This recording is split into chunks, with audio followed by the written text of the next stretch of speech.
talk, I'll make you sing, baby. You keep your secrets, but I'll break it down, break it down. 'Cause I've been there, baby, betrayed by every lover. I know the game, you're all the same. You think you're winning, baby. Don't be a fool. You ain't got nothing on me, playing it cool. I know you're nervous, honey. You think you're special, don't you? So many came before you. Don't be a fool. You ain't got nothing on me.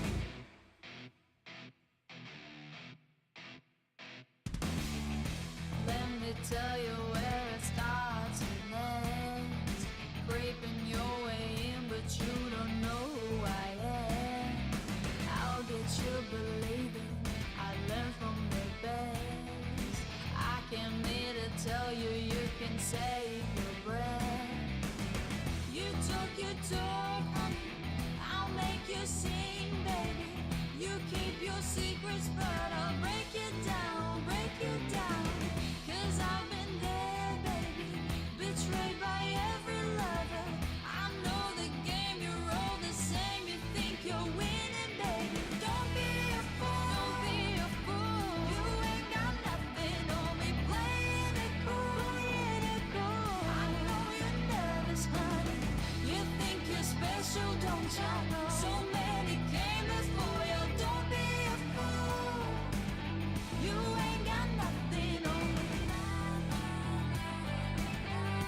You ain't never fooled me. You won't never win me. You will never fool me. You ain't never fooled me. You won't never win me.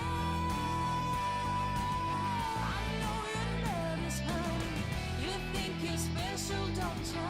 So many came before you. Don't be a fool. You ain't got nothing. Don't be a fool. No, no, no, don't be a fool. Don't be a fool. No, no, no, don't be a fool. Don't be a fool. No, no, no, don't be a fool. Don't be a fool. No, no, no, don't be a fool.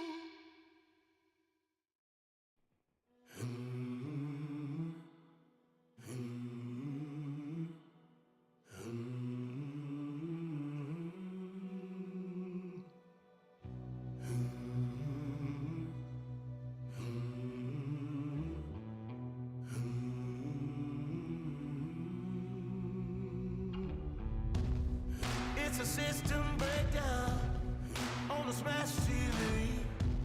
There ain't never been a harder time to believe. I see myself in everyone I meet. The many lost souls looking up, looking up, looking up towards the sky. In the sky, feels like it's falling on me. No matter how hard I try, can't stop the sky from falling. Feels like it's falling in on me.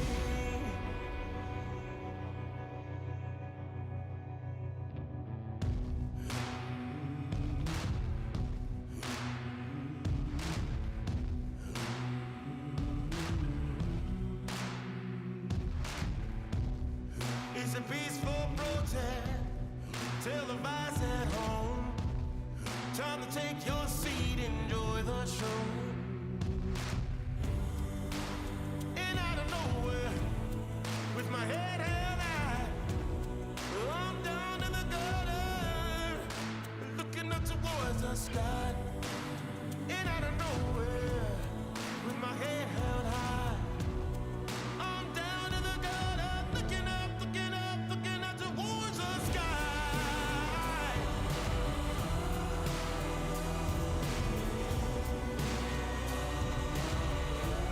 No matter how hard I try,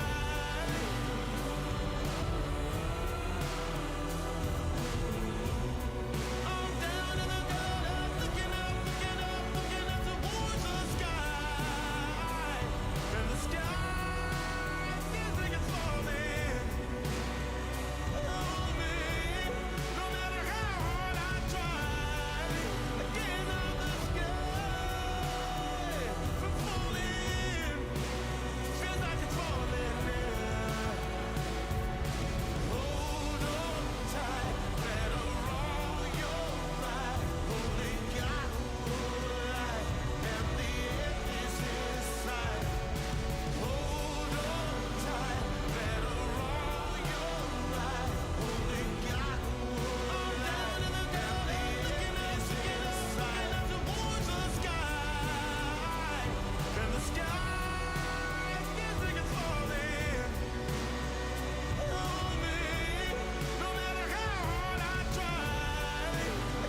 been digging your own grave up to your neck in shame and gravel.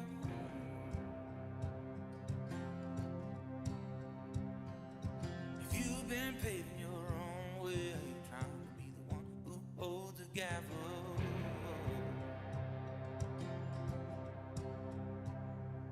If you've been sleeping your own bed, trying to get up, but your wings ain't able.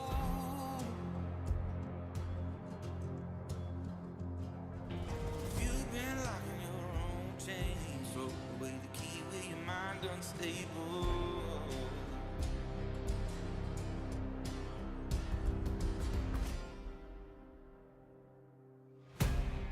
Have you been to the cliffs of death?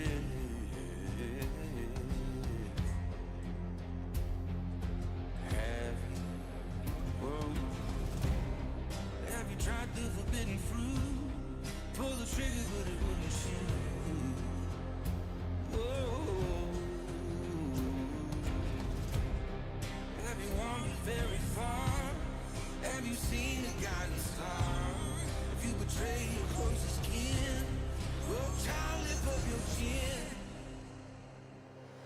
Rise up, come awake, go sleeper. Rise up, come out of the ground.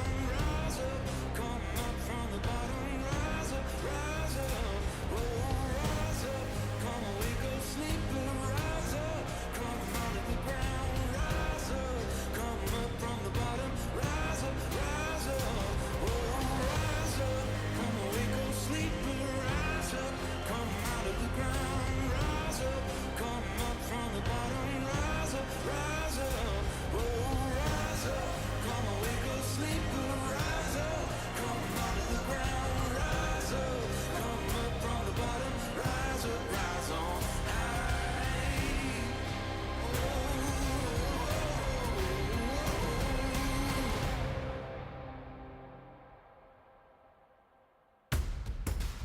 You've been digging your own grave up to your neck in shame and gravel.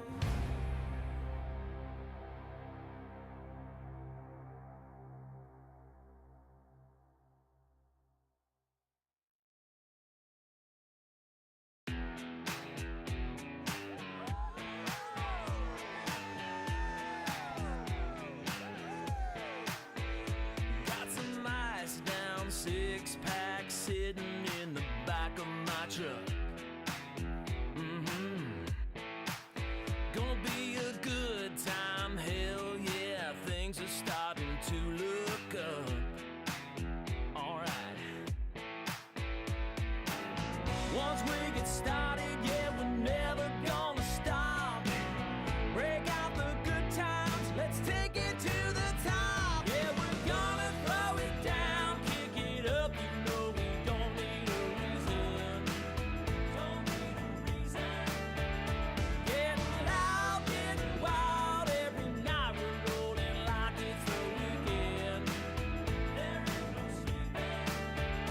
If you wanna find a good time, well, it ain't that hard. Just look for us, 'cause the party's always right where we are. Oh yeah. It's a full-blown knockdown tailgate kind of a night. Oh yeah. Got the cool chicks dancing on the hood, and they're looking so fine, so fine. This fire's burning at 110. Don't need a ticket, honey, come on in. Yeah, we're gonna throw it down, kick it up, you know we don't need a reason. Don't need a reason. Getting loud, getting wild, every night we're rolling like it's the weekend. There is no sleeping. If you wanna find a good time, well, it ain't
clock is ticking just a little too slow.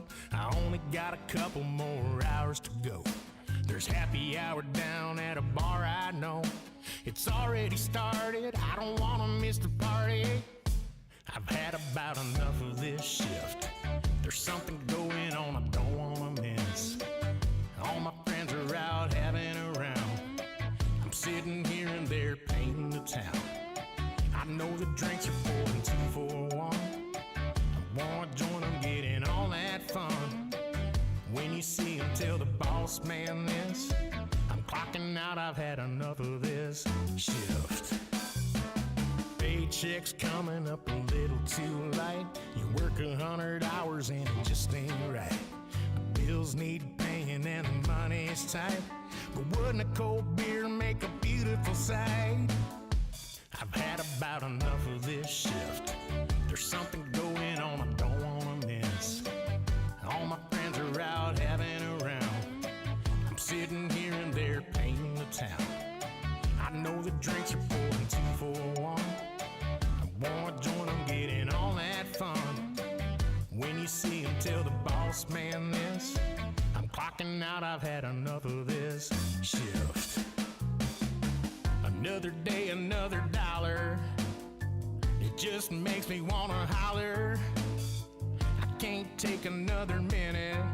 There's a half-price pitcher gonna dive right in it. I've had about enough of this shift. There's something going on I don't wanna miss. All my friends are out having a round. I'm sitting here and they're painting the town. I know the drinks are pouring 2 for 1. I wanna join them, get in all that fun. When you see them, tell the boss man this. I'm clocking out, I've had enough of this shift.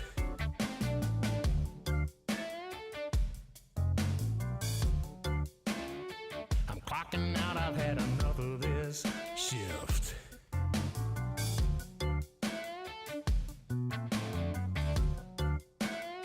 I'm clocking out, I've had enough of this shift.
the finest champagne and drink every drop till it's gone. Think I'll float down a river, might even write me a song. Gonna do some living before I'm gone. I'll be climbing the tallest mountains, and I'll be riding the biggest horse I can find. Gonna do all the things I ain't done in my life. Gonna do some living before I die. Think I'll buy me an old car and ride like the wind. Gonna drive and I ain't looking back. Think I'll head for the sunset and see where I get. And thank the good Lord it ain't over yet.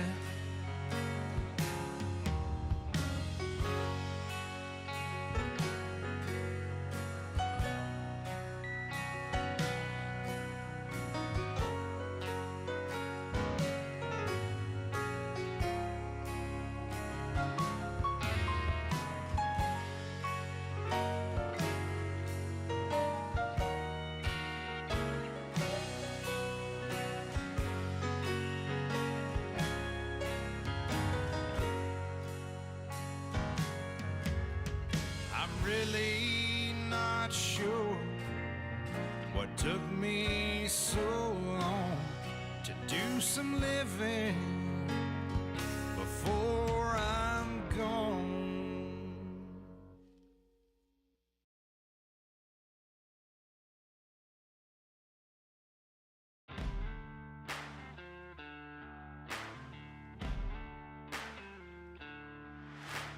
Take me by my outstretched hand, lead me to cold black water. The fires that I've started are growing bright and hotter. Who's gonna be my friend now? Who's gonna be my lover? Will there be someone standing at my grave to lower my coffin down under? To lower me back down under.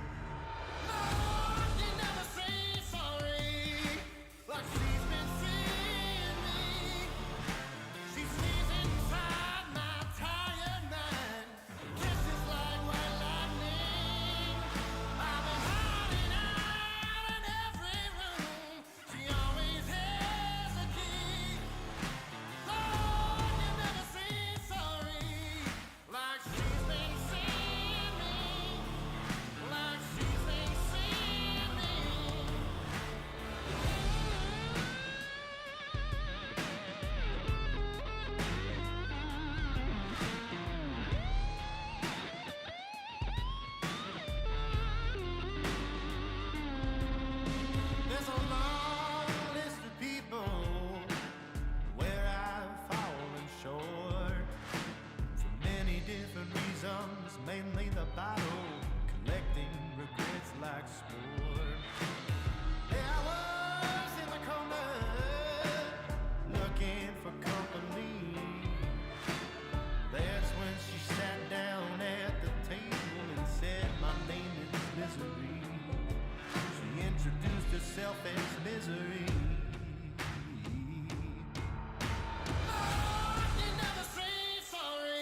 trying not to let go, but I've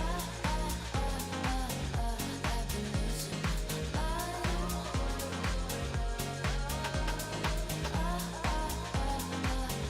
I've been losing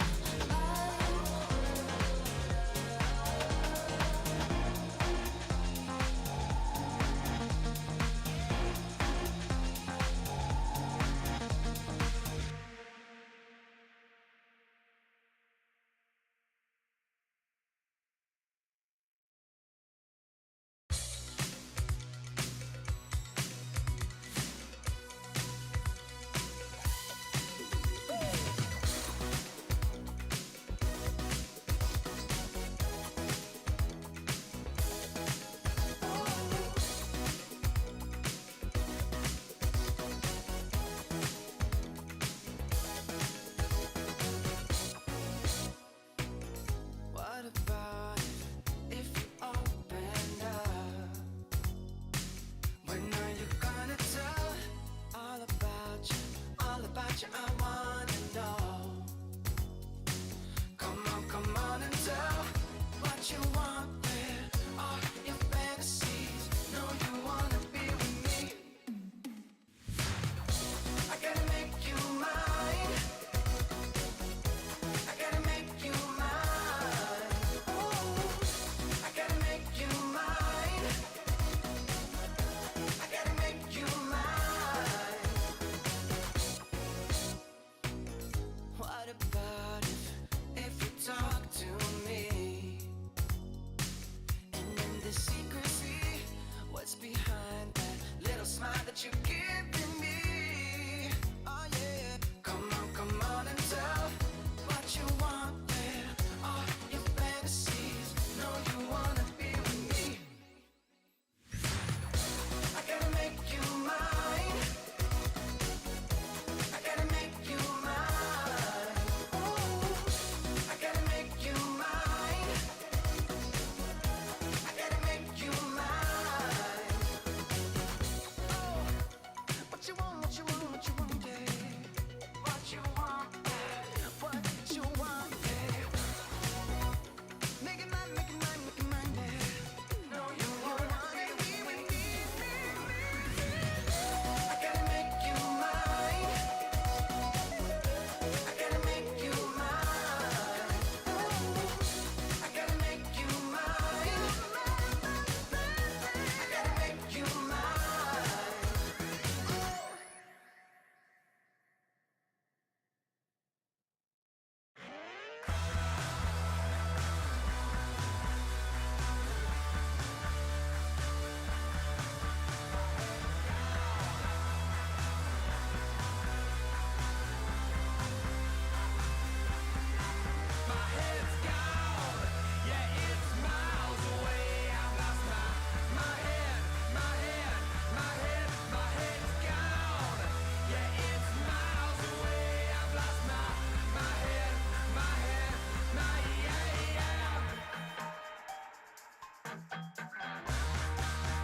No shame for moral corruption.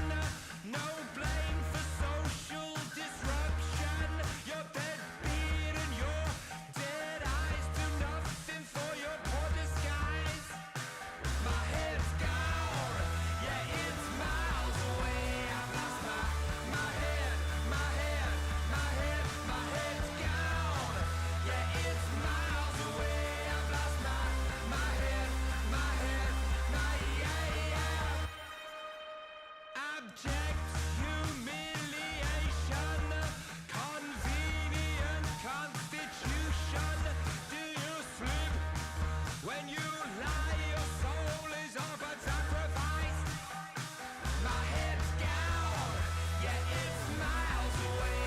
I've lost my head, my head, my head, my head's gone. Yeah, it's miles away. I've lost my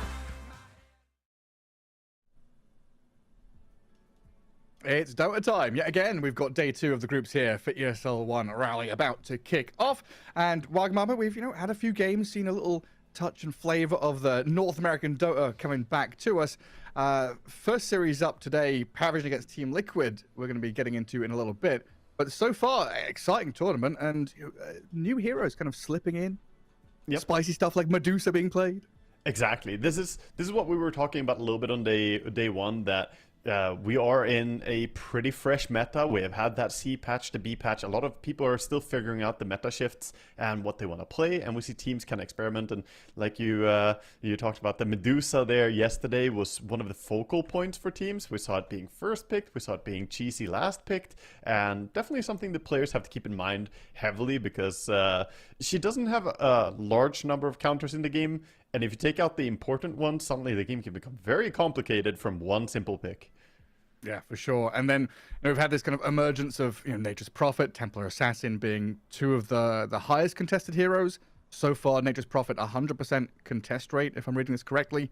And when he's picked, he has won 5 games, 5 wins. So that's definitely like on the radar for everyone. But I think in particular for our first series, Mickey's Nature's Prophet is legendary for a while now. I mean, the Treant just gotta get nerfed, dude. It's so buffed. Like, I don't know how they took away 50 HP on it and said that, okay, it's fine. You know that thing is 750 HP, and due to its armor type, you need to do 1500 worth of damage to it to kill it at level 1. So, yeah, good luck with that as a little plebeian support, or even as a core, honestly. If you're offlaning and you get the Treant on you, it's not fun. Carry Nature's Prophet is just a menace, and pair that up with the fact that he, recently turned into a universal hero, allows him to build some really strong item builds. Brooch feels amazing on him right now. I doubt that we're going to see a lot of teams let through the Prophet, because he's just rocking a pace that nobody can contest with right now. Yeah. Like non-stop dogpiling and TPs into lanes, it gets real nasty. I mean, some of the bigger ones, Templar Assassin, Monkey King, Tiny, AA, lots PA, of old favorites. PA is up there as well. It feels like we've got kind of a nice mix now of active heroes that can play early, cause a bit of aggression, get their timings, hit their stride, look good. Then the cheesy heroes like Tinker and Medusa that come out and you're like, do we really want to support this? Well, the thing is, you call them cheesy, but they're to the point that they're first pick worthy right now, both of them. And that's where I think some of those heroes, I don't think every hero in Dota belongs being a first phase pick. They should be counterable. Like, if we're in a meta where Huskar is a first pick and people are just going for it, I think there's something unhealthy about the scene at that point. And that's similar to how I feel about Medusa being a first pick, for instance, or Tinker for that matter. I'm much more okay with, like, okay, someone first picks, Queen of Pain or Chen or whatever. It's like, yeah, sure, that's fine. But these dirty heroes, Gareth, I don't want to see them in first pick. It makes me worried. Yeah, we need some more downsides. If you pick Tinker, you can only play one-handed, or you've got to remove some of your mouse buttons or something like that. Uninstall your mouse software so you're or pay 2,500 gold for travels. That was a good downside that the hero used to have, but it got built into him, so. He's certainly a very, very formidable threat right now. An Avengers level threat to these poor teams if the enemy team has a support Tinker. Yeah, he's real nasty. Well, we're currently waiting for that first series to kick off, but of course it's ESL One Raleigh, part of the ESL Pro Tour. So there's this group stage and that group stage placement to play for. There's EPT points from that group stage, but of course there's the prize money, the $1 million on the line, as well as more EPT points for actually placing deeper in the tournament as we head towards Riyadh. This is the penultimate event before Riyadh. There's this, then the next Dream League, and then the Esports World Cup, the heavy hitter of the year. And we've already seen, you talked about it right yesterday, kind of picking your timing to peak. Yes. Yeah, very important in Dota to, you got a lot of tournaments throughout the year, but now it's a fantastic moment to hit your stride. Getting off a win here, you'll go in with a lot of confidence towards the most important part of the season. So this is going to be a good testing ground to see who's going to be up for the task. And like you mentioned there quickly, the EPT points for the group stage in particular is 640 for the first place, and it's winner takes it all in group stage EPT points. So second place, I believe, doesn't get any EPT points in the group stage. Of course, you do if you get second place in the entire tournament, but that's one extra incentive for the teams to always fight. And I really love that system. Sometimes it's very obvious, like, oh, these are going to be your top 2 teams. It's like, who cares in the group stage who gets top 2? But no, they have to fight. That first place actually matters a lot, since those points are everything they fight for. Yeah, especially when, looking at last season, that cutoff point was like 5,200 points. So 640 or whatever is, It's massive. 15% or whatever of your total. But yeah, Falcons ended up last season 18,000, and then Team Spirit will last at 5,200. As currently EPT standings, we've got Paravision at the top with 10,845, Liquid in the middle with 5,930. Feels like both of these teams kind of secure heading into Riyadh, but facing off against each other now, these are heavy hitters. Day 2 of the groups already. Yeah, definitely. This is going to be a real showdown. We saw Paravision yesterday. They looked very good. We talked to 9class after the series that they played, and he felt confident. He felt happy. He thought they got the upper hand against Shopify Rebellion, which we completely agreed. The drafts look fantastic for them, and they played it really well. Let's see if Liquid can test them further, though, as I believe we have a draft coming up here starting in just a bit. And Team Liquid and Paravision will get underway. Oh yeah, here we go. Saberlight up on the screen immediately as well. And both of these teams have already had to face Team Spirit. If you have a warm-up game in mind for your group stage, the first or second game being against Team Spirit is a pretty heavy one. Both going 1-1 and then 2-0ing their other opponents. They're sat 3-1 currently in the group, so dead even pretty much between these two teams, and it's going to come down to this series to separate them. Yeah, very important series for them going further and forward in these groups. Of course, Enigma Galaxy leading Group A in a very dominant fashion with 4-0 after day 1. I think a lot of people didn't expect Enigma Galaxy to be the top team after first day concluded, but they've just been looking really, really great when we watched them yesterday. Yeah, showing up big time. What's wrong, Satanic? You look a little bit glum. Your Medusa's gone. All your heroes have been banned. He looked exactly like this when Medusa got picked yesterday. So, he looked pretty... he was like, okay, I'm going to hit creeps, I guess. All right. I think he's just very chill before the game, and then he completely locks in. Some players take a big part in the draft together with their coach and together with the team captain. And some players like to space out a bit and just sit there and see what heroes are on the field, but don't really, say too much or input other stuff than their own point of view. It's like, okay, what carry is good here? I'll say that, but I don't really want to talk about what supports we should pick, Players mind their own business a lot in teams outside of the set few who are kind of leading the view of the team. I mean, it's important to have that, right? I don't know, the way my mind works, if I'm thinking and focusing on something, very often I'll lose track of it, and my brain works better if I put it on the back burner, right? Kind of forget about it. Back of my brain is like, ooh, I'll work on that for a bit. Just ticking over, thinking things over. And all the forefront stuff's like, oh, what are we banning? How are we reacting to this? Satanic comes out and says, oh, we forgot about, Huskar, Broodmother. Yeah. What's this cheesy pick going on? It's the important thing about having people look at the draft from their own perspective. Because if you're a carry player, one of the best carry players in the world, we got Satanic here, then you have your own insight into the game comparatively to the rest of your teammates. So, he's just sitting there kind of vibing and waiting until there's more information about the carry matchups. Because both TA and PA are banned out. Those are the most common first phase carry picks. Of course, Medusa and Nature's also banned out, 2 other ones. So that kind of means we're going to have later carry pickups. As for the actual picks that happened so far, we got the Beastmaster for Liquid and the AA for Paravision. This was something Paravision talked about yesterday in the interview we had. They said they pick AA, and then Tinker is not really an option for the opponents because Tinker gets countered hard by the anti-healing. So Paravision had the option open to take the Tinker, and then they did. We'll see if they're going to do the same thing in this series, because obviously not banned out yet. Yeah, AA is also 9-1. He's having a pretty damn good group stage just from day 1. Oh yeah, out of 10 games. AA is fantastic. He's a real quality hero. And Paravision banning out Murta here might look a little bit weird because Murta did get, a little bit of nerfs and she hasn't been as popular anymore. But Team Liquid are 10-1 in their last 11 Murta games. Wow. And a lot of those are after the nerf.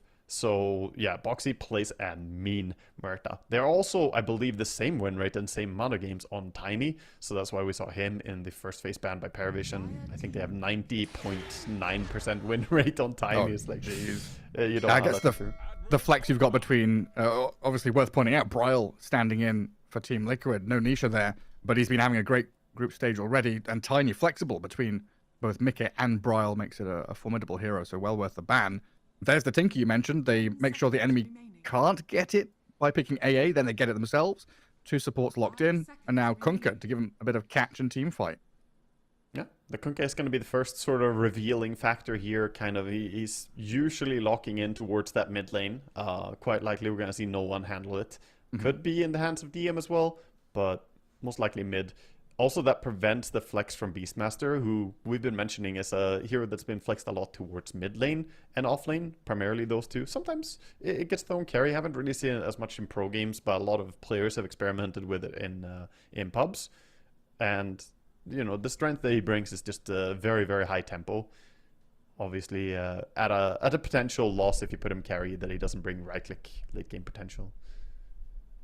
Yeah, I feel like it was maybe Ame. He had a streak of playing Beastmaster, Tide, you know, all these kind of funny new carry heroes that came from the offlane that got flexed. And Team Liquid for now go for the Phoenix, so a bit of team fight of their own.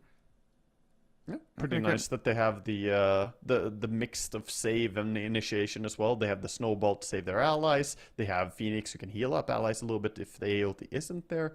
But yeah, the Phoenix gives them even more jump as well. Look at how good these heroes are at getting in on the backline. Those AA and Tinker supports are going to have a hard job staying alive against the mobility of a Tusk Phoenix with a Beastmaster and team as well in Liquid. So is it too early to kind of rush into a Storm Spirit or something? Because when you've got these heroes that can gap close and jump, you want a core that can go with them, right? Yeah, I think you'll just say if Storm gets through, you'll get it last pick finally, but you want to have that potential last pick open. Would be my mentality for Liquid, and just say that, okay, Beastmaster, you're gonna go off lane, like that's your lane, and end up picking your carry now. But it's a thing that they're deliberating a little bit about. They do pick the carry. Sven, a hero that I've been praising and, you know, wanting a lot. I was doing the same thing to Ares when we were casting. I just said, you know, Sven is a good hero, and eventually the prophecy started coming true. More and more Sven picks are coming in. He was slept on after the buff that he got, the gods or there's what's it called, the strength facet for him, Wrath of God. Yeah, I mix it up with God strength. The buff towards that facet actually makes him so much stronger now. Yeah, we've seen him a couple of times, in particular against minus armor strats, right? With Warcry, buffing people up, that's always nice. Is there something in particular that he's good at here? Or is this just we've had to pick this fourth pick carry, Sven is an all-rounder, he's gonna do well and hit a timing? I think they're just saying that he's all-round enough, and it does synergize nicely with some of the other stuff they have in their team. Again, getting that chain stun combinations. As for the matchups, he doesn't really know what he's picking into, right? So they just had to pick something and say it will be strong enough to lane.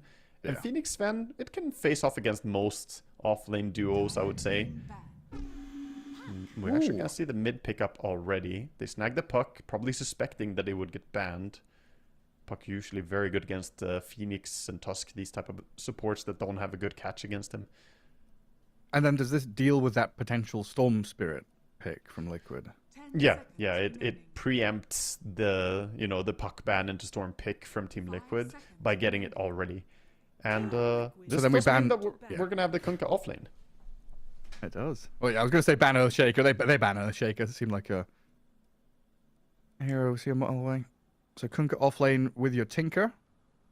Can we do any funny business with this? There used to be like a thing, right, with mid Tinker where you X mark, you bottle refill, you TP home, you come back, and you've got multiple people just non-stop pushing and shoving and healing.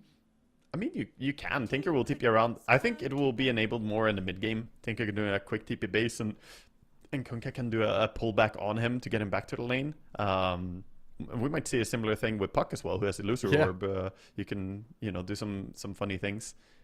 You can play like this is a Paravision lineup that can play very aggressively off vision, poking at people, dragging back.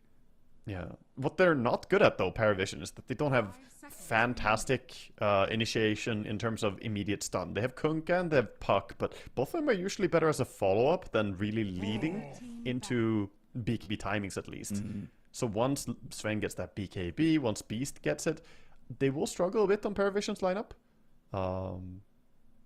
But they have other things going for them. Great damage mitigation, the barrier from Tinker, the Kunkka with his boat buff, and of course Puck being so hard to bring down in the first place, and none of these stuns being that good against him. Sven, very hard to land it on Puck, and even Beastmaster can struggle to get the roar in. Yeah, for sure. Yeah, that's a good point. It does mean that everything's kind of telegraphed from Paravision, so Team Liquid's BKBs get a lot of value. Yeah. What's going to be the hero that rounds it out, though? What's going to be Satanic's hero in this game? He's been sitting, silently in his seat here, waiting for what they're finally going to decide for him. But He's looking for it. I wonder what hero he feels fits best here. 5 seconds remaining. That's a difficult question. We used to see a load of Spectre, and that would feel pretty cool here with this global jumping kind of deal for Paravision. I like Morphling too. That's a hero that I could see them play. Spectre or Morphling? Yeah, Spectre would be really fun. I would be excited to get that. I feel like Morphling is a little bit more boring choice, but looks very obvious to be good into their draft. TB got banned and Bristle got banned, which I think was good choice by Liquid. TB faces really well off against Sven. Oh, Kunkka carry? Oh, spicy. Is it? I think it's Kunkka carry. I doubt that we'll see him play Centaur carry. Puck carry? Yeah. I mean, honestly, Deso Ags or whatever? Yeah, honestly, I wouldn't put it against him. This is exciting stuff coming out from Paravision, and Liquid are cool. They were definitely not expecting this. They have a bit of reserve time. They have a minute to address this. He's like, what in the world? What have they done here? You ban out TB and Bristle, and then they pick Centaur? Like, what? So now it's even more difficult to latch onto someone, right? Because you talked about this Puck is slippery, you've got Sven stun, Snowball, Roar, but you're also against, Tinker, Kunkka, damage mitigation, healing, now a Stampede. If you want to try and connect all your stuns, it's got to be perfect. I'm almost... The more I think about it, the more I'm leaning towards that maybe he should be a carry Centaur. Maybe that is the one out of the three. Yeah, but I have not seen people do it too much. Either way, I mean, whichever of these three heroes is a carry, it is going off the beaten path, doing something very unique. Oh, Monkey was left in, huh? Last pick Monkey King for Team Liquid. He was still in the pool. I thought he was banned. I completely spaced that he was not actually removed. Dude, I went to the stats list like 3 times. I saw Monkey King there. He's in the top 10. I'm like, yeah, Monkey. Looked back at the game. He's banned. For some reason, I was just so sure he was gone. Yeah. So sure he's removed. How wrong I was. So Monkey King rounds things up. Bryle's hero in the mid lane. So he's going to be facing off against the no-one Puck. Satanic is on the Kunkka. Satanic Kunkka, so it's going to be that carry style Kunkka. I wonder what type of item build we're going to see coming out of him. This is definitely some tech that I haven't gotten to watch. The pro players replays being hidden now. It's kind of hard to do research in this, and that's why we might see some fun picks like this come out with that change.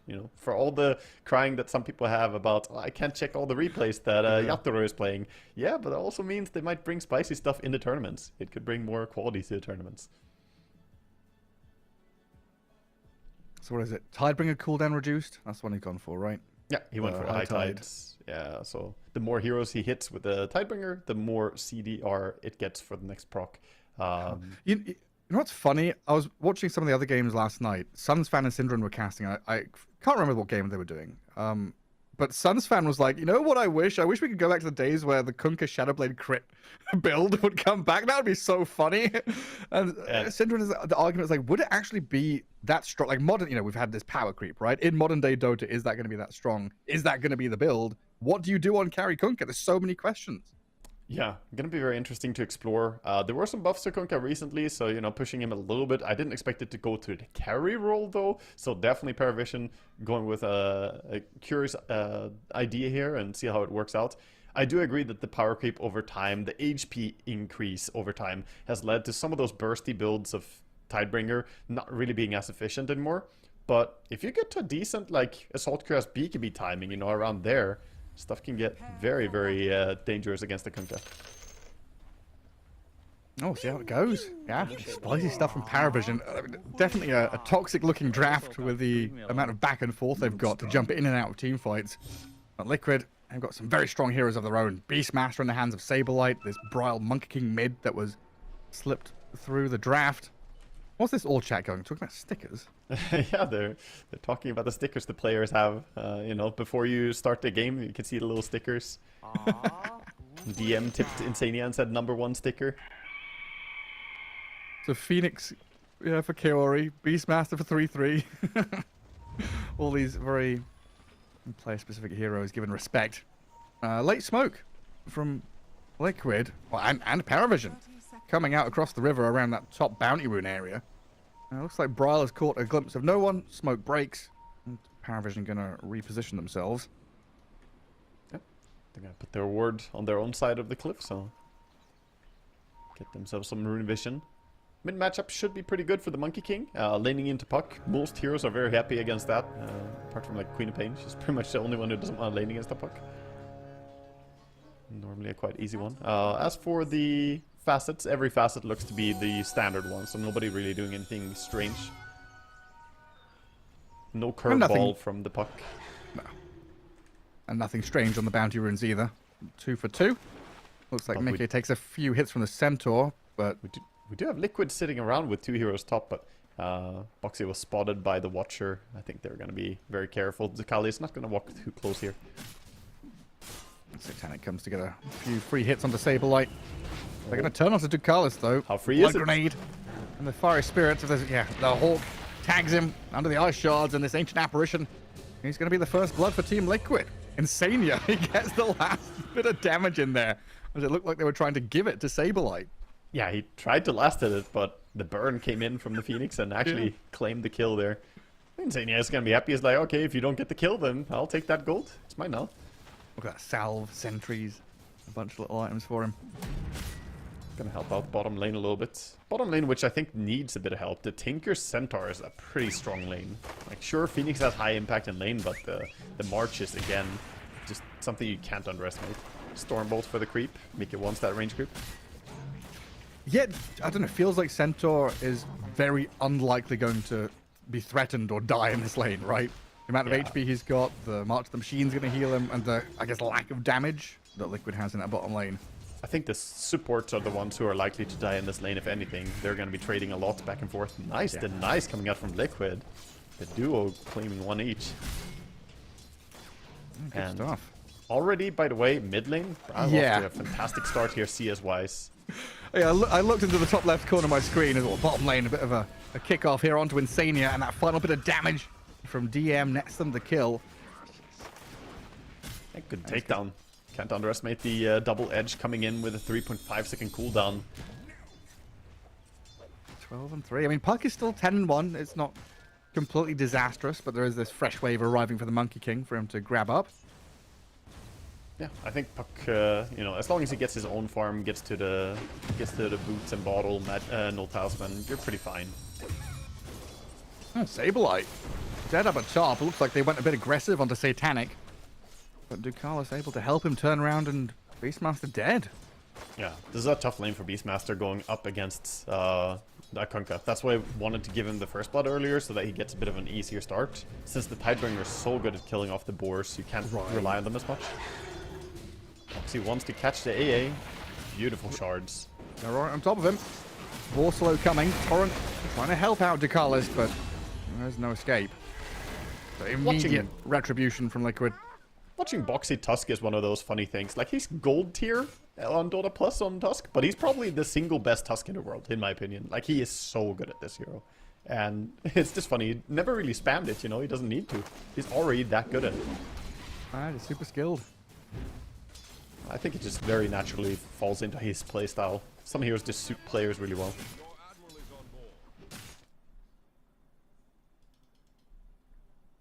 Oh, the classic. Yeah, the Monkey King. Again, you don't want to have a T-posing Monkey King against you in lane. That's why we only see no one reconnecting here, because he's the only one who cares about the bug, really. Since he has the last hit against the monkey, you want to see his attack animation. Monkey King is just like /ME T-poses on you. Yeah, exactly. Just doing emotes, Fortnite dancing. Should just praise the sun to the lane. Is it Omni Knight has that taunt, right? He just raises his arms. Yeah. Beautiful.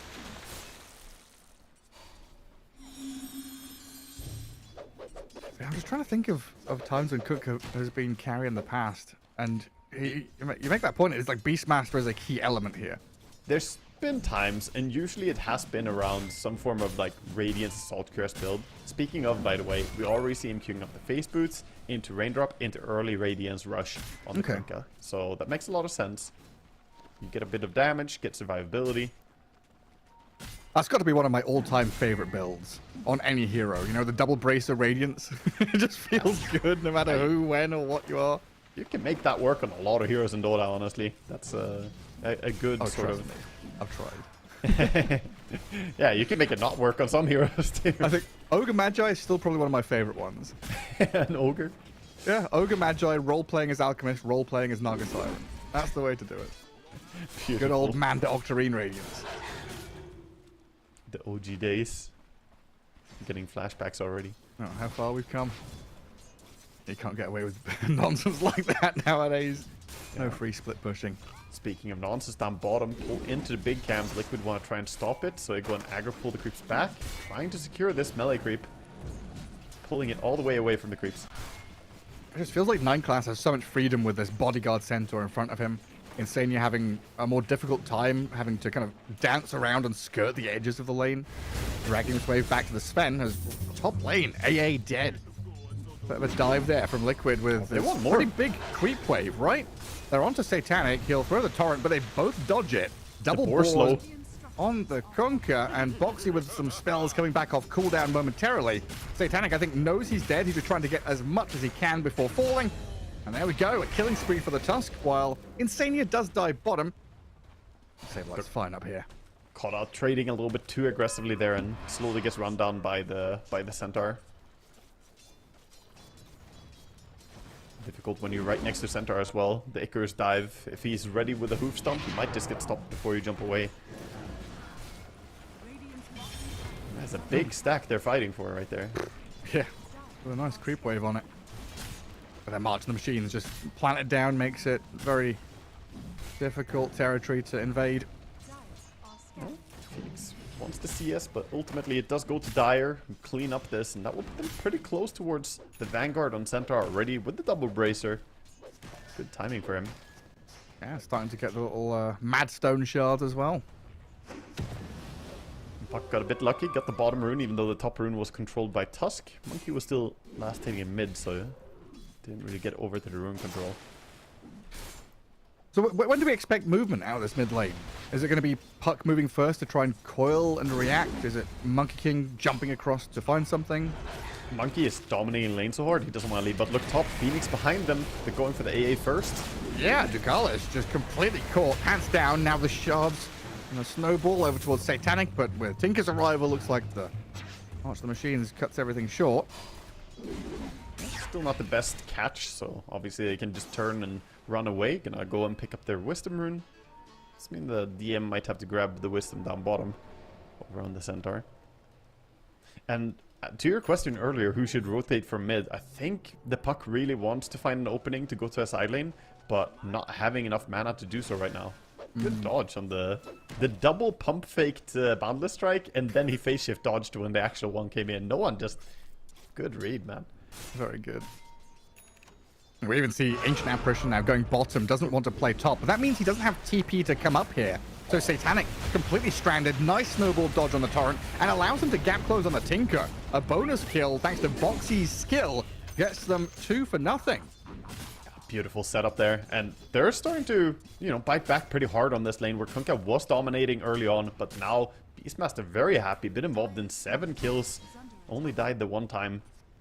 So in a lane that could have been tricky, now he already has the Dominator, he's gonna find himself a Centaur creep as well. And kind of an awkward lane swap. You know, Dugalis obviously doesn't want to stay top, he's being dominated by these snowballs. As mid lane, a coil from no one, 9 class and Dugalis arriving to this Monkey King. Another snowball, but it's back into the March of the Machines. Bryle, he's got the Wukongs out. Stampede is there. The Monkey King's still alive, standing his ground and fighting. Picks up a double kill before dying. No one will jaunt away from everything else. In the end, a 2-for-1. That was such a good call to go aggressively instead of pulling him to mid lane. I thought he would just snowball him to safety of the mid creeps that were there, but they saw that they can get kills easily, kill both the supports, and dying for 2 supports, completely fine. Even though he doesn't really want to feed away kills to the Puck who's struggling, I think that was still a good trade for Liquid. Yeah, but still looking at this, you know, Dugalis AA trying to find foothold on the map somehow. Went bottom, then realized the Centaur doesn't want to lane straight up into the Sven. Started cutting waves as the Centaur. Meke has had a very good couple of minutes now, very freely farming and racing up that net worth board. As Paravision kind of relinquished control of top completely. Satanic now farming jungle. Mid lane has been hard for no one who is still looking for this first opening move. But the pressure is coming quickly. Monkey King and Beastmaster, they're hitting minute 10. They're hitting their stride already. Yeah, this is not what you want if you play Karakunka. Obviously, Karakunka not played that much, but you don't want to be jungling. They gotta go on Monkey here as they had vision on him for a long time. Yeah, Coil Torrent, but another snowball save. Where's he going? Stands his ground, still going to get snapped by the cold feet, and in comes the boat. Monkey King, he's down and out.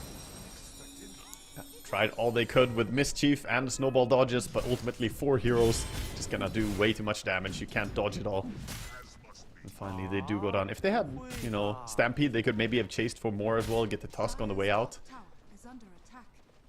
But a very important kill for them as they've lost control of top lane, as you mentioned. The tower finally falls now, and that's a big difference. Sven's still holding on to bottom. Is under attack. Yeah, DM just trying to cut waves and find additional bits of farm. Boxy and Sableye here, they've walked right past the Tinker, looking for this Kunkka who's still trying to farm jungle. Gets out of Torrent before dying immediately. They've got a Stampede ready as well. They'll have to pop it to get Satanic out of here. And now it's Liquid who have gone a step too far. No one has rotated, counteracts the gank. The tip's onto Sableye now as Boxy barely TP's home. Stays alive. Good punish though. Take down the Beastmaster and keep your Kunkka alive. He's gonna stay here and farm. Later on he could do an X-Mark TP base if he wants to heal up, but it looks like he's just gonna ferry out a salve. And the tips? Sableye, calm down. all chatting and tips. I mean, 9 class hit him with the double Russian smiles and the tips, so the player's having a bit of fun. Close bracket, close bracket. This strikes me to one of those matchups where the players really just have shits and giggles going on between each other, you know? This is not really beef, just really banter. It's a tickle fight, you know? It is. They've got the pillows out, they've got the feathers going. Because sometimes in Dota, those pillows are loaded with rocks, Gareth. You know, Oh, yeah. we say it might be banter, but sometimes there's a little bit more behind it, but honestly... Sometimes there's a sock with batteries in it. Yeah, but this is definitely giving lighthearted vibes. Go London style. That'd be a shiv. Well, Liquid still want to keep their foot down on the pedal. And they move top. They caused a bit of chaos and elicited a reaction from Paravision. Now sitting bottom to play around Mickey Sven. They don't find anyone just yet. And they're going to give up on that bottom part of the map. You look at where Paravision are. They're so tucked in behind observer wards, sentries, all this defensive stuff going on. Isn't it crazy that Monkey is right now the lowest core by 600 gold behind the puck? Like, things really went off cliff for him. He was dominating mid lane. He has 23 denies to his name. You know, it speaks for how that lane was going. But then these moves have just not worked out for him. So Brile doesn't actually have an impact item yet. Where's the puck? Closing in on the Witchblade. Radiant are scanning. Only needs the recipe now. 100 gold away. And having dodged the move from Liquid, Paravision go on a bit of a wander. Smoked up with there's no one puck leading out. Looks like 9-class Tinker trying to bait in that mid lane as he's shown he is so very good at. But Liquid don't fall for it. You know, Sven is shifting away from that bottom lane, farming through jungle very quickly. The Phoenix will get a bit of face time with the creeps down there.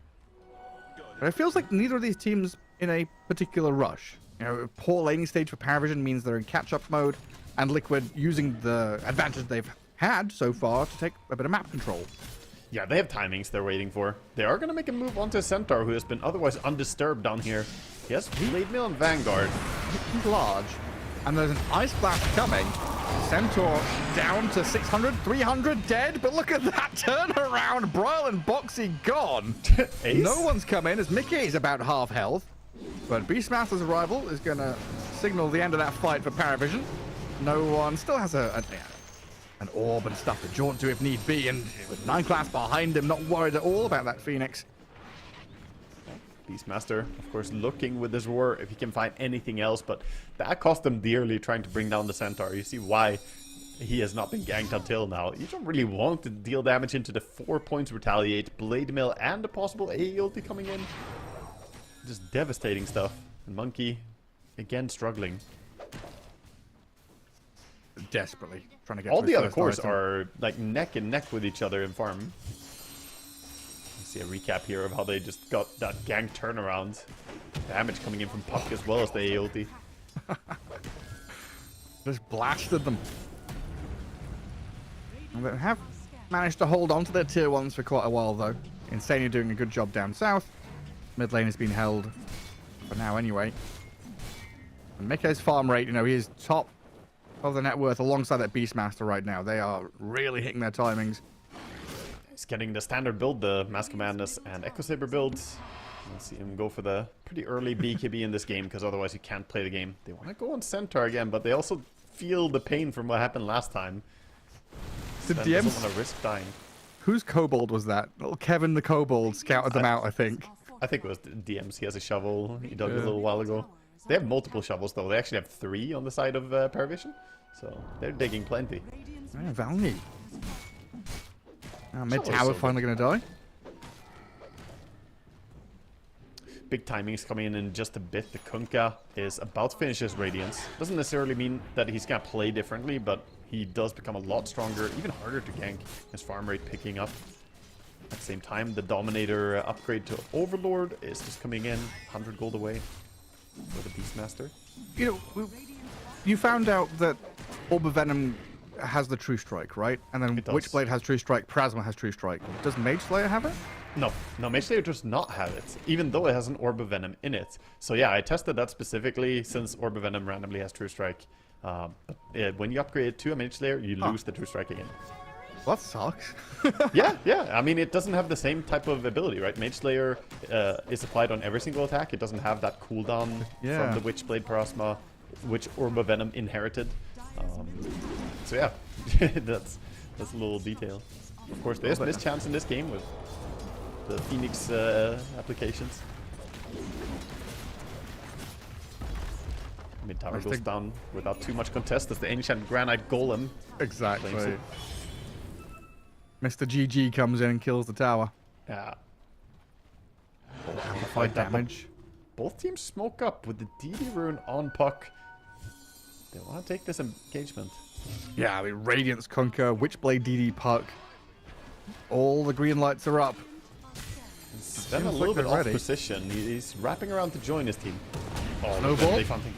And the boundless onto that Tinker. Roar on the right onto the AA as well. They're struggling to kill 9 class. Takes a little longer than they would have liked, but he is dead nonetheless. But look at Bryle. All the way on the other side of the fight as they drop the Wukongs and the Supernova. But it looks like with the Stampede, Paravision have managed to skip away, and now they can turn.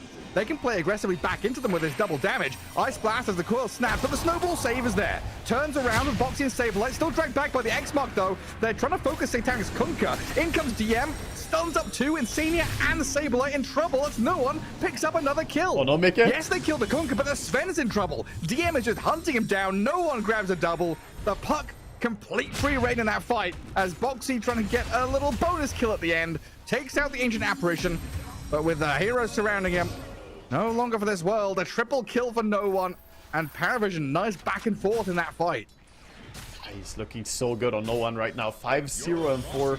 Did a tremendous amount of work in that fight. More damage than anyone else. Of course, that DD rune doing a ton for him. 4,500 damage output.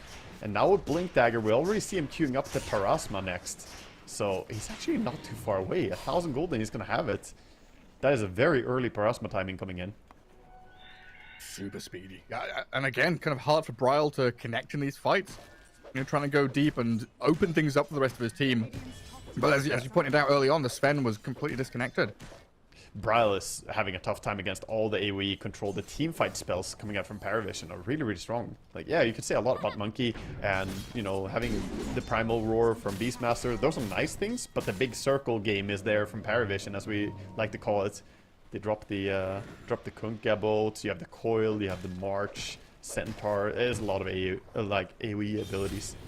And Monkey... Yeah, it felt like Bryle didn't expect the Tinker to take so long to die in that fight. You know, he's like looking at the Tinker thinking, okay, Tinker's dead. Once Tinker's dead, they'll follow through onto my jump. Yeah, he tried to go for the bonus. They wanted to get the AA and the Tinker quickly. Up bottom, Tusk steps too close.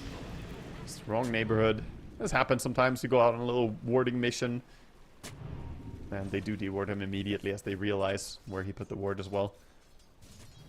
Good game by Paravision controlling the bottom part of the map. Still pretty damn even though, even with the kind of wind blowing the way of Paravision, but 13-13, a 3k lead for them. They'll be feeling comfortable now, knowing this Monkey King's having a hard time, but we're still looking at Liquid having tools in their kit. They got the Crimson Guard. It's so nice for taking down the Tormentor. Fantastic. He blocks up a lot of the damage returned. Basically all auto attack damage is just free, the way you could see it. Didn't even need Kunkka for taking this Tormentor. And the shard went to the AA. I already said it yesterday, but this shard, man, it catches people off guard. Sending his ulti towards mid. He did get vision on the Phoenix, so Puck going in. And that's just a solo kill, I think. Force ulti maybe? Oh. Quick takedown. All right, well done. And Puck got the Searing Signet as well. Fantastic neutral item to find. Is under attack. I think this item is my favorite neutral item right now. It is so strong. And right now, what's Puck's... Like, what is Puck even scared of? Yeah, I mean, some high grounds he has to be a little bit cautious, right? But with the shield rune on him, he could be playing very aggressively. Monkey, however... Scared of everything. Yeah. Scared of the trees. Scared of his own shadow at this point, Gareth. It's dangerous out there. That's a spooky time. Boxy is making a little wraparound, maybe thinking about stealing a wisdom in a while, but he walked over an observer ward. They find him. He'll just TP out, and that's going to be it. I think maybe they could have cancelled that with a quick AA ulti due to the roots. Radiant structures are fortified. Still puts Paravision in a spot where they can just keep pushing this tier 2. A new wave's arriving. Looks like Liquid going to try and set up top with their 3 cores. But this is the thing, right? Position 5 Tinker is the one that's just holding waves and showing. Everyone else is tucked away or playing defensively behind a Centaur. If you want to go on the Tinker, cool. I don't think Paravision care that much because A, he takes quite a while to kill, allowing for the reset, the reaction, the TPs to come in, and B, it's a +5 Tinker. Yeah, I sympathize for Team Liquid's situation. It's so hard when you have difficult cores to go on. And look at this game. Radiant's BKB on Kunkka now. He is not going to be an easy target. Oh, little friendly tree cutting there. As if Bral's game wasn't hard enough already, Saberlight. Luckily, no one around to capitalize on him getting cut down. But yeah, Radiant don't really have easy targets to pick off with that Beastmaster ulti. Puck is very hard to catch. Centaur is absurdly tanky. And then Kunkka is probably even tankier with the Admiral's Rum, BKB, and Radiance. Not easy to take down. Yeah, but Kunkka has like 6,000 health or something. Yeah. And keep in mind, the Admiral's Rum stacks additively with Ghost Chip, the damage delay. So you actually get up to 55% delay, which is really, really strong. No And Tusk at bottom. Can we just finish him off? With the coil makes it easy. But now, in comes the Sven with a double tap, and he's been rooted up. No one is going to skip away. They've got a stun on Tinker in the back, so Mickey will finish him off. But no one. Phase shift blink. Another waning rift to the high ground as the Ice Blast on this Beastmaster might cause problems for Liquid because Satanic is arriving. X-Mark Torrent dragging back in. A few little clicks there as 9 Class gives him the tip.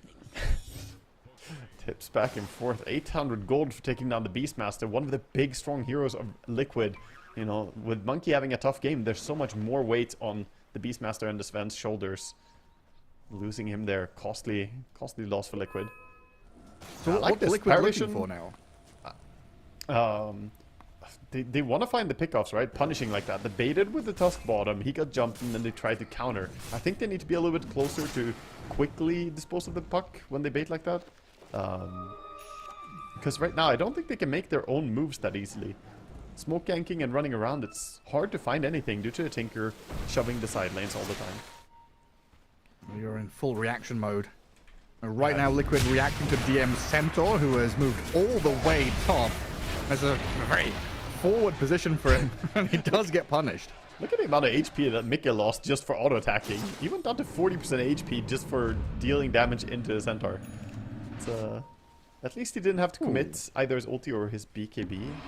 Maybe they're thinking about this is a window to get one more pick off and go Roche. Yeah. Well, if they find this puck, it's huge. He doesn't have too much, just his blink to rely on. No Lincolns yet. He has it queued up. Oh, they gotta find him. Jumps on the wave. They find him. The puck in the river. That's a huge one. 8x monster kill streak gone, and Roshan pinged immediately. Monkey King, meanwhile, up in the top jungle, all alone, trying to dodge away from Kunkka and Tinker, but he's been spotted, rooted, caught, and killed. Look at them sending the A ulti over to the Roche pit. No, they don't need it for this kill. And they're there to punish. Here comes DM! 3-man stomp, Roshan nearly dead, he's gone! The With Aegis is not picked! No one's picked it up! They're still there! 3-man torrent, in comes Satanic, that damage from Paravision claps Liquid down in the Roche pit. A massive play from Paravision. And Satanic got the Aegis as well. Oh my god, what a play right there. Beautiful A ulti into a massive stomp. Paravision just absolutely turned the table over for the poor Team Liquid. And I think they're going to lose to Phoenix too. 5-man wipe incoming. He's getting bullied by 2 supports right now. Slowly he's going to fall. Into Icarus dive, but there is no escape in 9 class here. Oh, this is what we saw yesterday. 9 class on Tinker with the shard. He makes it work, man. He does a lot. We saw him earlier with the save onto his puck. And this route is so frustrating. Oh, look at the recap. That is just picture perfect. But look at the Aegis. It's there for so long. None of them are picking it. Centaur's too fat. He's like a goose on a golden egg. He can't get it. Yeah. Actually, the Aegis has priority over hero clicks, though. So I think they just all kind of panicked a little bit. Maybe they didn't have space on the right heroes for taking it. But yeah, definitely stuff went down. Snatched in the end by the Kunkka, who still has the Aegis to date. He has 3.5 minutes on that thing. Gonna be a great timing for them to play around. Yeah, now top of the net worth. And you've already been saying how difficult it is for Liquid to get onto these dire core heroes and kill them. I feel like Kunkka now is untouchable with Sanjin Yasha, level 19. He's got the 3 points in boat. Centaur has proved to be killable, but only if you get him with everything. There's a point to mention that this is like weather the storm kind of thing. Oh, Sven just blinked past the puck. That's not what you want to do. I see Boxy. I don't know if they saw Mickey, honestly. They'll Yeah, get the catch onto the tusk and kill him. Oh, Now they saw him, alright. They saw him. They They found him. Blink stomp into Ice Blast. Out of wards. Pummeling continues. I think, yeah, maybe they didn't see him on the initial connect. Like, he was there, but maybe they didn't register that they saw him. But then he goes to TP out under a ward. Just unfortunate placement. Great ward, of course. Well, a roar on Kunkka bottom. Saberlight and Insania going at it. And Satanic's got a Not BKB on dying. the boat. I don't see him dying. He's looking for more, looking for the catch with X Mark. Could torrent for vision here if he wants to get it. Just gotta run him down. Yeah, I see Saberlight now. Dragging back into it with Puck's arrival to make short work of this Beastmaster. Another stun required from DM, but that will get the job done. They're looking for high ground. 50 seconds. Sven also dead for 20, so despite Kunkka being low HP, having the Aegis doesn't matter if you're low. Even gotta do a little base TP. Gets time to pick his neutral item as well. Gonna be the serrated Shiv for him. Should have given him the bottle, Puck. Little efficiency mistake.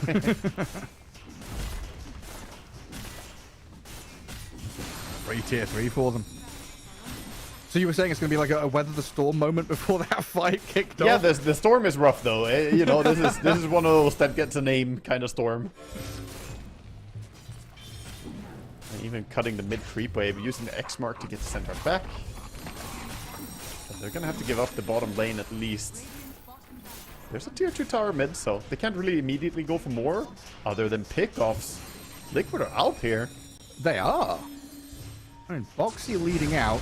Mickey popping his spells to get the jump onto the puck, but the force stab drift away. Face shifts out of danger now as Boxy and Mickey standing against Satanic, trying to fight this Kunkka. But Supernova's gone, God Strength starting to wear out, and this Mickey Sven is just annihilated. Bryle is here with the Wukong to the bound strike. Night Blast, though, incredibly tanky, just stays through it all. Ice Blast over the top, and Liquid serious issues now. Satanic still has Aegis, finally loses his first life. But the rest of Paravision alive, fine, ready to go more. Insania pulled back. You've got no choice where you're going, where you're coming, what's happening. You're being dragged and pushed by Warp Flare and X Mark. Now Saberlight, the Wailing Rift, pulls him closer to Paravision. GG call. Ducalis drops the old chat as Team Liquid struggles out of the laning stage. Didn't really get a grasp on this mid game, and Paravision through the puck. Yeah, beautiful stuff. Yeah, GG's for game 1. Paravision, absolutely dominant performance here after what was a questionable laning stage for a few of them. It was very hard for no one to stand on mid lane, but he redeemed himself, ends the game with the best score in the game. 10, 1, and 9 will be his KDA. Pretty impressive puck performance here, man. Yeah, just incredible all round. That Conker potentially could have been any hero. It felt like it had a decent performance. It didn't do anything spectacular, but yeah, this AA with that shard, getting off the Tormentor, all the map movements, very well done by Paravision there for a Game 1 victory over Team Liquid. 2-game series, though, of course. I've got another one to come up. What do you reckon Liquid has got to do? I think you gotta break this thing that Paravision do, what they talked about yesterday, even 9 class, sharing the insight that, you know, we pick the AA and then the enemy can't take Tinker, but we can. You can't allow them to get AA Tinker. The support duo had tremendous impact this game. 9 class on Tinker, I think, is just a recipe for disaster for you. The amount of work he was putting in, saving people, or, you know, just making the lanes very difficult. I think you gotta break the support comfort zone for Paravision. Yeah, I mean, you've got so many focal points in that draft early on, though. It's difficult to pick your poison right. We'll see what they do, though. Game 2 coming up after a quick break. We'll see you around the corner.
Clock is ticking just a little too slow. I only got a couple more hours to go. There's happy hour down at a bar I know. It's already started, I don't wanna miss the party. I've had about enough of this shift. There's something going on I don't wanna miss. All my friends are out having a round. I'm sitting here and they're painting the town. I know the drinks are pouring 2 for 1. Wanna join them, getting all that fun. When you see him, tell the boss man this. I'm clocking out, I've had enough of this shift. Paycheck's coming up a little too light. You work 100 hours and it just ain't right. The bills need paying and the money's tight. But wouldn't a cold beer make a beautiful sight? I've had about enough of this shift. There's something going on I don't wanna miss. All my friends are out having a round. I'm sitting here and they're painting the town. I know the drinks are pouring 2 for 1. I wanna join boss man this. I'm clocking out, I've had enough of this shift. Another day, another dollar. It just makes me wanna holler. I can't take another minute. There's a half-price pitcher gonna dive right in it. I've had about enough of this shift. There's something going on I don't wanna miss. All my friends are out having a round. I'm sitting here and they're painting the town. I know the drinks are pouring 2 for 1. I wanna join them getting all that fun. When you see him, tell the boss man this. I'm clocking out, I've had enough of this shift.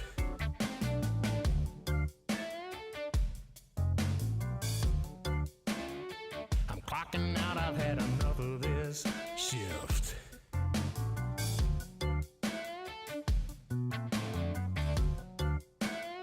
I'm clocking out, I've had enough of this shift.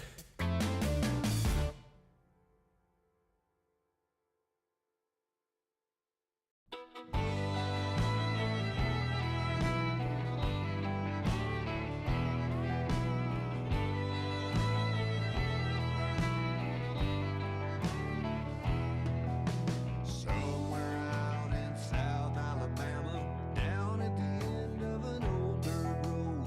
Mama's all alone and Dad is in the slammer. Time took its toll and she's growing old. Hey, some things never change. Hard times just a part of living. Watching the days just pass us by. Might be country, but we ain't forgiven. Just take me back to the simple times.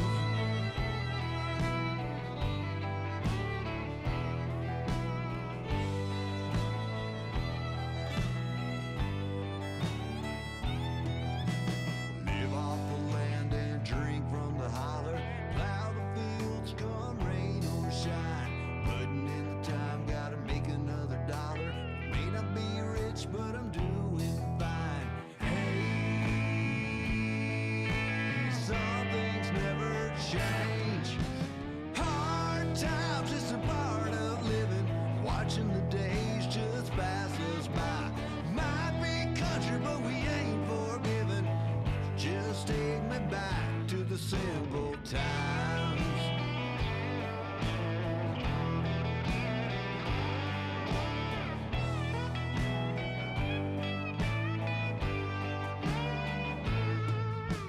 Hey, some things never change. Hard times is a part of living. Watching the days just pass us by. Might be country, but we ain't forgiven. Just take me back to the simple times.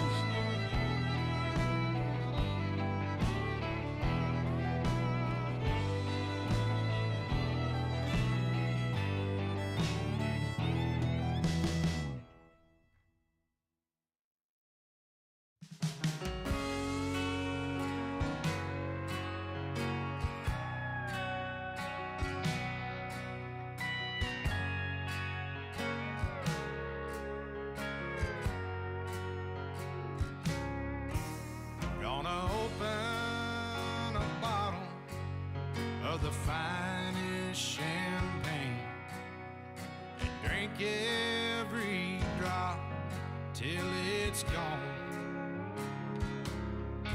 Think I'll float down a river, might even write me a song.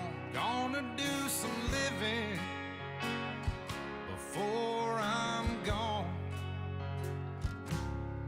I'll be climbing the tallest mountains, and I'll be riding the biggest horse I can find. Gonna do all the things I ain't done in my life. Gonna do some living before I die. Think I'll buy me an old car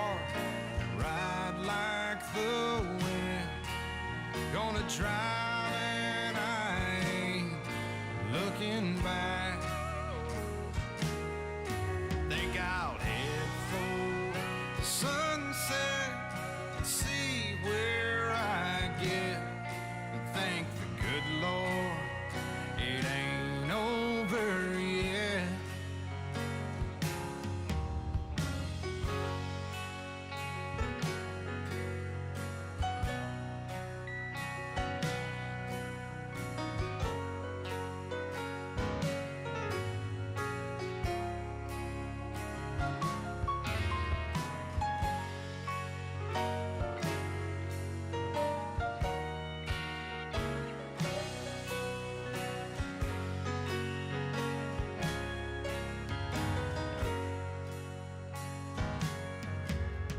I'm really not sure what took me so long to do some living before I'm gone.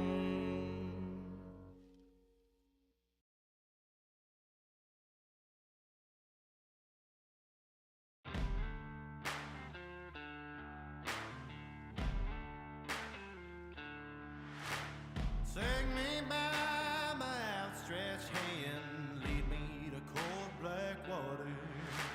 The fires that I've started are growing bright and hotter. Who's gonna be my friend now? Who's gonna be my lover?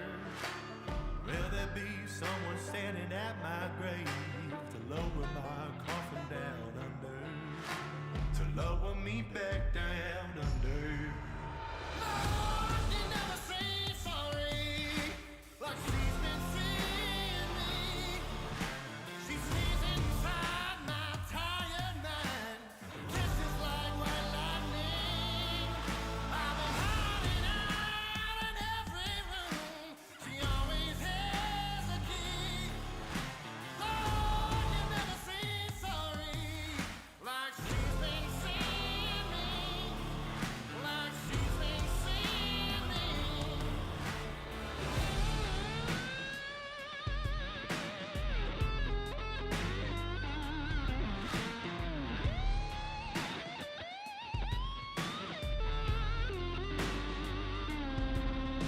There's a long list of people where I've fallen short for many different reasons, mainly the battle, collecting regrets like sport. Yeah, I was in the corner looking for company. That's when she sat down at the table and said, my name is Misery. She introduced herself as Misery. Lord, you never say sorry, like she's been seeing me. She sees inside my tired mind, kisses like white lightning. I've been hiding out in every room. She always has a key. Lord, you never say sorry, like she's been seeing me, like she's been seeing me. Oh, she's been seeing me.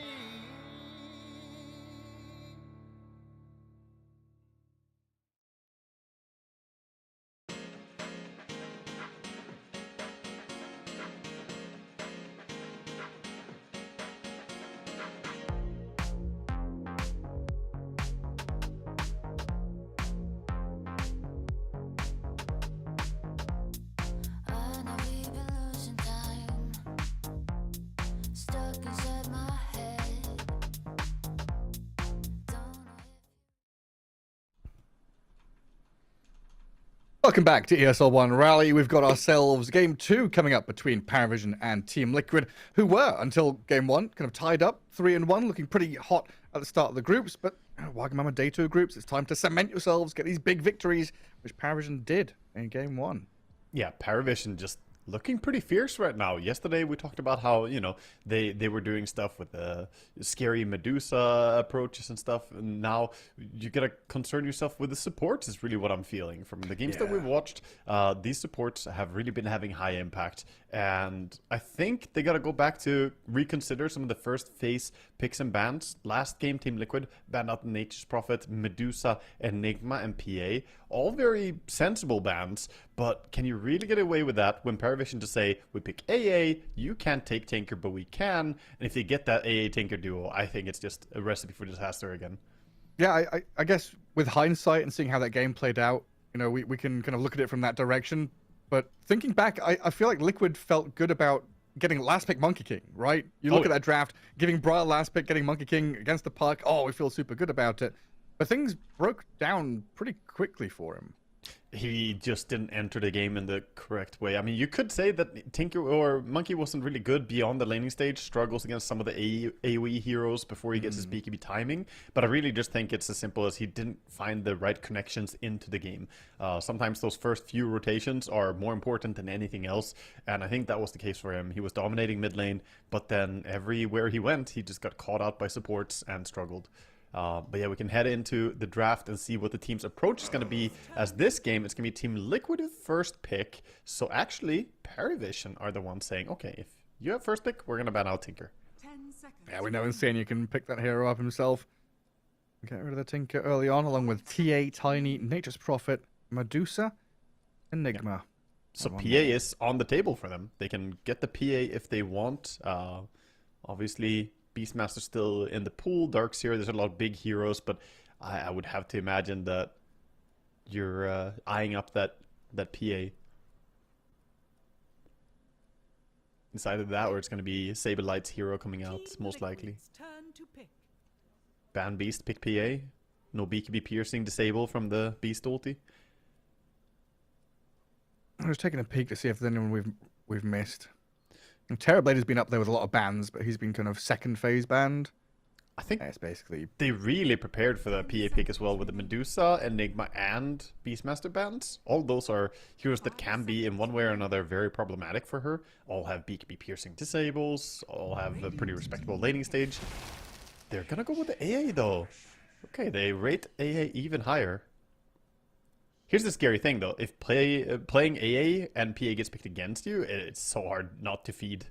sad life. Yeah, I mean, it's incredibly difficult. We've all been there, you know, you play a little support AA, you get jumped by Phantom Assassin, you don't really have much of a play. By that time, you already messed up. Your mistake was, you know, 20, 30 seconds ago. What led you to that moment? Well, what's the argument for Paravision not picking PA? Straight away here. For Paravision, yeah, it's pretty tough to say. The big thing here for them is probably saying, is this prep? You know, how much is this Liquid having already prepared something? Like, it feels trap? like you're getting gifted a poisoned apple. You know, you can see it in the players. They're a bit like, yeah, it seems good, but is it good to take the PA here? So they're taking time to deliberate and want to see if there's maybe something safer to open with. Like, would we rather go for our Monkey King or something like that? Wow. Or another king, a different royal member of the family? What is Wraith King? He's popular? rising. Oh yeah. Wraith King is massively rising in pubs. It's again very hard to keep track of the pro stats right now. Dota Pro Tracker, rest in peace. But Wraith King, from my experience, I play with a lot of, like, you know, in my pubs I get some top 20 ranked EU players. You know, I get a lot of high MMR players in my ranked games that I'm spamming. And Wraith King is very popular in all of the Immortal bracket, I want to say. So Talon and Team Spirit have picked him once apiece and lost both games with him so far in this tournament. Obviously, very small sample size, but yeah, that's like too little to really go off of. But he does have value. So the value of Wraith King right now is that his skeletons are incredibly strong, and getting them early on the lane can end up with you just winning lanes that you shouldn't. And he can farm very, very fast and doesn't have to commit as much anymore. You don't have to take a level 10 talent to make the skeletons actually worth it. They kind of have that built in now, naturally. So you get a level 10 talent that is better. You can take the slow talent if you want. And then you're kind of built in good against AA's Ice Blast. Like, Yes. Ice Blast is one thing, but Ice Blast is always comboed with other stuff, right? You get wombo combos no matter what just by picking AA. And Wraith King is like, I don't care about it, and I can also make my team not care about it. Spot on, Gareth. That's exactly the big reason why the Wraith King matches very well against the first pick AA. You have a second life, you don't mind it that much, and later on, if he does get to the point of Aghanim Scepter in team fights, it'll be great for adding some sustainability against the bursty nature of an AA. Yeah, I it was just didn't always like expect to see Faceless it. Void AA, and you pick Wraith King. So it's like, ha, you've used all your big ultis? Oh, I don't care. Yeah. And then Monkey King was kind of a natural counter to him because Wukong's outlasts the reincarnation. Yeah, this is a wild drafting approach, though, by Paravision. Definitely, Yeah. this is so interesting to see. But Jakiro, a super strong hero. We have seen it banned quite a lot, and Liquid have a fantastic track record themselves with the Jakiro. So this is sort of blocking that from being picked as well, because they could play it on either role 4 and 5. It's that strong. And you get a very nice lane. The Wraith King Jakiro lane is not fun to go up against if that's the safe lane. No, that's nasty. Yeah, Jakiro, of looking- course, bullying quite heavily and allows him to get those skeletons. Looking back at when Liquid have played AA before, it's honestly been kind of rare. It's either been banned or picked against them. They've gone for like AA Sven. Seems to be a mainstay for them. Yep. How's the Sven Wraith King matchup? Because that's one I don't remember. It's pretty good. Pretty good, especially since the Bone Guard facet is what people are playing. People are playing the skeleton build, so that makes Sven even better. Wind Ranger comes out from Liquid. Interesting. Okay. Wind Ranger AA is, sometimes played as a support duo, but I've also seen a rise of core Wind Ranger being attempted. With the damage buff she got recently, players are kind of, testing the waters with it. I haven't seen it been massively successful so far, so I'm more inclined to say that this is a support and just matches well against Jakiro. He tries to use the Liquid Fire on you. You Wind Run dodge, some of the damage. I mean, Actually, I had a wind I runner- think the effect still applies though, but the double hits from Jakiro can still be dodged. Yeah. I had a Windrunner in my game earlier. Treads Javelin into a Divine Rapier as a first item. Well, I hope that's going to be his build in this game too, and I think Wraith King will hope for that as well. Hot garbage. Yeah. TB comes in from Team Liquid. A carry that is just looking absolutely amazing. Not going for the Sven, but then again, Saberlight loves playing offlane TB, so this could very well be his hero. Well, I say love, but he was playing it a lot when the offlane TB meta was rising. Which facet are we going to go for Wind Ranger? Tangled or Kill Shot? It's kill shot almost every single day of the week. The other one is interesting, and when Dota Pro Attacker was alive, the win rate on that facet was pretty decent. But now I haven't seen any updated stats, of course. We just want the assassination from the power shot. It feels so nice to have the power shot combination. I was talking about the same interaction earlier, how I wish that AA ulti and kill shot had a positive interaction, like the kill shot recognized that there's a shatter barrier and procs its kill threshold there, but it does not work that way. Like it adds... There's no double dipping. It finds I don't know, the median threshold or whatever, averages out the execution threshold. Yeah, but still very long range bursty heroes, and Paravision, they're going to secure up a little bit more save with the Ringmaster. Both the supports now bringing a lot of area denial. You got the Macropyre, you got the Ringmaster wheel. Around reincarnation. Yeah. And now a sniper to have that long range damage. I mean, looking at these 3 heroes from Liquid, there is no gap closed. There's no way to get onto this sniper. Yeah, that's always what you look for when you think about sniper. Is it good or bad in this game? You want to think about how many heroes can get on top of sniper quickly. Because sure, you have long range nukes with AA and Wind Ranger, but if you're in range to nuke the Wind Ranger or sniper as Wind Ranger, you're probably in range for an assassinate as well. He can fire back. Man, so much has changed. Maybe a dumb question. Can you still headshot through evasion? No. Okay. Yeah, no, it doesn't have true strike built in. Unfortunately, it was lovely. The good old days when it had mini stun as well, and you randomly cancelled some black hole, and you're like, I shot him, so he doesn't deserve to cast this 3-minute cooldown ulti, I guess. You tried to TP, just like get peeped once. Oh yeah, feels bad. That was nasty sniper days. These heroes for Team Liquid pretty flexible still. I'm having a difficult time reading. Is it offlane Terrorblade? Is it mid Magnus? Is Wind Ranger going in the hands of I'm- Broil? What's going on? In Paravision's shoes, I would probably ban mid heroes. Is all I'm gonna say, because Like a I Storm. would expect this to be an offlane TB carry Magnus, Mm-hmm. and that they are looking for a last pick on the mid that would match nicely. Because you don't pick Magnus and say, "Oh yeah, laning against sniper is so much fun." You know, it's a great matchup. Not really. And then Paravision looking for an offlane hero. They've got their 2 supports, they've got their carry, they've got their mid. There's some flex to be mentioned that Wraith King plays on the offlane as well, so it could be either way there. But you don't really want to lane against Terrorblade as Wraith King. It's pretty hard since you're mostly physical with your auto attacks and with your skeletons. So I would assume it's carry. It's gonna be static on that Wraith King. But yeah, there was a time when the offlane bone build was really, really popular, and that's also why we see the Magnus picked up. You get the cleave. Empower is going to be great at dealing with those skelly boys. Wraith King Cottle, huh? Yeah. Spam them. There's infinite skellies all over the place.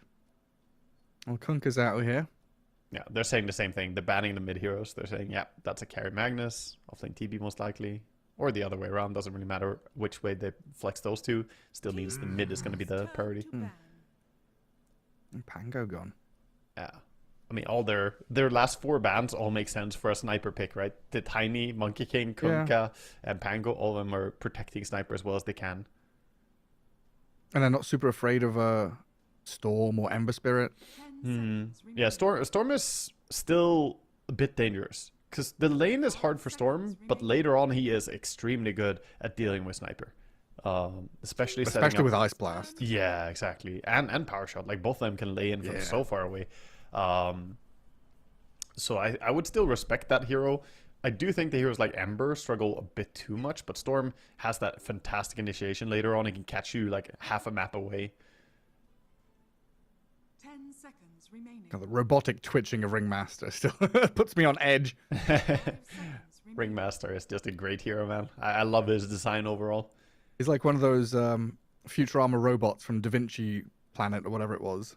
Yeah, I had my editor do a birthday present for my girlfriend. Made a Ringmaster compilation of games she played, and his animations are just so funny, man. All the little twerks and moves that he has when he walks around. He has little ticks, you know. Twitching. So what's going on here? Is this now Magnus is mid? TB is carry? I think so. I think so. That should lock that in. There's not some like POS 4 Centaur going on here, right? No, I doubt it. There could be mid Wind Ranger against the sniper, but it's not easy. Like, the first few levels are tough. Once you get ulti, it's amazing. You just run in and kill the sniper. Yeah. But surviving until that point, maybe with the base damage buff, she's decent enough to consider it. Like, that's what I was looking at, but then you have to move. Yeah, you would Someone- have to play a POS 4 Magnus or Centaur or something like that, and it feels a bit too risky. I don't think that's what's going to happen. I think it's Magnus mid. It's not a fantastic lane, but later on, he will be able to jump sniper, and so will Centaur. They've stolen the Centaur from DM as well. Like, all the reserve time's gone. Paravision are like, well, what are we going to pick? We're going to grab a Luna, apparently. Yeah. So it is Wraith King offlane. They make that shift. A lot of flexibility, moving things around, lots of moving parts and pieces. That's the modern drafting style, you know. That's how you go. A little fist bump from the coach. Let's go, boys. Paravision getting ready for this one. And we'll see how they can do. They absolutely, you know, just dominated in the first game after what was kind of a shaky start, but they took over the game in such a dominant fashion. And we'll see if they can do it again to Liquid and make it a 2-0, or if Liquid are going to bite back and manage to tie out that draw. And going into this game, I like their chances. They got their hands on the AA. I think the support duo is still very strong from Paravision, but it's not the AA Tinker, at least. You know, they didn't allow them to get that power duo. Well, one of them's banned. And Luna last pick as well. And Luna, not a hero that we see that frequently anymore, but Yeah. she matches pretty well against some of these heroes. One thing for me that's concerning is that Luna relies a fair amount on her lifesteal in the mid game, late game. And A ultis can really bother you if you don't get to Stanic, and you know, it's literally the name of the player. You have a counter here. We'll see how she's gonna fare, but obviously great at dealing a lot of magic damage with ulti as well into Terrorblade. It's giving similar vibes. I was trying to figure it out. The the series we had yesterday where Paravision went against Shopify, they had a game where they had Medusa carry and Sniper mid. And it's that same kind of vibe where it looks greedy, but the realization of Liquid can only kind of go on one of them, and the other one is going to be left to just free reign damage output. Makes it such a scary draft when you have these. I don't want to call them glass cannons anymore because they can build tanky, but you've got DM to frontline, supports to help, and these 2 ranged carries to shred through what 3 melee cores? Yeah, on Team Liquid. It's pretty nice to have the ranged core carries, right, on Paravision when you play against Magnus and Centaur, because they want to capitalize on your compromised positioning. Yes, they're good jumping heroes to jump the sniper, but they generally want multiple heroes in a tight area to kill them. And Paravision's lineup, it spreads out really well. Sniper can sit somewhere in the tree line, and Luna can go in a different spot. Very hard to get the 2 of them at the same time. And simultaneously, the Wraith King is going to be, balling hard. That's what Wraith King is all about. Yeah. You've got saves from Ringmaster, the help from Jakiro. But I guess on the flip side of that coin, you've got Blink Skewer, you've got Stampede, this ability for Terrorblade. A Terrorblade who can be quite a static, stationary hero in a team fight, now has Stampede to get on top of some of these ranged carries. A late see how Liquid do. Coming out. And the same again, right? Yeah, both teams. They're going to connect, though, in the river. Ducalis breaks. Oh, howdy. How great you all spot doing? for them. Terrorblade. Oh, my God. Mickey just shredded. No one gets first blood. And another shrapnel here onto Boxy, who went power shot level 1. Is going to get chased down by 9 class. He's trying to get ahead of him. Can we get across into the river? Nope. The Wraithfire Blast is there. 2 kills in a row for Paravision. And already disaster for Team Liquid early on. Yeah, amazing to get that. Any team will be happy getting 2 kills. Of course, bottom looks like Satanic. Got a bit too close. Greedy for the bounty runes. They're like, oh, we can get 4 bounty runes and 2 kills? Liquid say no. Okay, so big return there, getting the Satanic pick off. He did pick 1 bounty rune at least before he died, but still, they get a kill and they get 1 bounty rune for himself. So Liquid gets some consolation. But this start is fantastic for Paravision. Getting the souvenirs as Ringmaster is a big deal. This is why people were like suiciding to Roshan before to get the free souvenir. Now that's patched out, you can't do that anymore. But if you find First Bloods, amazing to have the Strongman Tonic already. You can heal up people and got one more bonus after that. And then the classic First Blood on the mid laner who is already a sniper who does well in the lane. How difficult is that mid going to be for Bryle? I want to say it's really bad.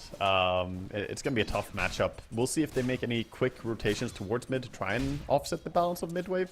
And we'll see how well no one can play it versus Bryle. Obviously, this is a big chance for him to finally have a good laning stage. This last game, Bryle was dominating. Yeah, great time on that Monkey King until minute 8 or so. Sableye and Boxy giving Ducalis the run around. Finish off the Jakiro, while Satanic needs another couple of hits here through the Fairy Fire to finish off Boxy. Should be able to catch up to do it. He's going to lose a lot of life. He's got double edge. Through, no, he though. got body block. Oh, the Centaur gets trapped by his own creeps. Yeah, the creep snuck past him. I think he could have gone the stomp into a double edge and hit him a few more times if he didn't get the creeps ahead of him, but unlucky for Saberlight. Gather up a few of these CS, knowing Satanic's pretty low. Power shot misses, though. Thankful for the Luna. And we keep looking up at top where this wave now sat in front of Radiant Tier 1, giving Wraith King a good spot to farm in and a long lane for them to chase. As they've already shown this Terrorblade through the magic damage. It can get brought down pretty quickly. It definitely can, yeah. He doesn't have the best HP pool to work with. And Wraith King gonna commit the boys. Summons one little skelly and harasses onto a TB. Just wants to secure himself the farm. But Mickey's like, do I have to turn around and kill this? And 9 Classic gets a bunch of free hits in there. Kills off an illusion. It doesn't hurt much when Ringmaster attacks you when you have this much armor. 10 armor on TB, but eventually it starts adding up. And you had to back for a while. Gave up that one creep wave. That big creep wave down bottom. Satanic and Ducalis skipping past it to push a bit of damage onto Saberlight. Looks like Boxy there going to contest the pull. Try and drag that lane back into a more comfortable spot. Yeah, he has to try and kill off that camp. Cannot let them get this big pull over and over. Stack camp. Now manning up, defending his Centaur. Doesn't want to leave him alone as the Lotus is spawning. Gonna go the way of the Wind Ranger. We'll pass it over probably. Or at least give a bunch of tangles to a Centaur. Keep him healthy. And Ringmaster got his Lotus up at top. Usually with these AA lanes, we've seen Ancient Apparition have a really good time harassing, chipping people down and trading. But it's felt kind of difficult here. I guess it's just playing with a TB. It's It's a little awkward.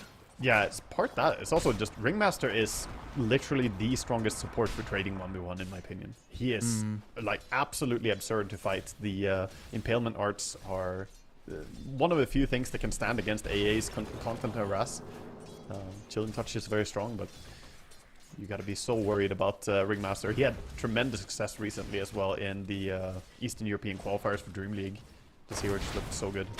And I guess we have that similar story to what we've always talked about with like Beastmaster lanes, like Beastmaster Bat or whatever it is, where it's not just a 1v1, right? You've got like skeletons and stuff potentially coming over to help. Yeah. And Boxy, oh, get Wind Run down into the river. Looks like they don't have the ability to catch up to him, so the Wind Ranger survives and is out there to salve back up.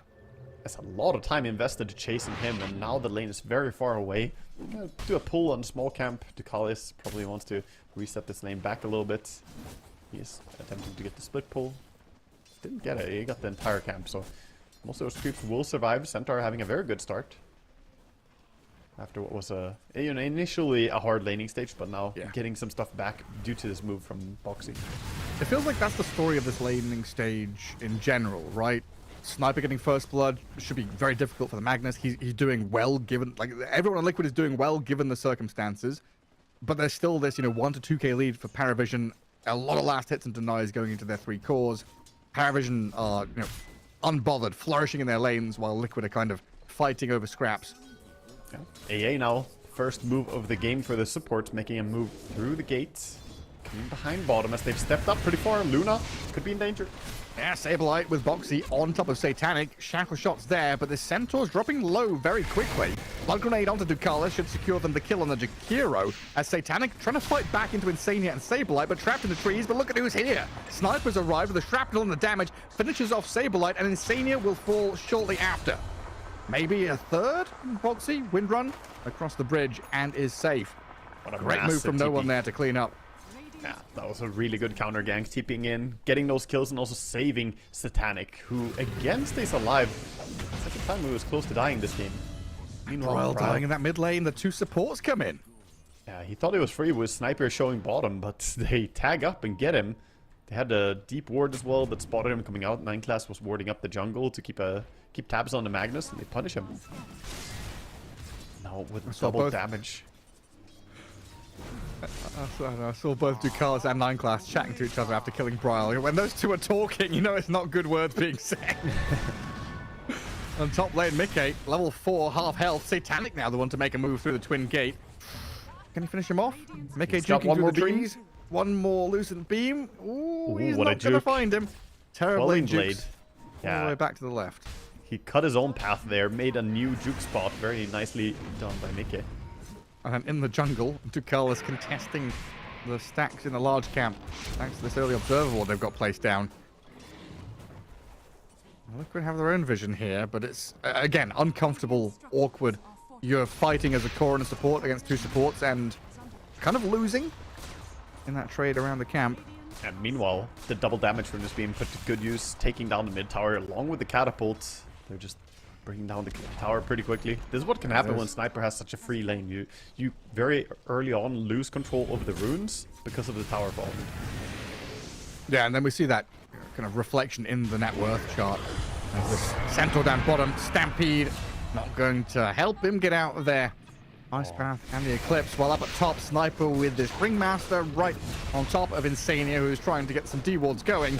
Bryle, level 5, but that power shot missing means Bryle can't continue. And even gets turned on and pushed back. Yeah, he just pops yeah. the strongman tonic and says, yeah, what? Now what? I'm gonna be fine. The Ringmaster, very happy. Free Madstone on the floor? Or was it free? Oh, he dodged wait! RP! Oh, What? no way! Oh, 9 class. He's got one more funhouse mirror. Could dodge an auto attack if there is one. He doesn't dodge the power shot though. Boxy gets the important kill, but that feels bad for Brow. First RP used in a tough game, and you get funhouse mirror dodged. The RTZ. Pulling out the Manta-style jukes here. Oh man. And then you're losing towers as well. This is getting hard for Liquid. Yeah, mid tower gone, top tower gone. Bottom tower might not be long for this world as well, with them thinking that they can close out all the control. Sniper hastes over there. And this is Bryle who just hit level 6, right? He was level 5 until 7 minutes 30. He hit 6 and then They lost get Centaur dodge too. like that. Well, back in live, Satanic is dominating, picking up another kill on the Centaur, while no one, a hasted sniper, sprinting back towards this Wind Ranger. Foxy getting whittled down. The daggers are flying. The peeps are coming. No one, he wants to finish this put one a off, ward. and it's going to be 9 class to secure it. Yeah, he does immediately ping that they shouldn't be able to attack me there, so he knows that there's a high ground ward. Good understanding, at least from Boxy, saying that that was, you know, a ward committed for my death. But a real big shift, though, right? We were talking about those last hits, kind of minute 7, not being drastically out of the hands of Liquid. But now towers fall, the lanes break down, the shift happens, you lose a few kills, the bleeding out has begun. And it really is looking like that, and bottom tower is just being peeped by Jakiro and the sniper, slowly whittled down, as you said earlier. The dire lineup not really happy to fight right now. Magnus needs his blink dagger. TB just wants to farm, and this is where the carry TB, you know, put them in a little bit of a greedier situation than maybe if he was off lane. You know, TB can try and play more tempo. Lineup looking hard at start here for Liquid. Yeah, I mean, very much in the game for pickoffs now. You need these like shackle shots off a Stampede, a skewer back, an RP. I think they need to just keep their heads down until they get the blink on Magnus and get the level 6 on AA. Insania trying to reach level 6 mid, but gets picked off doing so. Oh? Forces the Jakiro to take the shield rune. In the end, he had so little attack speed. I think they could actually have killed him before he got the rune. The rune deny. Radiant's bottom tower is under attack. But yeah, another kill, and AA, you know, he was just nine experience away from getting his AA ulti. Finally then So they close. can look for something. This map is just getting so small. A DM has carved his way through top lane, top jungle, now to mid. I mean, this Wraith King is like a brood mother at this point. Yeah, he really is. And this Making is where, the same sweeping moves. when you get going with the skeletons, it's really nice because they are self-propagating. They kill something, they get more charges for you, so you will just keep farming. The important thing is enemy not immediately killing your skellies, because that stops all the speed in your farm. But yeah, he's farming towards a Radiance. Typically, I don't like offlane Wraith Kings going Radiance first item. I like the Blade Mill or the Armlet, you know, get something first. But when the game looks like this, you can be a bit greedy. You're absolutely dominating the field right now. All tier 1 towers gone. I approve of this in this game. Yeah. That's going to pay off big time. Yeah, I it's always like in Dota, you want to win more, right? So you start winning, you get a finger, you want to bite off the entire hand. It's basically the idea. A bit of calm for Paravision, though. Take the foot off the pedal a little bit. Farming Ancients. Moving from that bottom lane up to top. It's only 11 and a half minutes in. It feels like, you know, minute 20. I'm thinking, oh yeah, Paravision getting ready to go Roshan or something. They've got such a commanding lead here. Oh, it probably felt like a long laning stage for Liquid, you know. This was pretty excruciating for the Magnus in particular. But he signed up to be the mid laner. That's what you gotta do sometimes. They are grouping up around him as well. Debating with the Centaur. Dangling himself in front of Paravision, who do come back through the gate. They showed the wind, so the jig is kind of up. Paravision realized what's going on. Tower defended for now. Yeah. MK just spamming Metamorphosis to try and farm up through this top lane even further. And he's kind of conceding jungle camps to the Wraith King. The skeletons are actually not that easy to fight for him right now, because you have to kill everyone twice, and all of them have 40 damage each. It adds up. High armor or not, you don't really want to spend your time fighting skeletons as TB. That means Wraith King is very, very close to the Radiance now. Already has the relic. Dire's top tower is under attack. I mean, all 3 cores are looking so good on Radiant. An incredible spot for them. Yeah, and they're just upping the greed. Mjolnir first item for a sniper is going to be priority. Luna, of course, with the Mask of Madness into Manta Rush. Very standard build. Right. And once they hit that timing, it's going to be the BKB timing. That's when all this farming will be felt by Liquid. Because right now it's like, yeah, you can farm the map. We will all farm. Little farm agreement. But eventually you're going to see who got more out of this. I mean, I think Magnus is about to break that ceasefire, honestly. He's got the blink. They bought a smoke on Insanian's Ancient Apparition immediately. So it looks like they want to try and make a play. It's difficult when you've got no vision, you don't see anyone. Right now, Sniper is the only hero that they've got a bit of vision on, and no one has already dipped away from that mid lane, sniffing it out. And they see the blink on Mag already. They're also showing 2 heroes bottom, so you know there's not too many people, so he's just going to go and farm the triangle setup. And Mickey up top. Wraithfire Blast. Jakiro spells. Terribly down to about half health. Will Sunder DM. And the rest of Liquid, well, 2 of them at least, trying to move over. Yeah, this Magnus AA, they want these RP Ice Blast to try and connect on someone, but Paravision are giving them no opportunities. Paravision with a very good understanding of the map there, just poking him, forcing out his Sunder, and then realizing, okay, we did it for like, 10 seconds, now we gotta respect that Magnus probably ran over, which he did. They dodged that beautifully and then back to farming again. They didn't waste a lot of time or a lot of resources. But Bryle, he's sick of it. He says, okay, let's go. We're gonna smoke up, looking for that pick on Luna. Can they find Titanic? You've got to find Luna or Sniper, because these are getting absolutely massive. They're gonna settle for Jakiro. It's even RPing him. They'll get him though. They will. Yeah, they didn't What have is to that, use 600 the gold? AOP. Yeah, it's a big payday, and it's better to get a kill than just running around forever looking for something that you're not gonna get. But ultimately, expanding the RP there was a costly way to go about it.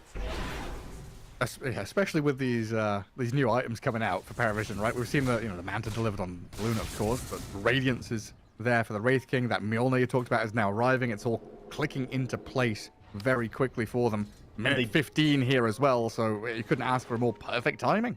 At 15 with no RP ready. This is like a free Tormentor for Radiant. They know that this can't really be contested. Maybe there will be an AOP, a stray AOP to be shot to try and do something. He's sending it out now.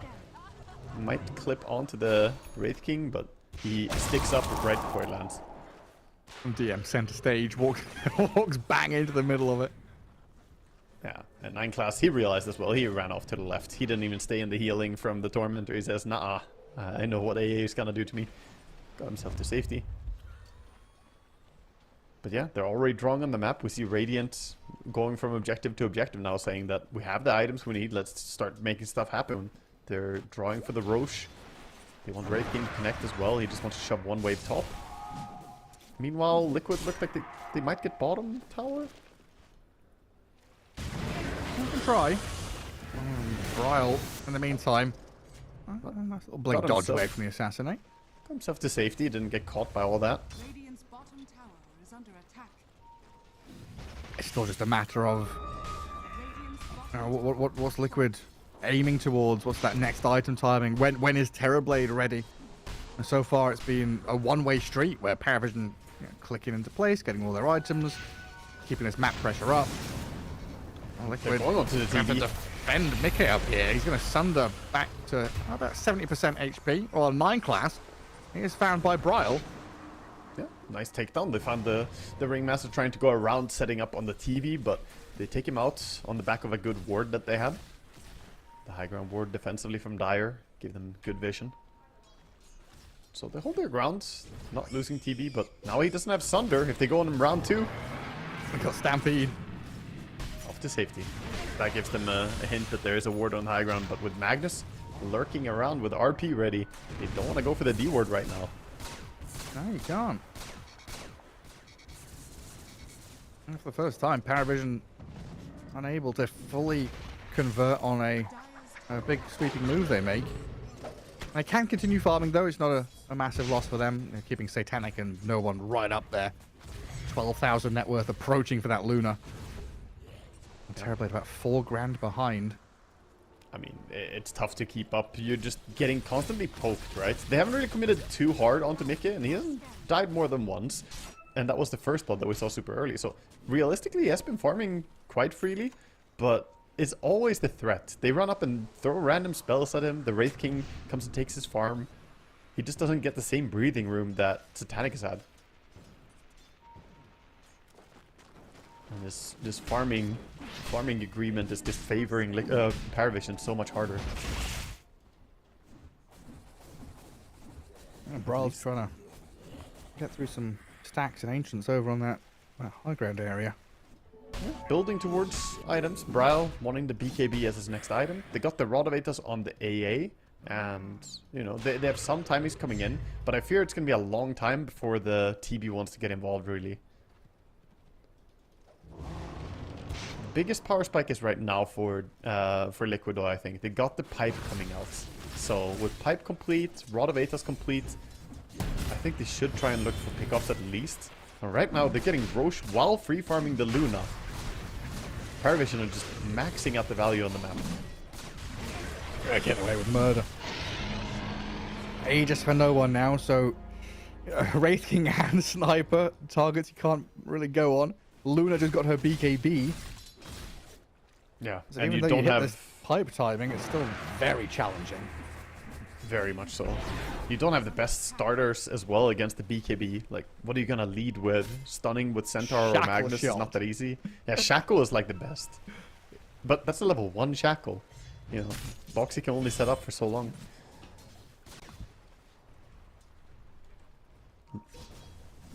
Still good though that they're kind of taking a portion of the map for themselves. Move down bot as 4.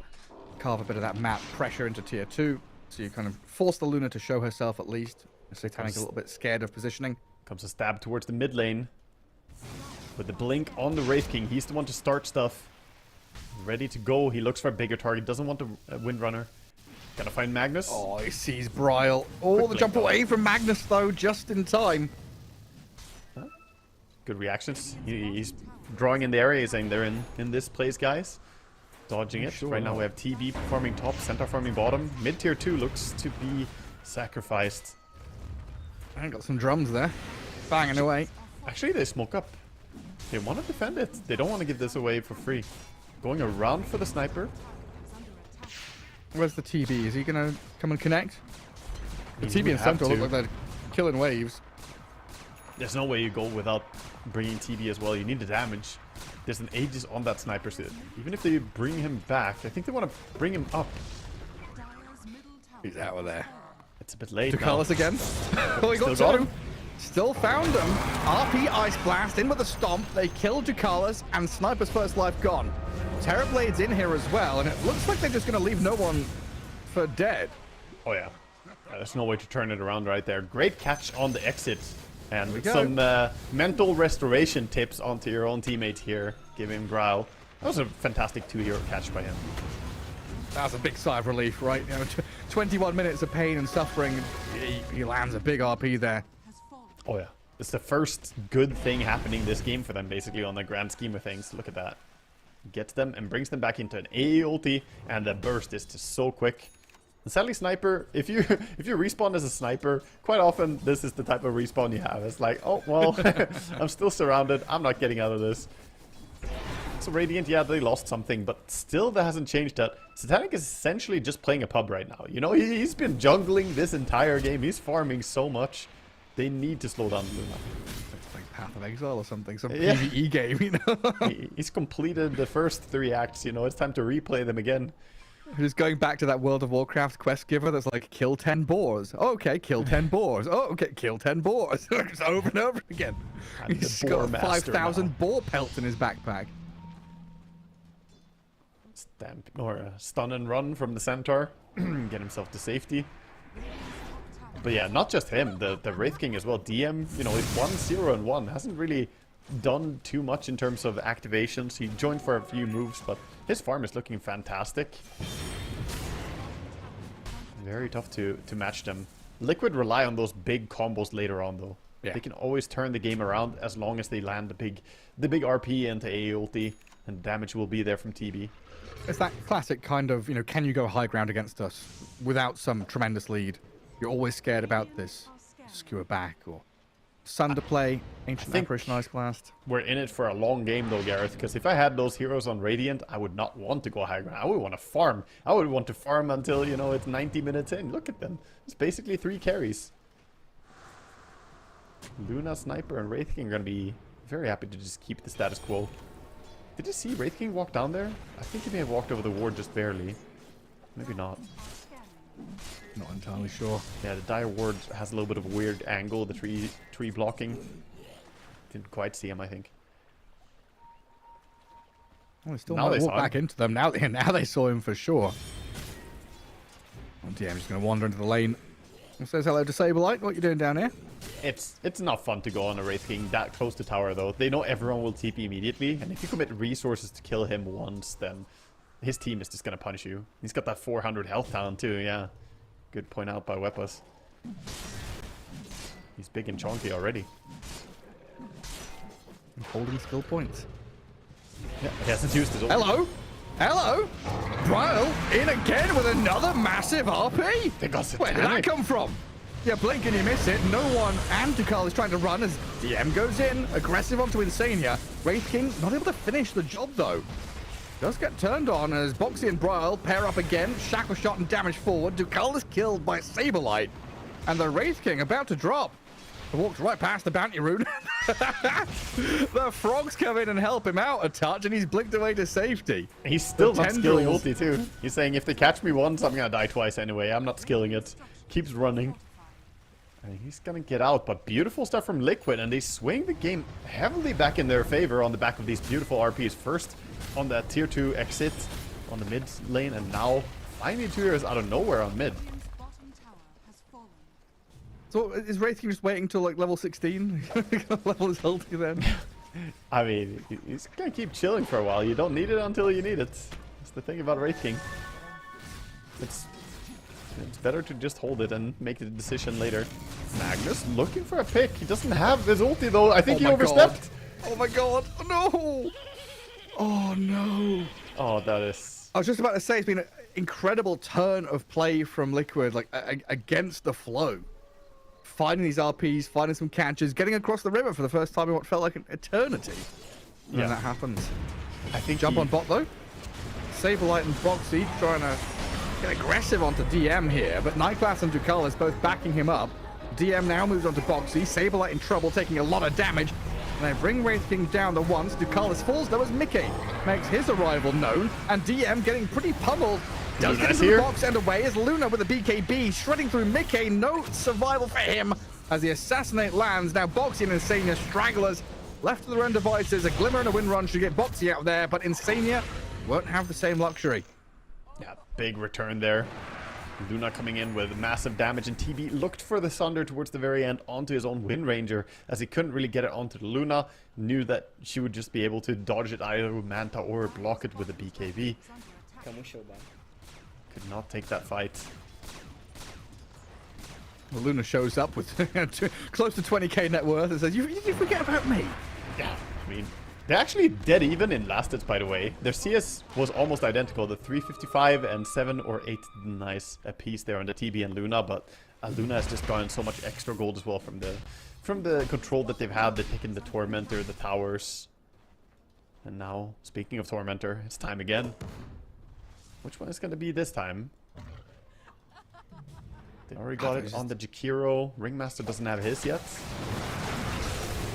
Just so heartbreaking, isn't it? Seeing this team have struggles, kind of rise from the ashes of the laning stage.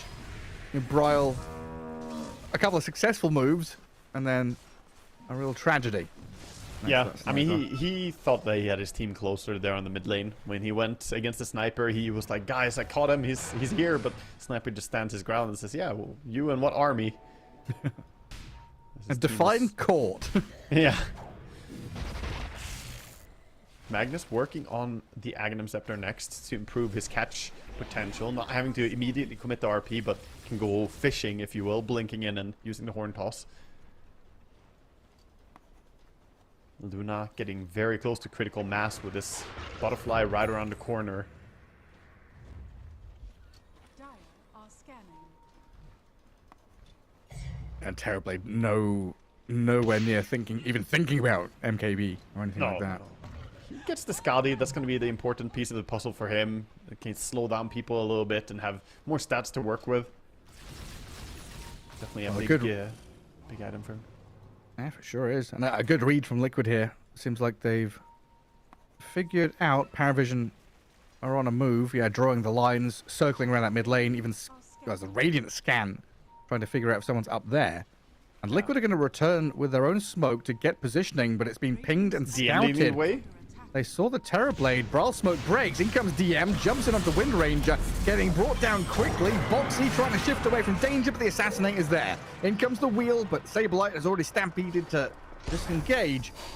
And Paravision, they want to catch and find a bonus kill. DM launches himself straight into Mickey, finds a stun through the tree line, and this Ringmaster gets jumped by the Centaur, but Satanic's Luna just comes in with the Eclipse, shredding through Saberlight, no chance of survival. 2 down, and the Terrorblade stopped mid-gate, stunned up, feared and killed. Can't even turn to Sunder. Wow. They took the fight in a beautiful way, and a lot of it was all thanks to DM. The first initiation on the smoke break, yeah, the DM Wraith King did his job. He hopped in, stunned someone, and just leads the way, opening the eyes of his team. But that second fight, the Manta-style DM Wraith King sent in illusions looking for the Magnus, preventing his blink, so he couldn't have helped with an RP even if he wanted to. Good. He couldn't do anything for his TV. If you wanted to land an RP, you would have to skewer in for it, and that's easy to react to. So just very heads-up play by the Wraith King, making sure to counter the only play that they had, which was a big RP.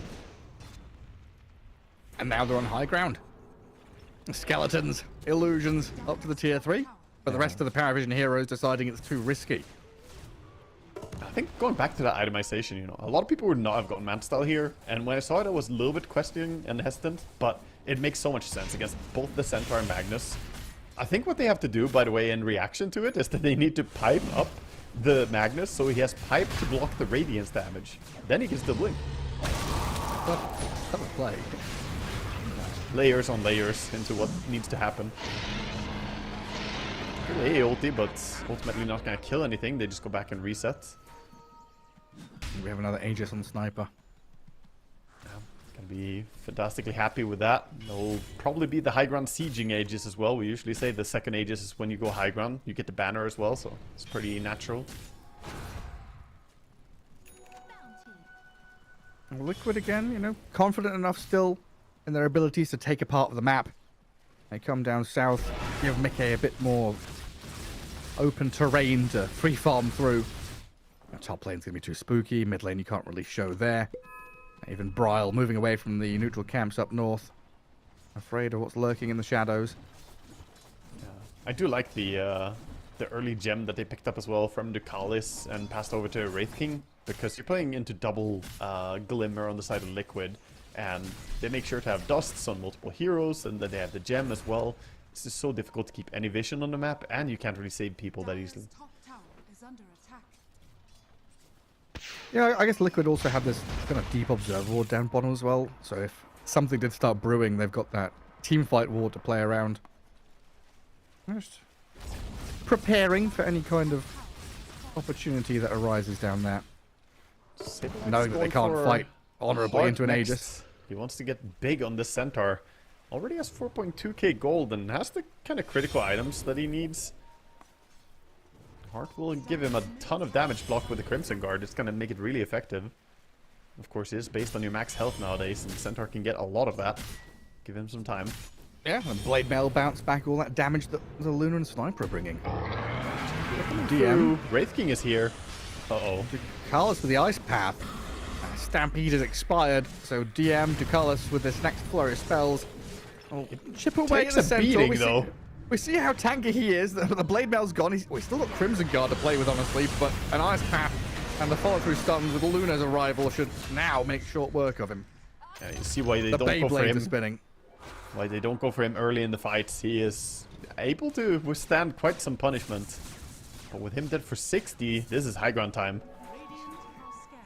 I don't know, I'm just creating a headcanon of what's going on in the camp there. 'Cause every time we see 9 class tip Saberlight, we immediately pan to no one who's talking. It's like, 9 class, you really have to tip him every time you get there. Like, oh, hang on, skewer back on Sniper. No one's sent into the Dire base where he's blasted down, but in comes Satanic.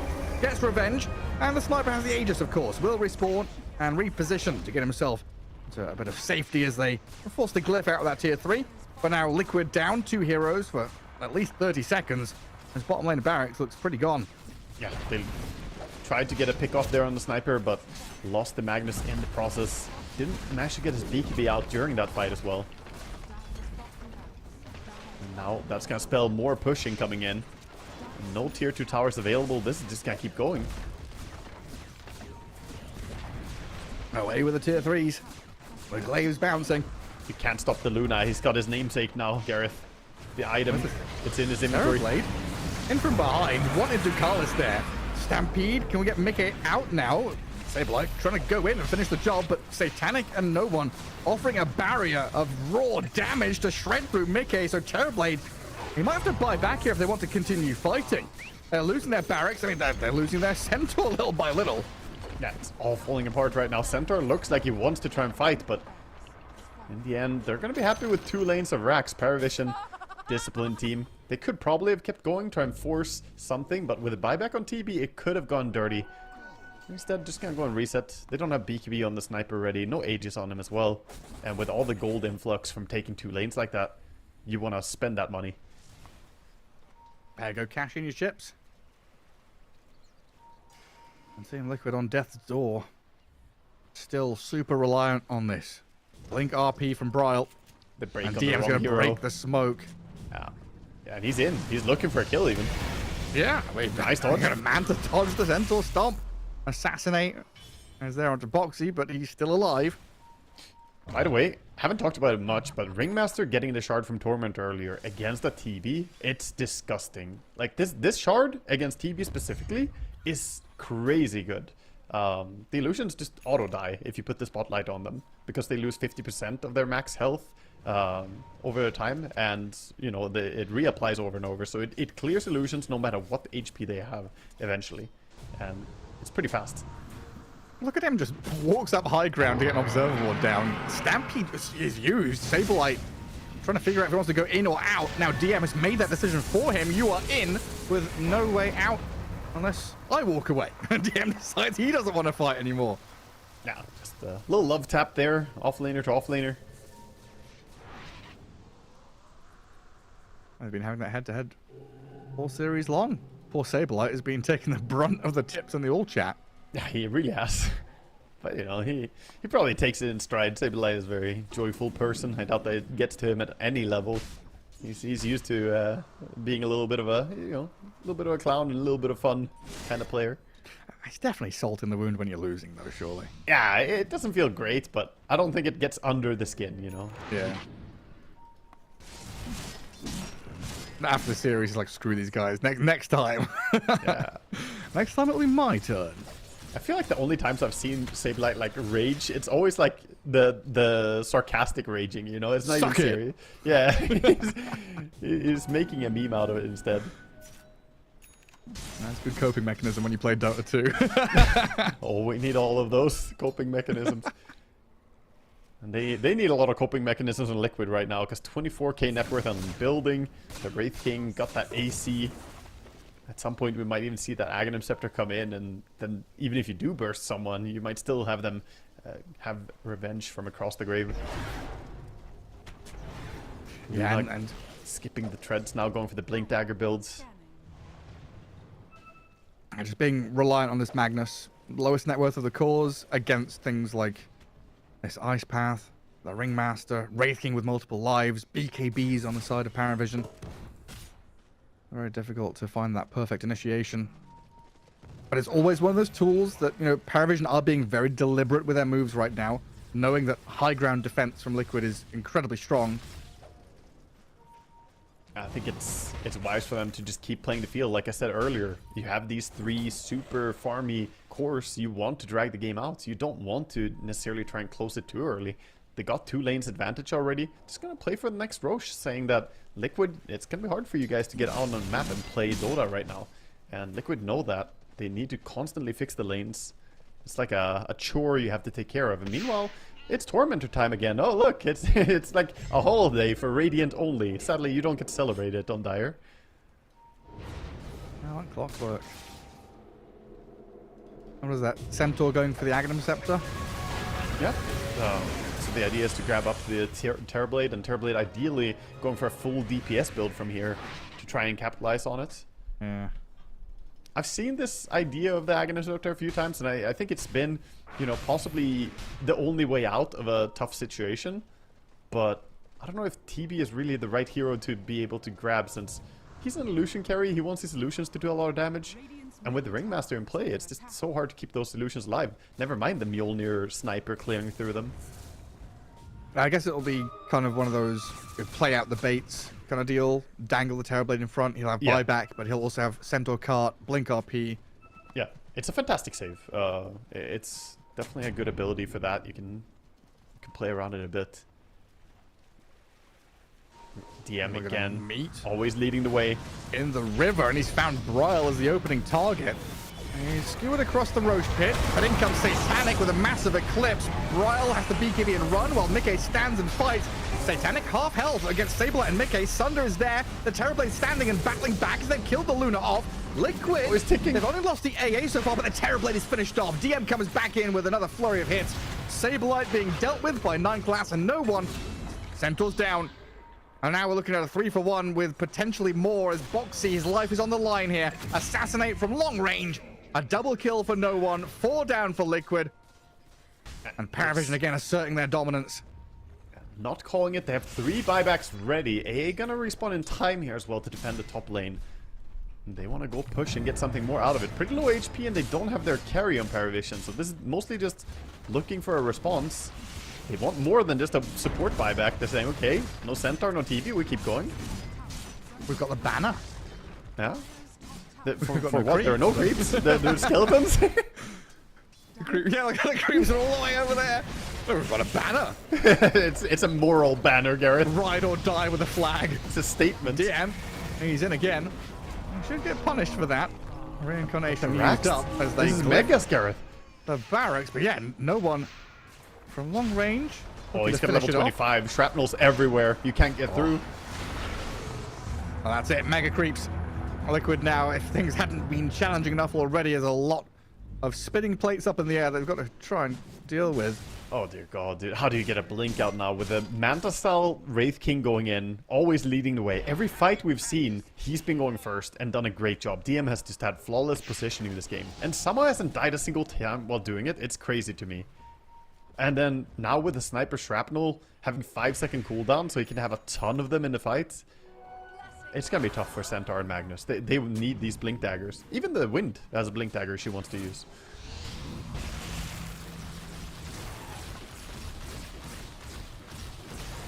Man, you were saying it's a chore earlier on to deal with lanes. What is it now? Torture? Oh, dude. Yeah, now it's just excruciating. You're like, it's a life sentence dealing with these creep waves coming in, especially when you don't have the best heroes for doing it. Like, yeah, you have decent wave clear, but not amazing, you know, against mega creeps. We've got to be careful. The CIA's listening. Hey, Wagga. Waterboarding's a thing of the past. We've got defending against mega creeps now. What's this mega creeps they're talking about? Maybe a new method. Guantanamo Bay getting ideas. It's just so hard. Props to Liquid getting out of their base and trying to do something. Mickey clearing that mid wave with everyone behind him. But then they've got to move top. There's just a 5-man unit going from lane to lane, deal with wave to wave, while Paravision get to pick where they play. And now it looks like a line down that bottom lane. A signal for them to maybe catch someone out. Because there's a wave there. Liquid are going to have to deal with that wave. And that's what Paravision are setting up around. It's like you constantly have to show heroes. And the more you show heroes, the more easy it becomes for Paravision to either go for a pickoff or go straight for the Roche. Whichever they feel is better. I think they want to get one kill first. But they could also just sit in smoke revealing position with someone and start the Roche with Luna. Like, look at 9 class. He's gonna sit around here. Actually, bring it down so fast. Holy, the Roche is dying. Ice Blast is there. Liquid are coming. Roshan's Oh, dead, the though. Shackle. Aegis on the floor. The Shackle shot. Hang on. They picked up the Aegis on no one as Ducalis is getting focused by Saberlight and Insania. And they will finish him off. Still Magnus? stuff in the pit. There's a cheese and a banner there, which Boxy could go in and steal. But it looks like Liquid just wanting to find pickoffs. Oh no, they're on the Magnus. Anything they possibly can, but you're right. DM has found the Magnus in the back while no one being charged at. They've got Saberlight on him, so Aegis down. Satanic with the Eclipse. He's starting to run around. In the back, Broil. TP out from him. But the throne is dying in that dire base. There's chaos everywhere. Liquid trying to scatter to the wind. Insania falls further south as the mega creeps in the base were already starting to chip away at the throne. And DM has just beelined it right into Liquid's base. Yeah, they're coming. They know this is the final nail in the coffin, the one team fight they needed there. Now, Magnus gonna try for a pick, but the Manta? It's so damn difficult. There's no glyph here for Liquid either, so DM knows he can just stand here, hit the throne, BKB up, blink around, do what he wants. They'll buy back on Mickey's Terrorblade and try and play forward, but Satanic's arrival should secure this now. Bryle, there's an RP on a box. Keep that box right there, but GG comes out finally as the throne falls. Paravision are going to be the ones to take this in a very, very convincing fashion. A 2-0 victory in this series, and no one again with a fantastic game. He wasn't he like 10-1 and 11 or something first game? Now he's 11-1 and 13 on Sniper in this game. No one just dominated this series. Yeah, 10-1 and 9 on that puck. Incredible stuff. And it feels like he's getting these 18th picks, you know, this puck, this Sniper, quite often setting himself up for success, you know, good laning stage and then a good hero in the game in general. And like, honestly, like looking at these drafts, I would, again, maybe I'm just straight wrong reading this. Looking at this, Sniper, Luna, greedy. Sniper, Medusa in previous games, greedy. But the way they play around these ranged, hyper damage carries with heroes like the Centaur or this Wraith King, sublime.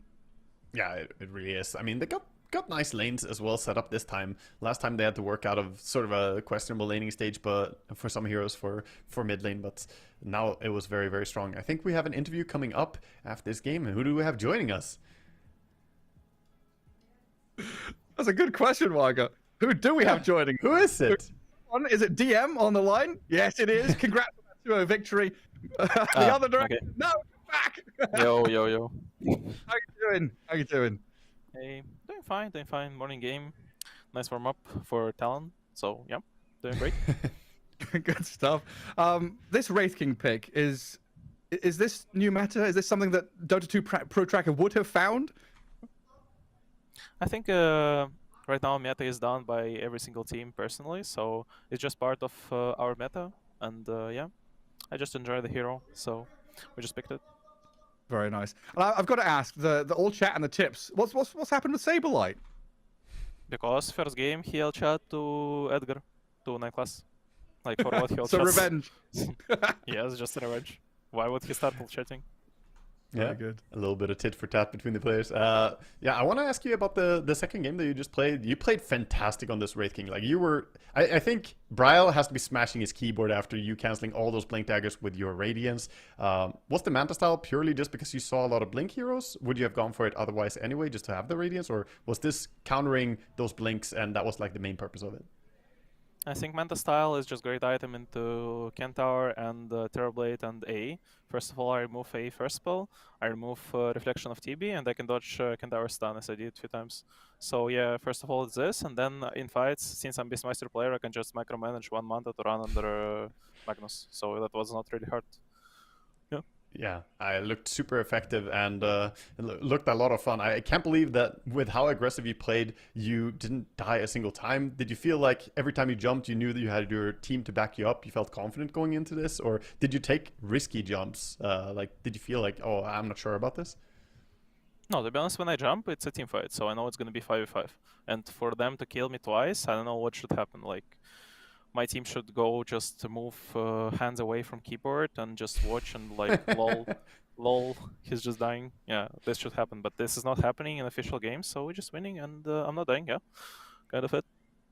Yeah, feels good. I mean, congrats on the strong 2-0. I wish you luck in your next series coming as well. Well done, man. Thanks a lot, guys. Yeah, thanks for joining us. Around. So yeah. I hope we get to see more of this Wraith King. That was chill. It's usually like that when juicy. we get these interviews after a pretty dominant 2-0. The players are, you know, the easiest vibe ever. It's like, yeah, it was just warm up. You know, he literally called it a warm up for the next series that they have coming up. And I think overall, when they play like this, they look like a tough team to stop, Gareth. They surely do. You know, this ability to kind of flip the script in these drafts, give no one, you know, carry from the mid lane, have this, you know, Wraith King out of the off lane, super versatile and flexible team, a real beast to face up against. And we'll see how they do later on in the tournament. Of course, that wraps up our first series of the day here. Day 2 of groups for Rally. Next up, Spirit versus Shopify. So we'll take a bit of a break and come back with that next 2-game series. We'll see you then.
Really not sure what took me so long to do some living before I'm gone.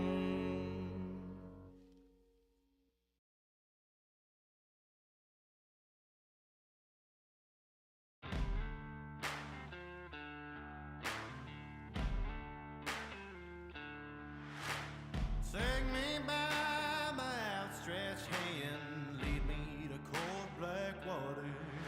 The fires that I've started are growing bright and hot.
so right, feels so wrong.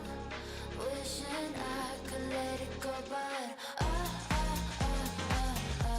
been losing my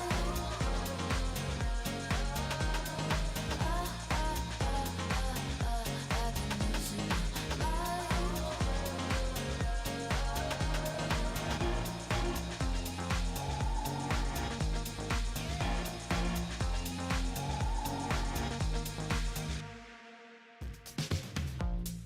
I know we can work it out. Tell me what's the harm. Let me spell it out loud. I want you to stay. Feels so right, feels so wrong. Wishing I could let it go, but I've been losing my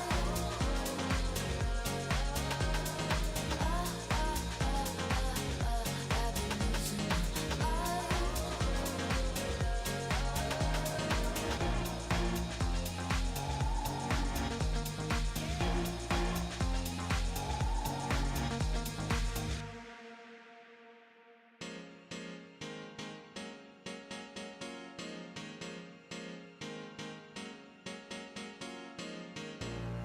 feels so right, feels so wrong.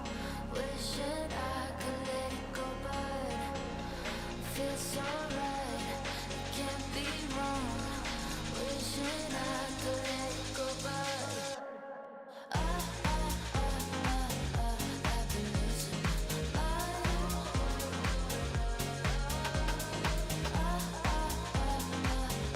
I've been losing my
chance in life. Take it or leave it. To go to the edge and still survive. If you ride that laser beam, it's a light that brings your dream alive. I'm having a feel good day, and it's all on the bright side. It's starting to go my way, from a heart to a joyride. Though I don't know why, I could jump the fire and dance a wild ballet.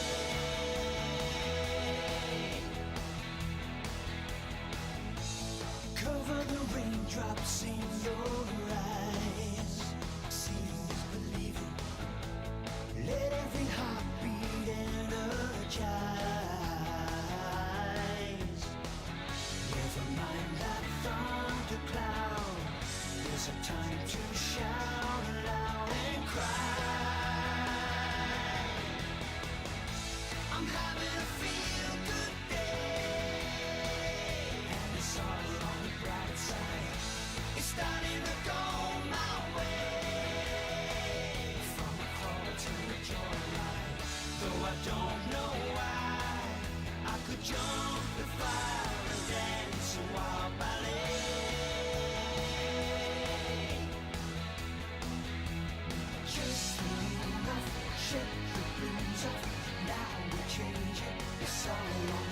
It's like life is better when we're headed. Rearrange it, I crawl to a joyride. I'm having a feel good day. Feel good day. It's starting to go my way. So go my way. I'm having a feel good day.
back for more.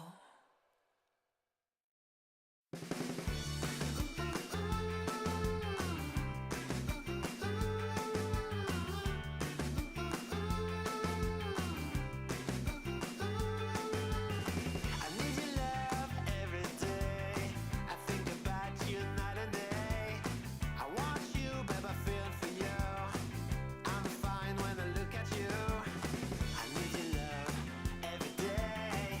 I need your love, hear me when I say I need your love every day. Come on, give me your love, give me your love.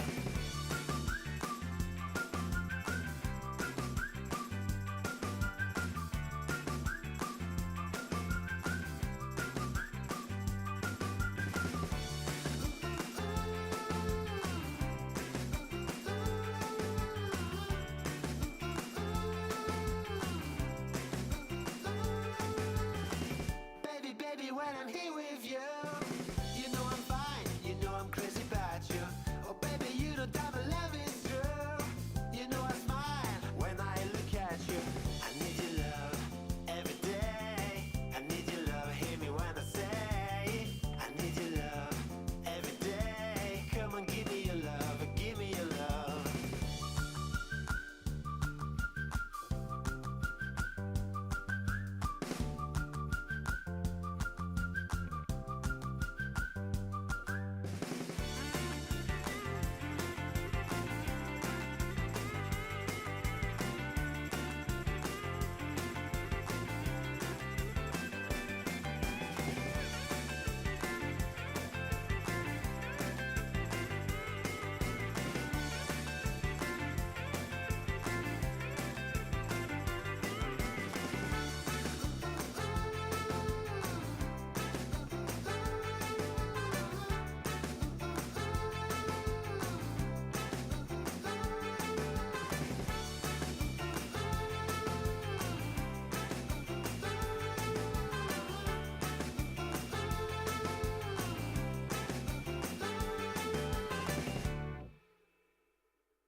I was a young boy in New York City. I worked the night shift until it hit me that you are what I'm living for.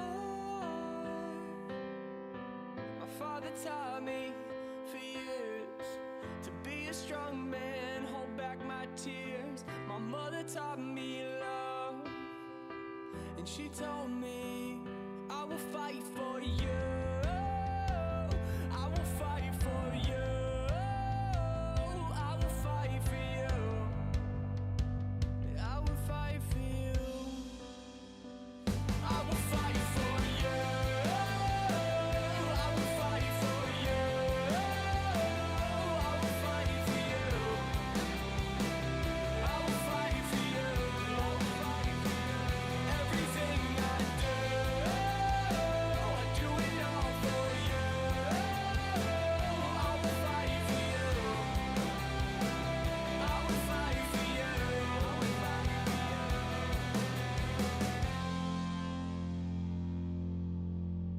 When I'm an old man in the country, I'll think about that day, remember fondly. I try to make you proud. I live my life so loud. Before I go, can I say how much a difference it makes with you in my corner? I didn't feel like a goner. I will fight for you. I will fight for you. I will fight for you. I will fight for you. Everything I do it all for you. I will fight for you. I will fight for you.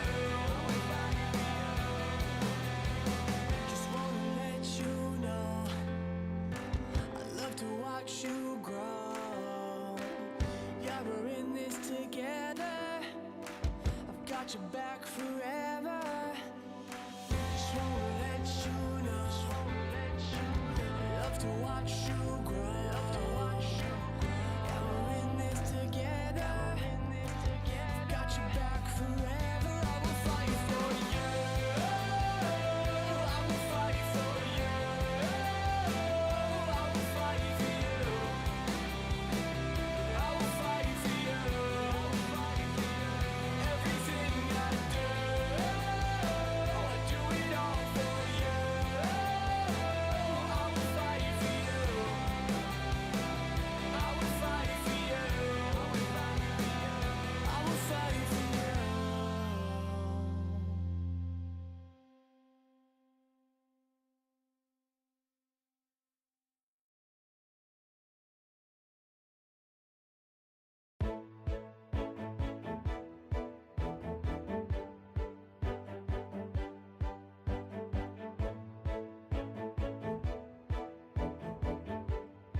time.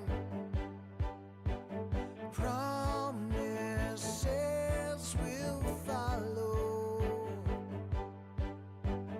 Inner visions realized in a new tomorrow.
Take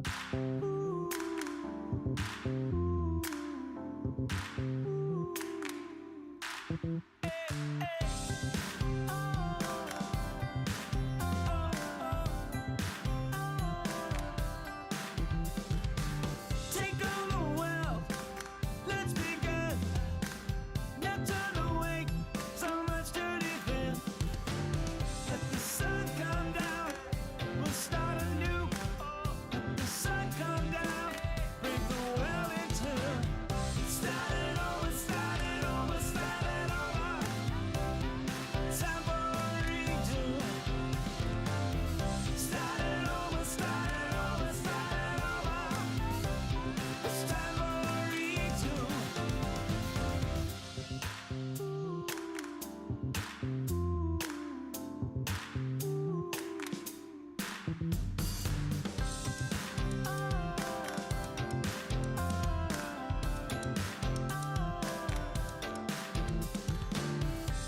It's not too late.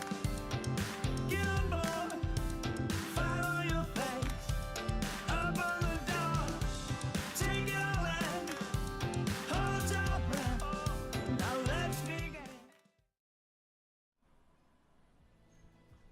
Welcome back, folks, to ESL One Raleigh here as we continue day 2 of the groups with our second series of the day. A 2-game series between Team Spirit and Shopify Rebellion. Waga, a tale of 2 sides of the group so far. Yeah, Team Spirit, of course, doing very well, but Shopify not looking too hot right now. They are 1-5 sitting in the group stage, and the only win they got was against Talon, who are also down there with them in the gutter right now, fighting for their lives, trying to stay alive. But it's gonna be tough, man. They basically need to start winning every game right now. Yeah, I mean, this group is a tough one for those 2 teams, right? Talking a little bit during the break, how they, you're kind of down there. You're down in the spot. You're drawn against your opponents who are also, in the gutter with you. You're looking up, and it's just a star-studded lineup of Paravision, Spirit, Liquid, and then Enigma Galaxy, who have been showing up in the last 6 to 9 months. Yeah, I think that was the big thing, right? You expect Nigma to be perhaps the team that you could, maybe look to get some easier games against, but they have just been absolutely fierce so far. Nigma looking fantastic. So this has not been easy at all for them right now on the side of Shopify or Talon for that matter. But yeah, we'll see what the teams can bring. If Shopify has learned anything throughout the games they had so far, I think draft was a big issue for them on day 1, and figuring out what meta we're playing on, what the LAN meta is going to be for this one is always important. And it's harder than ever now with the Dota 2 Pro Tracker not allowing you to study others. There might be sneaky stuff being practiced. You really got to come up with good ideas. Yeah, I mean, DM in that excuse me, interview earlier on saying that the meta is kind of being developed team to team, right? Usually we'd have this front runner pack of 2 teams, like Liquid and Gaming Gladiators would set the stage. These are the heroes, these are the drafts. But now it's down to individual teams to come up with their coaching staff some new ideas, some hidden fanciful tactics. We'll see if Bulba with his stack of papers is able to do that here against Team Spirit, or if Silent has got the tricks up his sleeve still, as we shortly head into this one. Yeah, we'll see exactly what the prep is going to look like, because obviously you need to do your research, what your opponents have been relying on and playing so far, and what you should be on the lookout for. So far in this group stage, we've seen Medusa be a risky hero that some teams elect to ban out in the first phase, and you get at least pay attention to the first 2 bans, because if you set up a Medusa pick with a few good protective bans, then she can be a force to be reckoned with. Yeah, and then we've had these AA Tinker back and forths. We've got this Nature's Prophet, who is also a threat. And you've been talking about the PA-TA openings in terms of bans or picks as well, being a kind of a dance of death around some of these heroes. I don't know. I kind of love the fact we've got so many viable options that are off the radar a little bit. That can definitely come out there as well, like Wraith King in that last series.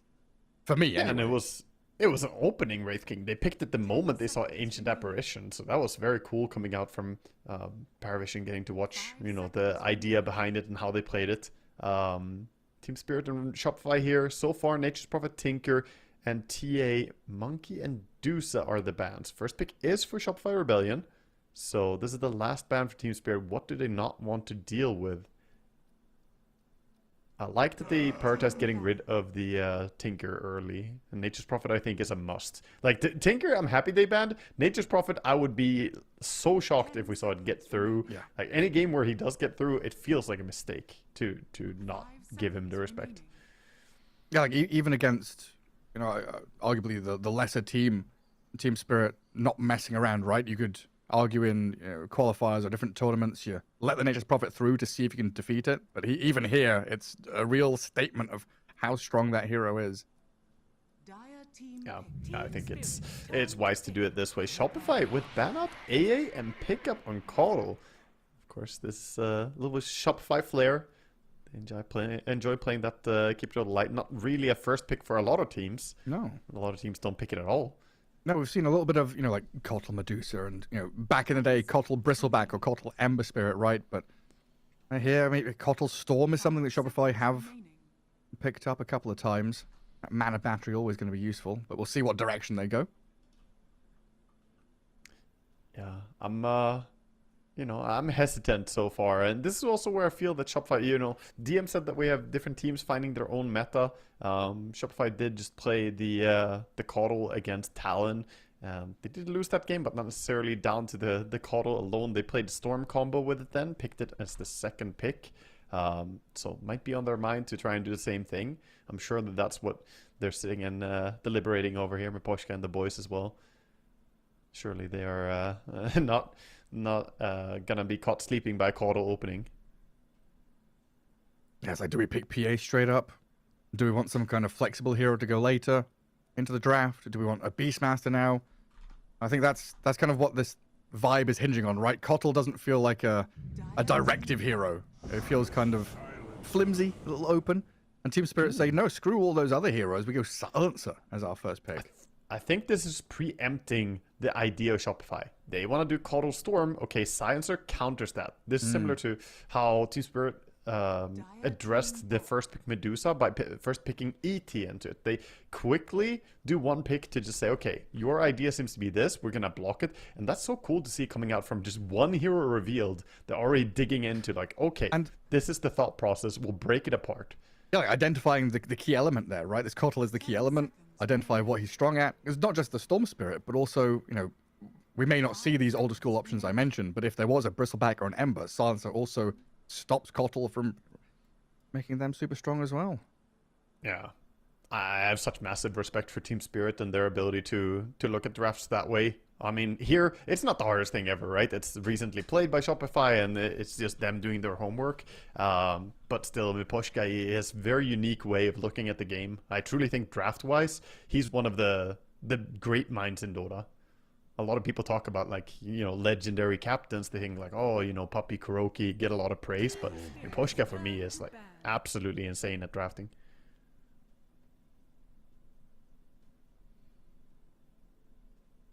What do I want to get rid of now? Sand King PA, the bans from Shopify. And Team Spirit. What are you afraid of at this point? The Centaur and the Beastmaster have come out as big heroes before, but... Yeah, I would still be worried when you play the Silencer that, he's a hero that can be overrun. You can also be poked at and get your global forced, so that's a few things that are risky about running the Silencer. And similarly in lane, I'd be a bit concerned about, pairing the Silencer and getting against some like Tusk duo lane and you just get jumped in lane. Because he's one of those oppressive heroes who wants to bully, but similar to AA, can get caught out and can be punished for not having the mobility to his name. Oh, wow. There's a Twitch chat prediction going up. Was it 700,000 points for Spirit and 12,000 for Shopify? I think that's one of the most brutal, one-sided... Someone could make a lot of bank here, Gareth, if Shopify were to upset this one. And right, here we go. How many points? I've got 78,000 points. Here we go. What are we doing? Are you all in? Are you all in Shopify? Looking to double, triple up, quadruple? It's going to be a lot more than that. Yeah, tenfold. So, not only did they take the Silencer, they took the Storm too. Funny enough, the two heroes they followed the pick of Coddle with was Silence and Storm. It feels like Team Spirit just stole their homework here. They're like, we'll take those heroes. Just grab them up for ourselves. I mean, Storm is extremely good against Caudle. One of those heroes who can just jump Caudle and get on backline. But an early revealed Storm does come with some weaknesses. He's a hero that does get countered by Puck to a pretty hard degree. So Shopify get a nice matchup there.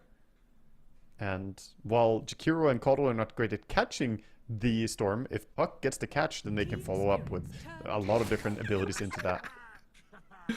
So what? We talked about the Cottle Storm. I talked about Cottle, Ember, and Bristle. They ban Ember. They pick Storm and Bristle. Yep. Yeah, really just taking away all the options for a good Caudle combo, it feels like. I wonder what they're going to end up with. Yeah, I don't know. Just Puck, right? Just going to be pumping the Puck full of mana. Yeah, the Ice Path as well is pretty nice, I guess. Spam Ice Paths over and over.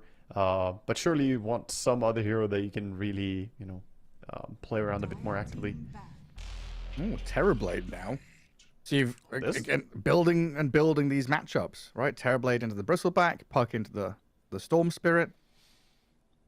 Yeah, TB is pretty nice against Bristleback. You have a super high armor hero who can also sunder Bristle, which you can do from the back of Bristle. It does not matter that he has the Bristleback effect, since, again, it's not HP damage. You can just take that HP for free. A little health swap. Something for Bristle to be a bit cautious about. But I like the Murta. They now have two different sources of silence. They have Silencer and then the Murta coming in with the calling as well. So Puck's game will be a little bit challenged by this. Not the most. But if Storm gets off to a good start, gets an Orchid as well, something can feel very overwhelming, as there will be a total of 4 silences on the Team Spirit lineup already. Yeah, we don't really see like Yule's Puck that much anymore, but it might be necessary here, right?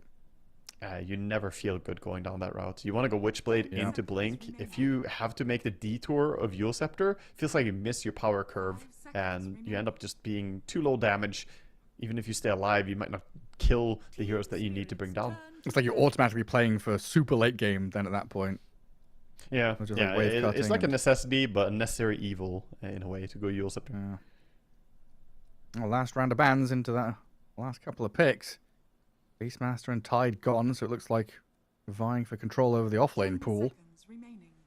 So Shopify, I guess Tide is a double whammy. Can be carry, can be offlane. When you're looking at Bristleback flexing, that's the kind of hero you want to ban. Yeah, makes a lot of sense. Yeah, Bristleback does do really well as a safe laner if Shopify was to pick a hero that doesn't match up well against him. So that's, of course, with Team Spirit having the ultimate last pick, they will decide the Bristleback's position only then. Until then, it remains open. Of course, Radan, capable of playing pretty much every carry under the sun. He doesn't really mind what hero he's playing. Yeah, and I guess one of the limiting factors for Shopify Rebellion, I don't know, I may be thinking about this too negatively, but Perkaz is a relatively new offlane player, right? Super skilled as a carry for sure. Hero pool, decent in that regard. But as an offlaner, I would argue offlane hero pool is a challenge for him to try and find certain ones. Is that going to be then him on the Terrorblade? Yeah, I want to say that it will be. It could also be that they put him on the DK, but it feels like I would rather have a safe lane DK and play TB on the offlane in this case. Because I was starting to think, do they have to give him Mars or something now? Because that's what he's been playing recently. But if they give him Terrorblade, then he's playing carry from the offlane anyway. Yeah, that's what a lot of players do when they transition from the carry role to the offlane. It's like, yeah, just give me heroes that are similar, you know, the Doom or something that we played carry anyway. Carry Doom, you're used to it. You're thinking of Ramses, aren't you? Exactly, yeah, Ramses and his transition. I mean, it's true. A lot of players will look for the similarities between the roles and adapt it into a new role. But with the DK final pickup here, of course they get some instant stun, which would be nice later against the Storm. So once it gets Blink on Dragon Knight, he could be the one to initiate. Has some good layers, right? Yeah, good layers, and he doesn't care greatly about the global silence. Like, when has a Dragon Knight ever cared about, okay, I can't cast a spell for a little bit, sure. Especially when he's the first one moving, usually. Yeah. That's a Sven. Okay. Sven comes in, and of course, I always say this when I see Murta, by the way. Murta is a hero that functions better the more stuns you have in your team. They were only sitting at the Storm for lockdown, which makes it hard to combo Deadshot. Now you have 2 spells to play into. You have the Vortex or the Sven stun. Because Deadshot, sure, if you're super skilled and you're in the right position, you can land some impressive ones.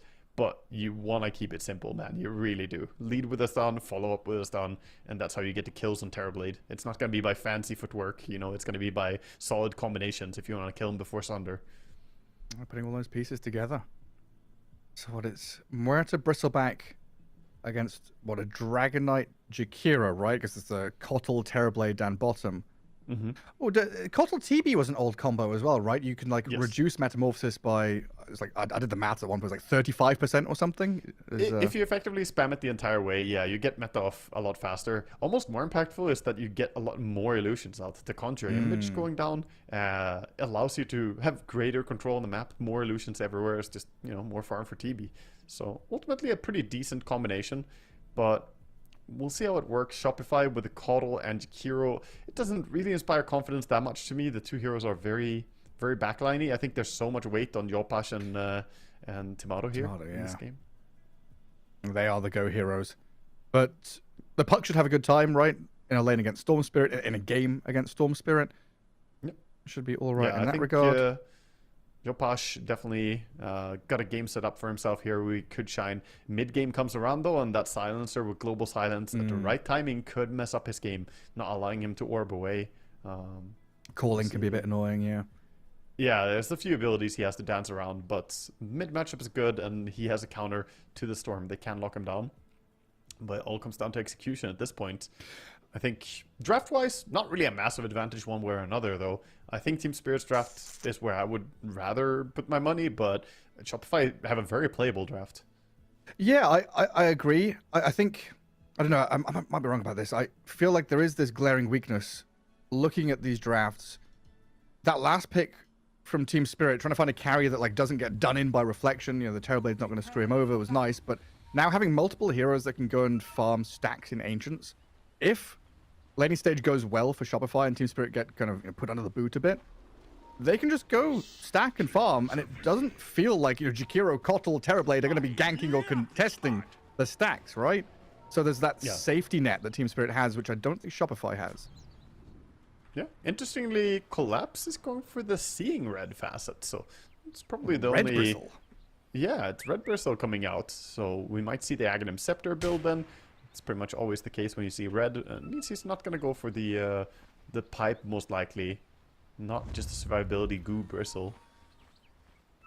Well, I influenced the prediction. I've ruined my own chat gambling. I had such good odds. Now people have followed me into oh no into the loss. Is it a 50-50 now, anyone's game? No, it's not. Was it 250 to a million? Okay. I mean, I want to say that that's pretty on point for what I would expect for the teams going into the game. Team Spirit, I just have to say I expect them to be the ones to be beat here. Let's say Shopify need to find a way to beat them. Oh yeah, Par's going to go for that top bounty rune. No contest from Team Spirit up there. So it should get the 2 for 2. As Radan will come back and get that southern one. Yeah, Miposhka already in and blocking the big camp with the sentry. So he's anticipating that they want to stack a lot of camps. This is something that Hellscream is very likely to do when playing Kotl. Kotl is one of the greatest stackers supports in the game, not only because of Illuminate having so long range, but also he has 320 movement speed. It's just a super fast hero, and that makes it easy to stack. There is that worry that, you know, Larl +1 comes in and steals everything. Yeah. Definitely going to keep our eyes open for that. But laning stage comes first. Radan and Miposhka down bottom against Pakaz and Hellscream. TB Kotl. What an off lane. Yeah, it's not really the most concerning lane for Radan, I think, on Sven. He should be getting pretty easy farm. But I like that he did go for the Illuminate, at least on Hellscream. I don't like seeing offlane Kotls skipping, or support Kotls skipping the Illuminate and not pushing lanes. I think you have to. Ooh, Tomato. Okay, he's alright. He has to use the wand, but Collapse and Rue putting a lot of early damage and keeping Tomato away from Creep Wave is already problematic for Shopify. Doing the prep work for a kill in the future. He drops pretty low. Sure, you have Dragon's Blood, but it's not that effective early on. Threshold activated. Yeah, you always gotta do the prep work in laning stage before you go for the kill, unless you have some absurd lane. Mid lane, both mid laners pushing their limits. It's close. Yeah, it's getting pretty tight over there. 5 and 5 against 3 and 4. So Laurel coming out ever so slightly ahead. He does have his bottle coming out already on Laurel, but he also has a little bit less HP, and with the phase shift available for God. Puck, he's the one who can play more aggressive. Misses uphill. Yeah. They really want every CS they can fight for. But CS-wise, Radiant off to a good start. Puck has found quite a few denies though against the Storm. It could be super hard to deny Storm. He found 6 of them. Oh, Tomato takes some tower hits there as Collapse pops his magic stick to survive. Bottom lane, Miposhka also on the run away from this Terror Blade as looks like Pakaz there protects his Keeper of the Light. Who was getting close to death. Good positioning there by Miposhka. I think a Blood Grenade might have secured the kill onto the Silencer, slowing him so TB could get an extra auto attack in. But yeah, still alive for now. Oh my god, I've got Puck selected in game, and all I'm hearing is "Greetings, I'm out. Greetings." Stop it! Silence, annoying. you foul beast. There will be plenty of silence for him to deal with later. See if we get any silence fool. So far, so good across these lanes. No one taking any heavy hits. Everyone farming pretty decently. Dragonite out in front ever so slightly. And Terrorblade Leading the way a bit. It's gonna be the green facet Dragonite, of course. The only one that we really see gameplay from right now in the high level. There was a point when red facet was first added after the cleave, of course, when he had the magic damage or the extra damage. It was busted because it did twice the damage it should. It was just bugged. Then it was strong, but that bug got fixed, and now it's green dragons. Just free Mindbreaker on every hit. Yeah, double damage Mindbreaker even. It was super strong. Looks like Pakaz was dragging his feet a little bit in the last hits. Starting to get back up with the rest of the pack. Miposhka and Rodan doing a good job at keeping him back. And with that Metamorphosis, it's hard to stand your ground and fight. Costle's not really going to offer all that much. Yeah, keep cancelling stuff here. The Caudal Illuminate cancelling the Clarity from Miposhka, just messing with him, not allowing him to get his resources back up. Super annoying. And still dead even in this mid lane as well. Skem just going in and invading, blocking up the Ancients. This Puck gets cheeky, having a big creep wave, wants to try and bring Storm low before this wave goes on the tower. Oh, Yopash wants to make a move on the tower. You can already see it. Yeah, I mean, there's a scan from Lal there as well, expecting some kind of support rotation. It's not coming. But Yopaj going to toe this line, get some denies on the tower, and keep that chip damage. Going on to Lal, who now has raindrops to protect himself alongside that Fairy Fire and Magic Wand. Bottom lane, Miposhka. Again, Metamorphosis up means a move from Shopify. Oh, push him to safety. Yeah, unable to finish him. Pushes him out as Laurel in the mid lane again, taking a beating from that Puck. While Pakaz taking some tower hits on the way out. Top lane, Rue running away from Skem as Collapse holds the line there. And every lane you look at, Laurel in the mid lane. Vortex back, but the jaunt from Yopaj is there. Courier dies with rain drops and blood grenade on and it. on TV, now bottom. We dying here. Pakaz about to fall. Radan and Miposhka, one more tap. Oh, but first blood goes to Pakaz. Kills Miposhka first, dies and to we're not done Radan. yet, top lane. Top lane Collapse about to drop to tower. Skem, he's gonna get the kill. Oh my god, these teams going toe to toe in the lanes, man. They're fighting to the very last drop. Skem still being hunted by Rue. Trying to turn around Skem, knowing that there's not enough mana for any spells coming out from Murta. Just barely missing 20 mana. So very close. Now moving to mid. Considering mid. Doesn't have level 6 yet though, so he can't jump onto the Puck. Needs the creeps to die. Guarding rune control TP. Guarding the rune with both Muerta and Silencer. And it's the shield rune, which Miposhka gets. And Yopaj, another jaunt to the orb, gets him back to safety. Ooh, but Law has hit level 6. So a Vortex dragged back into the calling. Gets the kill on Yopaj, and a pretty damn important kill there. And one brain collected. Miposhka starts the little collection for a Silencer. I wish it was retroactive when you upgrade it. You just take 2 extra, you know. It's like, oh, by the way, I have Shard now. You owe me 2 int. I've already got your brain in a jar. Give me more. What's this The fight? shield rune. Let's fight in the winning jungle. this? Skem gets the Observer Ward, but I don't know. Miposhka just keeps giving it to him. They need the puck wants and it. the Kotl to arrive to grenade. try and defend Skem, who's still... Oh, the missed chance. Oh, Skem survived. Miposhka, he's in that creep camp, falls to Yopaj. Skem does die in the end. Big. The blood grenade last tick brought him down. He was very close to regening enough. Nice attempt with the blinding light there as well. Almost had him saved. But 3-3, good early kills from Shopify, good early laning stage from them. But And this the might be Wisdom the tipping point. Yeah, Radan going for the Wisdom. Pakaz. That stun is not enough. Not long enough duration. That belongs to Terrorblade. Any blinding lights? See if we can reach him. Oh, I don't know about that. He's trying to chase him. He's getting in position. Jakiro's coming. He's actually too slow. Metamorphosis used. He throws the stun back at them, Radan, but the Ice Path is there, and Skem's move looks like it secured them the kill on the Sven. That was a risky attempt to steal the Wisdom Rune. Even if he did get it, same thing would still have happened afterwards, so a little bit rough for him. What a funny game. Power Rune in 10 seconds. Both teams want to fight for it. We see supports congregating towards the mid lane, the Jakiro and the Coddle. More to Storm move top. Looks like it is down south. Illusion Rune for Yopaj. Wait, is Silencer nearly 6? Like, Illusion Rune could actually be pretty useful here. He does need quite a bit more experience before he has his ulti, but his ulti could be a big timing for them to try and make moves on any of these hard-to-kill heroes. The Puck, the TB. Right now, the Poshka just standing as an observer ward, basically, watching the Kotl, Jakiro, Terrorblade move down to that bottom lane and protects the Sven, who is farming jungle. So then Poshka might be dying for it, as all good observer wards do. Yeah, that's a gank tank right there. You die, but in the end, you kept your carry safe. And meanwhile, Yopaj was targeted mid by this Murta rotation. I mean, Radan is still being chased here. Hellscream and Skem. Quite a lot of chase and damage on this Sven, who doesn't have Magic Stick. He's got a Storm Hammer and the ability to run up to high ground and get away. Dual Breath and Reflection are there, though. So they... Like, even though Miposhka tanks the gank and gives the vision, Radan still dies.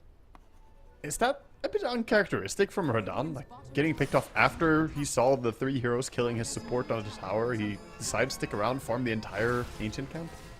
I guess you just don't expect a Kotl and Jakiro to chase you. Yeah, he didn't even clear the entire Ancient, so there's actually 2 big low HP creeps there that he didn't manage to collect. Not off to a fantastic start. Fortunately for him, his Bristleback is on the other side, having a great game so far. Collapse after a great old time. But it's Shopify, you know, these 3 core heroes doing very well in the net worth. Terrorblade in particular after killing that tier 1 bottom lane. 5,000 for him. Yeah, it's gonna lead him towards what he's going for as well. Going for an Orchid build. So, getting some more silences for themselves against this Storm. Gonna have ways to bring him down. This is a very common build for TD anyway. And the Poshka looking over the rune. Sniped out by Hellscream. Mid tower game pinged as well. TB wants to make the most out of this meta. It's just a level 1 meta, but still enables your tower damage so well. Yeah, got Jakiro to add a touch of that as well. Catapult wave now arriving too. And all adds up. And the tier 1 mid, Rue can try and deny it, but won't be successful. Shopify off to a fantastic start against Spirit. 3,000 gold ahead, took 2 towers. And they've stunted the growth of the Sven, right? Sven usually gets off to a laning stage in a great way. He gets really fast farm, but he's not having the speed that we normally see. That's with 2 points in Stormhammer, so gonna slow it down his farming a little bit. Not maxing cleave immediately.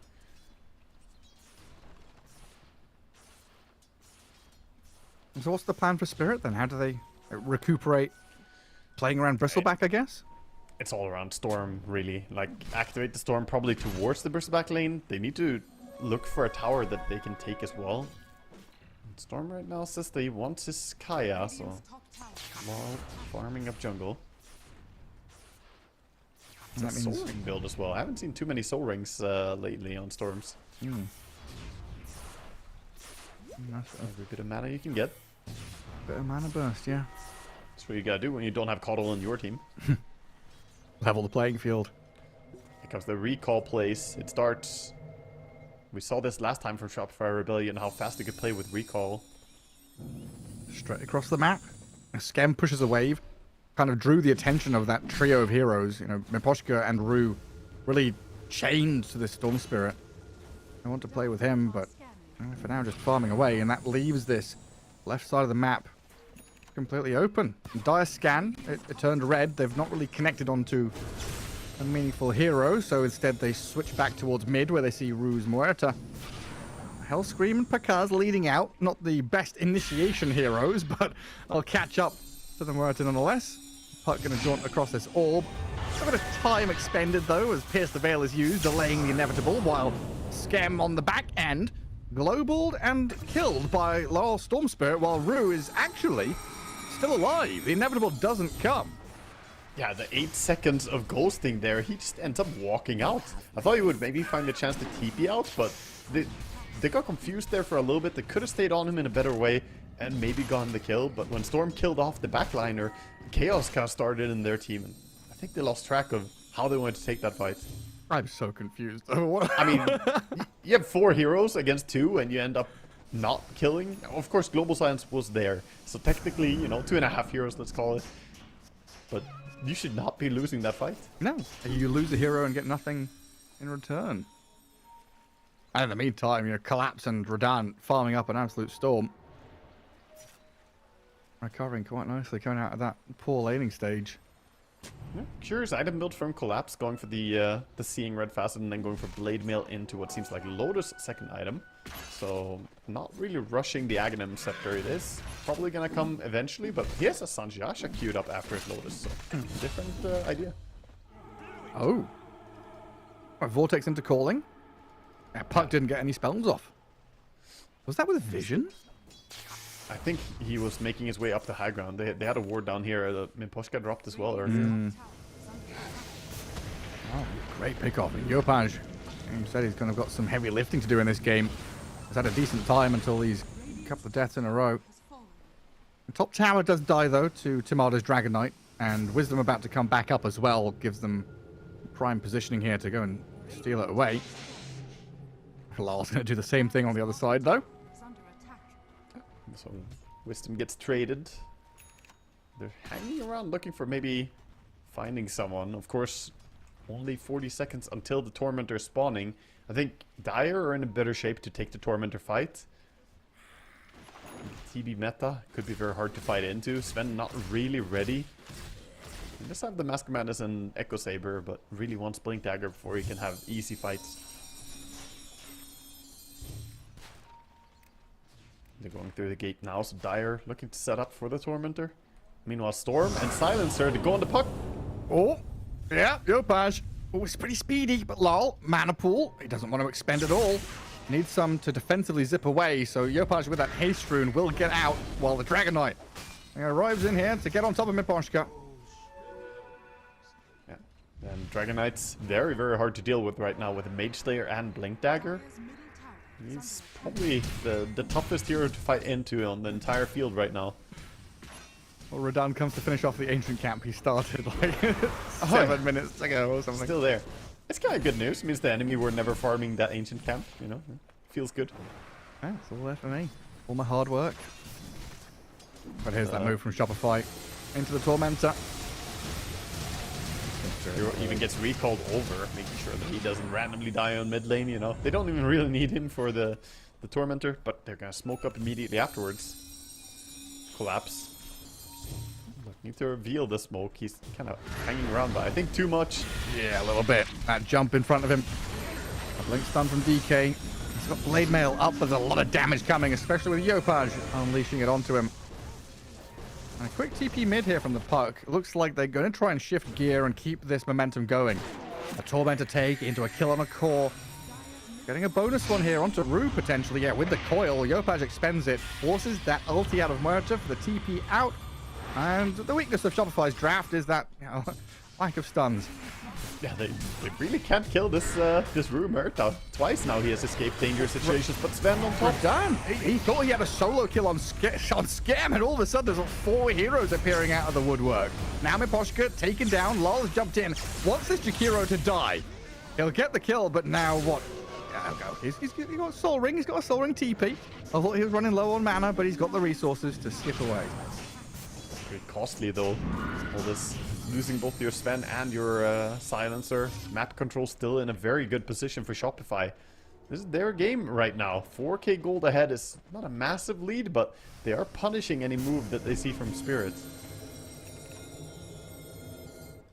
Yeah, this Kotal has been less about the mana refill and cooldown than just the recall and the global potential, right? Playing an IO. Oh, back in live, back in live. Look at the fight. They're going on TV. Oh, Pakaz, yeah. Over at the enemy Ancients. Storm Spirit's on him. Pakaz half HP. Trying to run away. He's got Sunder, but he can't use it.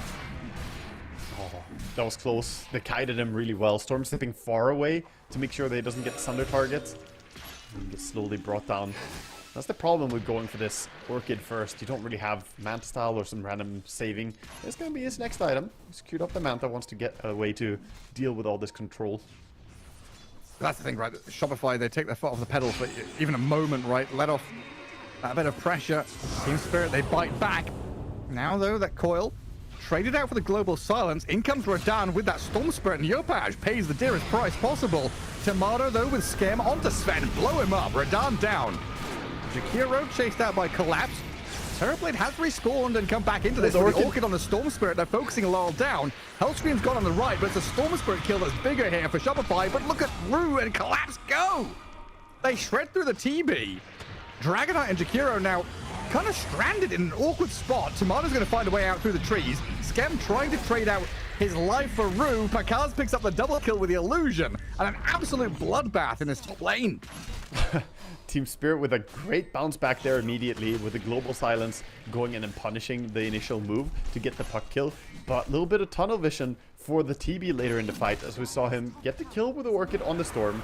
But then he didn't realize the Murta calling had grown and grown. She put it down pretty early, but a lot of heroes died. And the calling just silenced him. Just non-stop. Look at this. The calling just ends up growing, and you see TB here walks back into it, and then he can't get Sunder out. Now he's like, oh shit, I'm not supposed to be here. Poltergeists all over the place. Yeah, it happens, man. You expect calling to disappear, and then it just suddenly is there, getting bigger and bigger. Wild. Super extended team fight. Bristleback shoots a shard to block them from jumping him here as they try to smoke gang top. Collapse just stays alive on the back of a hairball. And then over in the enemy Ancients, the Terrorblade again being eyed up by this Rue and Lol duo. Another ball lightning in towards this Terrorblade, and oh, can we get him saved up? But Sunder, he gets the health back, and Lol is dead. Yopaj and the Hellscream in the nick of time come in to save him and get a massive kill. Honestly, I'm amazed that Pakaz didn't just Sunder his Coddle there just to be sure he gets it out, but he wanted the Storm's HP. It's not just any HP, he wants the enemy who jumped him. Gets the punishment. This game is getting really scrappy. Radan almost got stumped by the Dragonites. He hides in a tree line, TP cooldown for 2 seconds. They can't find him. I think he's fine. That was very close. This game feels like it has no flow to it. Well, I guess the flow is just the torrential go from Shopify. Wherever they are, they see a hero, they go. There's a max power wave machine under this arena. It's just going non-stop. Look at Rue, by the way, just hanging out in the enemy ancient area. Gets a courier snipe. I think that's too cheeky. Does it get him? No way. Barely off. Cursing the Jakiro cast point. It takes a while to get the ice path going, man.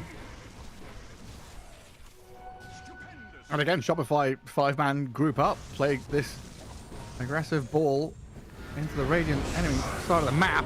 A global offers protection for the Storm Spirit as the Dragonite jumped in alone here. Found an opening, but he jumps through a window which gets shut, locked, and barred. Shopify had no way to follow through and get to him. Yeah, that's the biggest hero in the game as well to get the kill on. He's the top dog in net worth, 13,000 gold, but that's going to be static for a while. No farming time for him. Bristleback feeling pretty safe, knowing that DK is dead. He's being pretty cheeky about pushing mid, even though he's alone. He knows he's a hard target to bring down. Yeah, 40 seconds without DK is 40 seconds where Shopify have to just relinquish the map, go back to farming, which is exactly what Radan wants. The Sven is like, ah, yes, one hero dead? Well, I'm going to go clear through 20 camps. Yeah, he's gotta farm away, work towards that BKB, ever so important against all these spells and silences coming out. Toss into dead Long shot, jump. into Vortex, and the catch on the Terror Blade. It's going to pay off. They silenced and controlled him for long enough. Cause death on the game hasn't had an easy time. And Murta not gonna be able to pull any tricks this time, gets silenced. Not allowed to use their ulti this time. And the recall play brings the Dragon Knight down. This is what I love about New Age Caudle. It's so high tempo when you can just recall in heroes across the map or TP away to them. That tier 1 tower top was still alive, huh? Collapse only just took it. But for some reason, I thought that had died long ago. Yeah, no, they held on for it for quite a while. There were a lot of fights up there, but Shopify put up a great defense. Yeah, I mean, all With three that of opening up. Yeah. all three of their towers still, well, until just now, were standing. Yeah, but that also speaks to the game state. Oh, Storm, Lol, too close. straight into a DK stun. That's why DK is so good pick into Storm. We saw a late pick DK here. It's a great read when you see Storm. Being able to instantly catch him like this is really valuable because the follow-up of Jakiro becomes so much more threatening then. And not wasting any time, they say, okay, no Storm, let's try for a Roche, and they're not in position. Line is being drawn to run over, but they don't have a smoke on Sven and Murta. It's over on Silencer. It's gonna take too long to orchestrate. They're trying to get there, but without a Storm Spirit as well. This Roshan is moments away from dying. Aegis picked up. And Shopify, full retreat, back to high ground. Hold that terrain advantage. Yeah, and Puck is actually getting his own defensive item now. BKB next. Verdano, you really want to take this fight? Going on the TB. Smoked, glimmered, runs in. Terror Blade, he's dead. Radan just goes for it. As a ballsy move into the fresh Aegis. And Storm not being anywhere close as well. That could have backfired if Shopify were in a better position to punish, but confident jump and it pays off for Team Spirit. Ballsy moves like that can really be make or break sometimes. It really has just been like back and forth, poking and prodding, like see who reacts, see what happens. It's a fantastic game. This is just Dota at its most aggressive. I also like that Radiant or Team Spirit decided to go for double Glimmer Cape in a game like this. Oh, I'm not gonna save you though against the Dragon Knight. Holy. That's some quick bursts. That's the Minus armor at work. It feels like series, the series earlier on, we were watching, 11-side football where you're pressing, you're doing these slower tactics. This is like, I don't know, street football. You're playing 5-a-side. Everything is just very snappy, punchy. People doing their own little funny tricks and all this weird business of blink initiating. Yeah, there's a lot of crazy mini plays happening non-stop. Storm looking for whatever he can up top, but look at the smoke from Puck getting over there. We do have BKB Storm now, though. Oh, he sees him. So Lol, he's that got that BKB. safety net. Get away from the coil and even play aggressively into Pakaz. There's no backup coming, so Laurel is going to go Ball Lightning TP away. It's a 9-second BKB, so he's just making the most out of it. Miposhka not going to be cancelled there. That's crazy. He saw him, right? I think so. I mean, it looked like he saw him. I didn't have their vision up, but in the end they blinked back and we saw a tip coming out even. Collapse tipping Timado for not getting him, I guess. Oh, Miposhka, he's out. And Team Spirit able to come down here and reclaim this lane. Oh, this deep observer from Spirit as well. Sees Terrorblade and Kotl. I'll see if they're able to do anything with that information. Laurel, Miposhka, and Rue, they're all grouped up together. Oh, Koto hops away though. He wanted to gank the old man, but he hops over to the TB again. And TB, they've been happy to jump in before. I see Kotl Koto this time. straight onto Hellscream. And they've got plenty here to dump on him, but the Sunder, defensive move by Pakaz as they turn onto Laurel, knowing there's no BKB. They get the stuns on him, but that Lotus and a turnaround zips away from danger. Pakaz dead, and Radan opens up. The damage kills up Hellscream, looks at the Dragon Knight as a tasty morsel. The DK's tanky, but not enough. Aegis claimed up as Team Spirit, they swipe through, get a couple of kills, and retreat. The jump back in. Yopaj wanted Laurel and Radan, but this is dangerous territory now. Collapse in the backlines, munching away at your heroes, and Radan just double taps the puck.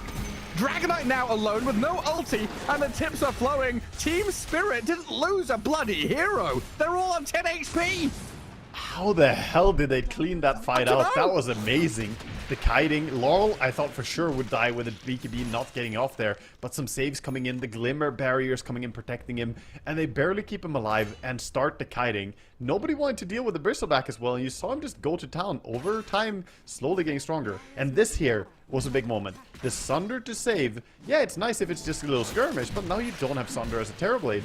And that made the fight all that more risky. He already put himself low HP, dies to 2 hits from the Sven pretty much. What pushed him to like the fear, the push around, the Dragonite sent into the low ground. I was like Radan and Lol here getting away with absolute murder. The kiting was really, really strong. And this is where we see Silencer get into his true form, right? These big brawls in the mid-game, late game. That's what you pick the hero for. 1600 crit. Radan just eviscerating people. Also keep in mind that he's got the Revenant's Brooch, so the magical damage coming in from that is why TB melted so fast. He's got BKB, holding it for a long time. Pops it now, and they jump and kill Yopaj. Lal and Radan using these BKBs in perfect symphony. Might even go for Skem here. Ball lightning over. Dragonite comes in with the stun though. Ice Path combo. Collapse and Aposhka backing him up. They've got the firepower to turn, but Lal's running low on health. Resources down. Ball lightning's out as Collapse goes deep. Maybe a little too deep this time. Tanky fella still at 1,000 health. And he's very speedy, so he's able actually just to sprint away from them.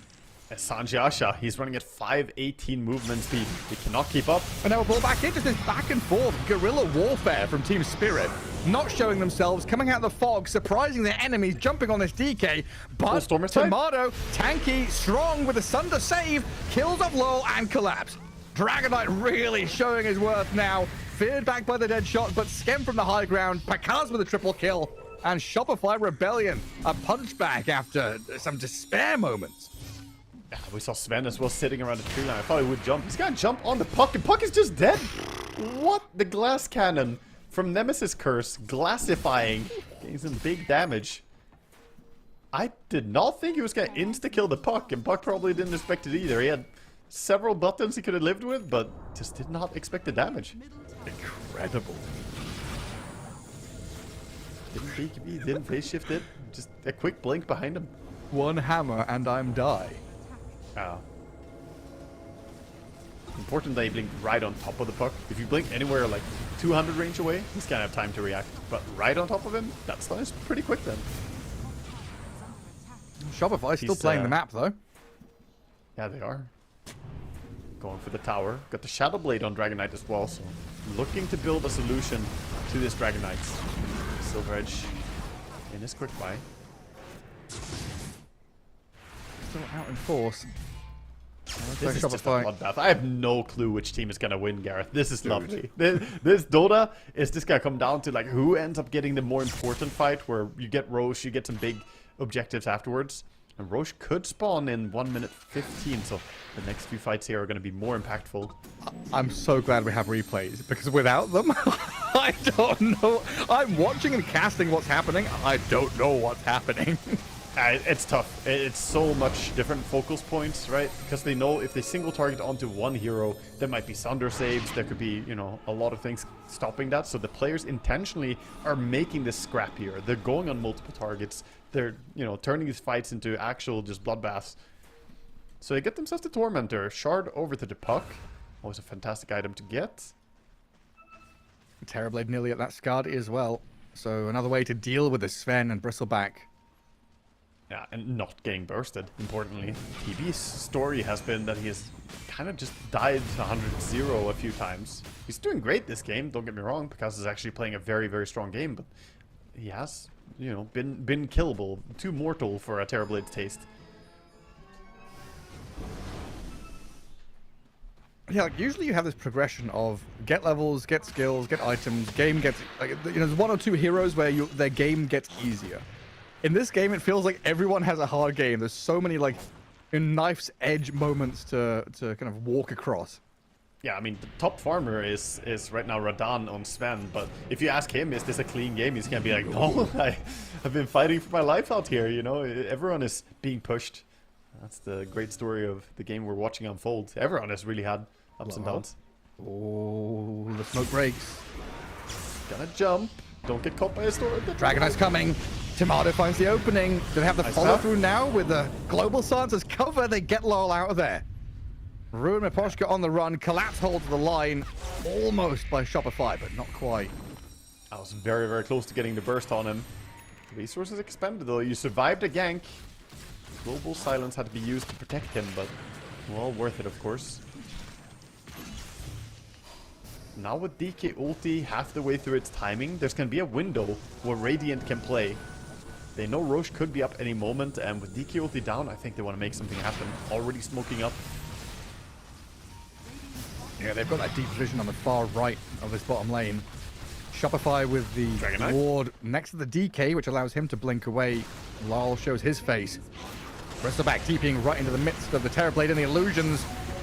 As Sven goes straight onto Tomato with a God Strength, but the reveal, they see him, they spot They can't see him Tomato, anymore. they don't see him anymore. He's invisible. Lol clears him up. Now Radan and Collapse can take out the Jakiro, and piece by piece, Shopify start to crumble. Terrorblade standing pretty strong there with his Skadi flying, but the damage is lacking. Picard's realizing he cannot go toe-to-toe, head-to-head with the Sven and the Bristleback, and Radan shows him absolutely why. A couple of slices of the sword, and Yopaj, oh, dangerous times there as Shopify lose 4. Yet again, Team Spirit not even a prick of blood spilt from their fingers. They just destroy them. Bristle was 700 damage per hit, by the way, there towards the end. You do not want to stand and TP next to him. Oh yeah, Bristle doesn't have a TP cancel. He got the best one in the game. Just smash it to pieces. Team Spirit a bit sad that Roshan isn't alive yet. 50 seconds to go and a bit of map space for them to Is crack this going to be open. an absolute last second spawn? Because if so, Shopify could maybe contest. No, they're not going to be so lucky. It was already a late spawn. Not going to be fortunate enough to get the last second spawn. This will be an Aegis firmly going over the way of Team Spirit. And finally, we see a team take the lead for the first time in this game, Gareth. It's been very back and forth. Well, this is going to build to like 10k for Team Spirit, if not more, in the I next think minutes. so. With the farm and the respawns right now, yeah, they'll get up around there.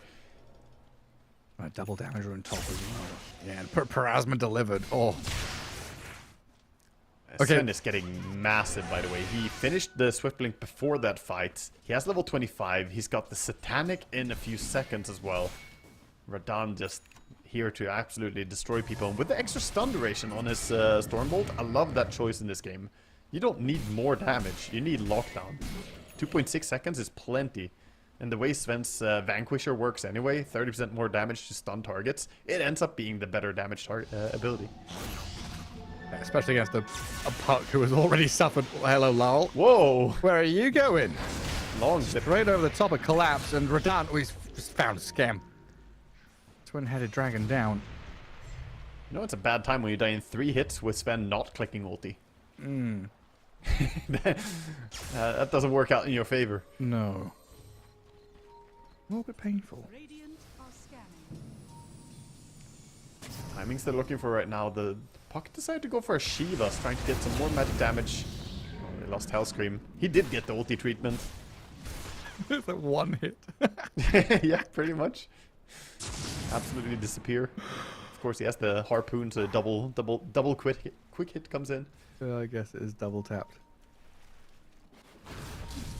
It's fine, dude. Both the supports may have died, but both of them have the greedy enchantment, Gareth. They're still making money even while they're dead. It's just so classic Team Spirit, right? Laning stage doesn't matter. We find a couple of openings. The game is now ours. Like, what, 20 minutes of Shopify winning? Yeah. And now 5 or 10 minutes of Team Spirit saying, you thought. Is under attack. Move from Dragon Knight. Pops the ulti. He wants a Silver Edge in. Look for a pick. Tower has fallen. Sneaking in. Once we're done, but you need so much damage to kill him. Oh, Starts that's not the out. way to start it. Now the stun, the BKB's up for Radan. broke Silver Edge very far away, but no BKB on Sven now. He's still in a compromised position. Yeah, and they're going to go for this with the coil.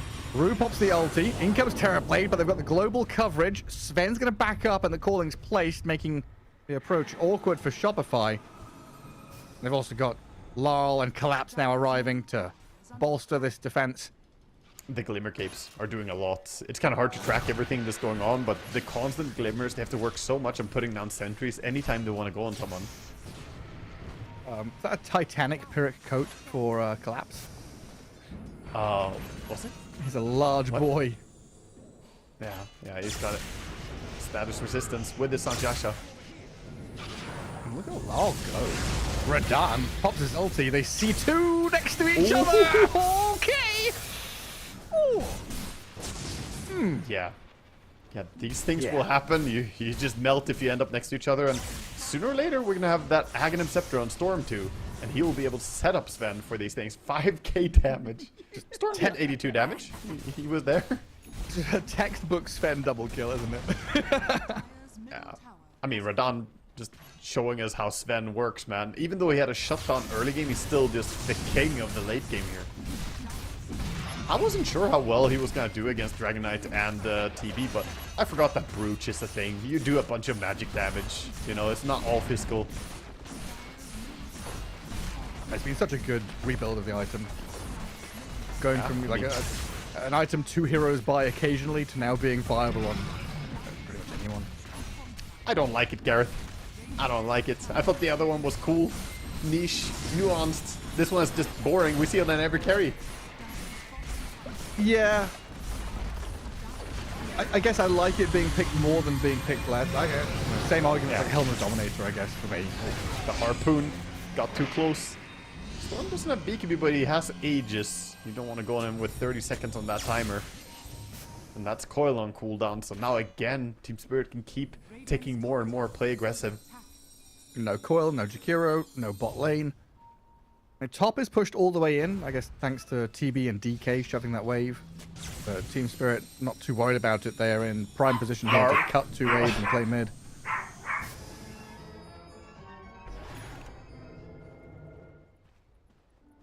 And Lar's Aegis about to expire. Oracle, he just timing out. He's gonna make a jump with it. Use the region? No, he doesn't really see a good target. No deep vision. Just jump into fountain, huh?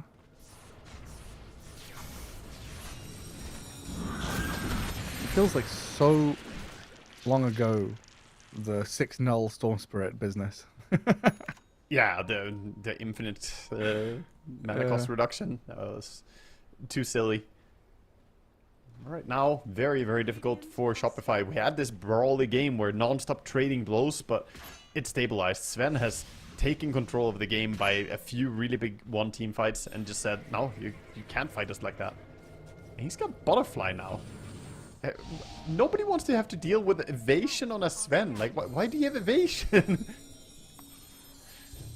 No MKBs up yet, of course. Very difficult for them to get that.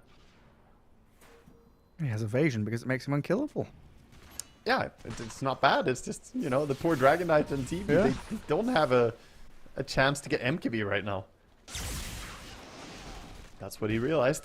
Playing on a good timer to end the game before the MKB. Radan has stood on that high ground for about 2 minutes. Scam. And he's got buyback. Like I said, this is the game, you know, past the point of falling apart. The pieces are on the floor. They're playing 52 card pickup. As the Magician has thrown a deck. Storm Spirit finally gonna move over to join his team. Collapse is just ending the game. Broken, pushed back, damage flying from DK, but not really a care in the world. And Mega Creep's now coming. Radan slays the TB. Yeah, this Sven is too powerful now. Lol is there with a Vortex drag back onto the Kotl. Timado trying to fight between 2 tier 4 towers. They buy back Kotl, but the Terrorblade doesn't have one. They've snapped the coil on the Storm Spirit at least, as Yopaj gets the damage head onto him. Lol dropping low, but look at Radan go. Another massive swipe of the sword, an ultra kill for him. Radan's looking for a rampage. Come on, Yopaj, hand it over to the big man. He's going to get the job done with another jump forward. Yopaj dancing, pirouetting, juking around. Rue kills Timado, and Yopaj still alive. The ultra kill timer is probably worn out now. The rampage into the bin. Beyond Oh, it's Godlike too continues. late. GG called. Game 1 goes to Team Spirit. They took game 1, but they denied him the rampage at the very least at the end. Fought hard to stay alive there on Yopai's puck. But what started out as a very back and forth brawl, eventually we just saw the damage output from this Sven was something they couldn't match. Yeah, I don't know. It's just you're in one of those rooms where the walls are closing in on you. You know, having a fisticuffs boxing match. But Team Spirit, yeah. Oh my God, Team Spirit, the ones with the control of the lever. You know, pulling it, really pressing Shopify back into the base. Such a difficult time for them. Game 1, well done by Team Spirit in that kind of swing back into late game. It goes to them. We'll find out what happens next though. A break before game 2. See you in a little bit.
got your back forever.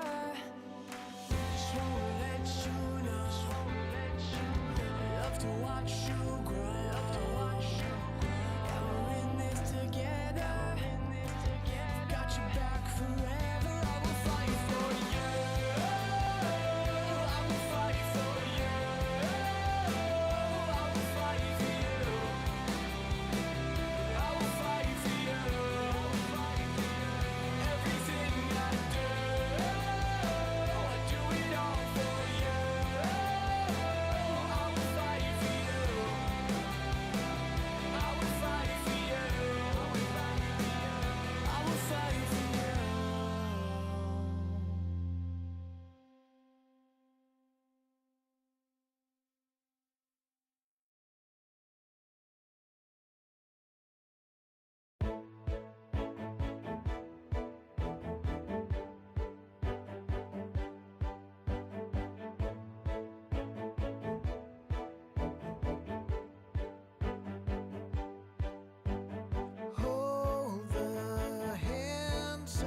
time.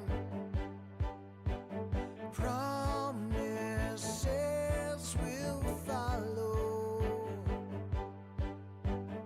Inner visions realized in a new tomorrow.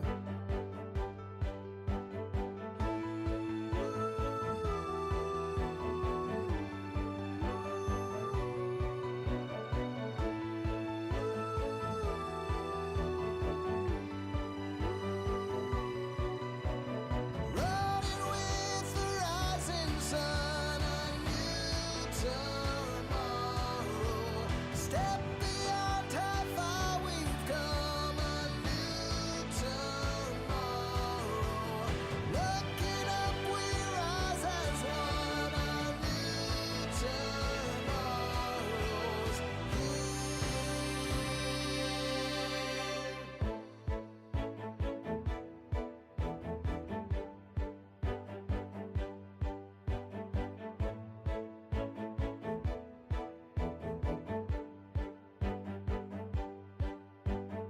Open every door. The world is waiting for you. Right here, right now is our time in the new tomorrow.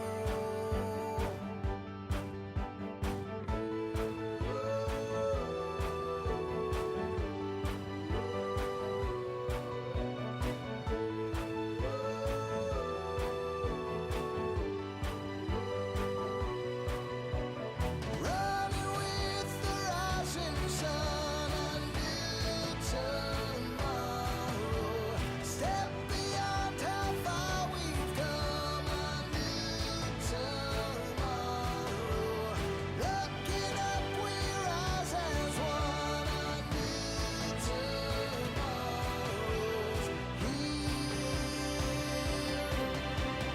Running with the rising sun, a new tomorrow. Step beyond how far we've come, a new tomorrow. Looking up, we rise as one, a new tomorrow's here.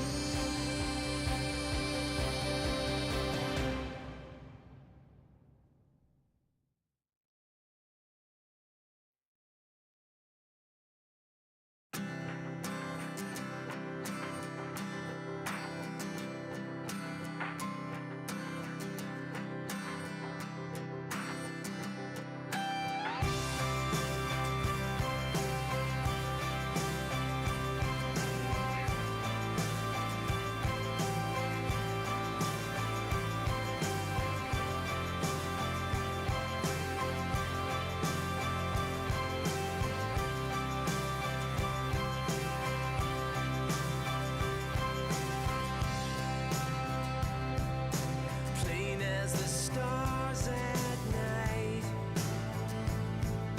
sure as the changing tide. To you, I surrender.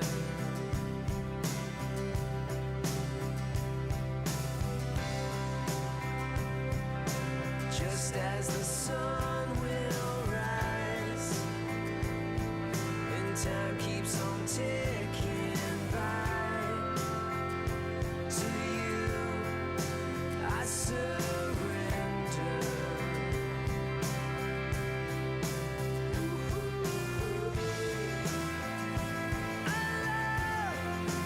Never ending.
Take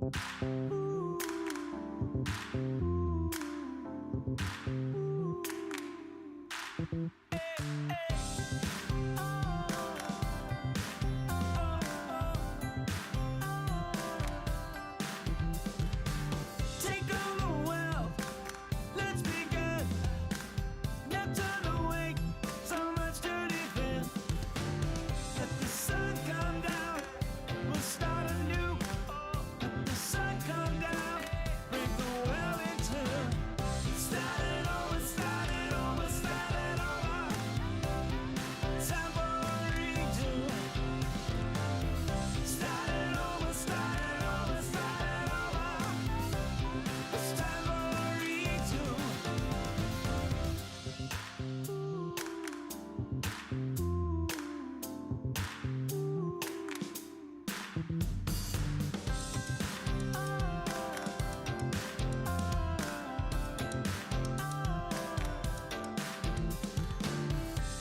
It's not too late. Get on board. Follow your face.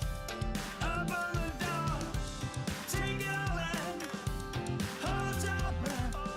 Now let's begin. Give it your best. Start it over, start it over, start it over. Time for a redo. Start it over, start it over, start it over. It's time for a redo. Start it over, start it over, start it over. Time for a redo. Start it over, start it over, start it over. It's time for a redo.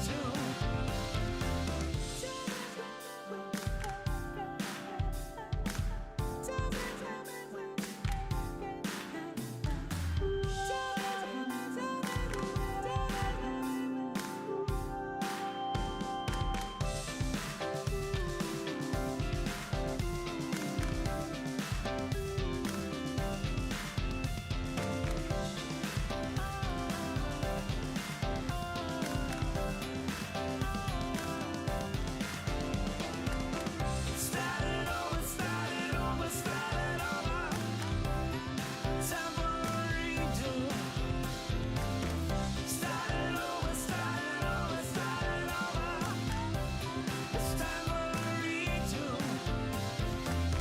Start it over, start it over, start it over. Time for a redo. Start it over, start it over, start it over. It's time for a redo.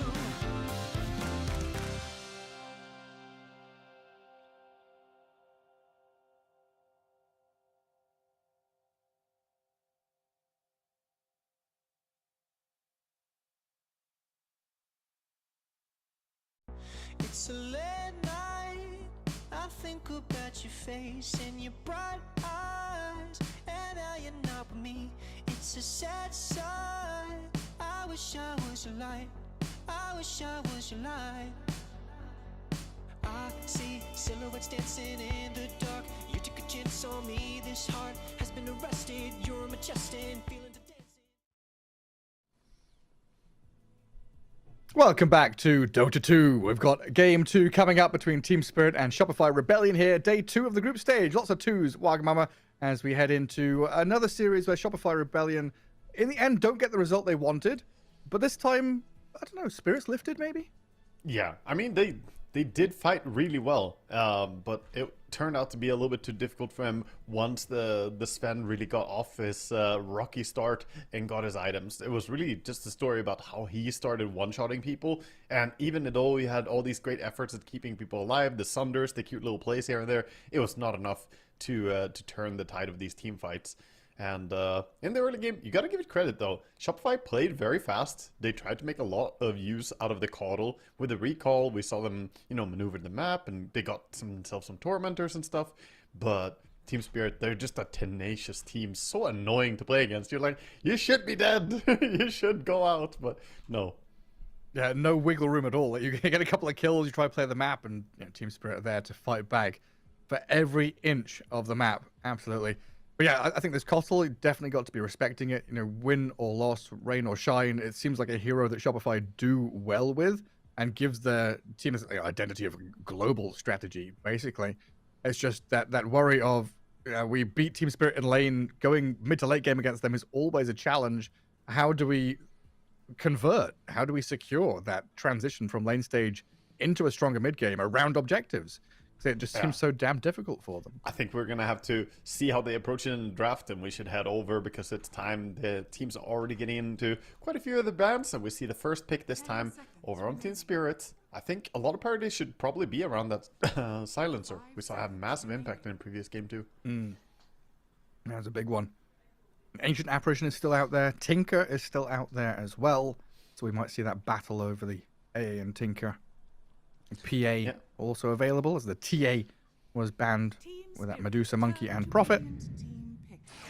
They ban AA, take Tinker. That's also an approach. Of course, we have already picked 9-class Brain a little bit about it. He said, yeah, AA just basically counters Tinker really hard due to all the heal mechanics that he plays around. So getting rid of the AA, get the Tinker for themselves. A good start for Team Spirit to build something annoying. And they also say that Shopify, if you want to go for it, you can have the PA, but with the missed chance for Tinker can be annoying. Do go Kotal again. 3 games in a row. Not this time. Lycan for Shopify. Okay. Maybe Pakaz calling for his hero early on. Could be that. Could also just be that, you know, again, recognizing Pakaz is happy to play it and they can flex it to other roles. So it's a good opener perhaps for them. And Barrier from Tinker later on, if you get to the point of buying Nullifier, Lycan is one of the better heroes in the game at buying it. Is really good at just running people down. It already is sort of signaling that we might see some minus armor stuff going on from Shopify, so Team Spirit should be wary about that when Lycan comes in. Big Zoo strategy. It's been a while since we've seen these kind of all-in strats, right? Dota has become a much more balanced and diverse game. Oh yeah. Don't they go all in on all auras, all zoo. Yeah, it's like early games of Dota 2 would have just pick 5 summon heroes, you know, and run at towers. It feels like we don't really see that type of approach ever anymore. Things have definitely become cleaner, smoother, as people figure out, you know, the weaknesses and how to punish things. And to a degree, Dota is more balanced as a game where you can't really all in something like that as easily. There's too many ways to play around it. I was trying to think the last time I kind of saw that deal was, I'm pretty sure when Matuma Man was still on Team Liquid, and they did the Abaddon Lone Druid Tier 1 tower before Creep Spawn. Yeah, I mean, that would be... I was thinking the Wraith Pact days, we saw a lot of Zoo strats around just the Wraith Pact being broken, and a lot of summon heroes being picked because you couldn't deal with all of them with the damage reduction from the Wraith Pact. And also more stuff on the ground just made it harder to find and target the little Wraith Pact, which initially had like a very small visual thing. People were like, what's a Wraith Pact? I don't even know. What's this old caster talking about? There's a little skull that came out of the Necronomicon. Yeah, back to the grave, thank God. Do not miss that item. Well, Bulba doing a think. He's got a band to line up here against Team Spirit. Do you look at that Sven and think, hey, that's worthy of our respect? I mean, you picked Lycan, so I would definitely consider it. They actually banned the TV over it. Another hero that does very well against Lycan. That does open up the possibility for Sven. Tiny gonna be their follow-up pick. Tiny, who's done very well through the group stage so far. 11-4, so about 73% win rate when he's let through, because he's been banned half the time.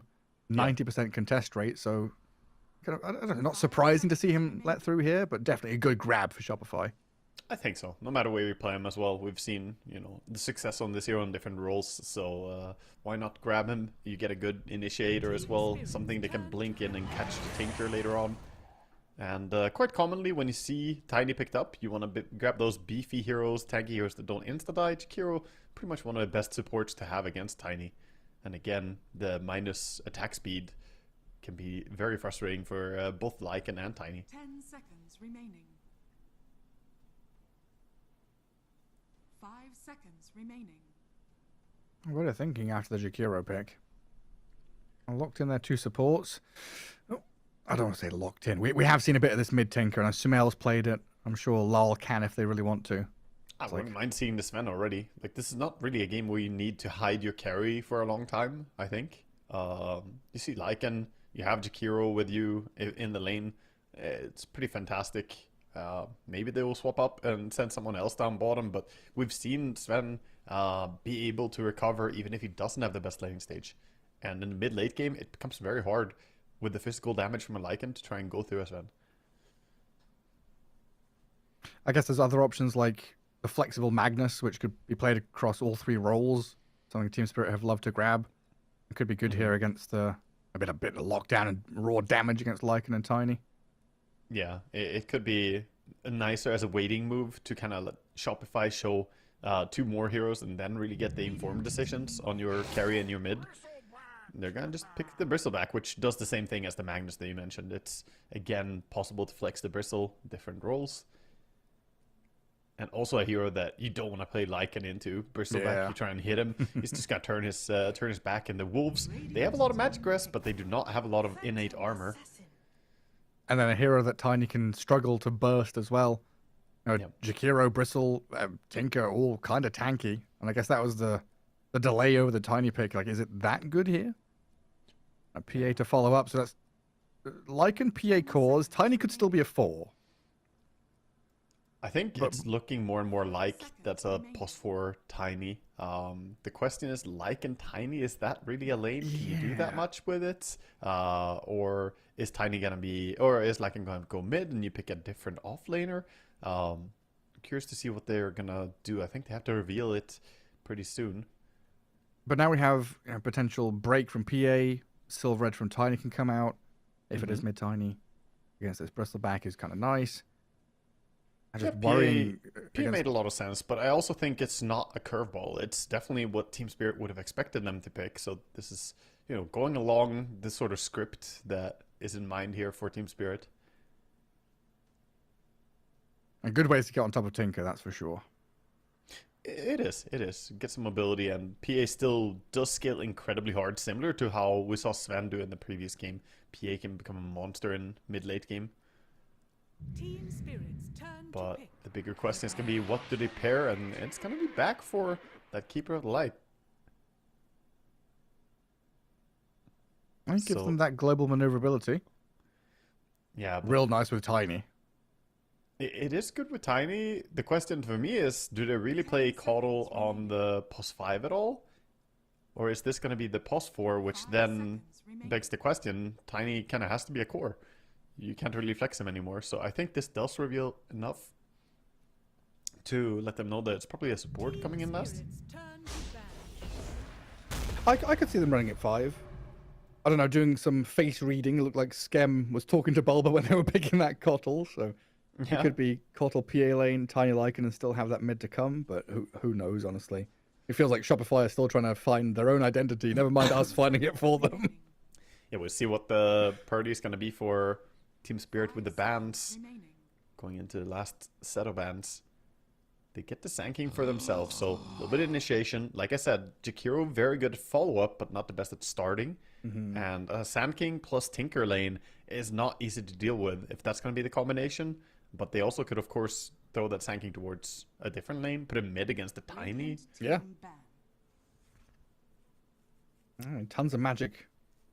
Spill damage, good initiation. Yeah, the batting carries on the side of Shopify. I think that's the correct move. Again, Sven would have been terrifying as Sven Jakiro lane, and things would look hard. You know what? Radan has been itching to play Phantom Lancer for like a year now. That hero hasn't been seen in such a long time, and he's thinking, ooh. Has he been itching? Have you talked to him? Have you? 10 seconds remaining. Yeah, I know he plays a lot of different heroes, but I think Pio is pretty dead. I think he's down there in the grave somewhere, and sometimes you can necromancer up a hero, beyond the grave, say you're relevant, come here for this one game, we'll play you. But If they pick PL here, it's the greatest call. No, you would look like a mad genius, Gareth. It's great against Lycan. I'll acknowledge that. Against PA, it's Not so much. not as good anymore. But Oh, I'm reading lips. He said Phantom Lancer. I saw it. Right. he said it in Russian. Phantom Lancer. Yeah. 10 seconds. Is it a cat? Like Korska. 5 seconds the- remaining. Final band's gonna be the Venomance and the Warlock, taking away some strong laners. PL. I told you, man. He played this against me. Radon been scrimming this troll. I actually know that. He's been playing it against me, and I lost to it. He's pretty good. He's pretty good. He goes Battle Fury. He farms very fast. Then he hits you. Does he Pretty go, What does he is go it? Battle Fury or does he go like a Maelstrom item against PA? No, it this was game? Battle Fury. But in Oh, this is it? game, it's still Battle Fury because of the wolves. It's stronger. You can go Maelstrom, but I definitely think that it's going to be Battle Fury from him. He Okay. can just go MKB later on. He doesn't need to That's soft counter the true. PA with some Maelstrom True Strike. He needs a big True Strike against her anyway. Yeah, this looks pretty spooky to play into. I don't want to be a Lycan getting close to a Troll, and PA, it can work, but without BKB, the mischance destroys you. You don't really match that well against Troll. And Radon is one of the few players who actually play this hero. I've been calling for it. I sat and cried for Troll the entire Eastern European qualifiers Really? that happened recently, and we only got it like once or twice, but this hero is actually stronger than a lot of people realize right now. So a snap Lycan lane into Jakiro Troll. Lycan's going to suffer there? Like, how much work can Snapfire do? She'll try her best. I mean, the combo is that you minus armor with the Snapfire E, and then the wolves are supposed to do the damage. Yeah. So if Miposhka ever oversteps, he's going to be the target for that. The problem is, you try and do the same thing to Troll Warlord. Not only can a mischance mess up the wolves, but if he's close enough to Snapfire, she might even miss her Shredder attacks. So the lane is very complicated. I think they need to do some magic with the Lycan Micro here. I do heavily favor Team Spirit in this draft, even though the PA is on Shopify. I'm gonna say that this is like for me, 70% advantage Team Spirit. Wow, Or even more. I'm just thinking it's going to be important for like Lycan Snap to have the lane in a good place as well, like close to their tower. Because if you've got a long lane to chase with Troll Jakiro, you just keep hitting them over and over again, and life gets nasty. Yeah. And then in that other side lane, what is it? PA Cottle versus Bristleback Tinker? What are we looking at there? I think so. I think that's going to be the matchups.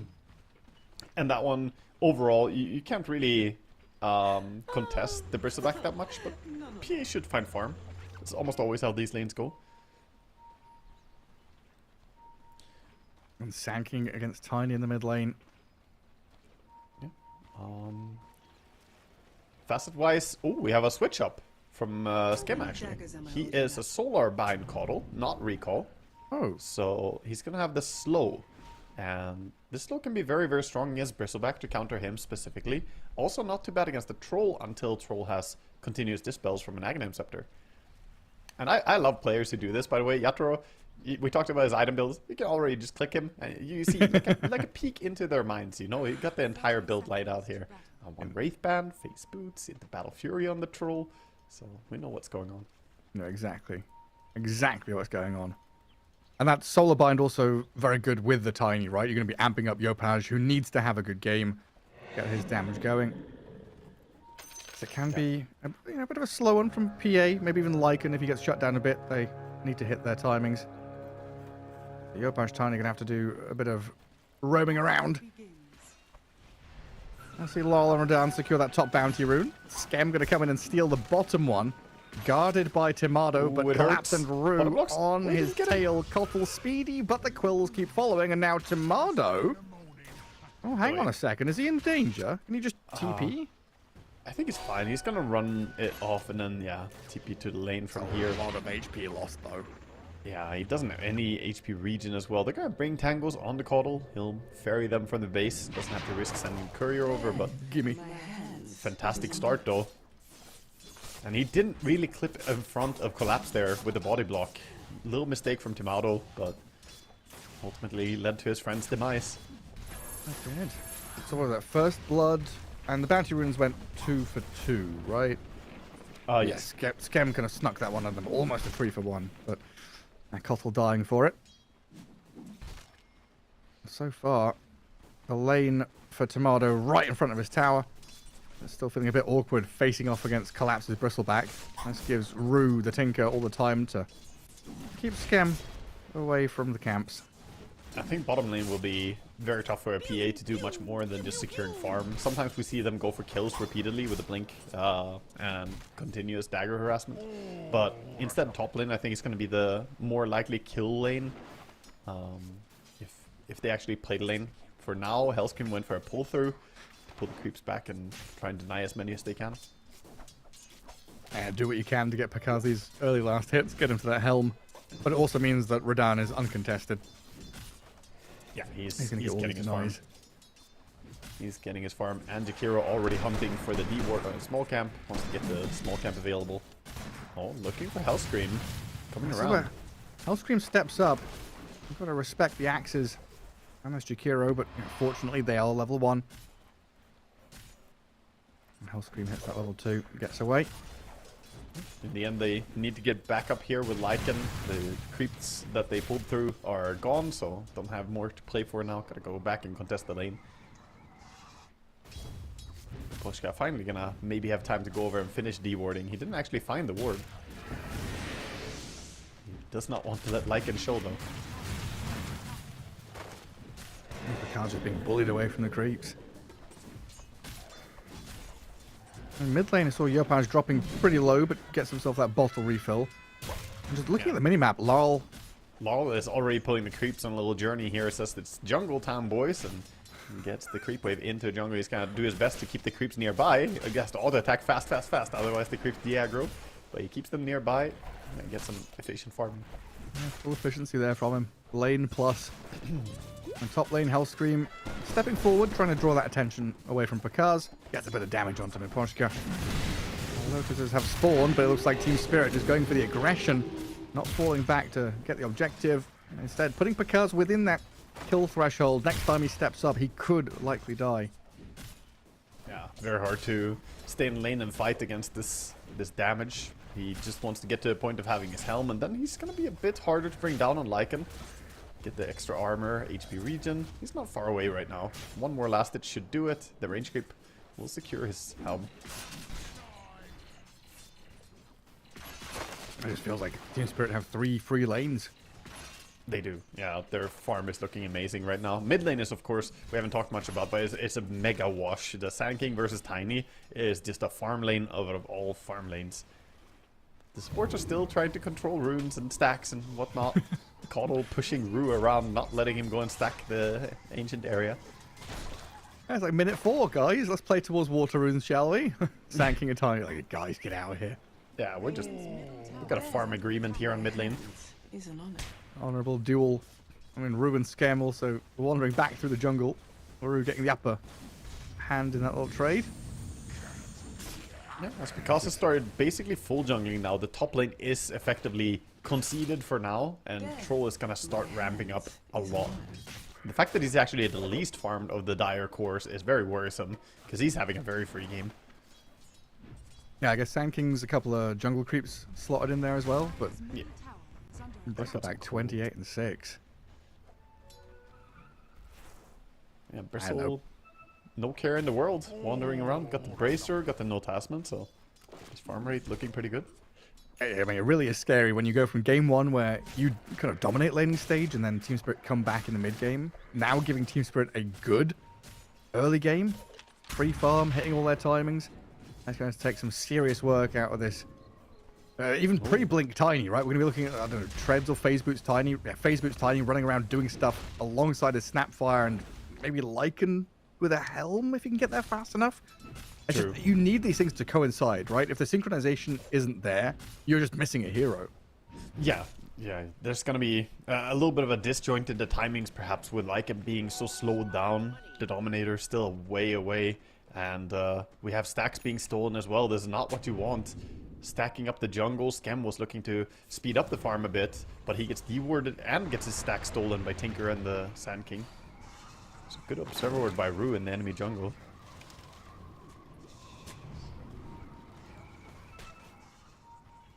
Right, 6 minutes. Swarm mid, 6 minutes in. Active Rune is something they absolutely will play around. Full getting the HP stacks. Jakiro though. On the top. Avalanche, no toss. Yopaj now sends the Sanking back. Double but grenade. Laurel, he's got a ton of backup. Straight in there with damage onto the Tiny. Slays the mid laner. As Hellscream had to go and grab the regen rune. Up at top. Topped himself off. At least get some regen for him, but losing your mid laner, not much authority over what happened there. As there's two strong supports, Jakiro and Tinker, this early on in the game. That's where Coddle doesn't really feel as strong. Snap is quite potent in these fights, but Coddle, bit of a liability early game. And then when you leave Bristleback alone bottom, he's pulling it. Yeah, he's pulling his creeps into large camp, and then Sanking is taking stacks back at his ancients and large camp there. Yeah, I mean, they're super speedy farming right now. Sand King clearing out the ancients already. Sandstorm being put to the most use possible. Got the level 4 on it, so I think he clears this in time for the spawn as well. It's close. Not really. Not really. But I mean, I guess my... Oh, Hakaz top. Gets away, and a cookie little shred onto Radan Radan? with the wolves. Throws the axes at them, but the troll is dead. Shopify, good reaction here. They nearly lost Pakaz, but he's baited them in. Maposhka dies to a double kill from Hellscream. the Wisdom Rune, it's Radan's weakness, his kryptonite. Last game too, he went for the greedy little attempt towards the Wisdom. And Wisdom died. New metal on the periodic table. But yeah, so my train of thought was there, leaving Bristleback alone bottom. PA doesn't like that, right? No, I mean, she can't keep the speed right now with the Bristleback. Bristle is better at farming jungle plus lane than PA is this early on in the game. She wants a more dragged out laning stage since she doesn't have farm ramping mechanics until she gets Battle Fury. And that's still a long way away. So Bristle right now, about twice the farm speed of PA. She tries to keep up going into jungle and clearing something. Yopaj, again over this power rune having a fight. Lal and Rue hold the line. And I guess Jakiro is protecting the, arcane rune up at top. Yeah, fantastic rune to get with the epicenter available. Could get a second one. I was like, where is it? Yeah, it's invisible sometimes when you cast. If it goes into Fog of War, we don't see it anymore. I saw it on the minimap and I was like, I'm not crazy. I'm not crazy. Yeah, we had the same bug has happened a few times lately. It's just a spectator bug. Funny business. Collapse? Thank you for collapse. How tanky are we? Ooh, not tanky enough. 4 heroes in his vicinity. I get the big kill. Damage coming in from every angle. They lock him down with the avalanche and the snapfire stun. Good job holding him in place. Big kill, but a lot of heroes invested for it. Radiant's middle tower.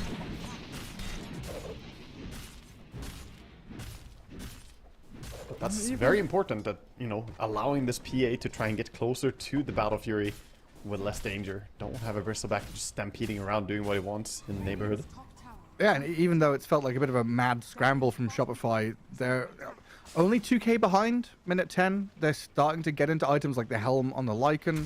PA you're mentioning is getting towards the farming speed. It's not doom and gloom. They've got outs, they've got ways and things to play towards. It's just the speed at which Team Spirit are going about it is that much faster. Yeah, I think the warding game as well from Team Spirit is crazy right now. They have so good vision. Keeping track of the Lycan. Look, if he enters the lane at all, he's gonna be spotted immediately. Any movements mid get spotted. But this smoke bottom has not gone under a ward, so maybe they can get on the right targets. Yopaj doesn't have blink, has to walk in. It's awkward. Collapse frontlining. He throws the combo at the Bristleback, but now Team Spirit thinking about re-entering with the Ice Path into Burrow Strike, and the Troll Warlord coming through the Twin Gate, I guess, appears from nowhere. Collapse, even charging forward.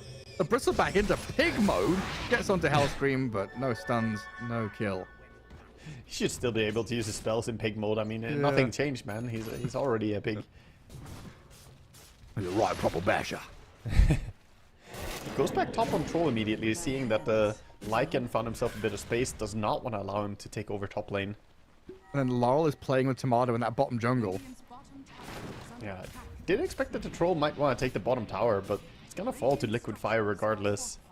New smoke attempt up top, but these are ganks without blink on Tiny, and it's gonna be hard to catch anyone. Well, this is what we were saying, right? It's kind of desperate. You need this Tiny with just phase boots to be roaming around finding doesn't stuff, see him. but Radan has the read. Ooh, that was close. Radiant's Yeah, I think he only got vision from someone walking to the right on the high ground there, barely seeing him last second, but not in time to kill him. And Sand King substitutes in. He says, okay, my troll is out, I'm in. He's got the blink dagger ready. Even if you make good moves with Shopify, it just feels like Team Spirit are there defending objectives, not giving you an inch. Every time you step forward, you're meeting resistance, and some pretty firm resistance at that. Yeah, with the ward behind him as well, this could be a dangerous area if they decide to fall back. Hellscream, gonna get an ulti on him soon, Sand King. Yeah, in comes Lol. Two-man Burrow Strike. Rue is here as well onto Yopaj, so Hellscream, he disappears. Tiny might be following him. The Macropire right onto Tiny, melting him down. This little gravel fella going to be turned into magma momentarily here as Lol and Rue take out the Tiny. I'm going to be honest, Gareth, I don't like the face boots on Tiny this game. I think it slows down your blink timing too much. Yeah. Like, he's only 4k net worth, so sure, he's having an awful game as well, but he needed to get a blink so they can actually do something. Because look at the heroes. Who's going to initiate? You got a Lycan, a PA, Snap, and a Caudle. No one else is going to go first. You are the one to go, and by going face boots, I think he puts this blink dagger very, very slow. I really understand why he did it. You know, you're thinking, I'm the one in this game that goes and does stuff now, like minute 9 to 15 or whatever. But then you are losing out on that, you know, minute 12, 13 blink dagger timing. That would be so much sweeter. Hero gets the kisses from Mortimer and the Centaur chasing him. Down goes Neposhka, but down go the towers. Top lane gone. Mid lane Radan nearly finished off. Bot lane is long gone, and this map getting spread pretty wide by Team Spirit.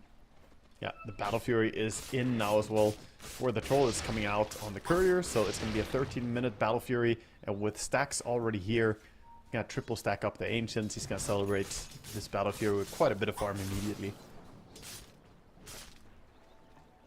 And I'm not even concerned about Troll necessarily. The Bristleback has me almost more worried. He is playing with such confidence, Collapse. He knows that it takes tremendous resources to bring him down. Well, step 1, Battle Fury ready. PA still has a way to go. I swear, yeah, Team Spirit. When you see a team playing 3 lanes, you just know there's confidence swelling through them. Yeah, and that goes back to the draft from Shopify. It's a team draft that you can do this against. And again, just burst an ulti here for a support. It doesn't matter much. Sand King just wants to get kills off cooldown. And this kill will open up more moves. Try and get the Centaur as well. Free money. Oh no, it's not. He helmed a melee creep, so they didn't get the cash. We're done. Onto the PA. He ultis for it, trying to kill. Gonna get mischanced immediately though. Hello, Scam. Here come the hits. Radan, so you got Force Stick. Any teammates coming? No, it's Yopaj arriving actually. Tiny's coming in. And Radan, what's going on there? He tried for a cute little play, but he did not realize Caudle was in the neighborhood immediately, so good job by Skem keeping his carry safe, and that's going to be a big amount of money going their way. The just now Battlefield completed Troll dying immediately after getting it is... Yeah, sends back his timing. Yeah, I guess the read there is expecting with all the movement and chaos top, Shopify would maybe overreact and leave the PA alone bottom. Yeah. Tormentor is about to spawn. Radiant do not have very good heroes for killing it, to be honest. If they could get everyone there, they can kill it, but as 4, it's going to be hard. They need Lycan as well. Lycan has the entire Overlord upgrade. Gets himself an Ancient Prowler creep. So we see the congregation towards the Tormentor. Dire seem a little bit more in position. It's funny that every hero has some kind of like spinning animation now. Like, Tiny spins around and does a forward roll. Tinker spins around, and you've got Troll who is literally non-stop spinning axes. You got the hamster ball from Tinker as well. That makes his teammates spin around. Yep. And Scam can be found by Laurel and Neposhka. A couple of stuns come his way as Yopaj tosses the Cottle away onto the PA. Saves him. Uh-oh. Lycan sent through his creeps, but Bristleback is just going to say yum yum and go for that Prowler Shaman. It looks like Shopify want to connect on this, though. Yeah, Picard decides he's not going through the gate, but the rest of them moving forward. Dire has scanned. see the Tinker. Rue gets avalanche tossed back by Yopaj in towards the PA and Snap, but look at how tanky Rue is, still holding the 20 Holy Locket charges. Lal goes in onto Hellscream now, collapse. Rue, Miposhka charging forward, and Snapfire looks dead to rights here as Team Spirit will collapse on him. Scam and Yopaj also in trouble further to the north. They've got this catch onto the Lycan who's shifted into the middle of the fight as well. Nobody's dead just yet. It's Jakira the first to fall as Yopaj another move in with a big avalanche toss pretty combo, low, but puts himself in danger. Team Spirit do get pretty low, but no finishing blow really from Shopify onto key targets.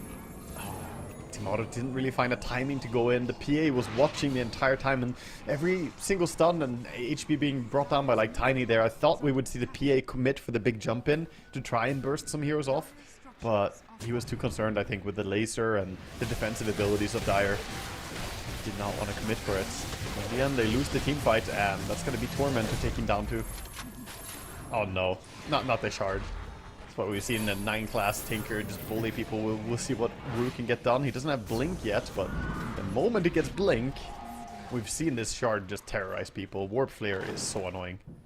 Yeah, PA and Lycan think they can get on top of Tinker. Yeah. And Tinker, this hero needs to be nerfed, man. The barriers, the defensive tools, Marcher machines, it's all too frustrating. I like that he went Pavis this game. He recognized there was a lot of physical damage and decided to get even more physical barrier, which saved his life in the previous fight. Yeah, they brought him to like half HP and then couldn't do any more damage. Yeah, because a lot of times it's Holy Locket into Blink or into something else, right? But this time, just opting to go for this instead of Glimmer. They had the Pike, they had the Greaves. Lycan saw the Sandking, immediately ultis. Lycan, he's still going in on this. Radan loses a fair chunk of health, but looks like they're able to hold them off. And Collapse now gets on top of Hellscream. They need a stun, but it's not going to come. Oh my. That's a lot of bounties. Printing money. 4 bounty runes get found. That is a lot of gold going their way. It just feels so bad when you're shapeshifting multiple fights in a row to get nothing. And it's another fight where they lost an objective. You lost the bottom fight, Tormentor. Lost this fight, immediately Roche. It wasn't a big lost fight. You might lose PA. Burst Strike into Ice Path. The magic damage here onto Tomado from Lal Miposhka. Kill the PA while they're taking Roche. Snap and Kotl are in the area here, trying to slow things down. Avalanche toss. Radan is about to die, but he got the ulti off in time. Now he's going to run back across the front of the Roche, but he's so low he can't survive.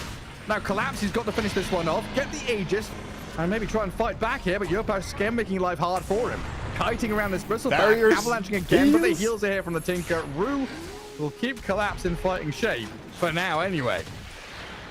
Spam of the goat, and the kill spray is going. You're not killing anything when Tinker is here. He's just gonna get brought back. And sadly for Yatoro, there was no Tinker for his life. And when he popped his ulti, he started chasing after the wolves, but then lost vision of them, so then he stood around a little bit.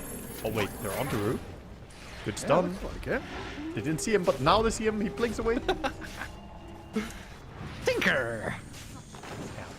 They are gonna just brute force the tower though. Tinker can sometimes hold towers, but this is gonna fall. Need to be careful not to get caught by the wraparound though. Team Spirit coming in force. Warp Flare is so funny. Is it 600 range? What is it? Yeah, it's The 700 pushback. range to cast it. The pushback itself, I think it's cast range plus 100, so it's 800? 800. Oh, from the position where he threw it. So it's based on how close you are. So if you're really close, it's short, I guess. I guess so. Cast range Wait, so plus 100 from Tinker's position where So if he you threw throw- the flare. Where he threw it. So if you throw it and blink back, it doesn't increase the range, for example.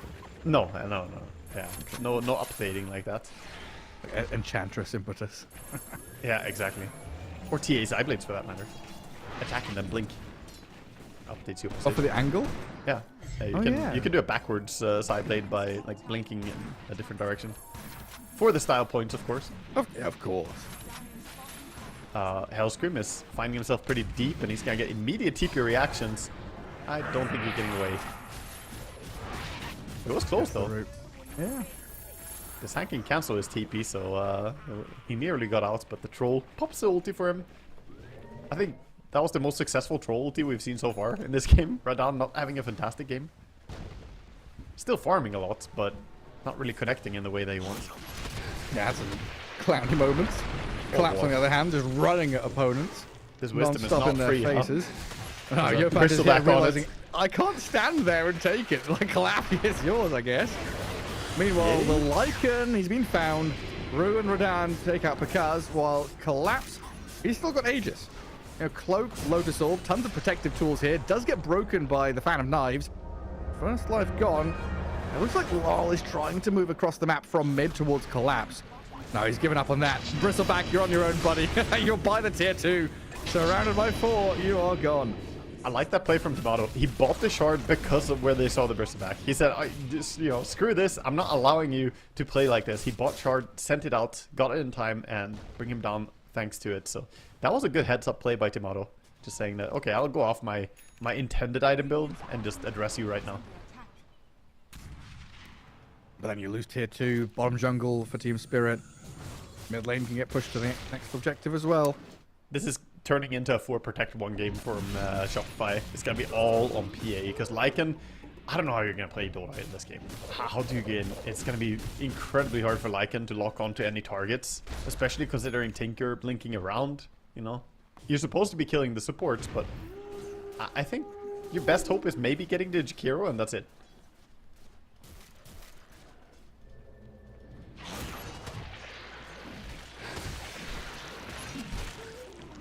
Getting a bit congested in that top jungle, though.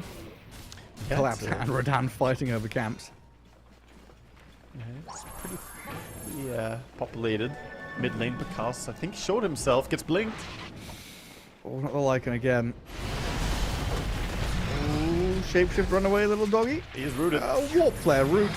The full staff by Kaz. Barely surviving. They don't have any more Save gap from Skem. close.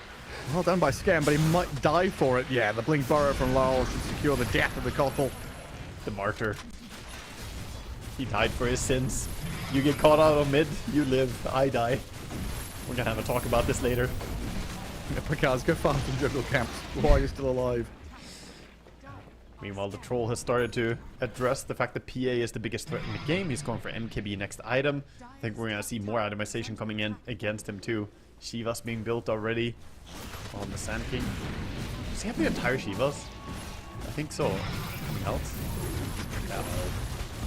Already Shivas. Like, this is without Aegis. I was about to say, you know, second Roshan's gonna be huge for Team Spirit because then they can go high ground. They said, shut up, idiot. We're going high ground with his troll and bristleback. Yopaj, BKB, avalanche toss, send the bristleback into the PA with the break, but it's not enough. Tinker comes in to heal Collapse. The toss back on Rue, though, might do the job. Trying to TP home, but finished by Hellscream. 1 racks down after that tier 3. Team Spirit, and glad with what they got. It was a good pick at least. They get a pick off towards the end of that push. Could be worse for Shopify, but they need to make a move. The timer is on them, and they kind of need a gem too. Look at the wards. Right outside both their base entrances here on mid and bottom are observe wards. They've substituted the tier 2 towers with vision for Dire instead. They do have a gem on the Caudal actually, so he just needs to get near enough to find those wards. So far hasn't really connected on it. Oh, this invis from LoL could be huge. Shopify are trying to set themselves up into a position in that top jungle. He doesn't have BKB. They know Tiny has cooldown. LoL sees them all coming. And he knows there's no one behind this Tiny. He's alone for a little while, so this Epicenter, Ice Path, Troll coming in, Yopaj, he's dead. And look at LoL, gets the high ground, now sees Skem. A Keeper of Light in some serious trouble. Shopify picked apart. Trying to run away, but it's not that easy. The catch is very, very strong on Dire now, between the Sand King and the Tinker. Both of them can lock down. Oh, they lost the gem now. This gem is going to be so painful to lose before you got any important D wards too. So they see Hellscream wandering back to mid lane. Collapse trying to cut him off. He's not quite in time though. Yeah, I think better of that.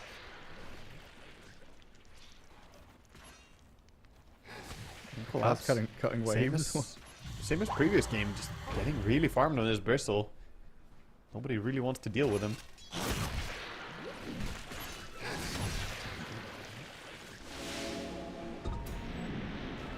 Picard's just trying to cut waves top, but there is wave of creeps arriving at that top tier 2. Yeah, Team he's Spirit using a not- Dominator creep to split push at least, so not showing himself on the map. But again, it's going to be Team Spirit occupying their triangle and shoving all the lanes while Tinker is farming their own Ancients. Item progression coming in very rapidly for Dire, and I think you got to play around this BKB timing on PA. She got a 9-second BKB right now, and she also has Nemesis Curse, the best possible tier 3 item. I think they got to go for this and do something. Do or die. Yeah. Instead, it's Team Spirit. They're smoking up. Radiant are scanning. Radiant double scanning their Ancient defensively. They are going to clip Collapse on the way in. We see him with the vision. With the They break, don't want they to could start on the try. bristleback, do they? Yopaj is like, I have to BKB. I've got to try and do something, but Log gets a bit of distance away from the Tiny. PA doesn't want to Awkward, blink scrappy in because start. of MKB Troll. Nearby. Who's that? Did Pakaz ult, run in, and then run out again? Yeah, he did. Yeah, he doesn't have ulti anymore, and they saw it too. At least they saw him now on the mid lane as well. And Wisdom Rune is up in 50 seconds. They're gonna go over and take the area. Yopaj. No BKB Tiny, huh? Give me some time. PA defending the high ground for a while. Hellscream is up to some shenanigans again. Wants the next creep wave, but it could be death if he goes for it. Mad scramble. There's a Dar Observer Ward there as well. Just ulti the next creep wave, you know. Just cut it in the sneaky way. Oh no, he was Sand King's He's been coming. spotted. And the Tinker. Sandy Claus. He thinks he's being so sly and sneaky, Yeah. hiding in the trees. He pings it. Yeah. He knows. Jigs up. Freaking warders, man. Giving vision and stuff. That's not fair. Is under attack. Really not. Radiant's top tower has fallen. Miposhka? Looking for a Wisdom Rune steal, but Miposhka is on top of this as well. Scam. I mean, this is the danger of playing as Tinker. Once Tinker gets rolling, he's just everywhere. If it was just a Jakiro there, okay, maybe you could do something, but it's always going to be that +1. Yeah, it is. They do get Tormentor, though, so something going Shopify's way. Nice, nice. Get the shard over on the Snapfire. Radiant's top Not the tower craziest is under thing to attack. turn fights around on, but every bit helps. You want all the little bits and pieces you can get. They have Nullifier accomplished, by the way, on Lycan, so finally can get through all the shields and barriers. The Ghost Scepter, the double Solar Crests. There's a lot of items that they're countering out. The Force Staff as well. Problem is, can Pakaz really connect on the right target without BKB into Sand King, Jakiro? He has to be very elegant with this positioning. Yeah, I hope that's a rhetorical question, because I cannot answer that. And again, these wards, man. Every single lane. Team Spirit just putting lane wards, and yeah, they smoked up again, so they haven't been spotted, but that's also the thing. They haven't been spotted, so this is a little bit sus. Yeah, it's like they're not top, they're not bot. They must be mid. We'll get the toss back on to Collapse. There's Lotus Orb up, but the damage coming through pretty fast. Collapse about to die to this PA and the daggers. A good snipe there from Shopify. But the question is, can they get out unscathed? Radana's come in here with Lyle alongside Hellscream to get out the Snapfire. Cookie will only get you so far. Down to low ground, a little drifting Force Staff, but Rue is there. I mean, that's fantastic so far, but now you have Lycan ulti on cooldown, Snapfire dead with no ulti. So again, it feels like this is where Team Spirit can go for a big move and do something. Well, like Roshan. Yeah, Roche is alive in the top. They know that he's moving bottom in a few seconds, so they're just waiting for him to come down. Troll showing bottom doesn't have a BKB, but you can't really go. The stuns are very underwhelming with Snap dead. It's just tiny. Yeah, he's always getting his ulti off there. This is another thing about the hero picks that Shopify have. When you have this few control heroes, people end up doing builds like this, like Radon is doing in this game, skipping BKB altogether because he doesn't need it. So he just goes for a more greedy build to accelerate him faster. Get yeeted. Yeah, it's just so funny. Like, Roshan is 1 centimeter away from getting into the pit, and Radon just gets... Wasn't settled yet, Gareth. He Yeah. needs to make himself at home, grab his cup of coffee, then you can fight him. And my householding party is actually 31 minutes into the game, not a second sooner. Yeah. Aegis Troll, fearsome prospect now to face at the Shopify. This is where the map really does get choked in around you. Like, bottom lane is going to get pushed in, top lane can get controlled, mid lane's already gone. It's got this nasty sense, the looming dread of inevitability that, yeah, you have a big PA, but all eyes on you, Tomato. The pressure this man must feel with every blink strike in the team fights. He knows that if he makes one mistake, it could be game over immediately. So what do we need? We need this. Do we start on Bristleback again? Because that has seemed to be working so far. I think it's the best. Sand King would also be a good target to kill, but he has haste rune right now along with the Shivas and the tankiness. And he has Aghanim Scepter, a nice luxury item. Oh, we're going to catch up to Kaz before the fight even starts. He'll shapeshift defensively. Toss back on Troll into the base. That's a 2-life Troll, though, with Satanic being delivered. Radan's dropping low, that's for sure. But Lal and Collapse are going to retreat now alongside their Troll to reset. Tiny thinking about the TP back into the fight, but decides better of it. While Tomato just gets jumped on. Radan starts opening up the damage. Phantom Assassin needs all the help she can get to get forced out and drifted out of there. And they're all being defended so much by the spells. Barriers coming in. Tinker and Kiro keeping people healthy. The nanobot's going to work. The banner on the floor. Shopify spamming all the spells they can. And now with that Lycan ulti, 40 seconds cooldown, I think maybe you drop the bottom lane Rex. I mean, you also lose this element of surprise jump, right? Like, Spirit see Tiny, CPA, they know who's going to get gone on, when, why, and how. Can't stop it. Look at it. It's just hamster balls and barriers over all these heroes. Tiny looks for a jump, doesn't get it. Let's make it out. That was close, actually, that they catch him. Lol also doesn't get it. We need to see Tomato blow some people up. He just needs to find these pickoffs, but the backline, they're doing a great job not exposing their positioning with the ninja gear on the Kiro and the Tinker just generally not being an easy jump for him since he doesn't have Basher, doesn't have Nullifier himself. He relies on the Lycan's Nullifier for him to kill anything, and it's just rough, man. Coordination needs to be there.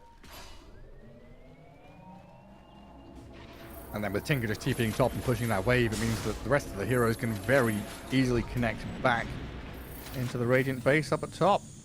Yeah. It looks like Shopify readying themselves for a last-ditch effort here. Observer sentry, Tiny in position, but the ping... They've been scanned.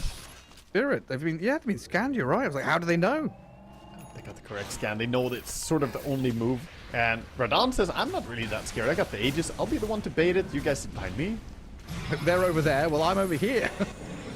Sand King is king edge here. He wants to get his ulti out. Tomato nearly showing himself as Yopaj attempts the initiation, but gets countered by the Sand King.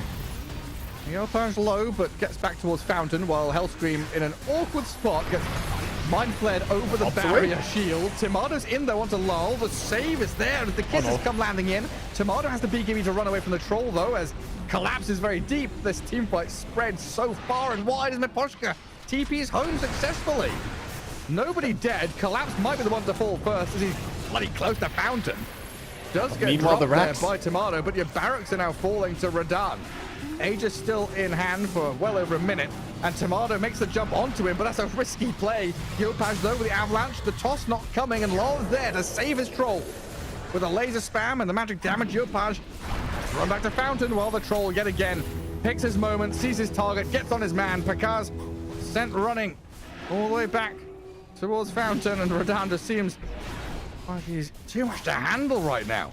Another life waiting in the wings. The first death not even coming yet. He's going to heal back up a touch, satanicking and life stealing as much as he can.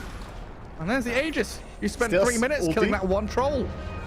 He's ulti and satanic, so not an easy pick off here. Gotta try. Send him back into the PA. Broken Radan, but in comes the Burrow Strike. Epicenter from Lal. Clears through Yopaj and Hellscream. Another one here. Pakaz about to die inside the Macropire. And Tomato again sent all the way back to Fountain. Herded into the pen like a little sheep. Team Spirit just far too strong here in this series.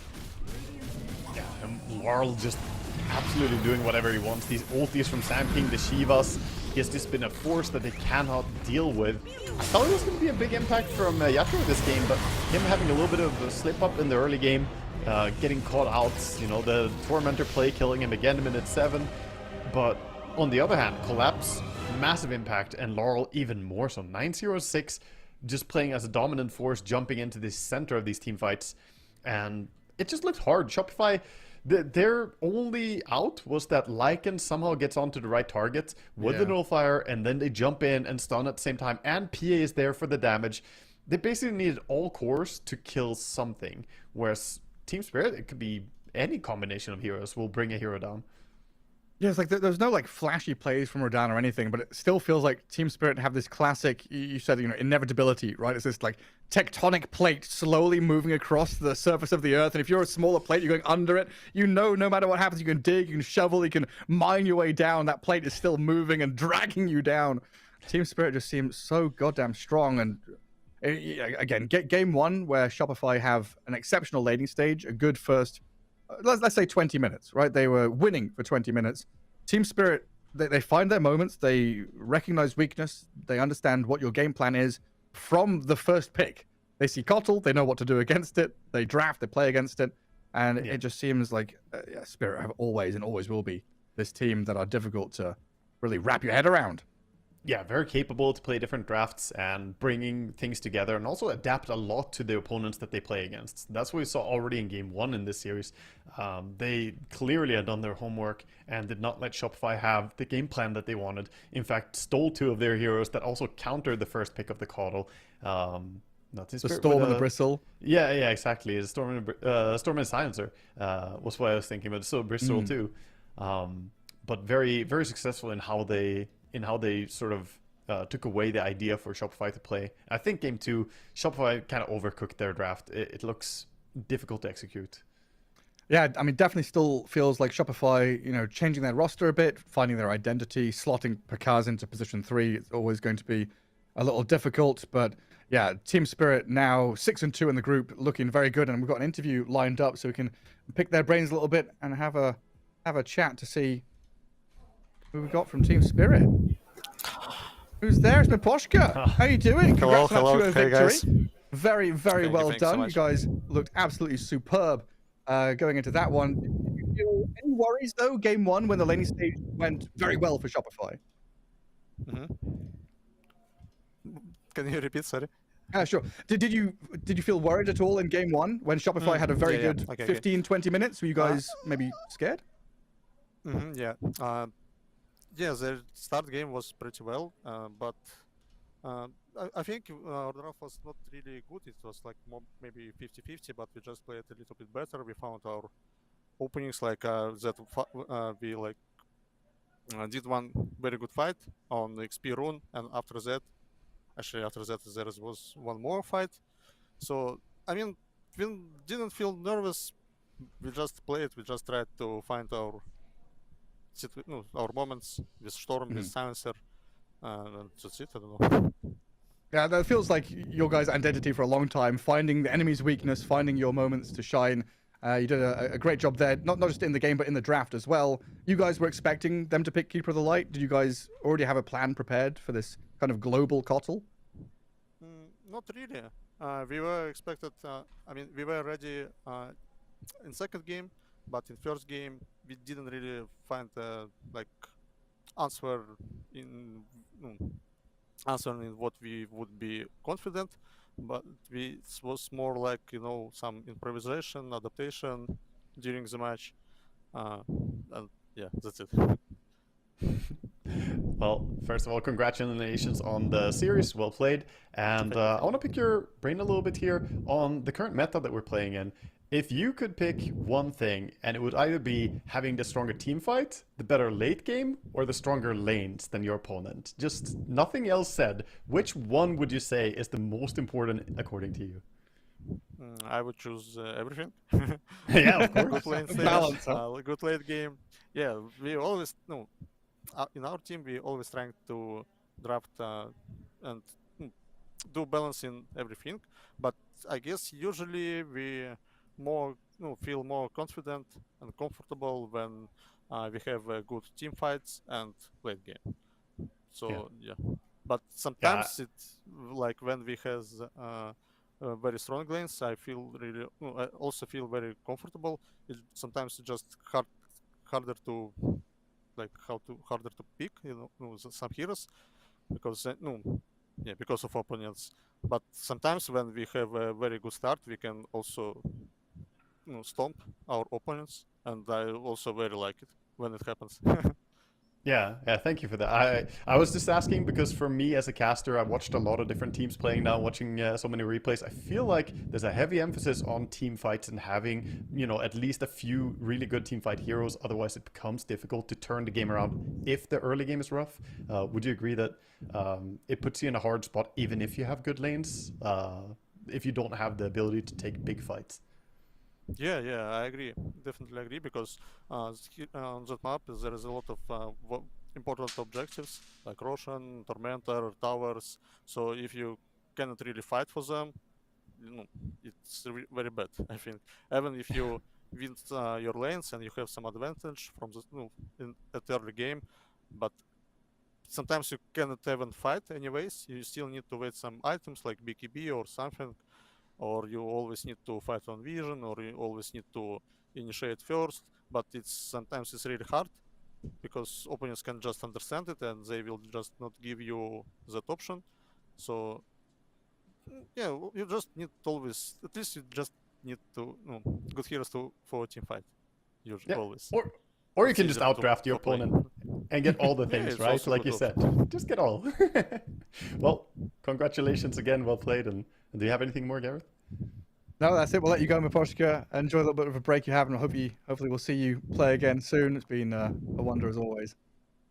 Yeah. Thank you. Thanks so much. See you, man. See you. Thank you very much.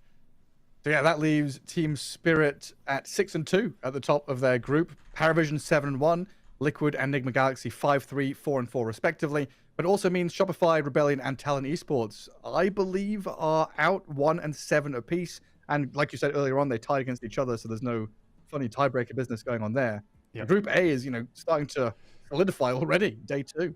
Yeah, I mean, Paravision with the 7-1 and Team Spirit 6-2. Two of them are looking fantastic up there. But Shopify and Talon just a bit outmatched in this very, very competitive group. Enigma still sitting at 4-4, so they had a fantastic start, but have dropped some series now. Of course, we'll have to see how Group B is going to play out as well and see what comes up there. But that's it for us for now, Gareth. We'll have to go to a little bit of a break. Don't go anywhere. More games coming up. Bye-bye.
I surrender.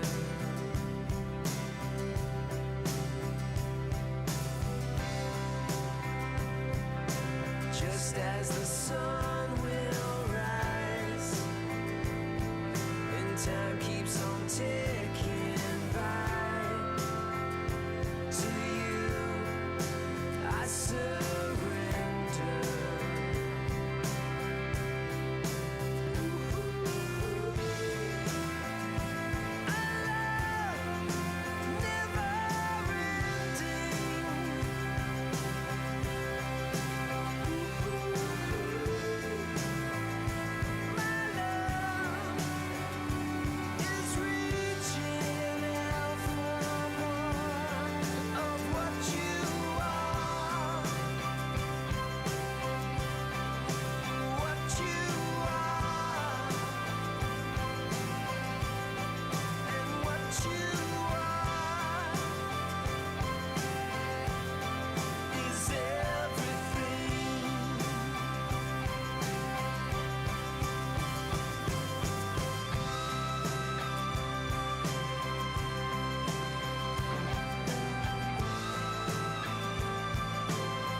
Take on the world, let's begin.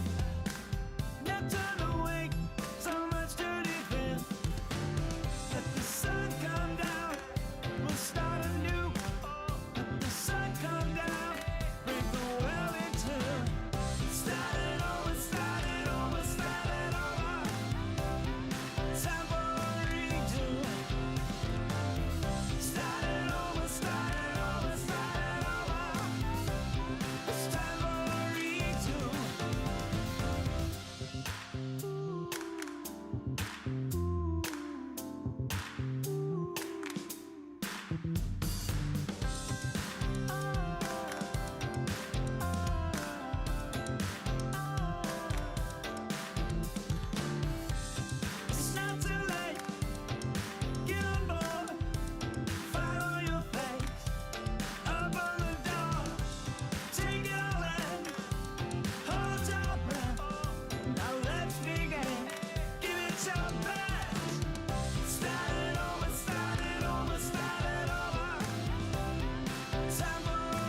It's a late night.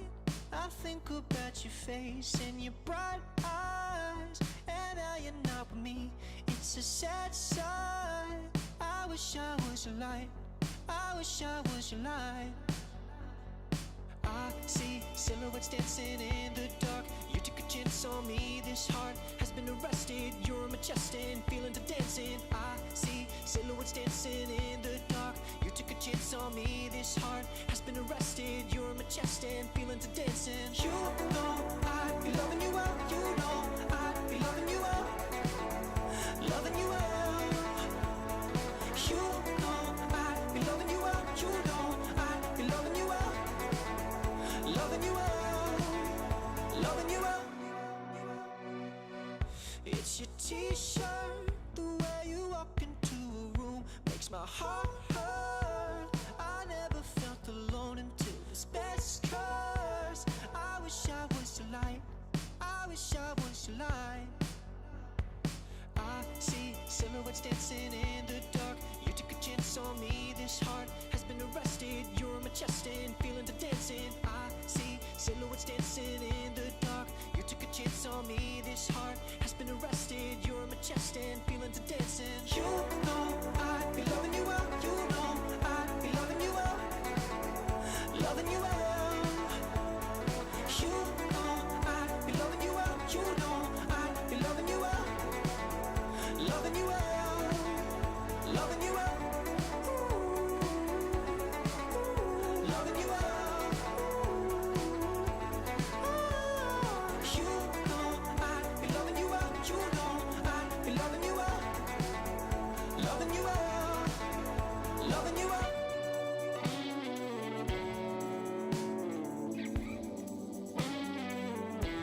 I wish you were in love with me as much as I'm in love with you. A silhouette inside to see. I'll wait for you. I'll be the fool. You know I'd be loving you well. You know I'd be loving you well. Loving you well. You know I'd be loving you well. You know I'd be loving you well. Loving you well. Loving you well. Loving you well. You know I'd be loving you well. You know I'd be loving you well. Loving you well. Loving you well.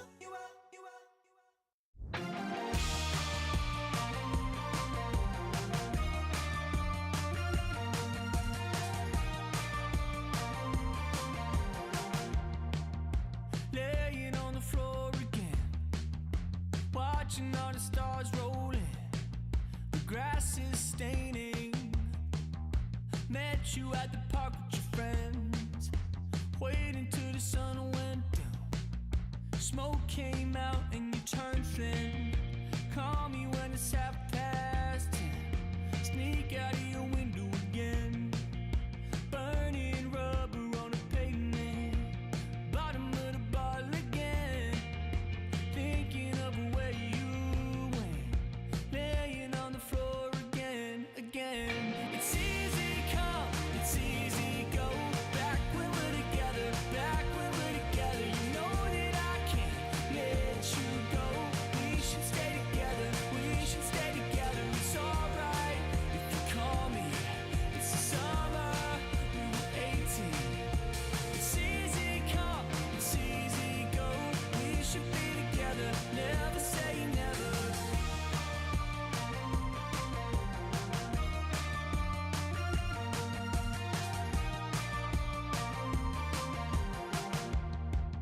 I'm back on tour again, wishing I was in your bed. You know it pains me. Your every face is seeing the end. You're in the crowd, you're in my head. In my dreams you chase. If you want it, I'll be calling. You're the one who keeps me honest. I'll be waiting, I'll be waiting. If you want it, I'll be calling. You're the one who keeps me honest. I'll be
person you'd be searching for. I had 5 reasons in 1996, 7 minutes in this heavenly sin.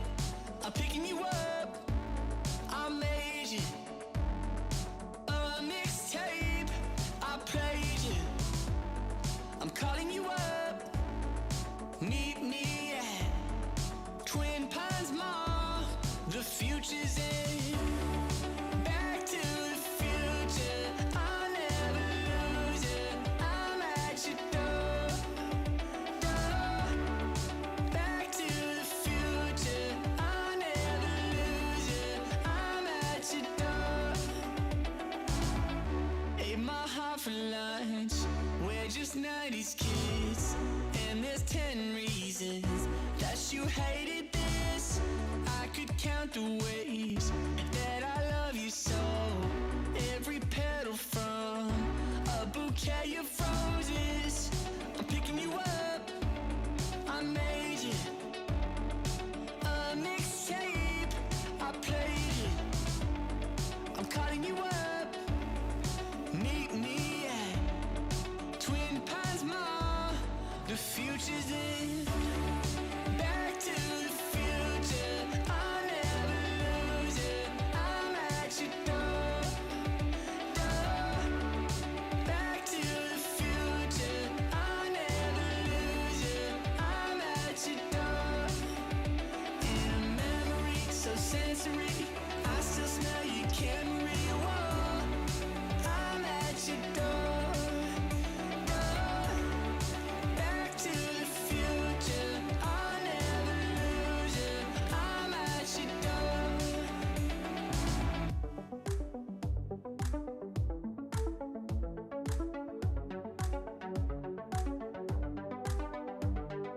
Ten, nine, 8, 7 minutes in heaven, 6, 5, 4, 3, 2, 1. Back to the future, I'll never lose it. I'm at your door, door.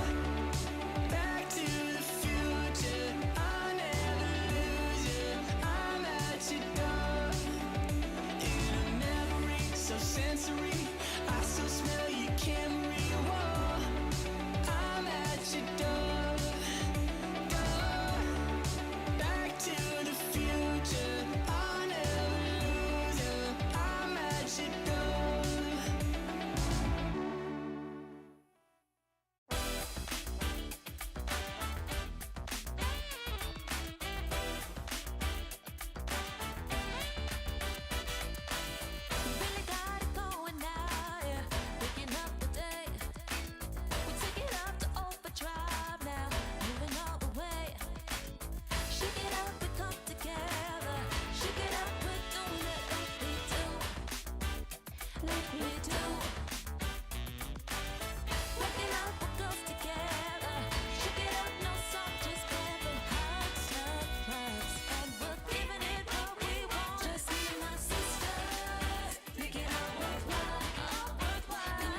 together, gonna rock them out.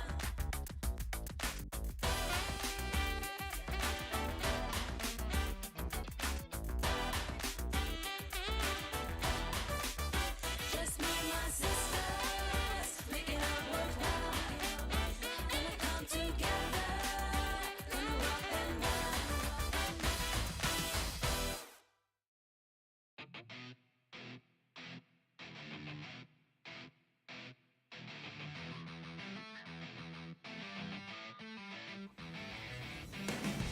Count to 10 and I'ma let you go.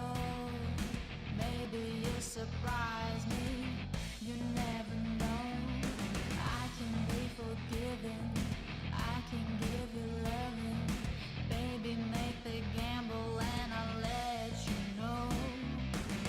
You talk, honey, I'll make you sing, baby.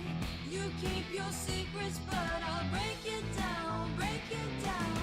'Cause I've been there, baby, betrayed by every lover. I know the game, you're all the same. You think you're winning, baby. Don't be a fool. You ain't got nothing on me, playing it cool. I know you're nervous, honey. You think you're special, don't you? So many came before you. Don't be a fool. You ain't got nothing on me.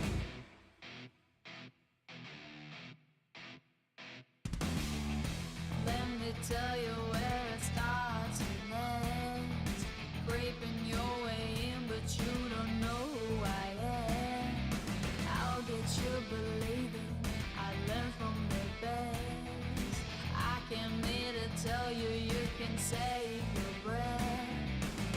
You talk, honey, I'll make you sing, baby. You keep your secrets, but I'll break it down, break it down.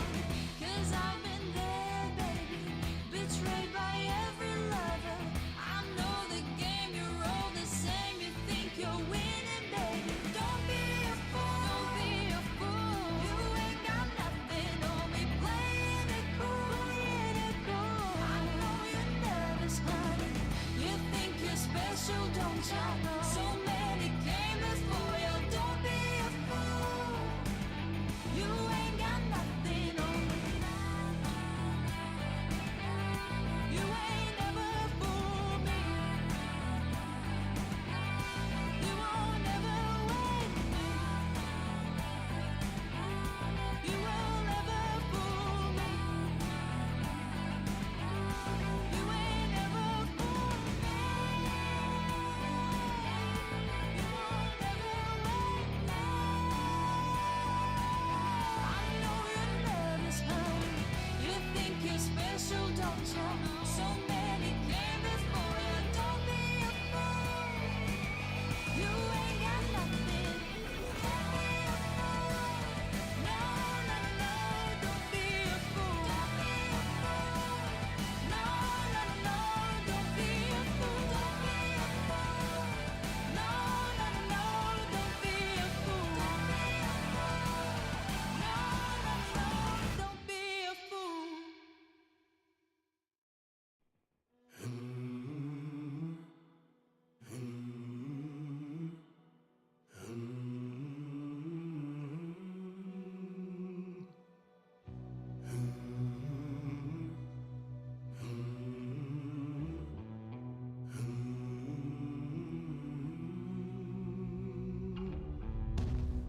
It's a system breakdown on a smash TV. There ain't never been a harder time to believe. I see myself in everyone I meet. The many lost souls looking up, looking up, looking up towards the sky. In the sky, feels like it's falling on me.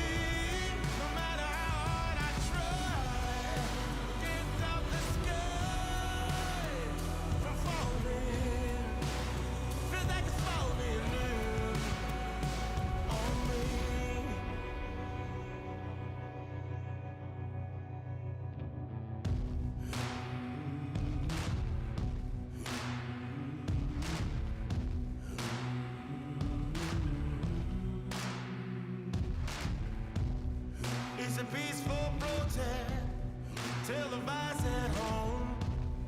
Time to take your seat, enjoy the show. And out of nowhere, with my head held high, I'm down in the gutter, looking up towards the sky. And out of nowhere, with my head held high, I'm down in the gutter, looking up, looking up, looking up towards the sky.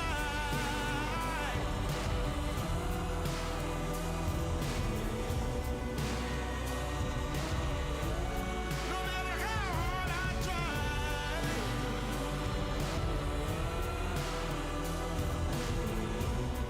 I'm down in the gutter, looking up, looking up, looking up towards the sky. And the sky feels like it's falling on me. No matter how hard I try, I can't stop the sky from falling. Feels like it's falling now.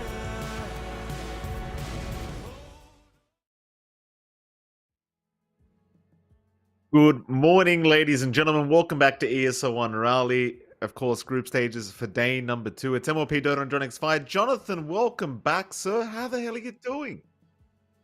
Feeling great, Mikey. You know, we had a great first day of groups. We've already gone through Group A, obviously, in the games just before.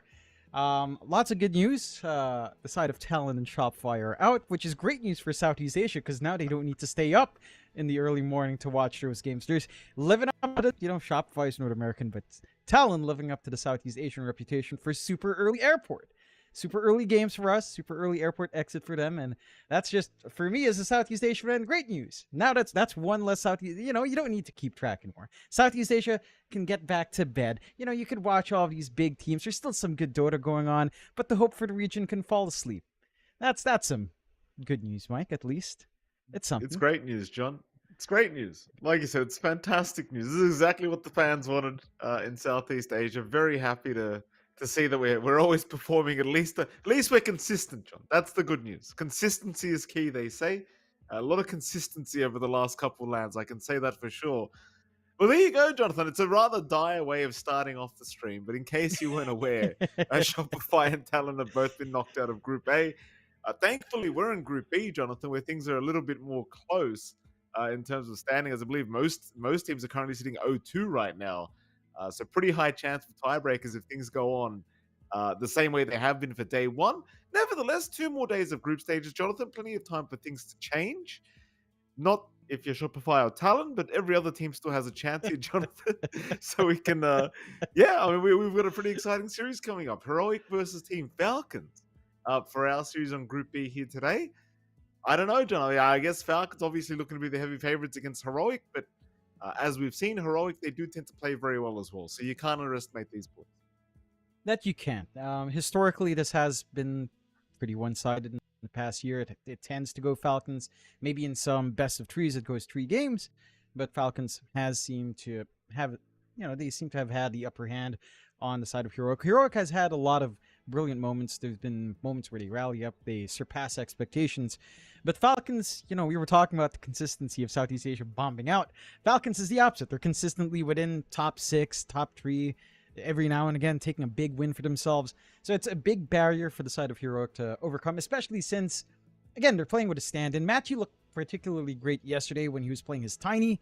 You know, they did manage to take that up against Tidebound in a very quick victory, of course, in that last game we saw. But, again, Falcons, it's hard to kind of break through just how well all these players play individually. And even with a stand-in for Mallory and Quinn, it doesn't matter. It's a mid lane, especially in the mid lane. It feels like that matters even less because it's still basically just a 1v1 lane.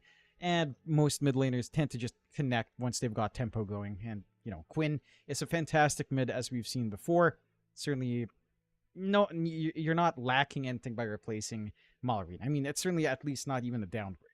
So it hasn't affected Falcons too much.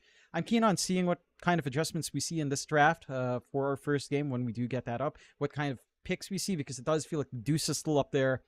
Tiny's kind of resurged up as a flex pick on safe and support. It has felt highly impactful in that position. We've seen a lot of Tinker. We've seen a lot of Jakiro, AA as well. So I'm curious to see if any of that slide through. I'm personally very, very tired of Tinker. I think Yeah. I just don't like it. I don't like it. I mean, maybe it's kind of cool when Nothing to Say Does. plays it mid, 5 seconds remaining. but Does, as John. a support, I don't know. There's some sickos out there, man. You queue into a game, you see a first pick Tinker, and like, oh god, I'm gonna hate myself. You know? And the worst thing about it is, it's like the old counter in Nyx is just dead. They decided to murder him for having too much fun, killing up neutrals with Mind Flare. Oh, that's a little bit too much. Man, you can't scale up that way.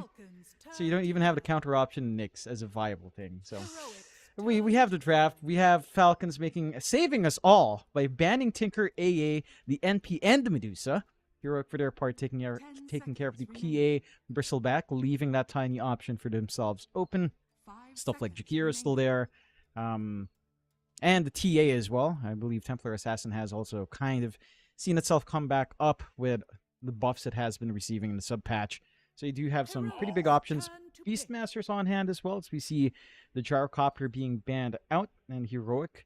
What do you take? Because again, Matthew Tiny sounds like a very good foundation to set things up. You can kind of flex that anyhow for Heroic. Again, we have talked about Tiny and the unsurmountable facet. The stat resistance, the slow resistance you get is pretty meaningful. They'll opt for the Beastmaster instead. So they take a very strong pick out here for Whisper to play with. Mind you, there is, again, that flexibility for the Beastmaster. We have seen going to mid. So you could throw that onto Analog if you kind of want something else in off lane. You want something higher pressure, that can be done. Heck, even safe lane Beastmasters there. So there is some hard flex for Heroic. You're not too locked in, but considering Whisper playing Beastmaster and what he can do on the off lane, it does feel relatively straightforward to just lock that into that position. But again, it's open enough. It's Jakiro for Team Falcons. Not too surprising here. The hero has been relatively popular in the current meta, so Jakiro does make its appearance, and obviously not revealing too much either. I mean, while we have a chance as well, John, we're in the ban stage, obviously. I mean, I appreciate what you said about the Tinker picks, John. Thankfully, it was banned this game. But my god, have we been seeing too much of that damn hero. We've been seeing way too much of that damn... I was watching, what was it? I think it was Team Spirit versus somebody just earlier, and it was Shopify Rebellion, actually, now that I think about it. And it's just impossible to fight into the March spam once you get into the mid to late game. Like, you just can't fight into it anymore. It's just so stupid. Yeah, it really is. I don't think reintroducing March with healing as a facet was that's what I a said. way to... Yeah, it's like, I don't know, man. Well, that's what I said, John. Yeah, I know you said it. I know you said it. People kept saying, oh, but the rockets, John, the rockets are gone. That was the problem. No, it wasn't the problem. It wasn't. This is the problem. And they made it stronger. Yeah, that's the thing. Like, I don't think old March would be as annoying, but the fact that Tinker can out-heal, like, your core DPS's damage throughout the game is kind of nuts. I've seen Tinker games where his healing done is higher than, like, literally pause 1 total damage given. It's kind of dumb. And, you know, again, thank goodness that this is the most we'll talk about Tinker in this game at the very least, because it is banned. Thankfully. No need to kind of concern themselves with that. The side of Falcons looking for their own bans to close out into their picks. They've already taken the Jakiro. Jakiro into Beastmaster is pretty fine. You've got some burn options for, say, Boar Spam. You've got some way of handling some of the summons at very least, although it's not the best solution. They'll go into the Darkseer pickup now as well. So you've got solid laning presence. You're probably going to want like a strong melee off-lane support to kind of assist with that one here for Falcons. Play with the Iron Shell. And you don't have the option for Tiny. There's still stuff like Tusk if you want to dip into that here for crit.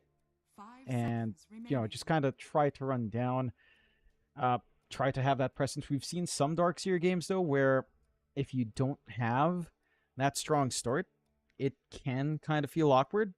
Like, the tempo can feel off if the auras start to come in a little bit later than you'd want it to. So I'm keen on seeing what Falcons will want to pair up with that. Like, it's definitely not the Jakiro. That lane does sound... you don't really have anything to play with Iron Shell outside of just Darkseer himself and putting himself in the firing line, which you can do. It's just not quite the ideal. Not the sort of thing you tend to see with Darkseer lanes overall. For Heroic, it's pretty open still. They don't need to. They still don't need to lock in the position of this Beastmaster. Still have steady supports. They'll just go for the Magnus pickup first. So again, keeping things flex. You can run Magnus safe now with his new facet. Just having him power on yourself, strengthening up, tends to feel pretty good. Can still kind of shift that onto mid as well. Although you don't know your matchup, so it gets a little bit dicier. Safe lane looks pretty good for it. Like Yuma, Magnus coming out again into a Darkseer. You always have Skewer back. So even if the double Iron Shell comes in and they've managed to catch the vac on you, you always have a way of escaping. That and into a melee matchup, there is some early punish there. Level 1 to 2 for Darkseer is not great. So you can always look for Shockwave into Skewer back if you play too greedy. Tie that in with the Hoodwink as well. So you got some solid control options. Either lane for the Hoodwink, either Beastmaster or Magnus, is pretty one and done. Nice and straightforward. Good poke damage coming out. Don't mind this whatsoever for Heroic. It's a very stable draft. It's got decent team fight. It's got really good single target control as well with Roar. And a lot of debuff immunity Pierce for all of this hold. So it's pretty solid to tie in. I like that Falcons just exploit this weakness instantly by taking the Storm and the Kotl. So now you've got the good old recall plays. You've got a lot of Chakra magic to toss out. Storm's going to be enjoying unlimited mana works here. And your hold on Heroic, it gets a little bit tricky. Yes, you have debuff Pierce. Yes, you've got Roar and RP.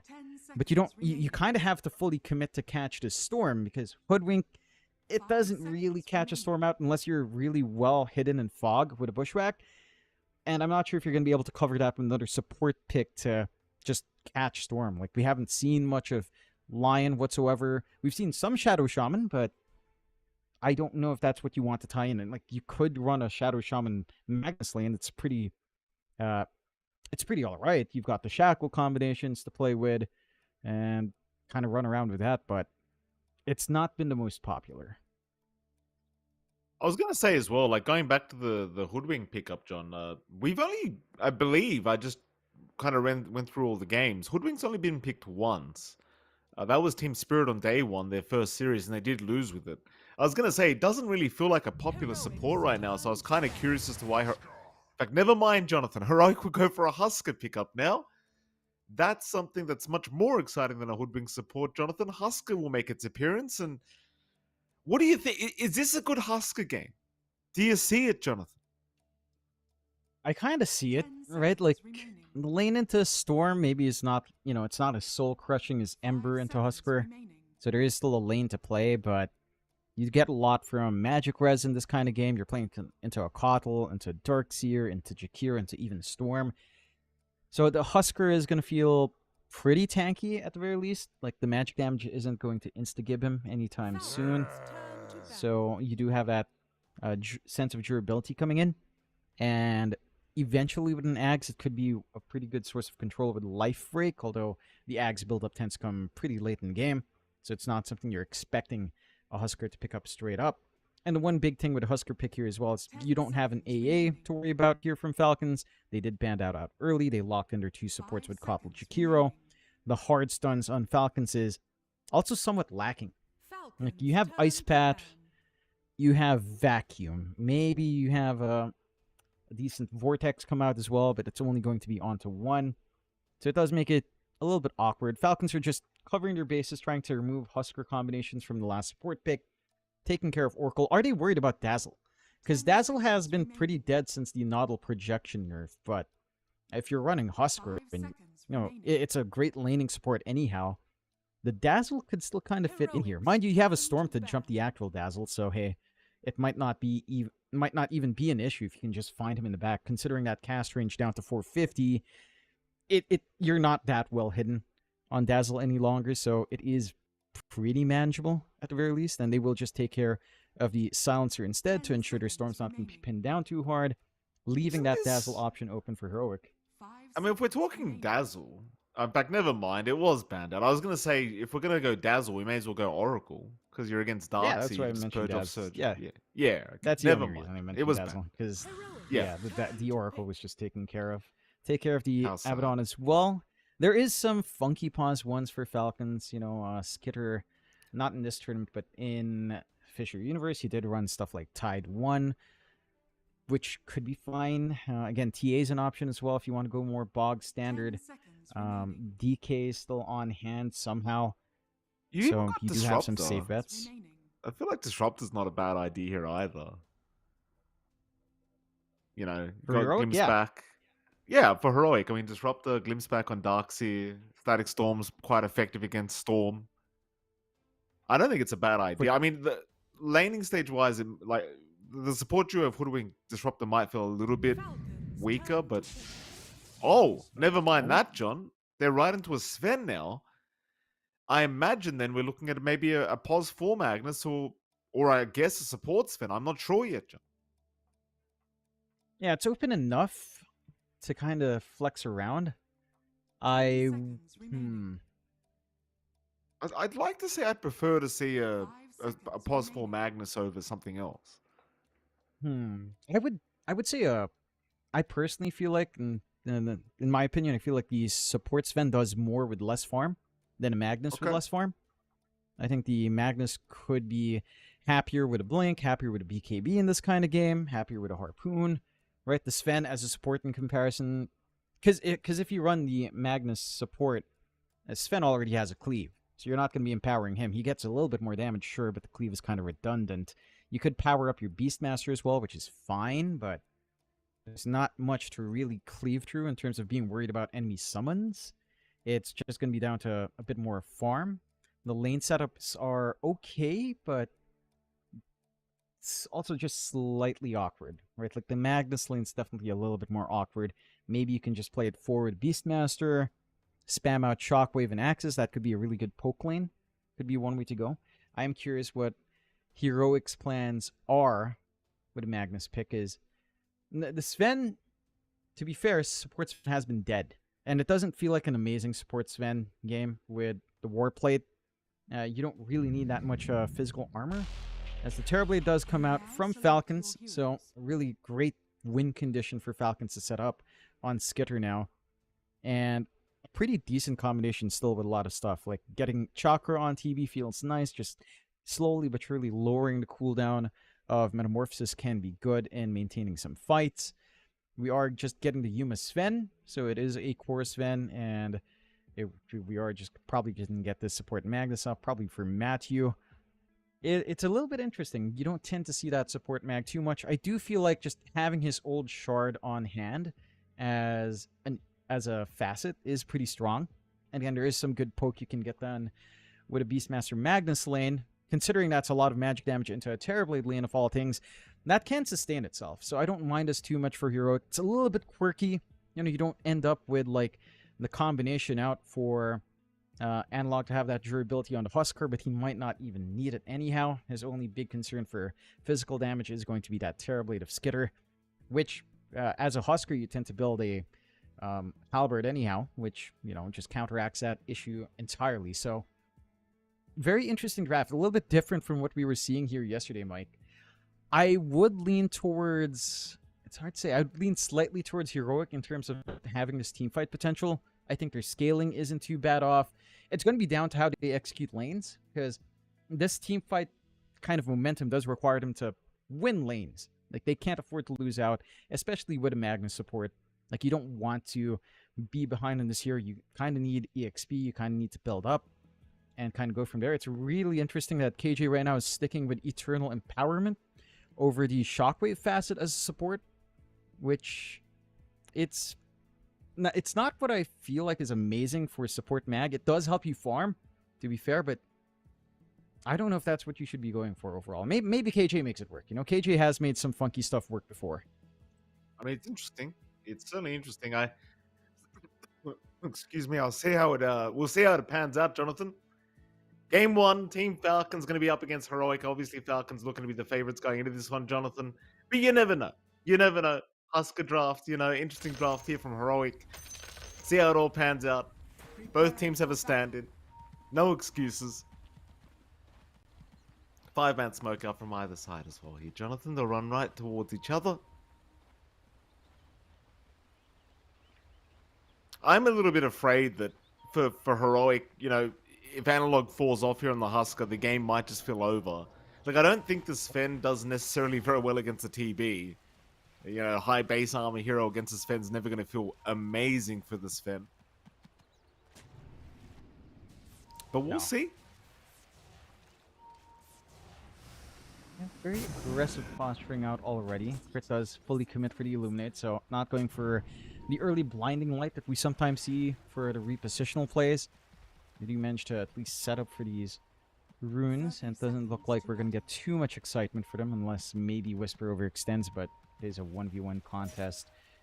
I am still very curious about what KJ will do with Eternal Empowerment support Magnus, as that is just... I just haven't seen it on support. And mainly core, when you're farming, when you're building up, it's pretty nice. I guess it helps you with some free harassment in lane without expending mana on yourself. And again, it helps you farm the jungle a little bit more. Maybe clear out these Terrorblade illusions just a bit. See some poke here. Nice little steal from KJ. Meanwhile, Skitter, though, that's a lot of damage being dealt to him. He might actually just be dead. And he is. Skitter will be going down already. Whisper to secure first blood on the Beastmaster. And boy, well, I mean, that's a perfect start for the side of Heroic. I'm a little bit surprised they just let Skitter stay alone. Like, again, they were kind of... Maybe they didn't see each other in vision, but they were in that general vicinity after failing on that smoke and just setting up the vision on mid. Giving that first blood out to Whisper does set a really good tone for this lane. You know, just having that little bit of EXP to ride into level 2. Having a little bit more gold to get some durability in is going to be massive. And that should make things maybe a little bit tougher here for Skitter initially until maybe level 3. Mid lane, you are ending up, again, with that Husker lane for Analog up against Quinn Storm Spirit. And this lane is not too bad for Quinn. It is going to get annoying as you get traded with the Burning Spears. Like, this is just going to slowly burn you. You do have some poke back for Quinn with the Overload, but eventually once Berserker's Blood is up, the magic res can give Analog a little bit more durability than you'd really want to contend with here on Quinn. At the very least, Water Rune control is going to be much more important for Quinn, considering that he needs to balance his mana usage out as well. And the natural reach on Analog shouldn't be too bad. Is he going to die to the blood grenade? Oh, no, he's alright. The Tango regen. Oh, but he's still going to get clipped. He is still going to get clipped by the Illuminate. How unfortunate. Right on the edge of it. Crit will secure. Meanwhile, mid lane, Analog in trouble. Quinn trying to secure. Doesn't quite have enough, but no, he does. I didn't think that final right click was going to be there, but oh boy, Quinn finding a kill against a Husker solo at level 3 is... Well, that's pretty problematic. If you're Analog, John, that's not the start you're looking for. No, and again, it's not the same as an Ember lane, right? And Ember lane, you have range advantage, you can poke, you can keep applying those Burning Spears. Trying to trade with a Storm is more risky, more dangerous. He's going to throw out a static slide remnant forward. He's going to get some overload onto you. And by the time you trade maybe 2 spears, you're losing a quarter of your HP every single time. It's really uncomfy for you to turn back with your own burning spears if you're not careful. And if you don't manage to contest these... Well, there's Skitty getting a bit of revenge here, Jonathan, on the TB. All lanes right now looking to be already in the favor of Falcons. 1 kill each lane. Yeah, and that doesn't set a good tone for Heroic. Again, their lineup does require them to pretty much win lanes. You mentioned Analog having to win out his lane. That's already going a little bit slower. Whisper finding that first blood was nice up top. But then you're playing into Terrorblade with Reflection, along with the Jakiro, with the Dual Breath, and the Liquid Fire. It's a lot of slows, a lot of damage that can just be easily poked out. When Skitter doesn't have meta, it is a little bit easier, to be fair. There's more of a window for Whisper to just kind of play his lane, get that farm up. No levels in the Axis. Did go for the Inner Beast and did go for a Wild Hunt facet anyhow. So just kind of focusing on the little creep army to build up on. But with this CS disparity across each lane, it doesn't paint a pretty picture. Like you were mentioning down bot where Human was getting caught out. This kind of comes down to just having Magnus support. What are you supposed to do here for KJ? Like, look for a Stormhammer Skewer back play on the Darkseer, risk walking into double Iron Shell at this point. It's not comfy for the side of Heroic to really look for action, especially in that bot lane.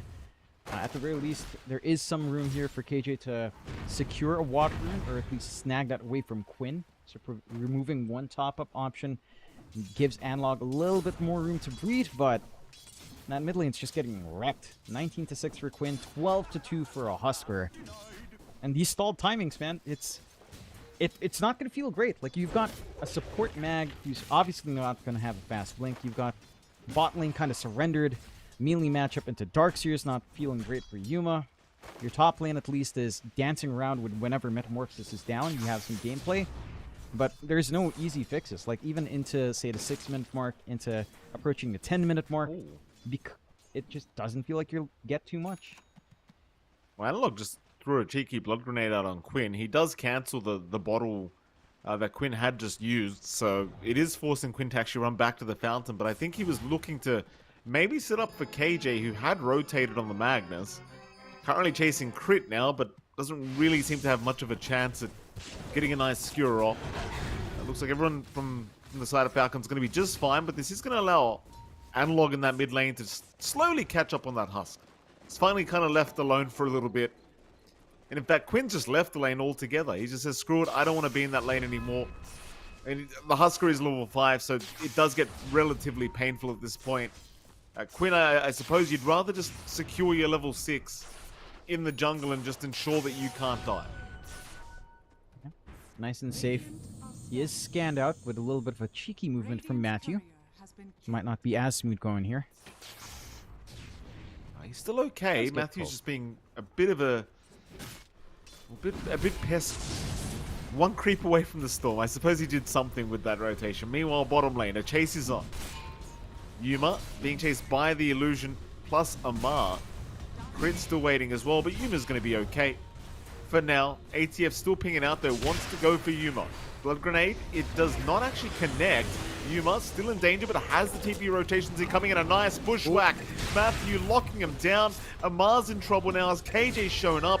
He'll go down to boot. Very nice rotations here from Heroic to ensure that Yuma survives, and they'll even find 2 kills for their trouble. Yeah, a little bit unfortunate for Falcons. The vacuum doesn't quite connect with the ice pad out from snaking. Just a little bit topsy-turvy in the spell usage, and a little bit of overcommittal out from Amar, not respecting the poke damage they have back here on Heroic. That Acorn Shot can do quite a fair bit when you're under tower with not much else to bounce it off of. And that does even it out just a little bit for Heroic. We were talking about how rough these lanes are. At the least, Yuma has managed to find some decent farm for himself here. He's up there in terms of CS. He's number 1 in net worth by a little margin, not the biggest in the world. But that does mean that your Sven is off to a good launching point, right? Like, the power treads are coming in. You're going to go Echo Saber next. You've got the Mask of Madness also lined up. There is some damage that is flowing out there. And because of all of that movement down bot, you're freeing up the mid lane to recover a bit. You've got some room for Whisper to relax in a 1v1 lane up against a Terrorblade. No major threat of dying. And it allows him some space to just build up the Dominator to, again, play with that Wild Hunt facet. A little bit more attack speed as the army builds up. It does even the game out. I still have my concerns about what the timing will be for Heroic, right? Like, you're just not going to see a fast blink on KJ. He is queuing it up. He's just skipping all boot upgrades. He's just going to be able to find some steady farm with Eternal Empowerment. Sure, he's going to eat some camp space for himself, but that one just feels pivotal. The room for Analog to farm the armlet's big as they try to rotate top here. Up top, they're going in onto the Beastmaster. Whisper is in a lot of danger. Analog's going to TP in to try and help out and at least find a trade. Bottom lane, Amar still causing a lot of problems. They do take down Snaking top. Not a very good trade for Heroic, but they'll be forced to take what they get. That's pretty much it. To make matters worse, Quinn rotates back mid and is going to find an Arcane rune for himself. So now your Storm's got an Arcane bottled up, which is even worse news for Heroic, because chances are Quinn's going to be trying to find an angle very soon for another fight. And naturally, Crit's just around him, handing Chakra Magic over whenever he can. So just unlimited mana for Quinn. Here we go. Amar. ATF being chased down. KJ misses the skewer. Zip in from Quinn. Analog already losing most of his HP. Needs to try and fight, but he can't do it. It's too much. On for more. KJ will go down. Quinn taking out another. Matthew to drop, and Yuma's not looking safe. That'll be a triple kill for Quinn. I mean, it wasn't even close, John. The fight wasn't even close. I mean, my goodness. That was too much. That it is. This This Coddle recall plus Storm is pretty disgusting. Like, just having Chakra in this hero, having all this spell spam, plus the Arcane running in that fight, just double stat Remnants, Vortexes that don't take too long to come back up, and then this rotation into top, Whisper. Oh no. This is really devastating here for Heroic. And yeah, the sad thing is, John, as well, like, for Heroic's sake, is Crit and Quinn are good friends as well. So them just being able to walk around the map recalling Quinn over and over again, like, they're probably just having the time of their lives right now. This will just happen the whole game. Quinn will just run around the map, find somebody alone, and then just bring Quinn in. Yeah, I mean, that's all you need to do. You've got tempo on your side. You don't need to wait for too much farm, considering how strong the start is for Quinn. Already has a Kaya flying out, and in comparison, the armlet of Analog isn't done yet. You have some room for Yuma. He's got the Mask of Madness at the least. It's something. It's not quite enough to really feel secure by any means, and the triangle control has completely disappeared here for Heroic. So you don't have that recovery stacks to kind of fall back to. 4 to 9. You at least have the Dominator up on Whisper. He's got the Centaur with a stun ready to go. The Blink for KG is still a ways off.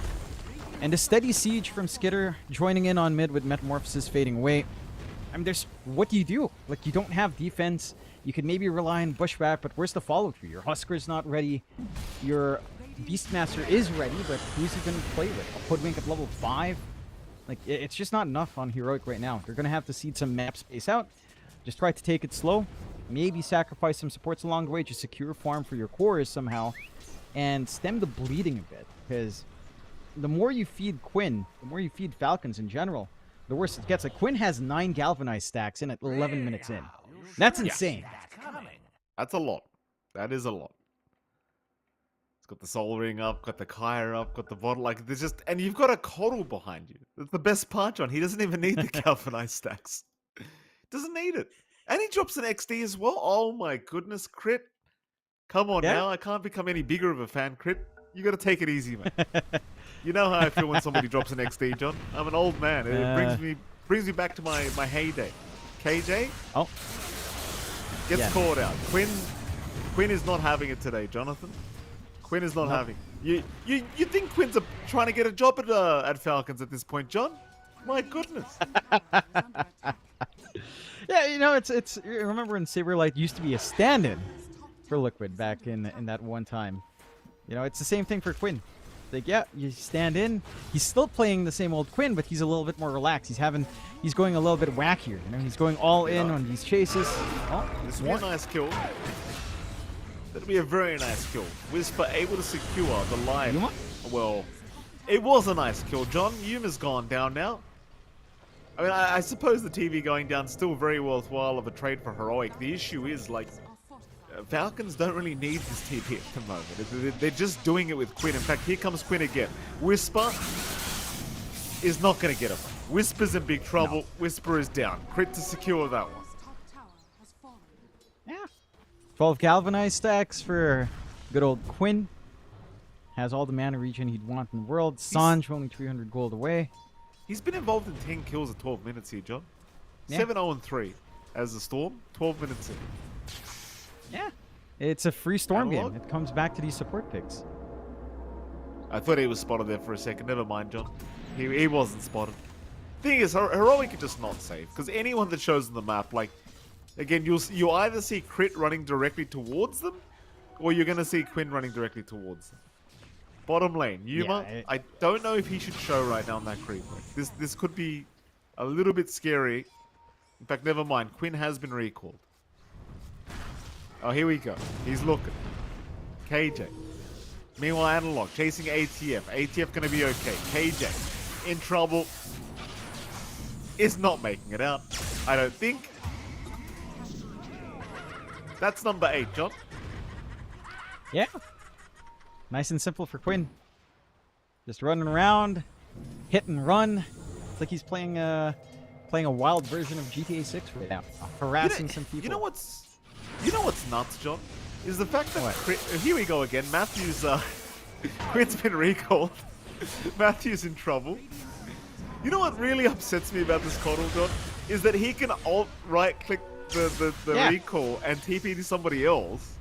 So Yeah. it's just like, you can't escape him. Like, this is Oh, just the oh, most global of drafts. oh. Quinn does get caught out. Do they have the damage? Skew or No. back, they don't have the damage, John. Yuma's in trouble now. He's TP'd in to try and help out, but he's right in the fire of Snake King. He'll go down. There goes Analog. Boys, I think it might be time to call it. It might just be time. This Yeah. game is a bit too much. Yeah, no, it certainly is. Look, I would say they could hold out a little bit more here on Heroic, right? Like, try to can get hold this blink out. on KJ. Yeah, give it a shot, you know? Get the blink out in your Magnus first, see if you can get some decent skewer back plays instead. And try to connect that with your Sven a little bit better. Perhaps. I mean, there is room to punt. If you kill Quinn, that's breaking open the golden pinata, Mike. That's a lot of candy to That's fall on the true. ground. That's true. That is a lot of candy. Because Quinn's a very sweet man, Jonathan. You see what I did there? Yeah. You asked me, well, you know what's nuts? Yeah, Hoodwink would go nuts. Oh, shut up, John. That's horrible. That's horrible. It is nuts. How many kids you Go got, John? nuts. My goodness. 0, and it's staying that way indefinitely, Michael Phoenix. Tormented to be taken. And Heroic were slowly moving up towards the Tormentor, but I'm sure they realize that it is probably already just being taken here by the side of Falcons, and well, here we go again. Quinn doesn't even use the twin gates. Crit will just bring him along with a recall. Yeah. Do you Why think waste time? they're Why having waste the more fun? mana? To go? They look like they're having a bit too much fun, these two. They are, but I appreciate it. This is the kind of fun I can get behind. You know, it's strong, it's silly. Theoretically, it is punishable if you had backline jump, which you really don't in Heroic. KJ. AJ. He's dead, John. He is dead. Quinn is 10-0-5 now. At 15 or 16 minutes, just about. 6 I to 17, appreciate 13k lead. I appreciate Heroic and not giving up at all, John. I mean, you are right. It is Dota, right? Like, there's definitely an opportunity. If you can find a nice RP skewer back play on Quinn, it is going to be a crap ton of gold and XP. But that's a big if right now. That is a very big if. Like, everything has to go right in that team fight. It has to be a big RP, a big Stormhammer afterwards. You prevent Skitter from getting a Sunder play off. You have to ensure that the Kotl healing isn't coming through with a holy lock it up and crit that he's had for a while. It's a lot of conditions. As Roshan's being taken as well by the side of Falcons now. No contest from the side of Heroic. They're not in that position. Even try to consider it. And a nice secondary life coming out here. Safety net for Quinn. So you have to kill the Storm twice over, which again, with your hold here on Heroic, isn't easy to get done. 20 galvanized stacks, and Quinn does mean he has enough galvanized steel to expand his 1x1 meter home. So good on him. Living the millennial dream of maximizing space, Mike. In this housing market. Yeah. He's going to have a Housing mansion. Housing? Well, at this point, it's I mean, in Sydney, go. it's basically a car park market now, John. You know, there's no houses left. Got an extra $1 million, you might be able to get a car park for yourself, maybe, if you're lucky. Lovely. I wish I was when- joking, by when the way, peop- John. A couple of years ago, I think a car park sold for like $300,000 because it had an ocean view. I can't make this up. An ocean view. Yeah, it had a car. That's what the listing said. It had an ocean view. It's like, well, I'm glad my car's gonna enjoy it then. My goodness. What do I care if the car's got an ocean view? Is it bottom lane? Hey, welcome to Sydney, It's John. wrong down under. Can't wait It's for you wrong to come down visit. under, Mikey. A lot of things Yeah, are no, wrong down I under, don't think. John. I don't think I could even afford the visa at this rate, Mikey. No, I don't think I can. Oh, goodness. Top lane, is that where they're going? Whisper? Yeah, I think Whisper could be in a spot of bother if they do spot him. He'll TP away, though. This is kind of the game now, as well, for Heroic. Like, as soon as you're spotted on the map, you need to TP out. And pray that they're not right behind you. Like, they're not just right there. Snaking's going to die at the very least, so Yuma does find a freebie. But this is the game for Heroic. If you see that you might have been spotted, you've just got to TP.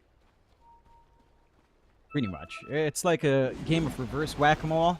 Heroic are the moles. They need to run away from the hammer that Falcon's bringing down, and just kind of taunt them, right? Like, you like getting that kill and snaking is pretty damn big. He's worth 500 gold. Is he just... He's not dead. He's over. Had he been a second later, he probably would have been dead though, but he's okay. Yeah, and that's what you kind of need to do, like you were saying, Mike. Distract, work the map, find some farm. Yuma, though? Okay, TP. Oh, he got rooted! The Prowler! Oh, the Prowler no. killed him! Oh, dude, that's the Prowler! You wanted us, Mike. There you go. Because of you, Yuma dies. Was it worth it, Mike? Yes, it was, Was John. it worth it? It was fantastic. I don't even get to see it. Do we have a replay? I don't even spot that one. Oh, no. Skidder just ran up, he started TPing away, and then whoops, you. you're rooted. Here we are. I'll get to...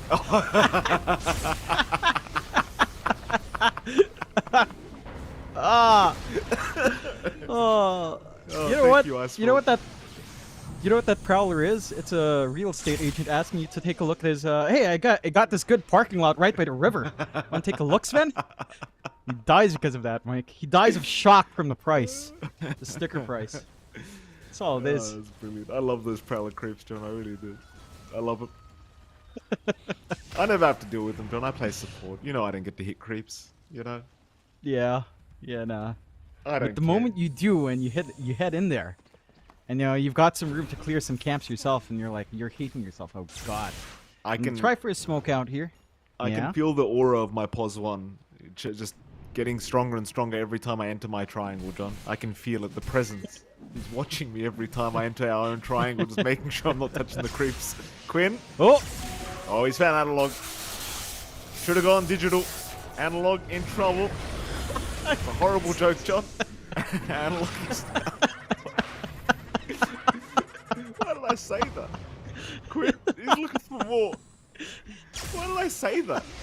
What's wrong with you? This is your doing.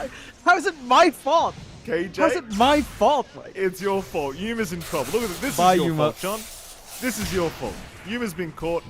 He's currently tickling Quinn, hoping that Quinn will just leave him alone, and Yuma sadly gonna have to die as Quinn apparently is not done looking for KJ now. Where is he? Where's Quinn gone? He's KJ looking has for a blink? KJ. KJ, Oh, get out of blink. there. It's not safe. He did blink, John. It ran Oh, right into no, Crit. Come on, block him. Oh, and I was about to say Quinn was out of mana, John, but apparently that's not a problem. He doesn't. No. Unlimited mana works, baby. That's all you got. You got that beautiful Coddle combo. Man, I miss... This is what I kind of enjoy this, Mike. You know, it goes back to like the good old Pugna with Storm. Lion with Storm was good for a while, and then they nerfed the transfer rate, so it's like whatever. When you know the Pugna combinations, and now just Coddle, because Coddle gets double chakra with recall. Great. Cool. Outstanding. How great's that? Why not just give Crit As great- why don't we just give Coddle the ability to just TP all over the map like Nature's Prophet or something, dude? Why are we making it hard Wha- for the poor guy? Actually, no. Why is this skill on Coddle? Thematically, would it not make sense for Keen Conveyance to work on allies and give them some sort of lower cooldown? You'd think so, Would this John. not be a Tinker spell? You'd think so. Well, don't give That's him any disgusting. ideas. Quinn and Crit still I'm hunting around. no, actually. Oh, hold on. Bottom At- lane. They've started a fight here, oh. Jonathan. None of the darks. The ATF's actually in pretty big trouble. He should go down, and he does. But look that at the wall. damage of that macro fire. They're all right. They got ATF. That's a good kill. That is a lot of gold. 500 plus 900. It's that's what you need to do. Again, it's taking quite a few minutes between these kills, between these pickoffs, but you find that punishment when Falcons maybe plays a little bit sloppy. You get a shot in the arm. It's you need 18 more of that. 18 more to even out the net worth, but if you can get that done, you know, you've got a solid shot here on Heroic. Never say never. Again, you've got some opportunities, although Quinn...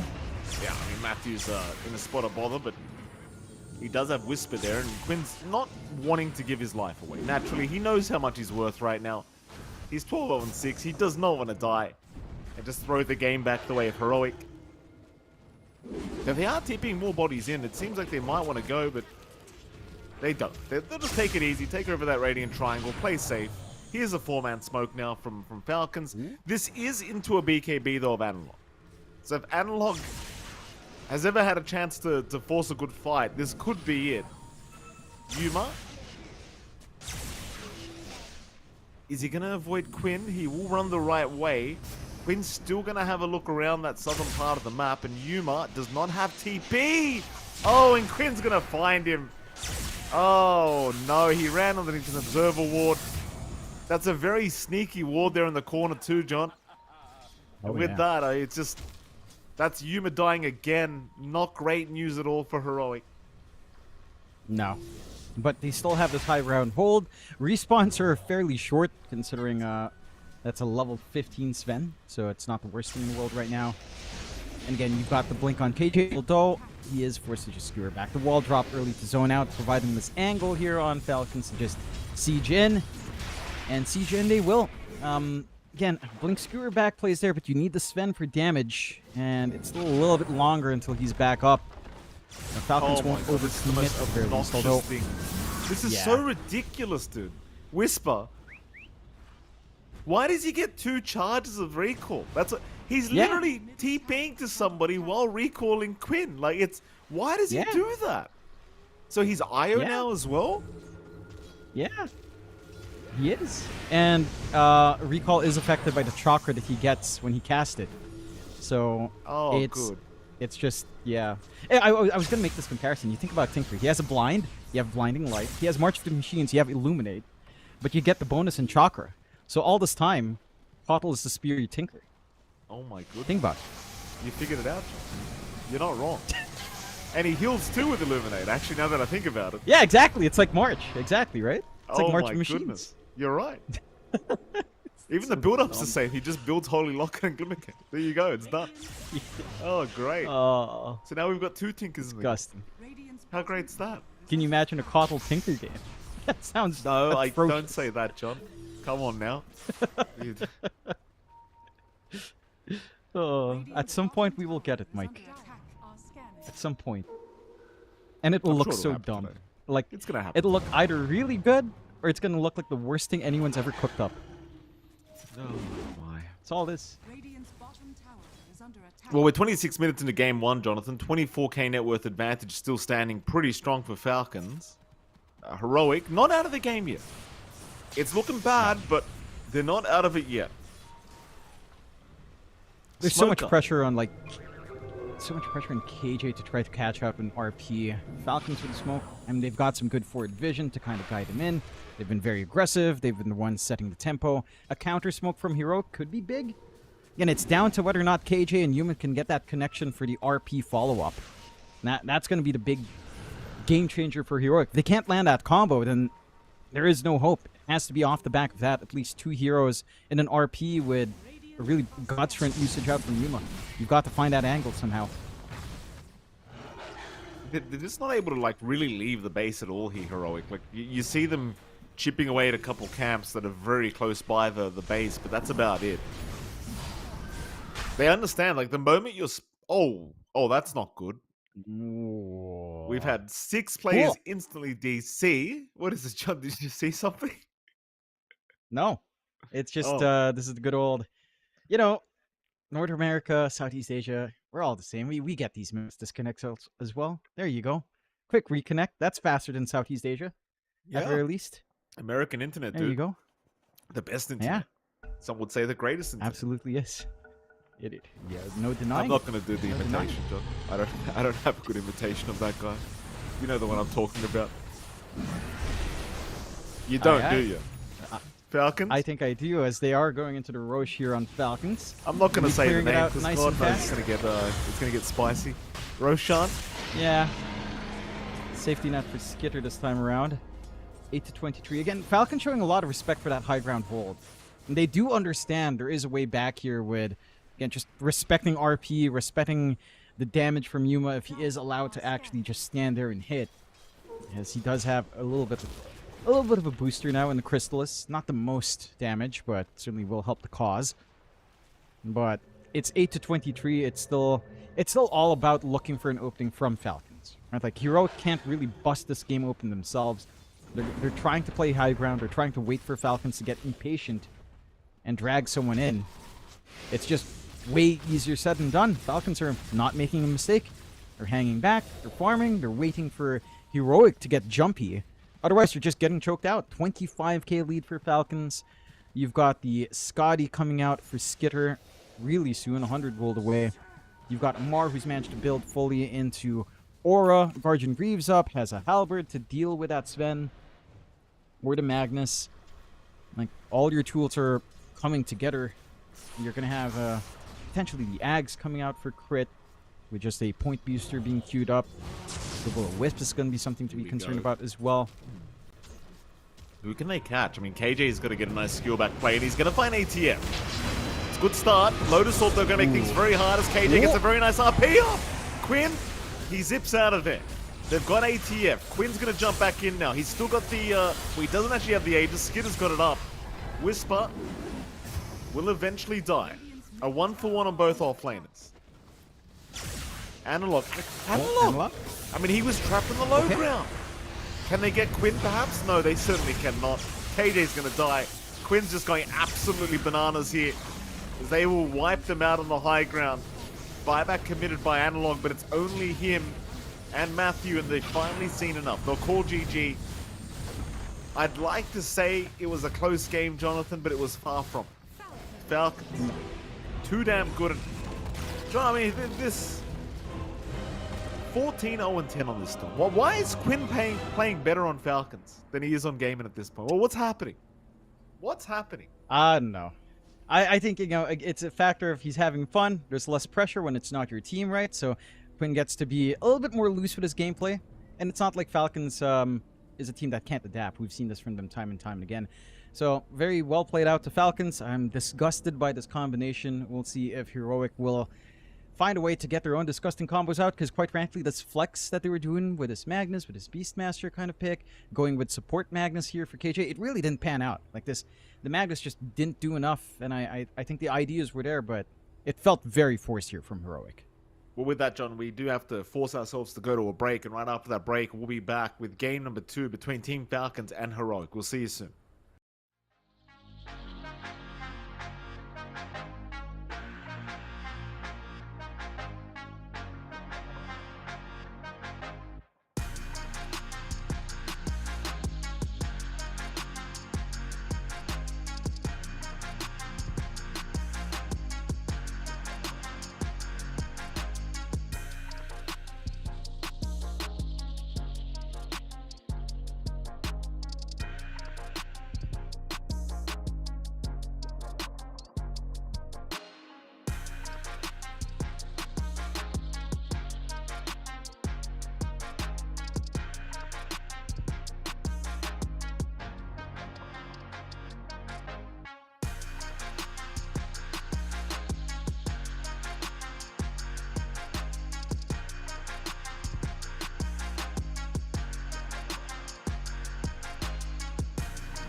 Me, this heart has been arrested. You're in my chest and feelings are dancing. You know I'd be loving you well. You know I'd be loving you well. Loving you well. You know I'd be loving you well. You know I'd be loving you well. Loving you well. Loving you well. It's your t-shirt, the my heart hurt. I never felt alone until this best curse. I wish I was your light. I wish I was your light. I see silhouettes dancing in the dark. You took a chance on me. This heart has been arrested. You're my chest and feeling the dancing. I see silhouettes dancing in the dark. You took a chance on me. This heart has been arrested. You're my chest and feeling the dancing. You know I'd be loving you well. You know I'd be loving you well. Loving you well. You know I'd be loving you well. You know I'd be loving you well. Loving you well. Loving you well. Loving you well. You know I'd be loving you well. You know I'd be loving you well. Loving you well. Loving you well.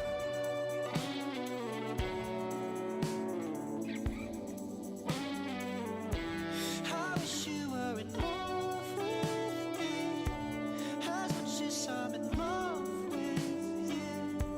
A silhouette inside to see. I'll wait for you. I'll be the fool. You know I'd be loving you well. You know I'd be loving you well. Loving you well. You know I'd be loving you well. You know I'd be loving you well. Loving you well. Loving you well. Loving you well. You know I'd be loving you well. You know I'd be loving you well. Loving you well. Loving you well.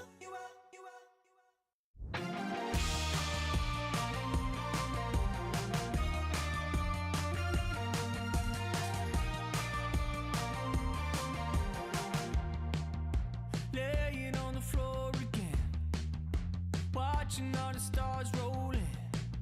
The grass is staining. Met you at the park with your friends, waiting till the sun went down. Smoke came out and you turned thin. Call me when it's 10:30. Sneak out of your window again. Burning rubber on the pavement. Bottom of the bottle again. Thinking of where you went. Laying on the floor again, again. It's easy come, it's easy go. Back when we're together, back when we're together. You know that I can't let you go. We should stay together, we should stay together. It's alright if you call me. It's the summer, we were 18. It's easy come, it's easy go. We should be together, never say never.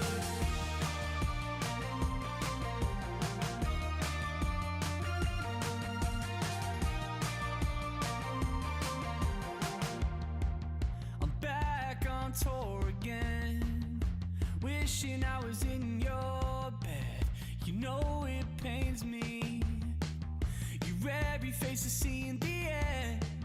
You're in the crowd, you're in my head. In my dreams you chase. If you want it, I'll be calling. You're the one who keeps me honest. I'll be waiting, I'll be waiting. If you want it, I'll be calling. You're the one who keeps me honest. I'll be waiting, I'll be waiting for you, babe. It's easy come, it's easy go. Back when we're together, back when we're together. You know that I can't let you go. We should stay together, we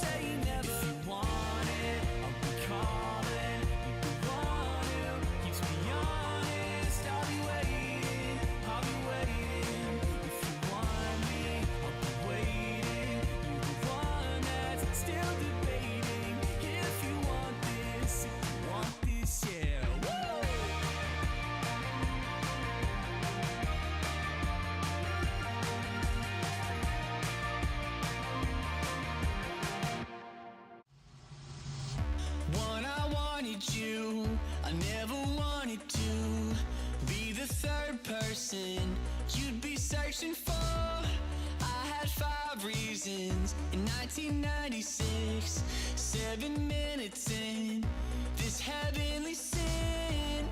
I'm picking you up, I made you a mixtape, I played you. I'm calling you up, meet me at Twin Pines Mall. The future's in. Back to the future, I'll never lose it. I'm at your door, door. Back to the future, I'll never lose it. I'm at your door. Ate my heart for lunch. We're just 90s kids, and there's 10 reasons that you hated this. I could count the ways that I love you so. Every petal from a bouquet of roses. I'm picking you up, I made you a mixtape, I played you. I'm calling you up, meet me at Twin Pines Mall. The future's in. Back to the future, I'll never lose it. I'm at your door, door. Back to the future, I'll never lose it. I'm at your door. In a memory so sensory, I still smell your Camry. Whoa, I'm at your door, door. Back to the future, I'll never lose it. I'm at your door.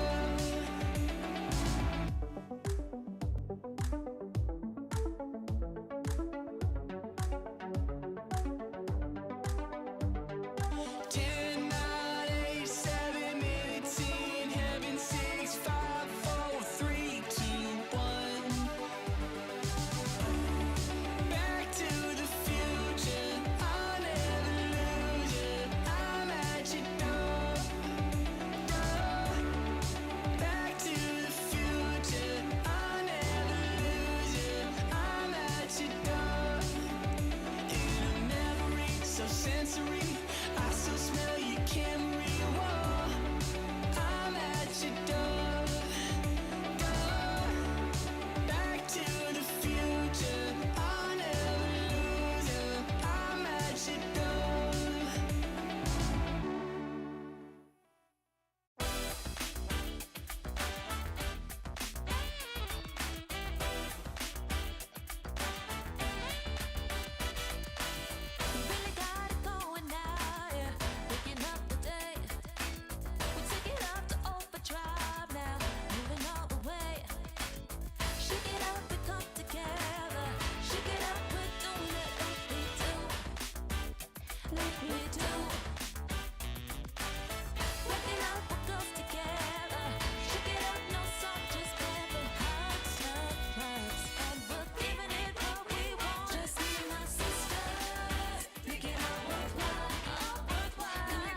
Welcome back, ladies and gentlemen. We are here for ESL One Raleigh group stages, of course. Day number 2, Group B. We are here for Heroic versus Team Falcons. Jonathan, game 1.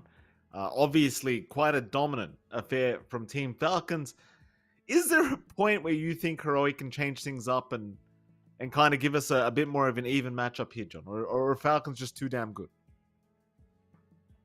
I think it feels like the draft didn't do them too many favors. I feel like the Magnus Sport certainly didn't quite achieve as much as you'd want here for KJ. The blink timing felt a little bit off. They couldn't lane into the darks here all too well. You were finding some initial farm from Yuma, but again, this Magnus didn't achieve much for KJ. So I think that's one thing to kind of look at. You just establish strong lanes across the board. The Husker's specialty for analog as well into Storm Spirit, it's just not...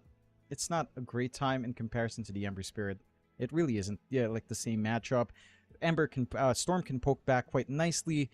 Maxing out your passive does help somewhat, but it also still allows the Storm a game to play. Static slide, just make sure you're not in the firing line. So I think you got to take care of a couple of those factors, and you kind of come in here and I don't know, figure something out with your draft. Because again, it felt like if you didn't close out with going for Magnus support, you just gave that to Yuma.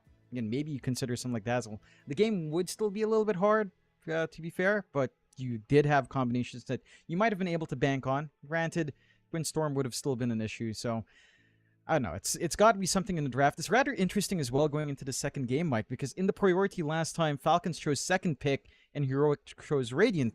This time around, Heroic chooses first pick and Falcon chooses Dire. It's the exact same setup. So they just want to go back to it, run it back. Heroic do ban out that Storm, so you don't have that Kotl combination on hand, and they ban out the Bristleback as well. A couple of natural Kotl combos gone, but it's still open. Like, Kotl itself wasn't banned. If Falcons want to take it, I wouldn't mind, as they banned out the Tinker, AA, Medusa, and NP. I think if you just go Kotl and maybe Kotl Ember. You know, Kotl Ember is pretty solid. Kotl Pango a little bit less so, but if Quinn wants to play, quote-unquote, a real hero in this year, he could do that if he wishes. They'll start with a Muerta first, so maybe tipping away from this Kotl idea, and I think that's fine. I think the Muerta's been looking pretty solid as well as a support. Laning presence is pretty damn good. The build-up to Ags is pretty crazy. Like, the amount of damage, the amount of spammable control you have to break these fights up is pretty massive, so I don't mind this whatsoever for Falcons. Of course, this is something we've seen them kind of run and support for a long time now. And now Hero can kind of ban out that Kotl, unless they want to pick it. Like, it is still being left in the pool. They prioritize the Phantom Assassin instead, so just making sure they don't have to deal with these big cores, almost all just core bans here from Heroic. But I worry about leaving Kotl. If you're not going to pick Kotl and Heroic, sure, it's a little bit awkward running a support duo of Muerta, Keeper of the Light, but it's Falcons, you know, they'll find a way to make it work. Falcons turn to ban. And it does. Team Falcons. One more ban to go. We'll see some more picks to come out. I wonder what the game plan is this time around. Obviously, last game round, the side of Falcons, the game plan with the Kotl and Storm was obviously pretty ridiculous to behold, and I can only imagine what Aoi 2000's got up his sleeve this time around for the boys. Still waiting out this final ban before we can continue. It's gonna be a bit demoralizing though if you're Heroic, like, because you busted out the Husker, you had the Whisper Beastmaster, you know, it felt like everything was just there for them, but even then with those kind of picks, they just couldn't win the lanes out. Like, getting soloed level 2 as a Husker versus Storm, it's not the greatest of feelings. Certainly not. I do like this tiny pickup for Falcons. Can be shifted onto support. Can still be played as carry as well, as we are getting a behind scenes of backpack usage. Can maybe something that was left behind there for unlocked. Yeah. Beastmaster slides out for Heroic once more. I don't mind this from Whisper. He had probably the most stable lane across every single lane outside of maybe Yuma's farm, considering that he was keeping up. But I think this still works. Again, I don't think the Beastmaster itself was a problem. And this is something Whisper knows how to play in and out. You still have some flux here for Heroic. You can run that Beastmaster mid. You can run that Beastmaster safe. Although, again, with Whisper, you're likely just running it on off lane here. I'm wondering if they would consider something like the Keeper of Light, because Beastmaster doesn't sound too bad. Spamming the axes sounds pretty alright. Dragging this Beastmaster across the map also is kind of nice as well. I wouldn't mind it for Heroic if they wanted to go that route. For Falcons, again, talking about this Tiny, it's flexible as well. Plus 1 with Unsurmountable is pretty damn good. Going for support with Crash Landing, still viable. Even on mid, it's still all right as well overall. So I don't mind it. It keeps it open. It still allows something like the Keeper of Light to come in, as again, it's kind of completely ignored here. But your combinations aren't as terrifying as the Storm Spirit, so there is at least that. Just the Hoodwink for Heroic once more. So, I mean, this is a lot better. I think the Jakiro Hoodwink support duo is just more stable in comparison to like the Magnus that we were seeing there from Heroic last time around. You've got some good follow through. You've got some good ways of maybe keeping them in something like Macro Pyre if you can get your Bushwhack out, and you have some decent laning presence. So I think the foundations for Heroic to have stronger lanes is nice. I think it's a lot better than Game 1. I will also point out, I find it fun that Omar is using a neck pillow on land. That's pretty fun. It is. Sounds Wish like Omar. Wish he had something maybe colorful. Yeah. I never understood the neck pillows, by the way, John. I'll be frank. I've tried them on Me neither. On multiple planes and stuff, but I just think they're a scam. It's a straight up scam. I just don't think it allows your neck to be in a comfy position. It does not feel comfy. It doesn't. That's what I'm saying. It's weird. It's weird. It's stupid. I don't get it. It's a scam. I see John. so many people just. Yeah, I know. It's like if it works, and I mean to be fair, it works for some people. You know, like some people can get into a comfy position for themselves. It's I mean, Mike, your body is not everyone's body, Mikey. No, right? Some people do genuinely get support. You're one heck of a guy that just washes off what people experience, Mike. If it's not what I experience, no one else is feeling that. You know? That's right. It's like, You're damn you're right. the angry man raging at the night. It's like, you're amazing, Mike. I guarantee you no What a one's had a hoot. good sleep with a neck pillow. Nobody slept well with a neck pillow. I guarantee it. I guarantee it. If you sleep well with a neck pillow, you're going to sleep well anyway. The neck pillow does nothing. Mars is going to be picked up here for Team Falcons. Jonathan, that does something. It's a great hero. Yeah, nice hero to play with. Circles coming out for Falcons. We had some circles from Heroic a while ago, but this is a very nice stable pick for Amar in the off lane. Kind of plays nicely with, say, the Muerta 4 here. Or even the Chen, if you want to give that to crit. It's open enough where what you want to do with a Chen. Chen overall as well, it doesn't have anything to worry about in terms of losing your creeps. At least your converts aren't in any danger. Well, your fast converts were never in danger anyhow, but your holy persuasion creeps aren't in risk as well.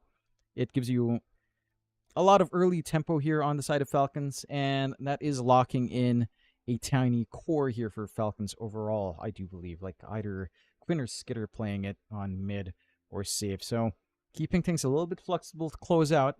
A little bit more standard of the draft out from Falcons in comparison to a little bit of that cheese from Cuddle Storm. For Heroic's part, probably just looking for their own safe lane now, if not a little bit of flex for Analog. We saw the Husker come out at this point. And since they banned out Storm, they'll go with a TA. So just a stable win condition. Again, TA got bumped up in the last sub patch just a tad bit. Refraction charges going up a little bit more. And the hero has felt pretty damn good. You can run this for Yuma on safe lane. It is viable enough for Analog on mid as well. Considering that if you are laning into Tiny, it's not a bad lane whatsoever. Especially since Tiny starts with 0 armor. So you're going to be able to rip apart that hero until he gets his grow up. And the TA should be able to manage. See the Husker being banned out, as Heroic don't want to have their TA burned down, which is fair enough. I think for Falcons, you see this, and again, you could consider just running Tiny safe, pick something for Quinn last pick here. Ember still in the pool. Whop, Hawk, hard lockdown for those highly mobile heroes isn't instantaneous outside of Roar, so you have a lot of options for Falcons if you do flex. Falcons turn to We'll go into the Timbersaw. On Team Falcons, one more ban. One more ban for either side. The Heroic, I appreciate the fact that they ban out the Husker just in case, you know, knowing that Quinn might just say, let me run that against them for once, see how they like it. 10 seconds remaining. The Team Falcons still thinking about that final ban out. 5 seconds remaining. Should just be someone in the mid lane or safe lane rather. I imagine mid lane though. Question is, what's Quinn gonna pick up now? Like, do you just give Quinn the tiny and you just? I guess you kind of do, unless you just run the pos one tiny. Seems like Heroic seem to think there's a mid laner coming. Yeah, again, it's open enough. Like, you have to worry about like a free puck game. You have to worry about a free quap or Ember Spirit game because there's just no hard stuns that are instantaneous outside of Bushwhack from Fog or very quick roar out with a blink. I think all of those heroes are pretty viable for Falcons. Again, I don't mind safe lane tiny, unsurmountable, just feels ridiculous once this hero scales into late game. The stat res, the slow resistance as well. It's a hard hero to pin down and burst down because of that. So I don't mind that for Skitter as a win condition. They ban out the sniper instead, some pesky long-range poke. Leaving all of these highly mobile heroes, I think that's concerning for Heroic. It's very concerning. It does look like they're expecting this to maybe be a mid Beastmaster or mid TA, right? Like, they banned out a bunch of offlanes on Falcons. So they are expecting maybe a bigger Whisper hero to come out here. And there's an option like, I don't know, perhaps a Magnus could come out for Whisper. Then you run something like mid TA, safe lane Beastmaster, or again, flipping that around a bit. There is room for that flux here. They do not have the most time and reserve time to think about this. They kind of have to figure out how they want to run their lanes sooner rather than later. They could go for something mobile as well for themselves. Like the same options of Ember, Puck, Quap can kind of fit in, considering Falcon's own hard hold is mainly stuck to Blink, Avalanche Toss, and a pretty good calling with the Spirits on the edge. No, they'll just go for the Magnus we mentioned, so get that specialty out. Magnus out. Again, you could probably toss this onto Whisper or just give it to Yuma. Or just run it on Analog. Like there's a lot of ways you can juggle these lanes on Heroic outside of offlane TA. That's probably the only thing that won't work here.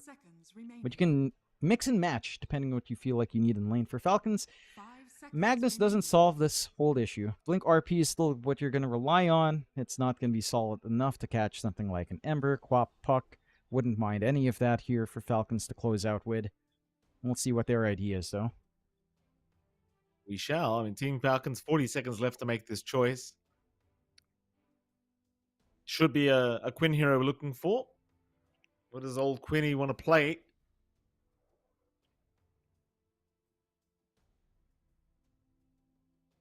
Well, you did mention quite a few options there. It's a matter of what the man feels like here. Surely feeling very confident going into this next game, considering the performance he just had. 15 seconds now left for this final pick.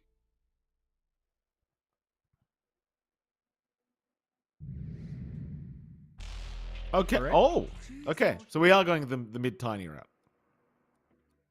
Yeah, I think that's fine. It still lanes into a lot of these heroes quite well. You are laning into the Beastmaster, so it's not as bad for Analog. You just sit back, spam the axes. The boars are maybe not going to have the most presence in comparison because of just threat of Avalanche and the threat of a tree grab and cleave damage. There is some decent lane management here for Quinn on the Tiny. It is just a crash landing Tiny as well. Nothing too crazy with Unsurmountable, but I don't mind this for Skitter. Going back into the Terrorblade, there's no real high magic damage to worry about from Heroic. So you're going to be feeling good. Again, you're just going to be able to farm up. You have high armor up against a TA. Yuma's not going to be able to melt you in the core-to-core matchup. And in a core-to-core matchup, we have seen Terrorblade kind of pull ahead of TA anyhow, especially as Scotty timing comes in. That is very manageable for the Terrorblade overall. I do feel like this draft for Heroics a lot better than what we saw here from Game 1, Mike. Having Whisper on Magnus, getting a better blink timing on the Magnus overall is a better deal than having that in KJ a while ago on plus 5 mag. So there is more play. It still feels very reliant on ultimates, right? Unless, again, Matthew gets his positioning perfect for some big bushwhacks. You are kind of relying on landing a big RP plus combinations from KJ or just Analog winning out his lane hard enough that, say, a blink Ags timing is going to be fast, but Up against Quinn, that's easier said than done. Although, again, there is a way to do it with the Axis or just harassing and positioning well with Boars. I still feel like, again, when you look at Heroic's draft, you can't discount this team fight. You can't discount this debuff immunity piercing, but if they don't run away with these lanes, it just feels like it falls behind again, because you're going to have a Beastmaster who's going to be farming, who might not get the quick Ags timing you tend to see. You're going to have a TA who's going to be building up into a Dragonlance Desolator that we tend to see, maybe a Blink instead in that equation, and a Magnus who's going to need Blink plus maybe a Harpoon, or a straight-up BKB if you feel the need. And if your laning is slow, then those timings are slower. You're going to have some up-tempo here on the side of Falcons, considering that they don't need as much to get going. Maybe just a couple of blinks up on Amar and Quinn, and you're set to go. So, for Heroic, big thing we have to see from them in this game, fixed lanes. Like, the draft is a lot better, the lanes are a lot stronger, now they just need to execute in the laning phase to actually get the results they want in the first 5 to 10 minutes. Let's see if they can make it happen, John. Falcons versus Heroic, game number 2. Heroic looking to tie up the series 1-1, and Falcons, of course, already one game ahead of this best of 2 series. Maybe Falcons have been having a really nice time during these group stages thus far. Pretty sure they were 3-1 yesterday for day number 1. So Falcons certainly having a lovely start to the tournament. You can see if Heroic can kind of put a bit of a damper on that here in this game number 2, force another draw for Falcons. We'll have to see. I certainly agree that I think Heroic's draft this game around, at the very minimum, is much easier to execute, which I think is an important point to make. Like, it's not like a Husker draft where it falls off and then everything just falls apart. You know, this is a bit more, I want to say, sustainable. That it is. It's still very reliant on tempo, somewhat. Like, you don't want to give away early tempo for this kind of draft. You kind of need to at least draw even in lanes. That's the bare minimum you'll accept to kind of get that start you'd want here. And if you don't find that, again, stalled out Blink timings is going to hurt. Stalled out Ag's timing on Analog plus Blink is going to hurt. Deso, Dragonlance, a Blink for Yuma. You need all of these to come in at a pretty good point to coalesce together to kind of hit that spike. Otherwise, you're going to have 3 heroes hitting the jungle. And again, that's just not what you want to see. Maybe the most important out of all of this is Analog. Like, this Beastmaster mid feels like this is one foundation that can kind of set things up. Like, you can always play with Roar. You can kind of tie that in. You can follow through with, say, a Bushwhack. You can follow through with Ice Pat nicely, and you can get the damage flowing through that mid lane. So we're going to have to see some results for Analog. So taking a gander bot first. You've got Amar on his Mars, going up against Yuma with a little bit of poke from KJ on the side. Maybe a little bit slower for crit, ensuring that the blocks are there. Getting the D ward off as well. So making sure that no pulls can come out and just help that lane be more sustainable for Amar. This is pretty nice for Yuma overall. Like, again, you can kind of play into a melee matchup pretty well as a TA. It will take like maybe level 2, level 3 to have some real big threat onto Amar. But beyond that, at least you're not worried about refraction melting all too quick in that lane. Oh, Crit's actually going to be forced to drag the creep wave past the tier 1 tower. Not exactly what he would have liked, but, you know, it's KJ's being very annoying on that Jakira, just not leaving Crit alone, so he did lose at least a range creep for the tier 1, which is not very nice. Won't matter too much though, obviously a pretty hard start in this lane, but they'll get there eventually. Mid lane, looks like Quinn and Analog still going at it as well. Quinn, I thought he was going to go for a toss-back play there for a second, but at level 2, doesn't have it. Went for the tree grab and the avalanche, of course. Seems like Analog's having a much better time already, though, I might say. Yeah, again, this matchup is a lot better for Analog to play as well. Just having the axes, having this constant poke damage onto Quinn, having this way of just getting some cheap poke back with no real threat from Quinn. Like, he goes for level 2 avalanche now, helps him clear out the waves, helps him clear out the summons. The boars are just making it annoying for Quinn to kind of weave in and out of skill back top creeps. lane. Skidder, he did get skilled back very nicely. Problem is snaking with this damn tornado going. Again, you just can't underestimate how much damage this crap does. And so they skewer back in, but they just can't keep going. Like, Matthew almost dies to the damn tornado, in fact. It's just... In fact, he lost himself to it. Oh, Matthew, no. Yeah. It's just the range on it's so stupid. It just does so much range with you know quite a bit of damage. It's really annoying. And it is. And they're just making sure that you've got all the room out for Skitter. This matchup for Whisper isn't the most straightforward. You do have some magical damage that is coming in. And there's some good poke. Matthew's just constantly zoned out. And it's funny, Snaking isn't even summoning his convert back up. You know, he's got the Satyr converts, he's got the mana burn to play with. He doesn't even need it. He can just stay with his Wild Wing and just constantly zone in. They're all going to get some decent pressure under the tower. Just skewer back is not the direction Whisper would want it.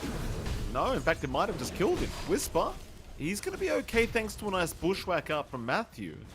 But certainly not the skewer he was really going for. Well, luckily for Whisper and Matthew, that neither of them die, but Skitter is completely free farming here. And that's going to be a concern. Again, just your magical damage for this Terrorblade is kind of down to analog. Otherwise, with Skitter getting such a good start, having him get this ramp up into just faster levels, having more of that presence with Metamorphosis, with a lower cooldown, more damage, it's just going to make it a lot tougher to match into the Terrorblade. Some early presence on mid, though. A lot of slows on Quinn. He is just not even moving at this point, and Quinn eventually will go down. First blood to be drawn by Analog. And I'll tell you what, I mean, Analog, he was already having a brilliant start to this game too, but now with the first blood coming out for him, it's already such a significantly better start than his Husker game during game 1. And it is. And again, I like the emphasis out from the side of Heroic. They understand it. This Beastmaster has to be online. Like, you have to have the strong start on this mid-hero. It has to get its tempo going. It has to have, like, again, a fast Ags. You have to have this launching point to play with, because the Beastmaster is the most ready to play early on. Like, it is the hero that you need to connect to. And they are guaranteeing that start for Analog early on, at the very least. The freeing up the side lanes isn't the biggest deal, right? Like, Yuma is at level 4, so he does have the poke back onto Amar. It's pretty painful for Amar to try to come in with a God's Rebuke. The damage is there on the TA left solo, so it's a workable lane so far for TA. KJ has sacrificed his levels for it, but again, the damage is there with Yuma at least. It certainly is. Bottom lane, a bit of a chase onto ATF, but he's okay. It's a nice little spear back onto Yuma. Yuma obviously having a great old time on the TA as well. No real contest here down at this bottom lane. So both safe laners having a great old time.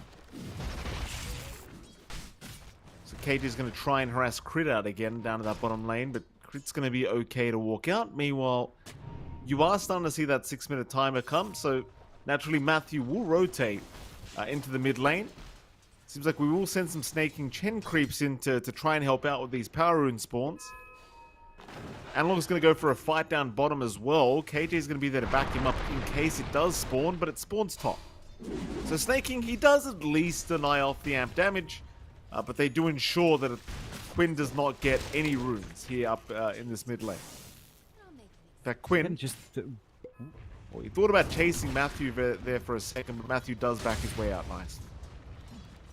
It's this emphasis on mid that is going to keep Heroic in an even footing. Like, the side lanes are going pretty fine, but the fact that mid lane is slower for Quinn, stalling out the blink just a bit more, giving Analog the room to just hold the lane steady, play with axes, get some constant poke, ensuring that there's always a little bit of a threat onto a shove with his own little creep army if you just leave him alone for too long.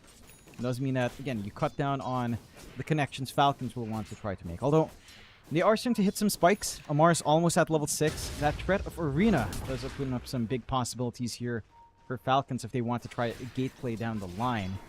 And he does have that level up. So there can be some action springing out from that one. A good scan does spot Quinn with his walk into the triangle. He will scout out the stacks. Got to be able to clear that out before Analog can clear. And they need to defend this on Heroic. They've got the game sense to just run up, maybe start clearing out. They have Roar ready here. They do, but Analog's the one trying to retreat. Quinn will do the same now. Matthew is still hanging about. Quinn does get bushwhacked and KJ's here. Oh, he could be in big trouble. Nice toss back though from Quinn. Snaking, trying to stick around and ensure that his Tiny does not die. And Analog, he actually never got the Roar off. It's a bit of hesitation. I'm not sure if they would have even had the damage anyway. And in fact, Quinn's running back in now. He's got more numbers with him. Skitter's going to join in even. Matthew's in trouble. Matthew's probably just dead. It's a bit unfortunate as they are even going to find KJ. The calling dropped. KJ's still running though. He's alive for now, but Quinn does have a tree grab in one. Won't bother trying to throw it though. They've got the stacks in the triangle. It seems as though they're more than happy just taking those. And that they will get away with. There's no defense to come for this triangle. Well, they're coming now, but it seems a little bit too late to the party. They'll try to chase down Skitter. Roar again is still available here for the TB, but there's just too many numbers as Quinn's going to move in with a big avalanche, almost taking down Whisper. And they find nothing. The defense is there, but the stacks were already taken. Stacks taken, freebie for Skitter to find as well. I appreciate Analog trying to be smart with that roar play. It just doesn't feel good when you're really not able to find an angle like that. Again, you just need some initial farm to go. And it is going to be the Ags rush for Analog. You have given a lot of free room out for Amar to, again, just play his own game as well. In fact, he knows he's farming, so he doesn't even level up the arena just yet. Still has a skill point ready for it, though. And they're setting their sights up top. They're making this a troublesome game for Whisper. Quinn is spotted by the creeps. Maybe they can keep a chase out in Whisper, but even just taking the tier 1 at this point is going to cut off a lot of the map with Heroic. Again, the triangle becomes a little bit more susceptible to those rotations in, and you just need time. It's down to just these tricores that you worked out here on Heroic. They need Blinks, they need Ags, they need Deso, Dragonlance up, and none of the cores have any of their initial items ready to play, whereas for Falcons, they can just run in. They've got good damage already out on Skitter with the Terrorblade, just by virtue of Metamorphosis. They're giving the free space out for Amar to get a fast blink. Quinn is taking the activity for his team. Maybe he gets lucky for a power rune this time around. No. He does not. Analog's going to get a nice arcane rune for himself. Still a bit of a chase onto KJ, but they do kind of give up. The Jakiro just walks out of there. So Analog at the very least does get a nice arcane rune for himself. We haven't really seen any usage of the Roar yet from Analog. He's just been continuing to try and farm up towards that Aghanim Scepter, so not really interested in trying to go for any kills. Oh, as I say that, they are going to smoke up. So Analog and KJ will head down towards bottom where they could find ATF. ATF, no idea that they're coming. Doesn't have We'll run into them. Trap will be... Yeah, he doesn't have arena either. That is true, John. Doesn't bother skilling it up, so... I mean, it wouldn't have saved him anyway, but... Yeah, he doesn't have it. ATF goes down. Yeah.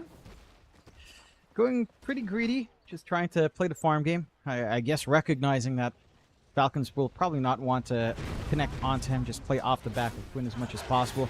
Room for a siege here from the side of Heroic. Again, a little bit more map space being seeded out by Falcons. And this is starting to get mildly concerning. Your timings are lining up in Heroic. We mentioned that, you know, they have to have this improved 15-minute timing. And even losing mid-tier 1 and top tier 1, they are getting that pacing into the Ags. They're getting that pacing into Whisper's Blink. 700 gold away from the Blink. 2 parts away for the Ags on Analog. Although the side of Falcons are starting to rotate onto that bot jungle, but they don't have their own jump ready. And Quinn, he's been super active, hasn't been able to AFK farm Blink up. Amar is still 700 gold away from his. It's just a little bit hard to catch out here. That it is. Looks like Yuma does TP out of that bottom lane, so not going to be around to get ganked here as he instead moves into that triangle. So Falcons looking to start pushing that bottom lane. Analog, he does get another nice power rune, this time an illusion for himself, once again denying it away from Quinn. So I think this is the much more important aspect of taking those power runes is just ensuring this Tiny is not getting those bottle refills from those power runes. There's now ATF in the middle of nowhere. He's going to get caught out and does get taken down. I mean, he does buy the space for Snaking to finish the tier 1 bottom tower, but yeah, he was quite literally in the middle of nowhere. And he was. Just trying to maybe steal some farm away, take some camps for himself, get that Blink Dagger going. Speaking of blinks, it is already up in Whisper. So again, just a little bit of a better time, or at least better tempo into that build-up here for Whisper, bypassing the intermediary stat items. No bracers on him in comparison to Omar, which is why that network divide is still leading to that faster blink for Magnus. I will say, I do appreciate how Chen is nowadays, just because, and you got the Croaker, you got the Tendrils of the Deep. Later on, you'll get the upgraded with the AoE version of the Tendrils instead. Always fun to see like a mini Ravage in the game. So there's a little bit of enjoyment here for snaking if you can start to find even more Croakers down the line. Smoke out from Heroic with that blink timing. This is when they can get things going. And this is when Falcons have to be a little bit concerned. They played a little bit slower. They maintain a 2k lead with how well they're working the map. But you have some play on Heroic. It's not like game 1 where they didn't have many options for them. With that blink, they can be the aggressors. The issue is, with their tier 1s gone, crossing the map is a slower process, and they don't have forward vision on the side of Heroic. So, even with popping your smoke, they spent 3/4 of the time just standing by triangle, which is not ideal if you were trying to make a play here. Certainly not, Jonathan. Certainly not.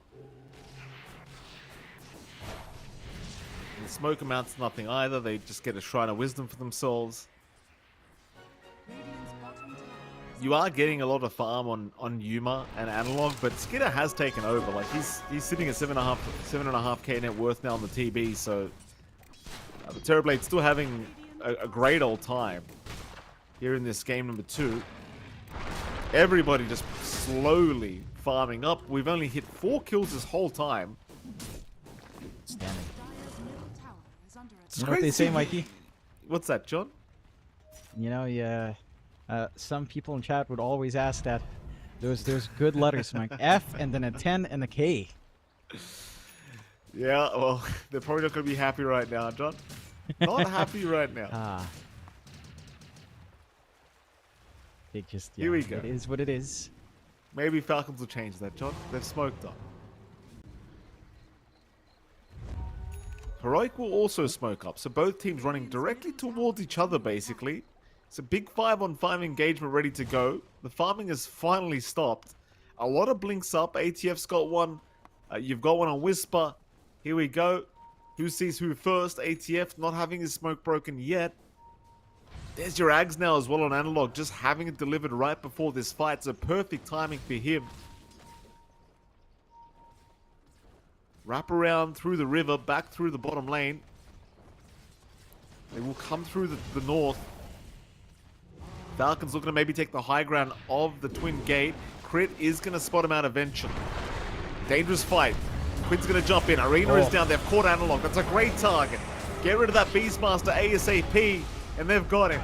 So the Aghanim Scepter that was just brought up does absolutely nothing for this surprise reveal.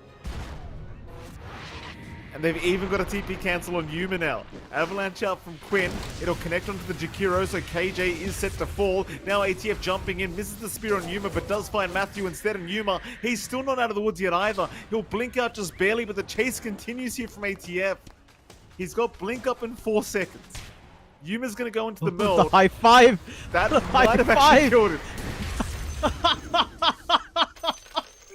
The high five! Oh. No! No! That's sick. Oh, It happens, my John. God. They just can't help themselves, can they, John? They just can't He thought help he was these safe. damn core plays.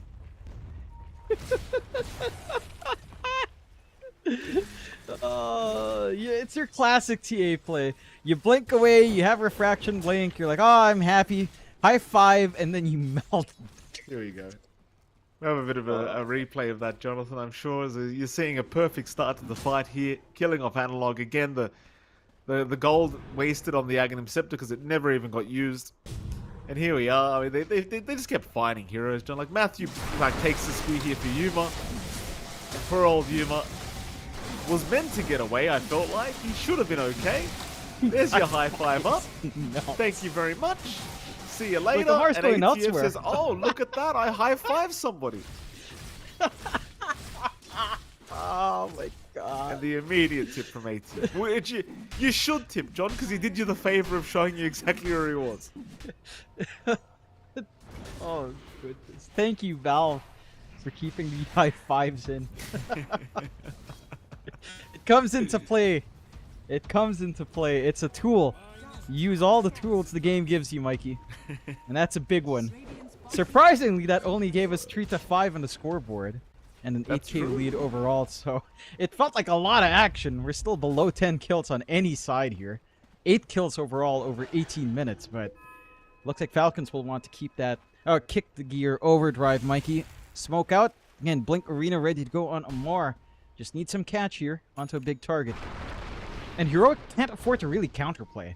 Like, it's not like you can easily counterplay into the Bloodsport Arena. You don't have the vision. You can't decide how to go in for an RP angle to defend and counter-initiate. You have to be the initiators on Heroic. You've got to go first. Here we go. They're going in. Oh, they've got a spear out on the TA already. That's not the start you wanted as Heroic. Yuma getting deleted immediately, and that's just horrible news. Horrible, horrible news. Roshan is back on the menu. This is that point of the game where you start to really see the difference between these two teams. Like, Falcons just finding everything they could ask for, and Heroic, sadly, it's starting to feel like they're back in the back at the drawing board, John. Back at the how do we win this game kind of situation. There they are. I think how Heroic wins this is through really good smokes. Again, they had the right idea last time around with a flank. It's just unfortunate their smoke broke while Illusion was just standing right next to them, giving this angle in for the calling, for the avalanche out, and Quinn, and just ruining, again, counterfight. Heroic cannot counterfight. This is not something this lineup is meant to do. Right? Playing into Arena, playing into the calling, counterfighting that is just next to impossible. So you have to take initiative. And if you don't, you're not going to have a good time trying to trade back with these ultimates. You have to try to work an angle in, set up some traps perhaps from Yuma to get some vision out, try to drop some wards if possible.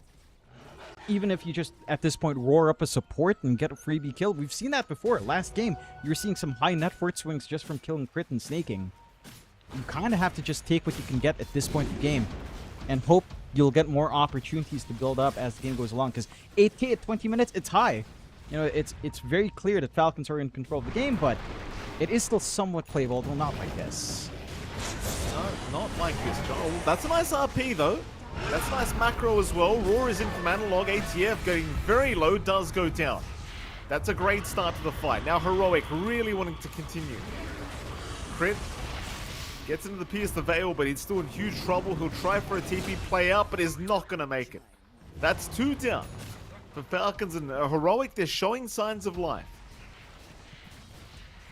I didn't think they'd have enough follow-through damage, but Falcons were the ones not in position to back them up in that area of the map. So good punishment out from Heroic.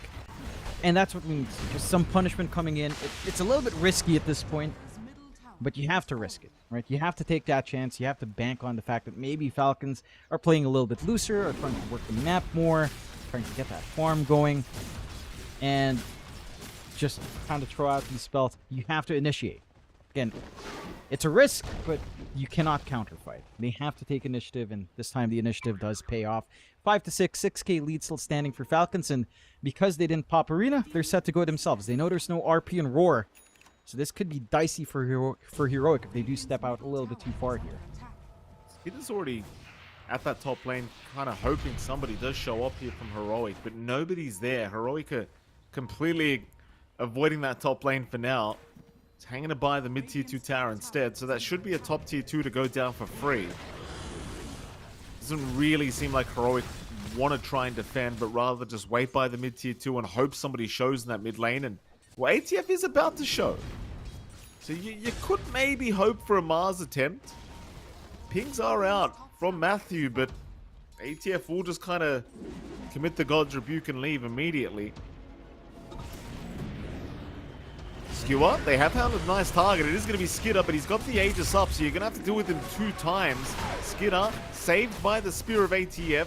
Analog, meanwhile, losing half his HP already. He's going to try and run away, but a nice arena down from ATF, just going to lock him in, and Analog is gone. Nice and easy. get the cleanup.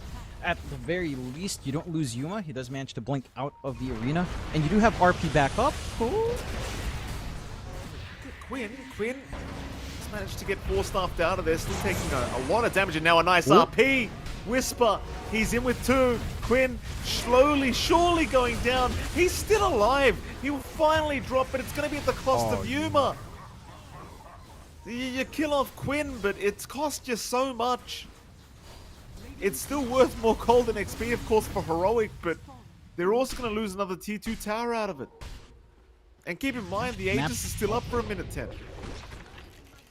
Yeah, at the least, you're not too concerned, or it's less concerning with Metamorphosis being on cooldown with Aegis usage. It's only a few seconds, though.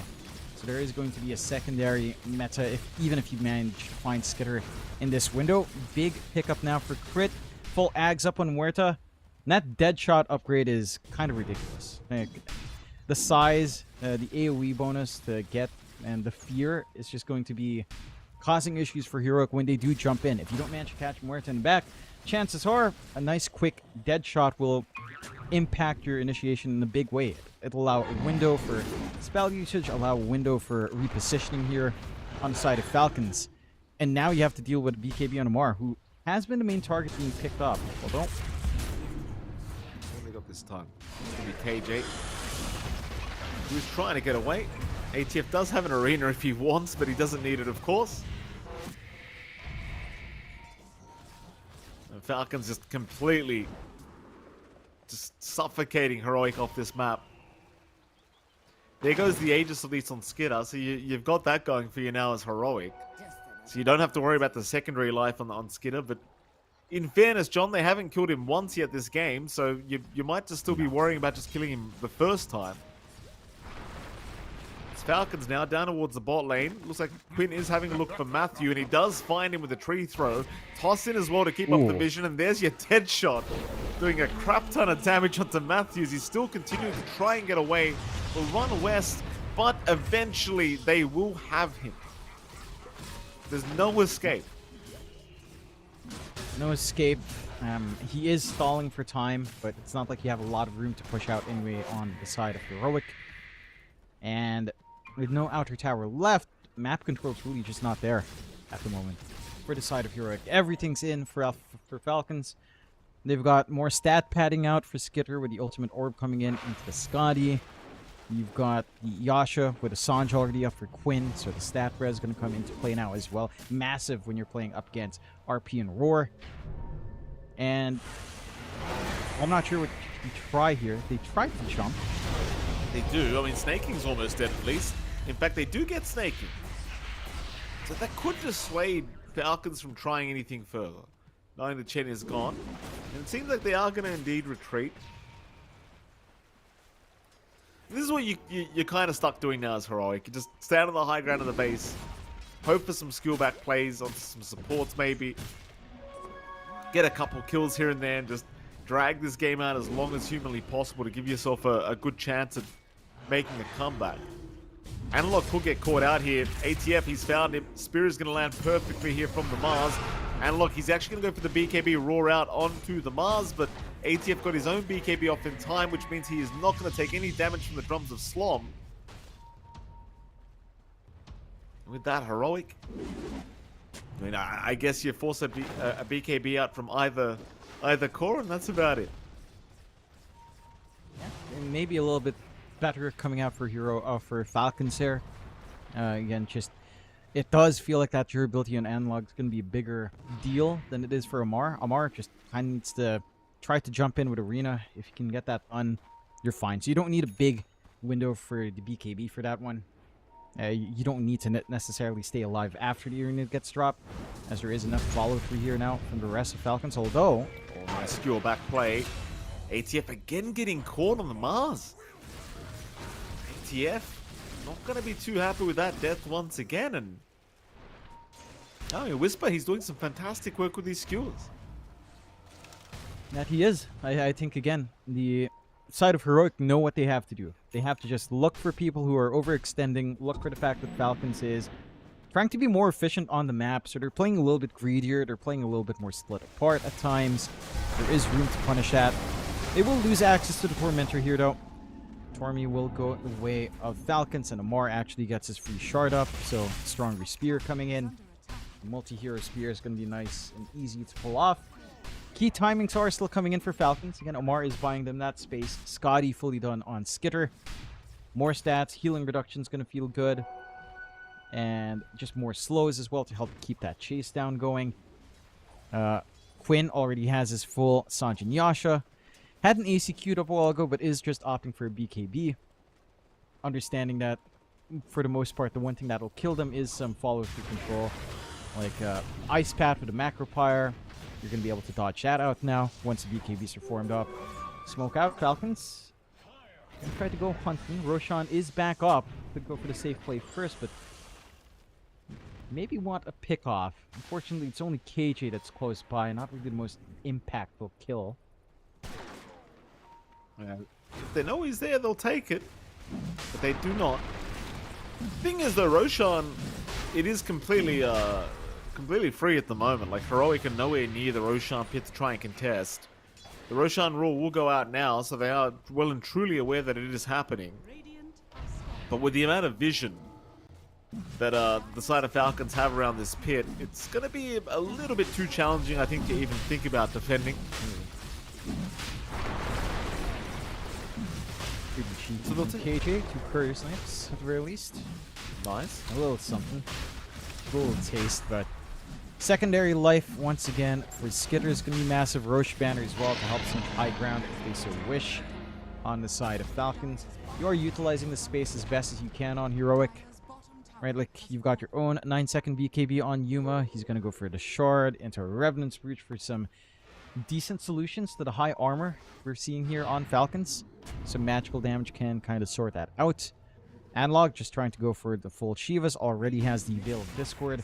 So if he can find this angle in for the Blink War with the drums before BKBs fly on, the magic damage is starting to pile up. And there are solutions here for Heroic. And again, when it comes to high ground defense, you do have Magnus on your side. You've got Jakiro now with the full Ags for KJ. The farming he did in the top jungle certainly paying off now. So this Blink RP Ags upgrade Macro Pyre can hold high ground well. Jump in. Skid has been skewered back. A very nice start for Whisper, but the follow-up was just not there. In fact, here they come. Macro been dropped a little bit early, I think, here. And well, Falcons naturally will probably have to wait out the Macro Pyre because it is just going to burn through their creep wave. Jump in, though. Quinn is out with a nice toss back. Whisper gets an RP off, though, just in the nick of time. And Analog's there as well with the Drums of Slom going. They'll get Quinn down. They've even found the Aegis of the Terrorblade. It's a great start here for the side of Heroic. But can they continue? Can they deal with Skitter one more time? Skitter's got no metamorphosis. A nice dead shot from Crit, actually landing on 4 heroes. Skewer back on Crit. They'll at least find themselves some Muerta. It's a great defense from Heroic, and Falcons once again will have to leave the building. And again, it's a tough nut to crack, this high ground from the side of Heroic. The threat of RP is just massive. They kind of clumped up for it as well. On the side of Falcons, you can see how much damage is flying in when you do manage to get the Drums of Slom just banging away there on your Beastmaster. Nothing to stop. BKB is just not quite turning on post RP. The window was big enough for Heroic to play with, so they are playing to their strengths. Again, it's best for Heroic when they are the initiators. Falcons has to be very smart with their own initiation. Quinn tried to angle for a toss, but just not the most meaningful one. Snaking can be a bit of a freebie. Should be.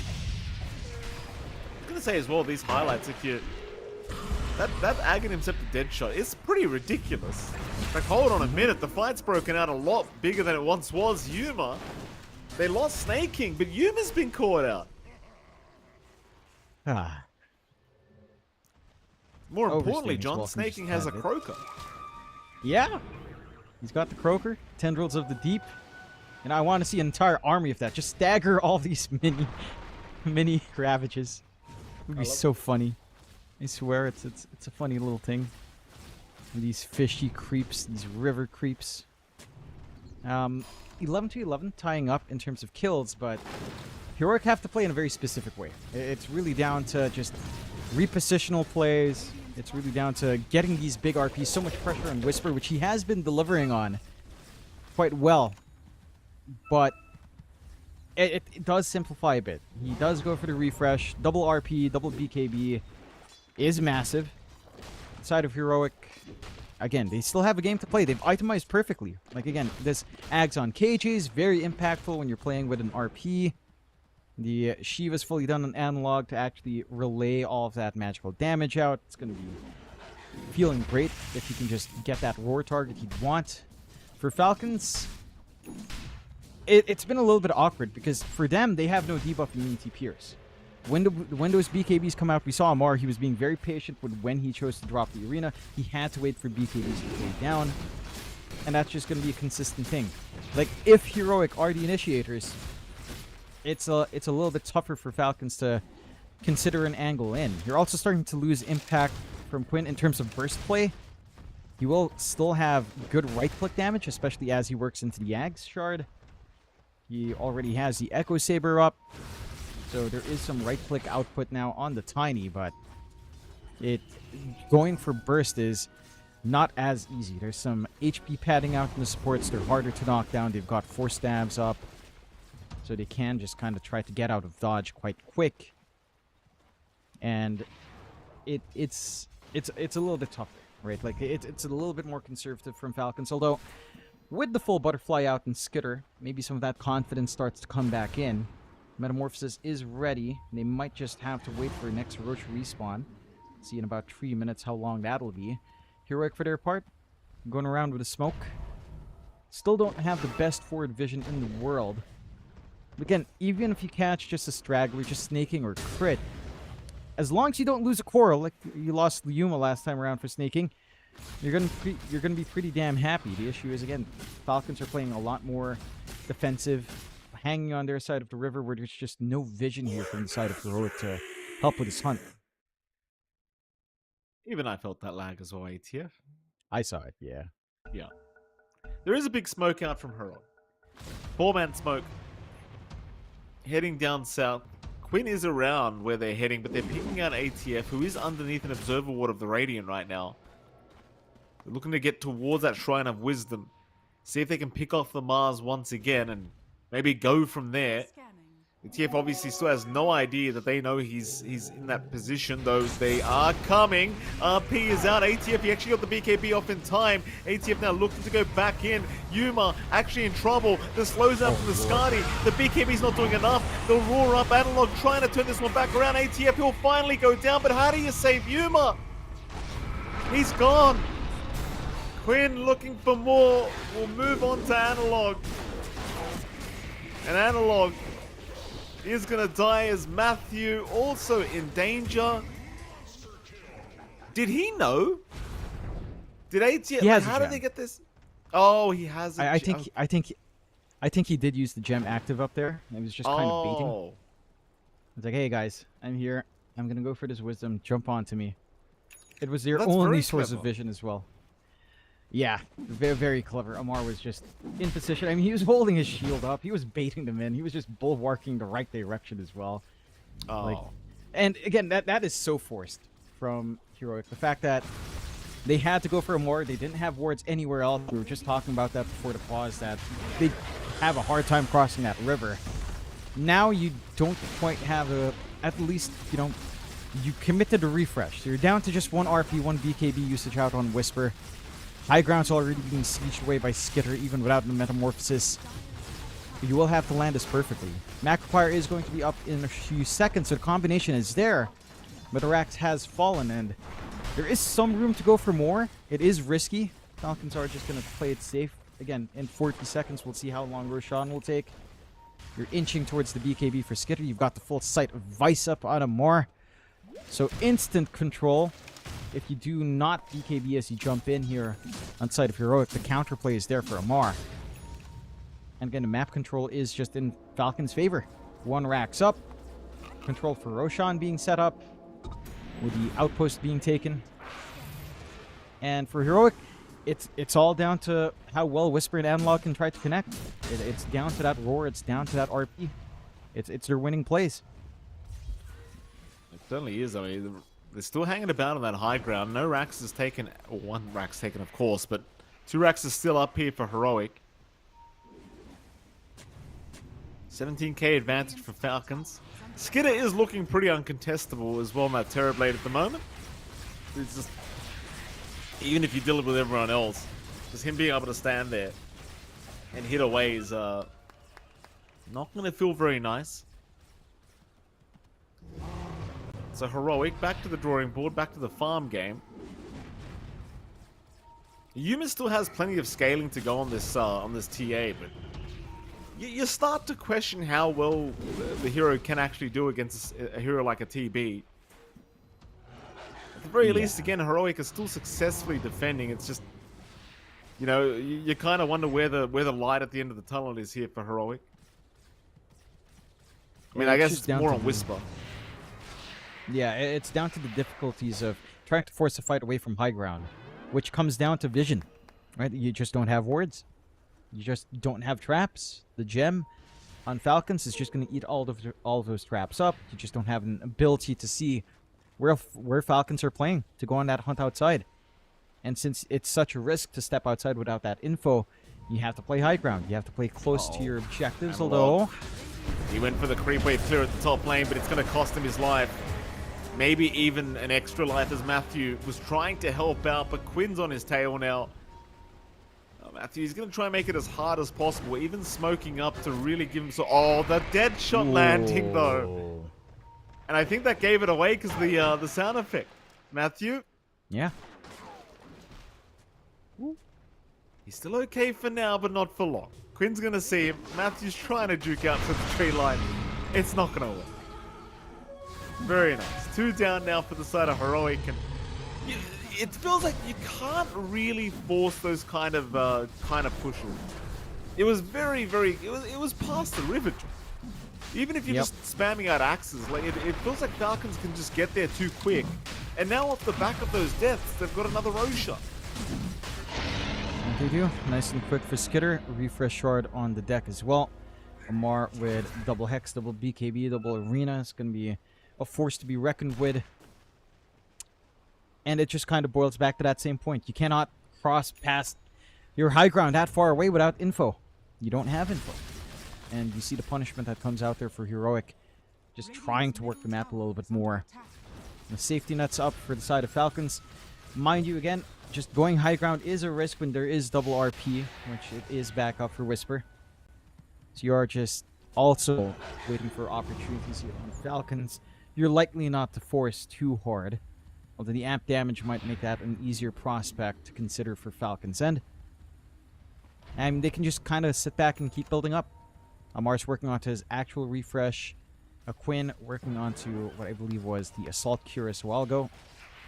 You do have the full MKB up on Yuma to deal with the Butterfly on Skidder at least. So that is something. It's a little bit more consistent DPS out for your core-to-core matchup here. And it's just a matter of, again, the pressure on Whisper, the pressure on Analog. They have to get that combination going. They have to get the RPs, skewer backs. They have to tie that in with, say, the Ags Macropyre for consistent damage through these BKBs. All easier said than done, especially as the network advantage has widened to 28k now for Falcons at 41 minutes in. So, big props to Heroic. Last time around, it's a very quick game. This time around, they've almost doubled that game time. And they're making it challenging for Falcons, right? Like, Falcons are playing a lot more defensive. They're having to look for opportunities first. There are exploits that Heroic are finding in terms of just getting some pick-offs here. But they're also not able to take too much initiative. I think that's really the big downer. Yes, you're staying in the game. You're holding high ground. If you can't go outside high ground, and it just doesn't feel good. You know, you're not really able to try to push. Block of cheese on crit. Yeah. Very nice. I didn't even notice. It's not as crazy. It's not as crazy, right? It only lasts 5 minutes. No. You know, it's not as wild. Quinn? There you go. That's going a bit down. wild. That's pretty wild. Quinn goes down. Here we are looking at a block of cheese. Top lane. Rack's being taken. Skewer back. They've got Skidder. Can they deal with him? You've got 2 lives on this TB. They're going to jump in with Analog as well. Skidder's still going. Gets a sun drop on his own illusion. Analog trying to fight back. Now the Arena ATF locking him in. Skidder, he's not dying. Oh, Skidder, he's not going down. Not even the first time! Oh, ATF with a perfect arena. They couldn't do anything. Well, that's it, Yeah, I John. mean, That's all she wrote, I think. Yeah, look, I mean, you don't have the RP left, you don't have Roar, you don't have Refresh. Mega Creeps are in, and 40 seconds is a long time. They'll call it on Heroic. The side of Falcons do take a nice 2-0 for themselves here, Mikey, and, you know, in really good form. This time around, I will say, Heroic did show up, right? Like, they did make it a little bit more of a challenge. Their drafting was a little bit cleaner. They made the game a lot harder for Amor, as Amor was kind of bullied out a little bit on bot. He was the target they were going for, the easiest core to kill off. And they were focusing on mid, right? Like, they gave Analog an actual game to play. They were ganking up here on the side of Heroic, slowing down Quinn as much as possible. In the end, it was just a matter of how do you take these fights in Heroic. You could not counterfight into Amor, right? Like, because if the arena goes up, you just can't come in. You can't RP. You can't roar. You have to commit your body in, and that's a risk. So they had to take initiative on their end. And for Heroic, the map controller just wasn't there, which is a weird thing to say when you have TA. But we didn't feel like the trap vision was giving the setup for these smokes. They had the early gem going there on the side of Falcons. And really, they just let Amar be the punching bag a little bit. This time around, it's Skitter who just couldn't die. 10-0-7 on that Chairblade. And again, for Heroic, it's a better draft. It's just not enough in this case. No, it certainly was not quite enough for Heroic. But props to them. I mean, at least game 2 was a much closer affair, and obviously the boys tried their best. They were heavy underdogs going into this matchup against Team Falcons anyway. So sadly for Heroic, I suppose it was somewhat within expectations. If you're looking at the odds, that chances are they would have lost this series. But again, props to them for giving it a good crack. I believe their next matchup's against Bet Boom today, so it's not getting really much easier for Heroic. But I suppose maybe that's a bit better than say Team Falcons. We're comparing apples to oranges now, Jonathan. It's still going to be a pretty hard matchup. As for Falcons, I believe, who was their matchup? They are going up against Avulus. Avulus yeah. later on. So I mean, I suppose that's probably going to be a pretty, I don't want to say similar matchup, John. That's a bit rude, but we'll wait and see. I believe we have an interview ready to go, so we'll head over to that, John, and we'll see exactly who we've got here to speak to. Hello, Mr. Snaking. Congratulations on your 2-0 victory. So how the hell are you feeling? Obviously it feels good to win 2-0. I think especially with this land being in America, making it to the playoffs would mean a lot to me. I have a family coming for the first time, so it's quite exciting. That is very exciting, Snaking. That is very exciting indeed. Can I ask you? I mean, I'm sure you guys have already been asked about this, but you guys have got Quinn standing in, and I got to tell you, you guys are looking like you've been playing together for years. Is it easy playing with Quinn as a stand-in? I think Quinn is probably one of the best stand-ins we could have possibly gotten. I think he has a lot of history with me and Crit. We've played together throughout the years. So the way he communicates makes it very easy for us to understand what he wants and what he needs from us. So it's very easy to play with him because he just makes it very easy for his supports to play around him. And I think it's part of the reason why he's such a great mid player is because he understands exactly what he needs to succeed. Oh, thank you for that, Snaking. Snaking, I'll ask you quickly as well. I mean, I realize there was no Tinker in the game, but can I ask you your opinion? How do you feel about this support Tinker crap? Do you like it, Snake? I think support Tinker, I don't know. I think it's a bit weird right now, especially with Dota 2 Pro Tracker and StatsScan being gone. So like you don't really no one really knows like how strong certain heroes are, like Tinker, for example, but it's just like you just ban it because you haven't played with it or against it much, because everyone just bans it. So then it becomes just this norm to just get rid of this hero. But in reality, like no one really knows if it's absolutely broken or is this just like super counterable. So it's a bit of a mixed bag, I would say. Fair enough. Go on, John. All right, Snaking, you were playing that Chen in game 2. I'm curious. We've got the new little croakers, the boglet creeps. What's your favorite creep right now to kind of play with? You had a whole array of them. If you could just spam one creep, what would it be? if I could just spam one creep, probably the dragon. I think the dragon's probably the strongest dragon ancient. Just because you can cut waves and it has a good armor aura. It's just a pretty well-rounded creep overall. Fair enough. And we've got you for back-to-back in the stream, so I'm curious what your thoughts are going up against Avilis coming up next. I think Avilis with its new roster is a bit of an unknown for us. We haven't scrimmed them at all, especially with their new players. So I think our preparation is not as good as usual because we usually play against teams we're very familiar with. So I think we can't let our guards down and just have to make sure we try our best.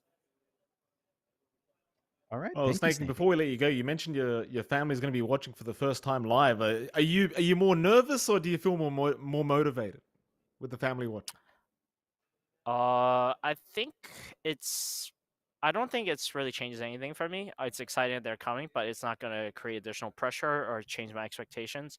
I think it's I'm just going to treat it as any other tournament. I mean, I think I've played for a while, so I don't think I get as nervous as before. So I've gotten better at controlling my emotions and like trying to stay calm. Because I think the last thing you want is just because your family's coming, you suddenly get nervous and you start playing differently, start making mistakes you wouldn't have. Then it's like, you know, it's not a pleasant experience for either party. You're damn right about that, Snaking. You're damn right. Oh, with that, we'll let you go. Congratulations on your tour victory, and we can't wait to watch you again later on. Thanks so much, guys. Thank you, Snake. Thank you. Oh, you know, Snaking. We love talking to Snaking. John, he's a lovely man. Obviously, you and I have had the pleasure of meeting him in person, and obviously very well spoken, very well mannered.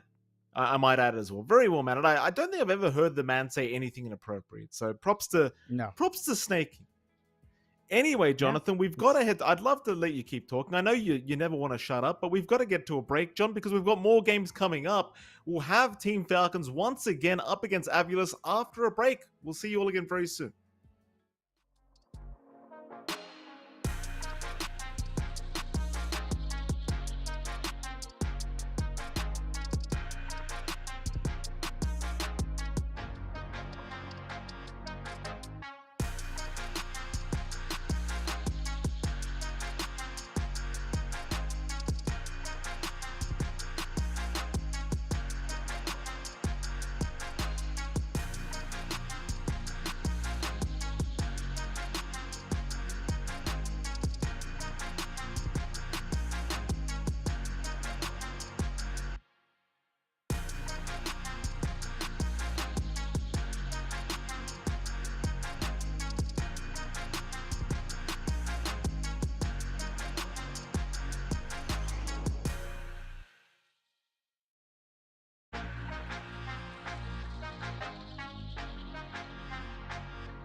together, gonna walk that mile.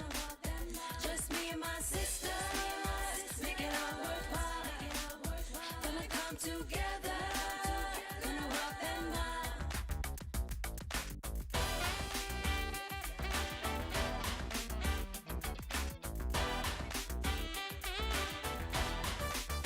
Just me and my sisters, make it all worthwhile. Gonna come together, gonna walk that mile.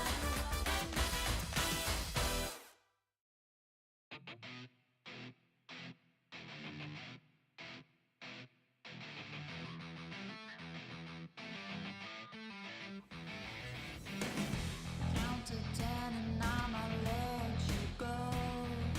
Maybe you surprise me, you never know. I can be forgiven, I can give you loving. Baby, make the gamble and I'll let you know. You talk, honey, I'll make you sing, baby. You keep your secrets, but I'll break it down, break it down. 'Cause I've been there, baby, betrayed by every lover. I know the game, you're all the same. You think you're winning, baby. Don't be a fool. You ain't got nothing on me, playing it cool. I know you're nervous, honey. You think you're special, don't you? So many came before you. Don't be a fool. You ain't got nothing on me.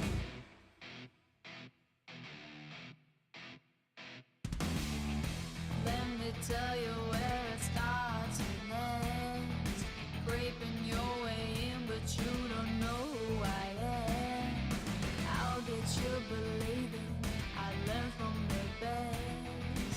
I came here to tell you you can save your breath. You talk, honey, I'll make you sing, baby. You keep your secrets, but I'll break it down, break it down. 'Cause I've been there, baby, betrayed by every lover. I know the game, you're all the same. You think you're winning, baby. Don't be a fool, don't be a fool. You ain't got nothing on me, playing it cool, playing it cool. I know you're nervous, honey. You think you're special, don't you? So many came before you. Don't be a fool. You ain't got nothing on me. You ain't never fooled me. You won't never wait me. You will never fool me. You ain't never fooled me. You won't never wait me. I know you're nervous, honey. You think you're special, don't you? So many came before you. Don't be a fool. You ain't got nothing. Don't be a fool. No, no, no, don't be a fool. Don't be a fool. No, no, no, don't be a fool. Don't be a fool. No, no, no, don't be a fool. Don't be a fool. No, no, no, don't be a fool.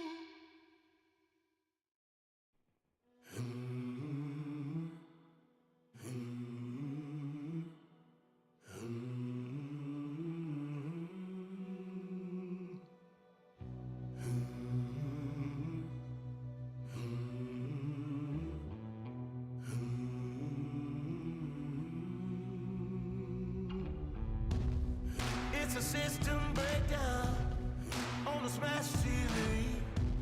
There ain't never been a harder time to believe.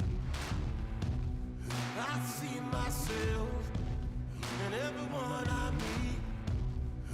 The many lost souls looking up, looking up, looking up towards the sky. In the sky, feels like it's falling on me. No matter how hard I try, can't stop the sky from falling. Feels like it's falling.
been digging your own grave up to your neck in shame and gravel.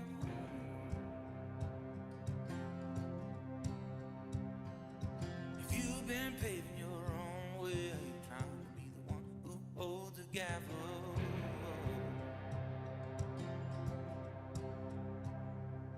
If you've been sleeping your own bed, trying to get up, but your wings ain't able.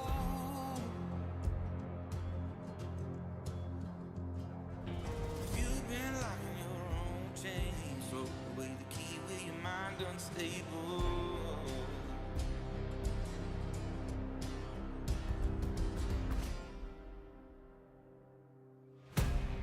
Have you been to the cliffs of death?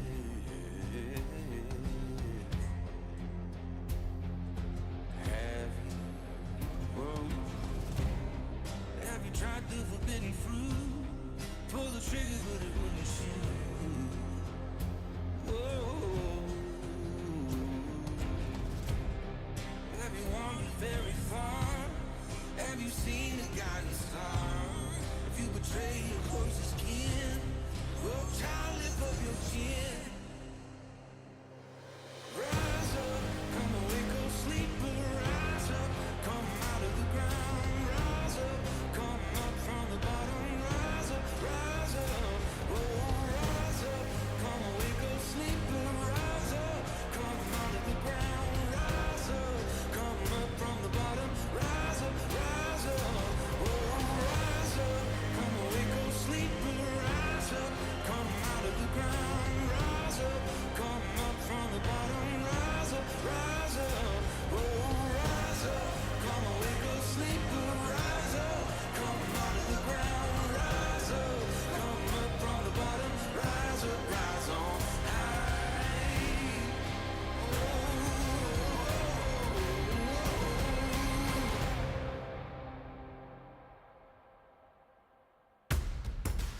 You've been digging your own grave up to your neck in shame and gravel.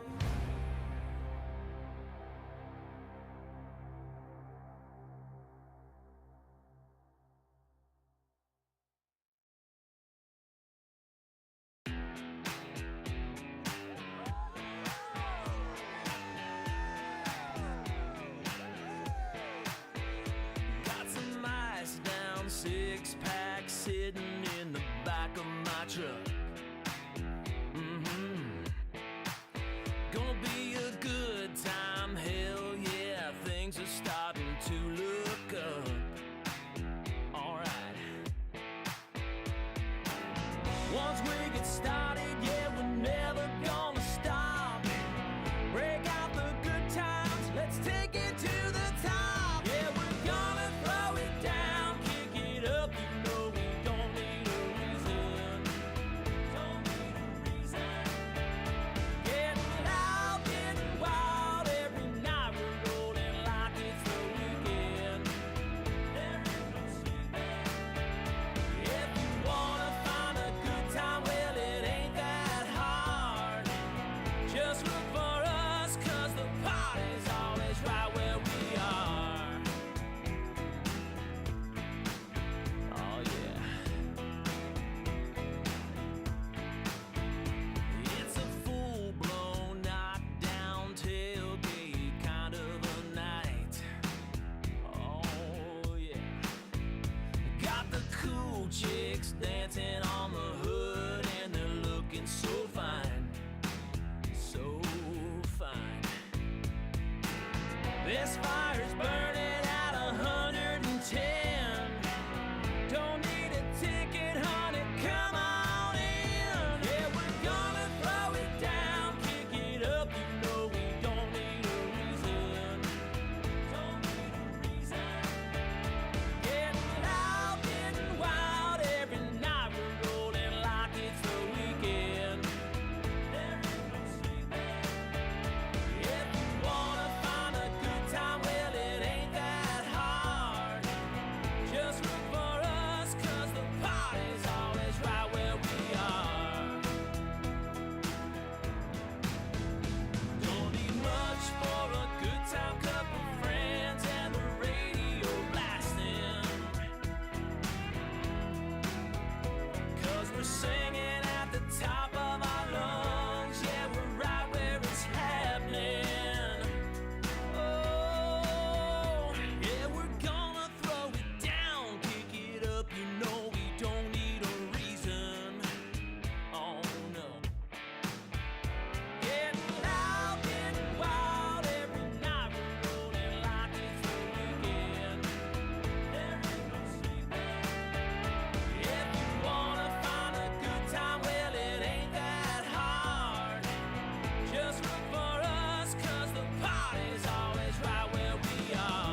clock is ticking just a little too slow.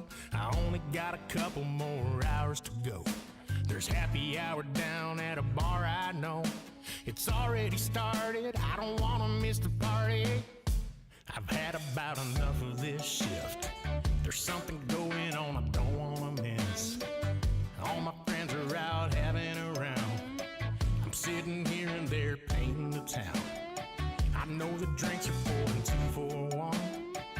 I wanna join them, getting all that fun. When you see him, tell the boss man this. I'm clocking out, I've had enough of this shift.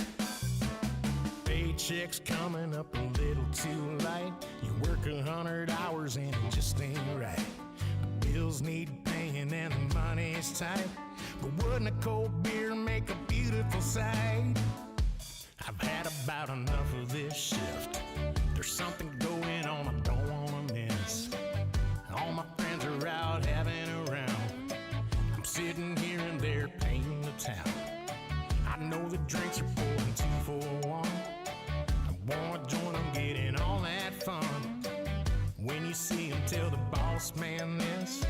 I'm clocking out, I've had enough of this shift. Another day, another dollar. It just makes me wanna holler. I can't take another minute. There's a half-price pitcher gonna dive right in it. I've had about enough of this shift. There's something going on I don't wanna miss. All my friends are out having a round. I'm sitting here and they're painting the town. I know the drinks are pouring 2 for 1. I wanna join them, getting all that fun. When you see him, tell the boss man this. I'm clocking out, I've had enough of this shift.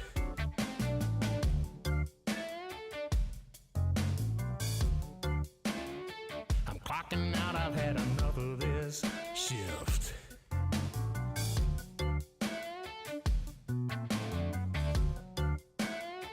I'm clocking out, I've had enough of this shift.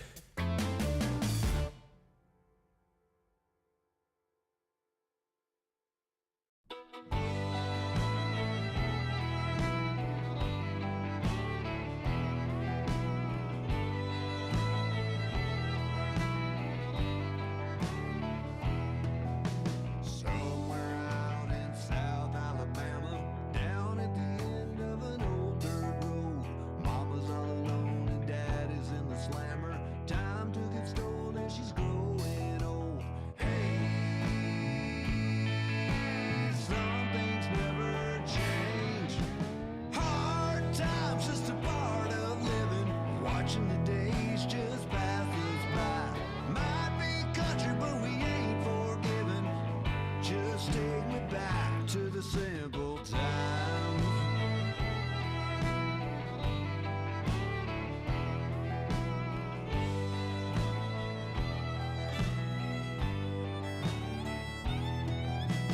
Live off the land and drink from the holler. Plow the fields, come rain or shine. Putting in the time, gotta make another dollar. May not be rich, but I'm doing fine. Hey, some things never change. Hard times is a part of living. Watching the days just pass us by. Might be country, but we ain't forgiven. Just take me back to the simple times.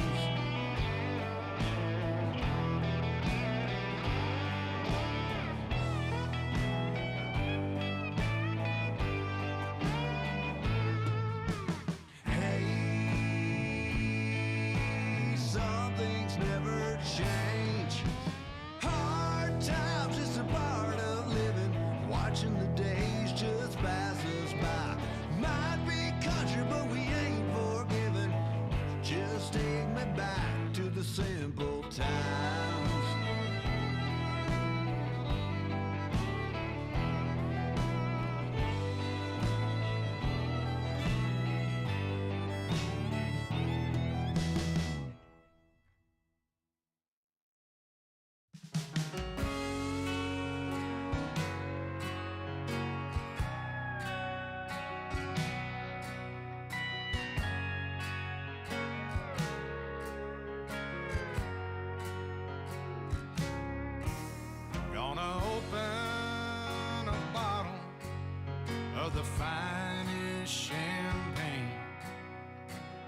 drink every drop till it's gone.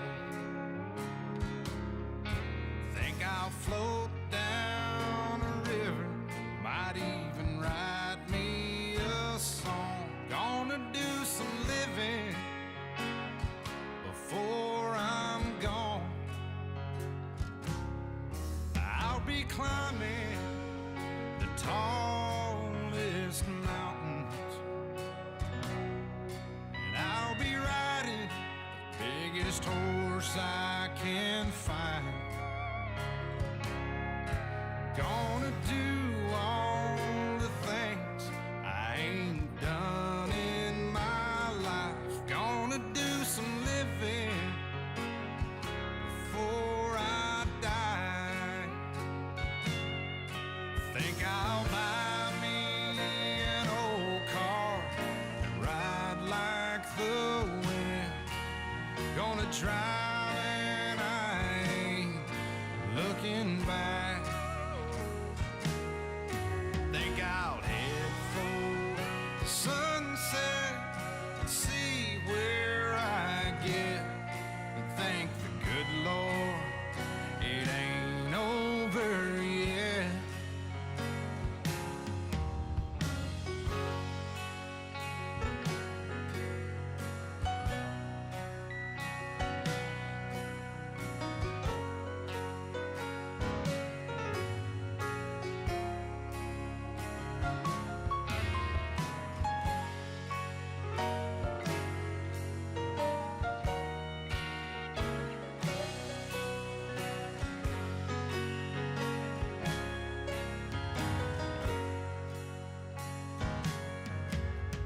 I'm really not sure what took me so long to do some living before I'm gone.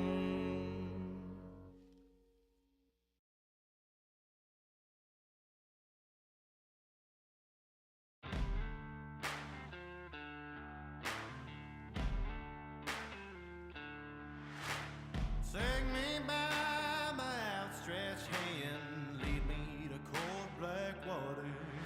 The fires that I've started are growing bright and hotter.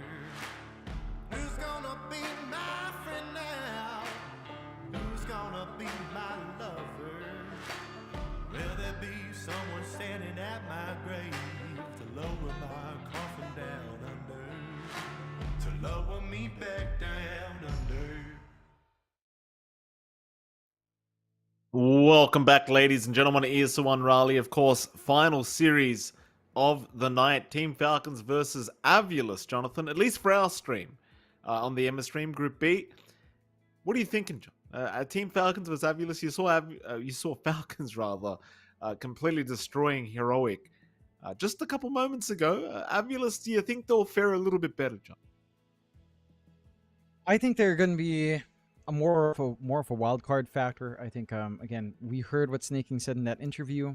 He mentioned they haven't been able to scrim this new Avulus roster yet. They have probably not as much experience up against this specific iteration of Avulus. So it's going to be interesting to see what does happen here, like with Mobe and Desire in.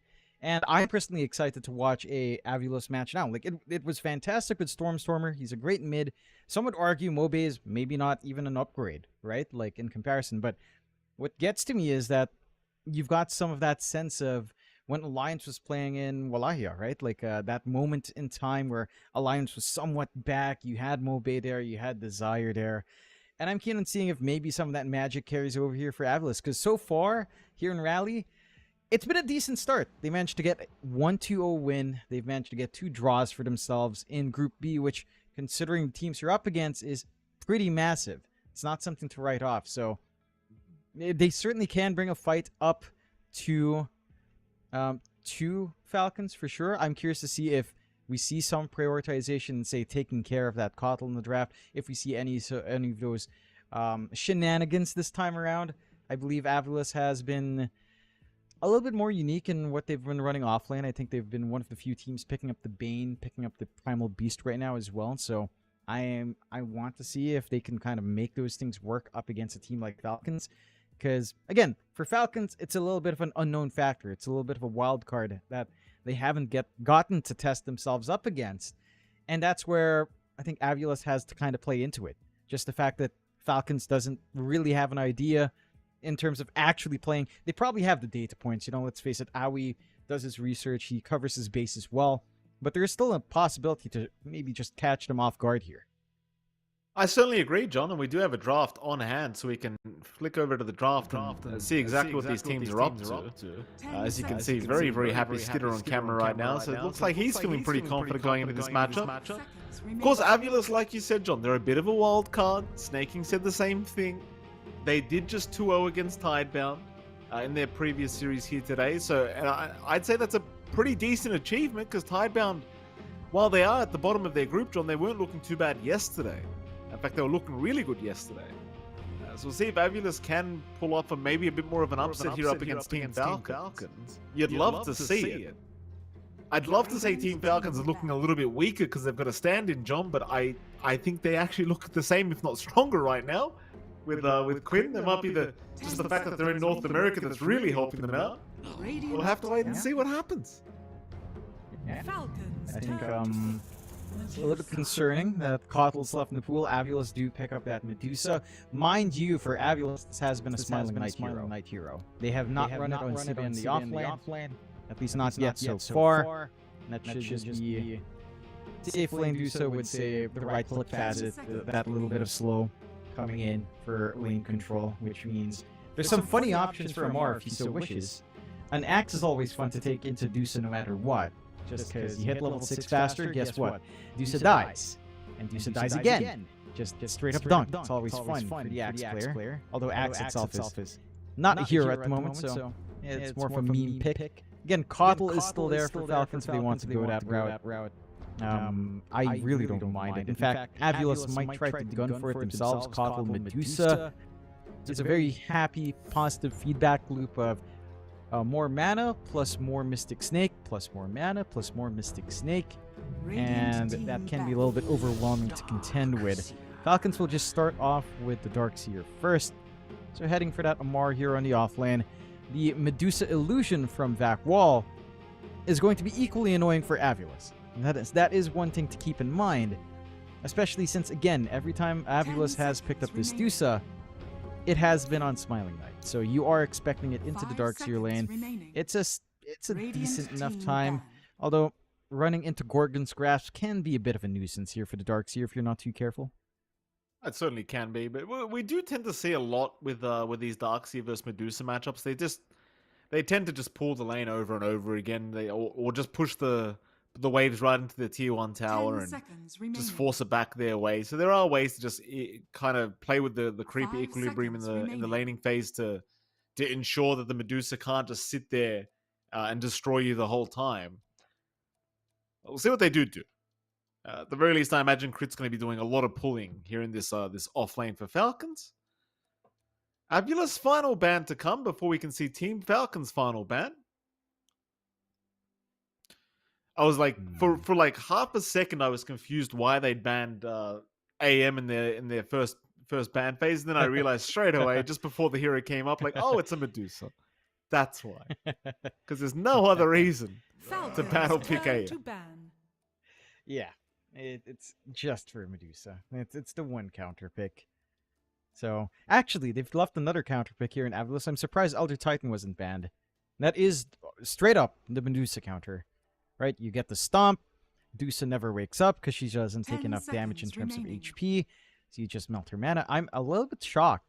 Aviles don't ban that. And it's a very clear answer for Falcons if they want that. Crit can play it. It still feels good. It's a great lane combination with Darkseer.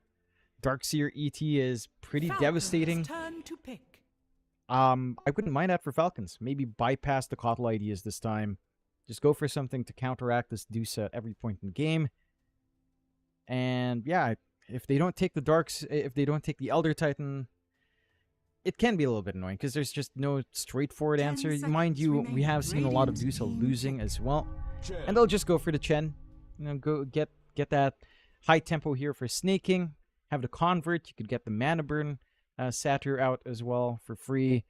So if you are expecting offlane Dusa, this is a good answer from Falcon's end, which I do appreciate, just having that 10 satyr seconds convert on remaining. hand. Free mana burn. Not going to feel too fun for Dusa, at 5 least in the early seconds levels. remaining. Yeah, early levels is gonna be actually really annoying. So what she starts with what is it like 600 mana, I think, if I remember correctly, something like that. Just burning 100 plus mana every time with that creep is not gonna be the most fun for this Medusa. If you did want to lane the Chen against her, probably not though. To be fair, John, if she's gonna be safe lane. We'll find out as Avulus they are going to go for the Ancient Apparition pickup right into the Tusk. So a very icy kind of couple picks. Did see a lot of great work with AA just yesterday, Jonathan. If you have somebody that can kind of just jump somebody and you follow up with an Ice Blast, it's pretty easy to blow people up. We don't necessarily have that combination yet. If I remember correctly, I think it was a Storm and AA at the time, just jumping people left, right, and center. But what I'm saying, or was that MTS's Tinker? I can't remember. But regardless, as long as you have +1 to follow up with the Ice Blast, usually you can burst pretty much anyone down. And you can. And it's a really good foil to Chen, right? You block the healing from Hand of God. You take that factor away entirely if you catch a hero out. No saves from snaking for that. Falcons turn to I do Radiant like that they can kind of run and gun fast. Although Falcons, they don't even care about the Dusa, right? Like they figure, all right, off lane Dusa, we've got Chen with Satyr Convert. Who cares? We'll go for the Kotl and the Storm. And you don't have the best hold here from Avulus. You have Snowball, which can be dodged. You have the Punch, which catching a Storm off guard is tough. They'll go with the Mobe Puck just to kind of counteract. At the least, the Coil and the Silence can do some good work here. And that is a good tie-in now for the Ice Blast as well with the Dream Coil. And laning-wise, Puck does fine against Storm. It's a very even lane to play with. Mobe should have a decent time ramping up. The issue is, Puck is a good answer to Storm with Dream Coil, but does it matter if your Storm's being dragged across the map away from the Puck with a Kotl on hand? No. Especially as the shard comes in? No, you're right, Mike. No, it doesn't. Oh boy. I was just saying I was hoping Avulus was going to put up a good fight here against Team Falcons, but man, that Kotl Storm, it scares me, John. It really scares me. For Avulus' sake, that is. Let's see if they have a repeat performance. I mean, if you weren't watching Game 1 of the last series, between Falcons and Heroic, I highly suggest you just quickly skim through it to see exactly what happened with the Kotl Storm. But it was pretty disgusting, to say the least. Remaining. Let's see if they can repeat the performance again. Of course, I believe Quinn did not die once that game. I think he might have had 15 kills by the end of it. So he had a very nice time for himself. Radiant team ban. There's your MK ban now from Falcons' end of things. So it seems like they're still somewhat assuming that it is going to be a Medusa off lane rather than that safe lane. Which I suppose the flex is still there, depending on whether they want to or not. Yeah. 10 seconds They remaining. can still kind of switch things around. And 5 seconds and remaining. decide. It does look like Falcons expects the off-lane Dusa more so than the safe. And again, maybe they're feeling happy enough with just Darkseer and pulling the wave as a solution for the Dusa early on. I'm curious what the Falcons will want for Skitter. I think in our group stage so far. I mean, last series we just saw him playing nothing but Terrorblade, but there's a DK on hand. There's still a tiny option. No NP as Falcons banned that out themselves. If you really want to go all in and counteracting something like Dusa, feels like Razor wouldn't be too bad. We haven't really seen that hero, to be fair. But again, like safe options like Tiny is probably one of the safer scaling cores here if you want to go for it. Or the DK. Again, DK safe has still been popping up. It still works. It's kind of disgusting that it's still there, but hey. It is disgusting, John. Avulus. Radiant team pick. Ban out the Razor. Yeah, they banned a Razor. Yay. And there you go. That's the specialist pick, right? The Primal Beast that we were talking about at the start for Siva, it does come out. So you will run the safe lane Dusa, of course, for Smiling. And again, not shifting things too far away from what worked. This gives you more jump. This gives you a solid 10 combination seconds for remaining. Ice Blast. With the Pulverize going, you're probably just going 5 unfettered seconds as the remaining. AoE facet was nerfed down. It's just a little bit awkward, but there might be some utility to it here for Siva if he wants that. Falcons now have to... Have you noticed first series, John? ATF Yes. was, he wasn't having that classic dominant ATF style of gameplay in the first series Yeah. that we're used to seeing. Have you noticed maybe it has to do with the neck pillow, John? Think about it. Think about it. I mean, the poor guy's clearly not getting any sleep with that neck pillow, so he's probably just tired. There's the DK you talked about, by the way, John. Very well done on your predictions today. I don't know. Maybe it's the neck pillow. Maybe AUI needs to have a chat with him. If you saw how he played, I'm not saying he played bad, but it wasn't your classic ATF going 20-0 and just carrying the team on his back style. I'm saying, John, maybe the neck pillow's weighing him down. I mean, quite literally. Maybe. I mean, who knows? Maybe it encourages him to slouch off a little bit more, get too relaxed. Maybe Amar needs that tension. I highly doubt it. I mean, he looked relaxed in that game, John. Mike, because it was pretty sloppy. If he was feeling uncomfy, it would be a little bit tighter. He'd be more conscious, I guess. He's like, it could go both ways. Draft-wise, this is why we get hired, John, so we can discuss the important details that nobody thinks about. Oh, nobody thinks dude, about these things. Yeah, dude, when we're on like the game, what game is going on in the background? Who cares? We have a 20-minute pause. Bring it. You have a best of 5 that lasts longer than like a TI Grand Finals. Let's do it. God bless, we haven't had that since last year. Thank goodness. That was a crazy. Bach was. And we won't be having it. We won't be having it this land, John. I'll tell you that. If you know what I mean. Not. I'll explain the joke for you, John, because clearly you didn't get it. Talon had been knocked out. No, it wasn't. What do you mean? It was the Chinese qualifiers. What are you talking about? The Talon games weren't even that long. That best of 5 took like a long time. You can't say Talon games don't take that long. That is the biggest lie I've ever heard, John. Dude, in comparison to that best of 5, nothing lasts that long. Your life looks like a tiny blip on the radar compared to the cumulative length of that match. That was something. I sometimes dream about that. I sometimes wake up thinking I'm still casting that match. I imagine Bach is still on the Ancient trying to block them from hitting with his Giant's Ring. Still, in this match, I don't think we'll get those shenanigans with tier 5 items again. It's fairly... It's a straightforward Avulus draft. Again, John, this is in their comfort. Yes? Look at Dota Plus, John. Dota Plus is saying 64% for Avulus already. Look 64. I don't know how it calculates these things. I don't know if it just tries to curse the team off the bat, because then it starts going haywire once you go into the laning phase. I don't know. Really? 64%, that's very confident. It went down to 63 now. Yeah, look, how does this work? How does it calculate this probability? Why does it not default to 50-50? Does it take past historical games the same draft? Pull the API? It sounds like a lot of calculating power just to give us this stat here, but could be it's just feeling cheeky. Dota Plus is like, you know what? People like this. Look at these stats, boys. 0 minutes in, they're already losing.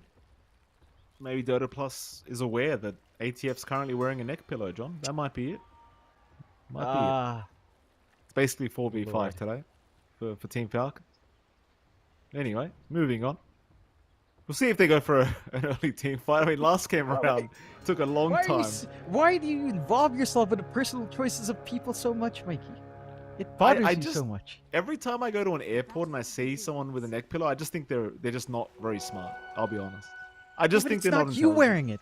It's them. Just let them do it. Who cares? No. Why do you care so much? Why do you care so much? Mike, this is why you're unhappy. You care about stuff that really doesn't matter. It doesn't matter, Mike. It's not your life. Who gives a crap? Let them be. Let them be, Mike. Just let them live in peace. I refuse. Mid lane. Then you have Quinn. no right of complaining about being unhappy at any point. Any point. I don't want to hear you complaining about life being so annoying and sad. Mike, you choose to be sad. All right? Let that be blatantly clear. As Quinn shouldn't be sad in this lane. He's up against a Puck. No. Very good segue, if I do say so myself, Mikey. It was a good Very segue, happy John. time. You know, Puck matchup, pretty boring. Puck can dodge in and out, although without the early shift, you are going bottom. to be copying extra damage there. Oh. ATF going down Neck already, pillow. Jonathan. Surprise, surprise. It's great. They're gonna find some face and trade. You can't. Neck jokes pillow. are running themselves now, John. Neck pillow indeed. 1 for 1 down at that bottom lane. Obviously, very favourable though for the side of Aviel. Yeah, and we should focus on that bot lane. They are keeping Sibia down here, dodging out again? Medusa lane, and again, neck pillow. Well, Seneca's in trouble. Seneca's in trouble. Crit's gonna save the day. But this is a pretty rough start here for ATF. Pretty tough time. That it is. Like, it's immediately matchup into a Primal Beast. Sibia did go for Ferocity, he did go for the AoE on Pulverize, which can be quite nice. But the big thing is that there is a big threat with Cold Feet, plus just a rundown with Trample. Heck, that gets even worse once you get the Ice Vortex up. Just a ton of damage, a ton of magical damage amp. Top lane. You will need to start to play with a Surge as... Skid is going to have a nice kill for himself now. Desire going down on that Tusk. That's a hero you generally don't want to give too many kills to either. You know, this DK, it can start to be a real pain in the backside later on. So Skid already off to a brilliant start himself. Surprised again that they sent Smiling Knight top to deal with the Chen lane. Because, again, Snaking just goes for the Satyr creep on his Convert facet. He just throws out Mana Burn. You never feel comfy here on Smiling Knight, and Skitter has a very free lane. Like, there's no threat of a rundown from the Tusk, as long as Snaking has his little Satyr Mind Stealer for free, mind you. Burning mana away, what's the threat? Well, it's going to die now, but yeah, it's certainly a very nice creep to have against a Medusa. And it was funny too, because I thought to myself, you know, this Medusa's going to have 600 mana to start with. She's got 534 right now.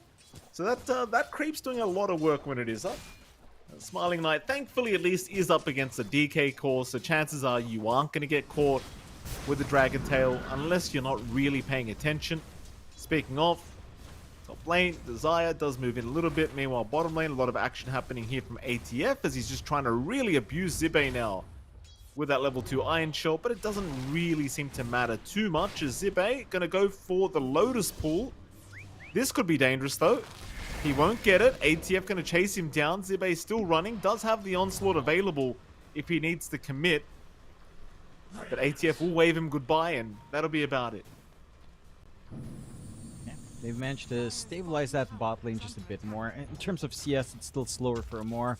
But hitting level 3 and shell up. Once you hit level 4, you can get the value point in the Blinding Light to get some pushback around. And the aggression can start to ramp up. So overall, looking pretty sharp for Falcons in the lane. You're starting to even out on Mobe mid, as the Puck, again, once you've got that little phase shift up, is pretty manageable overall, but you will have to respect the Storm's damage. That Quinn is leveraging quite well. Will be able to still snag his Water Rune as well. No sort of focus on mid to deny that off from Quinn early on. So they just kind of rely on the Puck. Spell sufficient that you are getting out. Not that you have room to leave these side lanes anyhow. Like, top is still a slower start for Smiling Knight. And again, this is an off-lane Dusa, but it is going to be scaling as your win condition, even if you do go for Undulation. And they just kind of need to get that build-up on Smiling Knight as much as possible, but the impact from Desire isn't really being felt. Again, Snaking's just doing a fantastic job with his Satyr Converts. Run down, burn mana. If you're not burning the Medusa, when you burn down the Tusk, you can't do anything. You can't Ice Shard, you can't run in to tag team, there's nothing. It becomes a solo lane for Medusa, which you're happy enough to farm in, but you're applying no pressure on Skitter. This DK, it's going to ramp up real quick if you're not too careful. And it is Corrosive Dragon, so once Dragon forms up, steady siege on objectives does come online. That it does. Skid is actually running right towards Smiling Knight here, but Smiling Knight going to be able to back himself up nicely. The Satyr Mind Stealer back to being a real nuisance here to poor old Smiling Knight, but again, he hasn't really been threatened quite yet with his life. He's perfectly happy. That mid lane going pretty evenly as well between Mobay and Quinn, by the way, Jonathan. We haven't really peeked at that in a little bit, but I mean, Quinn's slightly ahead in terms of CS, but still a very even kind of laning stage. Both of them hitting that level 6 mark, though Quinn is slightly out of mana. We could see a kill coming out from the mid lane very soon as well, considering that there are power runes spawning in 10 seconds. And Avulus have already brought supports over to ensure that those do get taken by their own mid. And it's going to spawn. If Quinn gets it, apparently. Never mind, John. Quinn still gets the haste rune. Meanwhile, bottom lane, ATF. Nah, he's going to be okay. Yeah, they're a little bit slow in contesting the bot rune. Like, Mobay just had to kind of orb in a little bit far away. Quinn just walked into it. So he's got a little bit of an option now. You don't quite have, you know, the silliness lined up yet. No recall just yet in crit. Level 6 isn't up yet. It's a little bit too soon for that. So you, at least at the moment, you don't have to deal with that onslaught. Mind you, the lanes are still going well for Falcons. Again, outside of just Darkseer lane being a Darkseer lane, you're not really able to fully bully out Sibe. You are still finding that tempo, that time you'd want on Falcons. I would say it's a little bit concerning as the game goes on. If you're not punishing at this point on Avulus, if you're not able to get these connections with your supports, one has to be concerned about Stormcott. We were hyping this up in draft, but eventually, once crit hit 6, man, it gets scary. And then you really have to defend those 15-minute Tormentors. The first one, if a free shard comes out for crit with the extra charge on recall, it's painful. Still, Skitter's gone a bit too far. He run directly towards Smiling Knight, trying to go for a stun, but he didn't realize Mobay had rotated on the puck, so he kind of just ran right into his death there. Pretty unfortunate death for Skitter. Yeah, he's playing pretty damn aggressive. It does force the movement of Sibe back, at least. There's nothing else to find up top, so you just kind of waste some time, giving some free room out for Amar to build up. Falcons are, again, they're willing to play the slower game. They don't have to look for this aggression. Their timing isn't fully online. They need more to come out from crit. They've gotten room to just keep stacking down bot and the triangle and the side, although it is being cleared out by Siba with a smoke. Here comes crit. He's going to be okay to jaunt out of there, but just the amount of mana crit's providing to Quinn every time he shows up in this mid lane is just so disgusting. Desire actually going very far forward onto Snaking. They do have Mobay there to back him up. Quinn does have plenty of mana to play with. He'll zip in, looking for Desire, but now he's been coiled up. Ice Blast, though, not going to land. Jump back in again. Mobay's the target. He'll still jaunt out of there. Here comes Skitter. He'll find Desire now. Desire has a snowball. He'll run back towards Snaking. Snaking doesn't want to die, and it looks like he's going to make it out. They do eventually get away with the Tusk kill, but my goodness, it'll take a long time. It's a little bit awkward. The zips from Quinn weren't quite lining up the way you'd want it to. And again, Zib has done a great job using this free space, clearing out the side stacks there right by the Shrine of Wisdom. So he has managed to sneak some farm for himself. Has the phase boots, going for the Soul Ring first. Nothing major just yet on Primal Beast. But they are making use of the space well, right? Like, you've got free lane for Smiling Knight. He's just kind of building up top. He's still trying to catch up in terms of the net worth disparity overall, but he is going for a Midas first. So he's not going for, again, the typical off-lane build of Atos, Gleipnir kind of build. He is going for a steady farm for right-click damage down the line. And he will find that space eventually. Crit is soaking up some EXP from those stacks that Amar is clearing out. Level 6 is up. So Spirit Form, Recall plays can come out if they find an angle in. Mind you, there is some decent control here for Avulus to fight back with. Just the Gorgon's Grasp alone is a threat. Dream Coil as well will cut off Quinn in a major way. So you will have to kind of measure that aggression just a tad bit more. But it is ready to go if you do decide to pop that open on crit. That damage rune for Quinn's going to feel very nice. And Quinn's right by crit as well. Like, they're both just waiting for the opportunity to get started. With that amp damage rune, you know they're going to be looking for an angle to try and hunt somebody down with that damn recall. Everyone else, though, still just chilling out. 2 to 3, 10.5 minutes in, so another slow start to the game. It should speed up relatively soon, but seems like mostly we're just waiting for Quinn and Crit to be ready to start roaming. They are, and Crit is starting to check things around. I do appreciate the vision here from Avulus, though. Ward is right outside the sentry. They're able to spot this rotation out from the Kotl and maybe even punish before a recall can come in. Please zoning out. This ward is giving so much value. Spots the smoke fully. It did see the smoke. Can they prep for a fight though, Avulus? I mean, it's right by their T1 tower. Surely you expect the rotations to come in. Smiling Knight, he gets caught out anyway. Where's the TPs? They're finally coming. They're here. Coil is out. Crit is down. This is a great fight for Avulus, as they should have Skitter as well. It will cost them Desire, but a very nice fight. There's Mobay even looking for a little bit more. Jumping on Snaking, needs to be somewhat cautious not to get taken down by Quinn, excuse me. As Quinn gonna be okay. Snaking will also be just fine. But that's a great fight. They get 2 for 1. Yeah, it looks a little bit awkward, but they have confidence in how tanky Smiling Knight actually is. It takes a lot of effort to just burn through the mana shield overall. And then you got max value out from that ward. They ride out that point with the amp damage. Now they have to play Quinn with regen. He's been finding everything, and he's set to re-engage. No coil to worry about. Quinn and rather ATF's in a bit of trouble. Quinn still fighting. Mobay, though, is out of there. ATF also out. Just a lot of action from both sides of the map. We are going to finally be able to look at that replay of the last fight, and I mean, the TP reactions I thought were a little bit slower than necessary, but it doesn't matter. They got there in the end, and as you can see, Jonathan, a very nice fight. Eventually breaking out for Avulus, and of course now Smiling Knight can have the liberty of starting to take these stacks away. The Quinn is around as well, being a bit of a nuisance, actually taking a lot of the gold and XP from these creeps, and that's going to be a little bit annoying for Smiling Knight, because he did all the hard work. Yeah. Again, he already got his, well, he didn't get his reward, but at least Sive also managed to get the steal on the side, so kind of trading away. He suffered in the end, but hey, Smiling Knight has his Midas. He's going to be able to keep that farm game going for himself. 2k lead coming out for Falcons in this slower game, though. This is one thing for Crit, as we saw in the highlight a while ago. Just want to mention, the recall did kind of kill Skitter.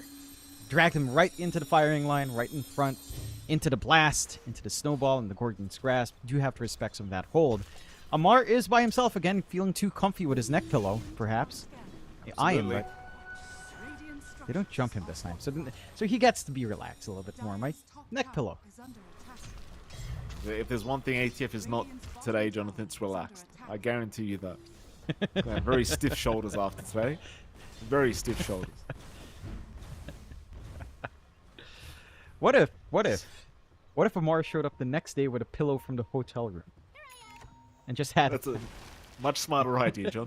Much smarter. That's something you'd do. Coil is out. Quinn has been caught. Ice Blast, though, not really going to land. He could survive this. Quinn, he has a second. He'll zip out of there. They cannot finish the job.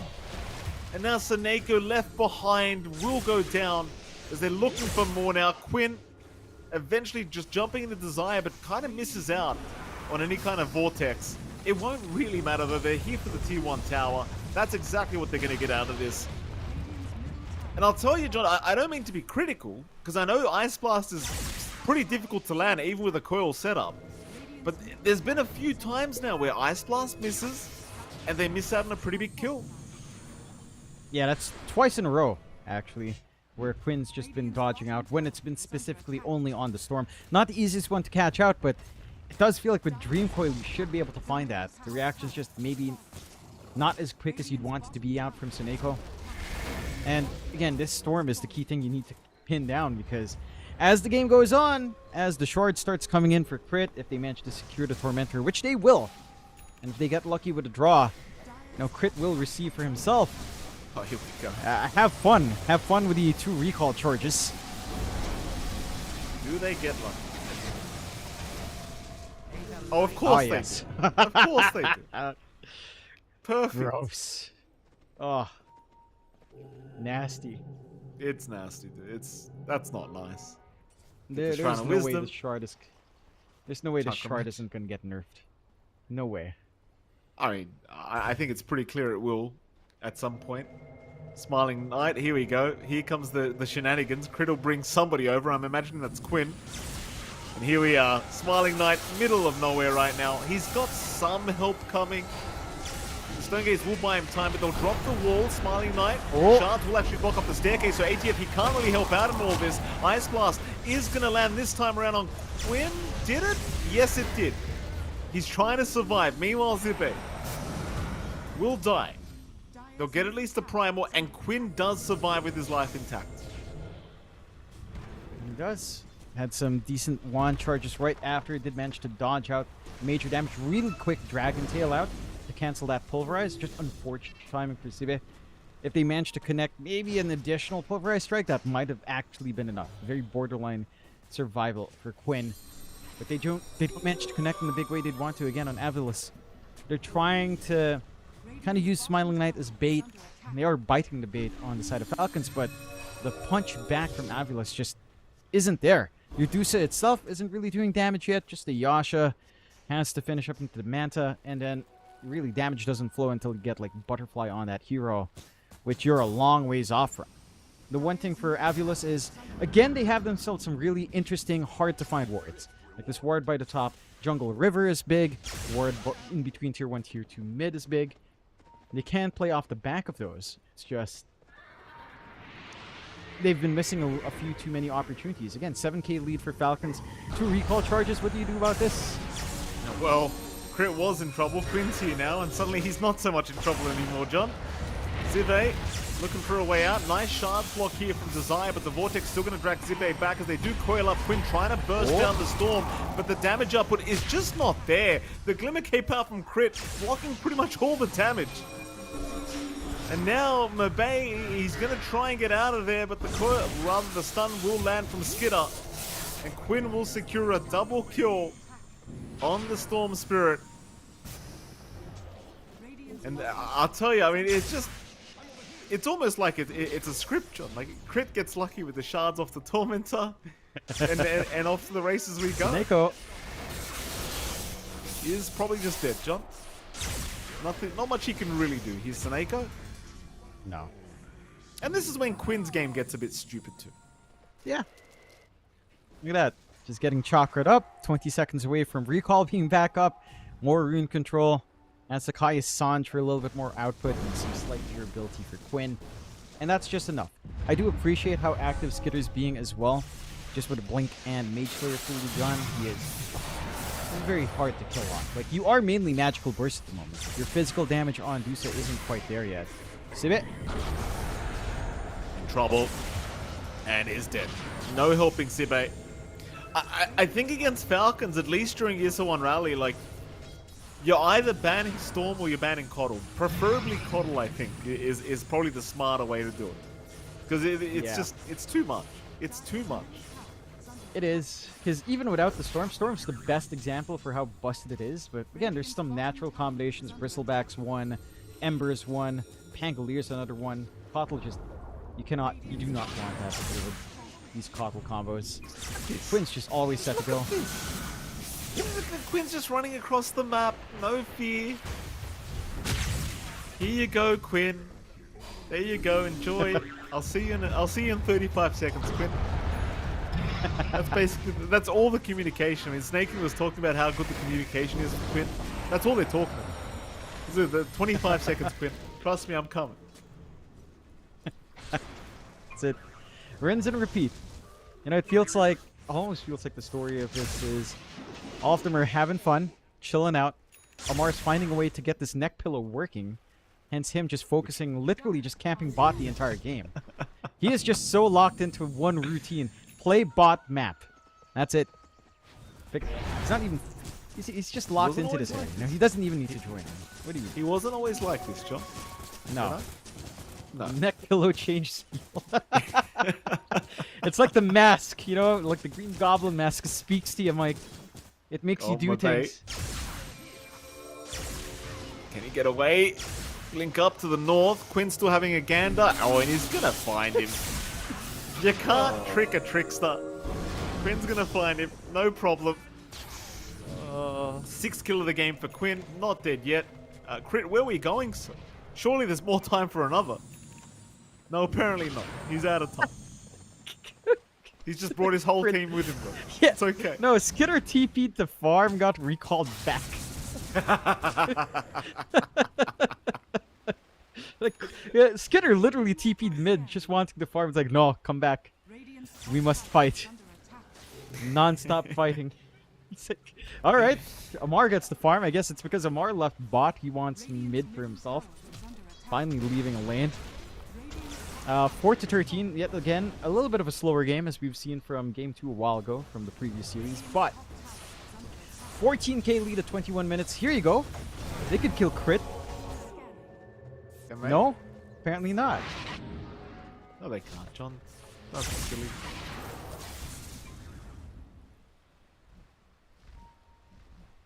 And Abulus, I mean, not out of the game by any stretch of the imagination, but life is getting rather challenging. You do still have a Medusa and a Puck that you can play high ground with, of course, and chances are that Abulus will find a way to stall out the game and give themselves another chance at life here as Desire was jumped. Quinn will leave him alone. Instead, they want Mobay, and I think they might just have him because Quinn never runs out of mana while Crit's here. And Mobay, he's still just trying to push out the creep waves. Can he get out? Oh, nice little jaunt. In fact, no jaunt, but it won't matter. It just doesn't matter. No. Where are we going? Are they going up to Smiling? Where were they TPing? Mid lane. ATF needed help, John. Here's Quinn. Seneka. Could you imagine if Dota Pro Tracker was working and every player could see what other pros were doing, John? We'd be seeing this every game. There's no way this wouldn't be every single game. Yeah. Again, it's the benefit of those replays being hidden. You get some sneaky stuff like this. You got the Deuce up popping up. Although in this case, of course, it's not been feeling too flash hot for Smiling Light. And again, he's not going for that Atos, Gleitnir sort of build. But he is just going for traditional carry, just playing from the off lane. 4-16. Your opportunities now in Avulus, your big team fight potential is still there. They're just not able to really connect as a team as after a few failed group ups. Your next best bet is now just scaling with Smiling Knight into like an ultra late game scenario. Stall this game out in 13 minutes. They find Amar. You find Amar. Amar's actually pretty tanky here, Jonathan. Here comes Crit. Here comes Quinn. Here comes everybody. By the looks of it, as well, they'll lose one. It looks like they'll lose another in the form of Zibe. And with Smiling Knight, they're just completely ignoring him on the Medusa. They're going to go after Seneko first. Smiling Knight, well, they'll force out buybacks to the least, but I think that's about it. They don't have a coil to lock everyone down. Like, there's no way. Snowball out, maybe they find Snake King? Shards? Okay. They've got a Chen, John. That costs you 2 buybacks, though. Yeah. It's not a great feeling, but considering how much net worth they did get from killing off those 2 heroes, plus how much Snake King is worth himself, honestly not the worst thing in the world for Avulus. 7-19, very important kills to find. Even though, again, they're not the biggest kills in the world, you are far back behind enough that it does matter. Although Quinn's still keen to go. Quinn isn't keen to go, Jonathan. Ooh. On again, beautiful back wall from ATF into 3 heroes. And with that, Zive, I mean, he's doing some good work here against Quinn, but Quinn's still not dead. Okay, there you go. There you go. At least give him an Aegis, Quinn. My goodness. Get the usage out of the way, but the right idea was there from Avulus, right? This time around, Crit dies a little bit earlier on. They focus their damage onto that hero as Crit aggressively recalls in to get into that action. And I think that's the best you can hope for an Avulus. If you can pin down this Keeper of Light, kill it off early enough, it becomes you know, it's not as free of a time for Quinn to zip around. He's going to need to be limited by his mana. He does have a lot of mana in mind. 26 galvanized stacks, a free 7.8 mana regen. It's nothing to scoff at. 28.3 mana regen, and he's got a coddle just filling him up anyway. Like, who cares? Who cares? Why not just remove Storm's mana bar? Well, you know, why not just make it so he's like using energy or something? You know, at this point, there's Mobay, alive on 50 HP. Gotta be a little bit careful there, sir, because Snaking's on the hunt apparently as the Chen. But Mobay should be all right. I don't believe he'll get caught. Not quite. Just gonna be farming what he can. Again, there's some recovery time for Avulus to keep this build up on Smiling Light. He is trying to go for his Ags and a Scotty. And eventually, you know, again, if this game lasts long enough, you can try to hope for maybe a Divine Rapier in Smiling Light. Feels like one of those circumstances where I'm gonna start thinking about like real long-term high ground holds here. Free Shard comes out for Skitter, so the Fireball's up. And not the most amazing, but still somewhat useful in shoving out lanes. They are trying to hunt with a recall here on the side of Falcons, but no one presenting themselves here. Maybe Sibe on the side. Yeah, it looks like Zibe might just get caught. He's just waiting in that tree line. Does blink away, thankfully. So Quinn will not scout him out. Looks like they're going to actually start hoping that somebody tries to defend that top tier 3. Here's your Aghanim Scepter on Smiling Knight now, so again, I think the high ground defense of Avulus is where they're really going to prove to be a bit of a nuisance with this style of draft. You see Falcons, they are paying them respect. 27 minutes in, even with a 19k net worth lead, they aren't quite willing to try and even try, though Mobay is just going to casually die to Quinn, and now Amar's gone in that Radiant Triangle. In fact, even Crit's gone. So you get the puck, but ATF and Crit go down. That's a pretty big win for Avulus. That it is. I'm surprised they never got that D-ward and taking control of the triangle here from Falcons, showing no respect for vision play out. The punishment is pretty severe. It's a lot of gold to flow back towards Avulus despite losing Obey earlier on. They are getting some gains here. Again, with that shard up, damage coming in from Smiling Light in a prolonged fight is pretty massive, especially as the Scotty comes in. So all the hits having these effects is going to be doing a lot of work. And again, you went for undulation, so you're not going to be slowed up. You're not going to care too much about anything outside of the stuns here. The Deuce is going to be a pretty strong walking turret as the game goes on. For the side of Falcons, so I mean, yeah, it's a little bit nasty. You bleed out kills like that, but it's 9-23. You're still 19k ahead. They've done a great job in Smiling Light. At least he's still #1 net worth. He's using this space well. He's keeping up and eclipsing a lot of the heroes, but again, it's a long road to being a complete menace on the Deuce just yet. You are tanky. You are doing some damage, but to really be a threat, it's a ways off. It's Scotty Daedalus here for the build-up on Smiling Light, as they do manage to dodge out top at least. I'm just watching Crit. It's just so stupid. It's just... It's not fair, is it, John? It's not. It's really not. But what can you do? We were talking about the top of the draft. Whoever put the coddle shards in, did they not think about this? That this is a possibility?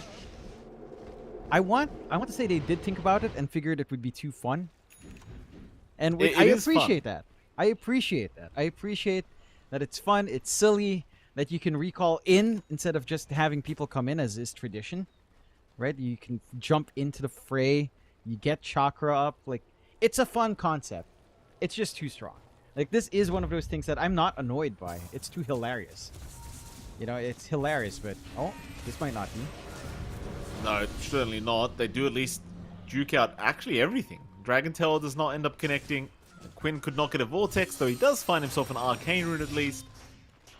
And funnily enough, Dota Plus is actually still sitting at 41% for Avulus. So that's a 19k advantage that they're up against as well, John. It's just like kind of crazy that they still have this high of a chance of winning the game. Like, Quinn's got to sight the Vice up, Crit's got a full Ags up. You'd think there's no chance left, but the Dota Plus, it simply disagrees. Mobay, he's okay. I will say I think that's down to the fact that you're playing against Dusa Puck. Right? Puck, as the game goes on as well, you get an Ags up, you get your 25 up. You can turn these games on its head. Like, there is scaling here on the side of Avulus. It is not to be disrespected. So, if this game just kind of drags on, even with the disparity, again, Smiling Light's #1 in net worth, all the gold's going to the right hero.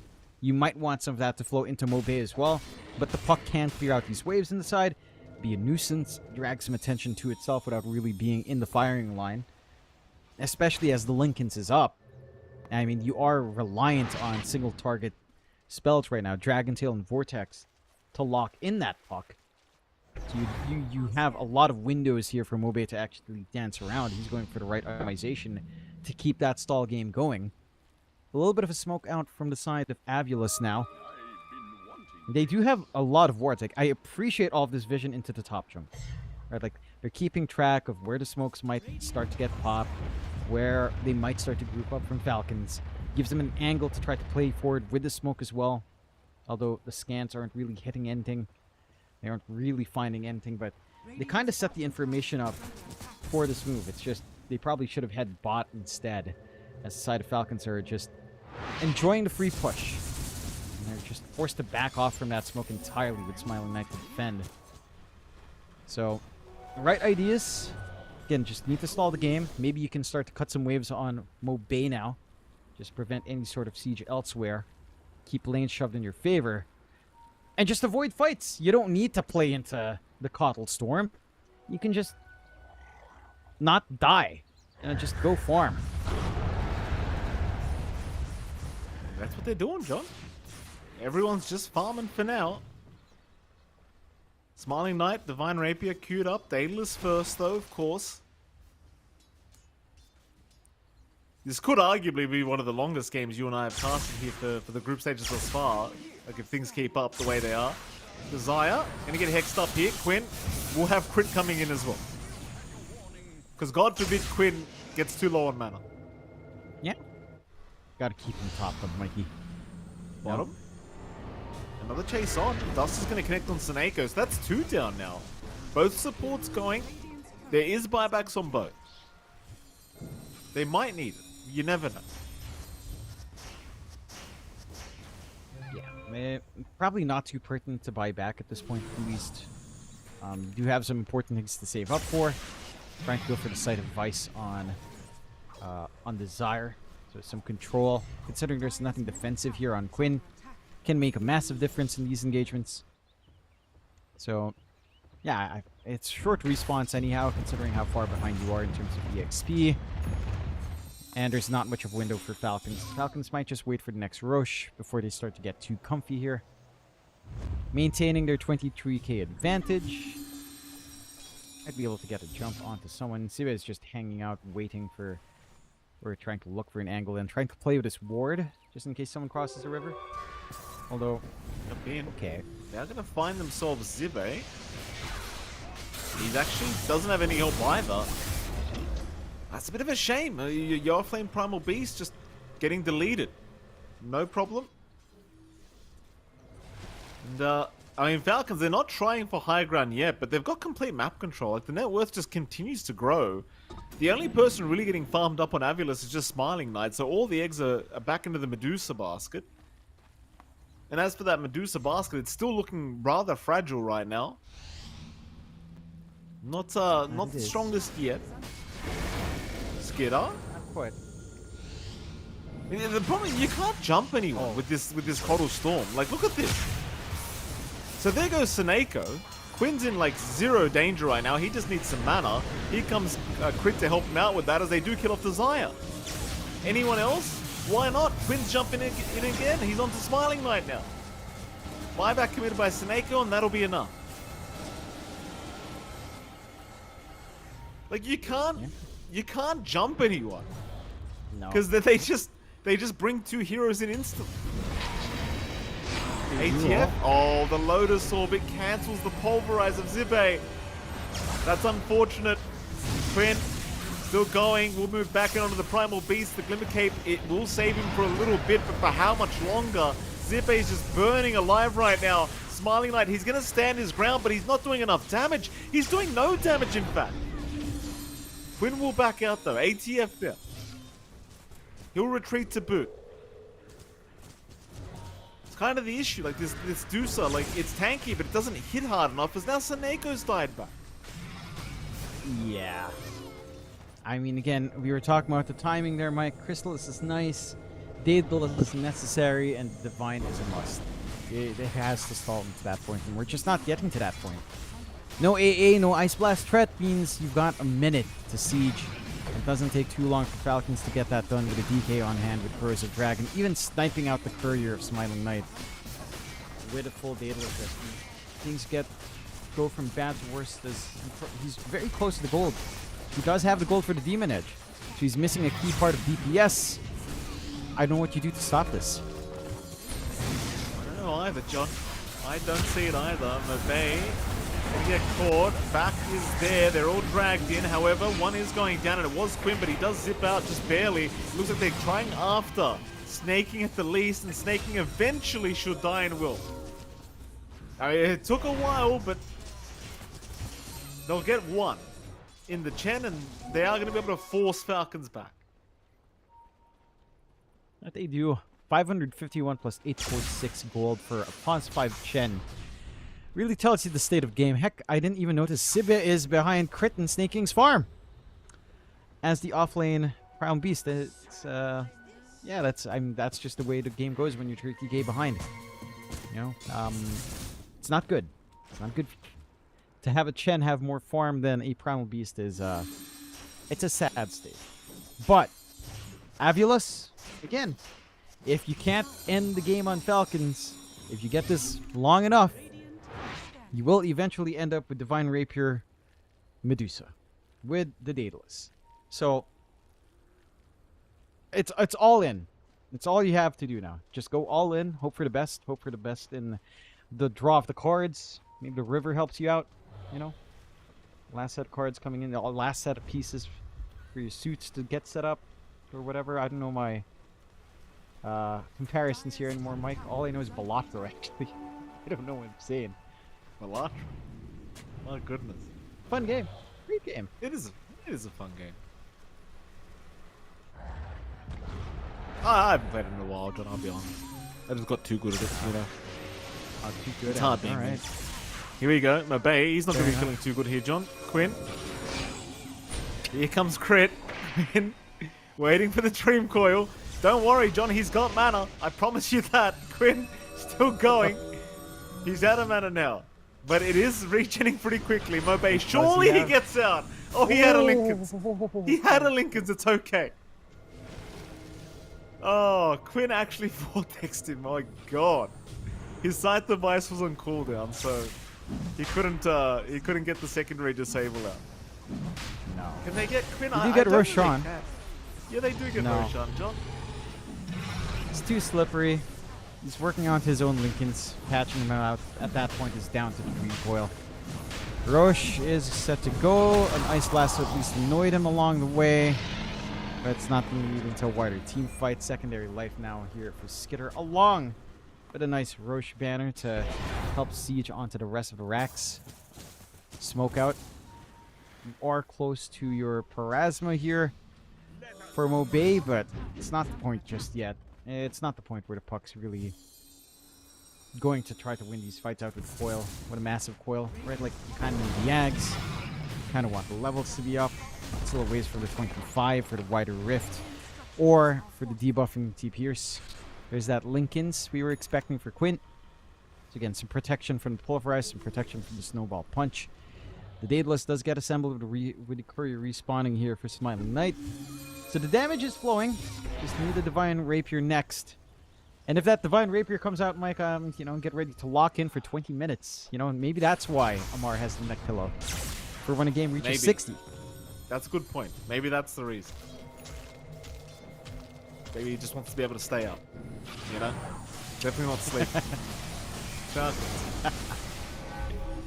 They'll take another Tormentor. This time Quinn gets the shards up. So now you've got that the Overlord shards available.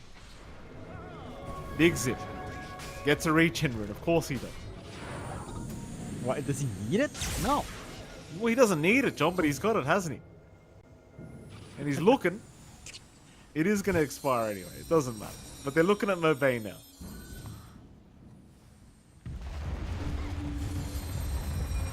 Hoping somebody farms that mid-wave, but it's just not happening. Of course, Avulus being pretty good at just avoiding. The Quinn's just zipping right in, apparently, onto Seneko, and he just takes the kill. BKB'd up, wants to go for more, but does have to back off. Zibe even popped his own BKB so he could pulverize, but he couldn't quite get it off in time. And now without the BKB, he gets caught by Skidder. ATF's in with the wall and the vac. Oh, Zippe, he's able to slowly run his way out. It's alright, he's not dead. But they can't protect the racks. Maybe now with the Divine Rapier they can? Smiling Knight? He should have some damage now. It's not really that much against Skidder yet, but surely soon.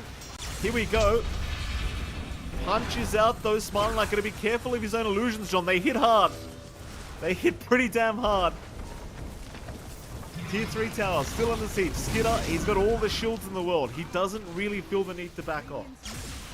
But will eventually. And they've taken top racks off the back of all those shenanigans. 1 racks left. We do hit the divine timing for Smiling Knight. You are right. The damage, it doesn't feel like it's there. It just kind of tickles. You are tanky, though, on this Tuesday. You've got 2.9k mana. Your EHP is through the roof, at the very least, but they catch Skidder. They do catch Skidder. But he's a pretty tanky boy, John. I mean, you couldn't deal any damage to him with the Divine Rapier.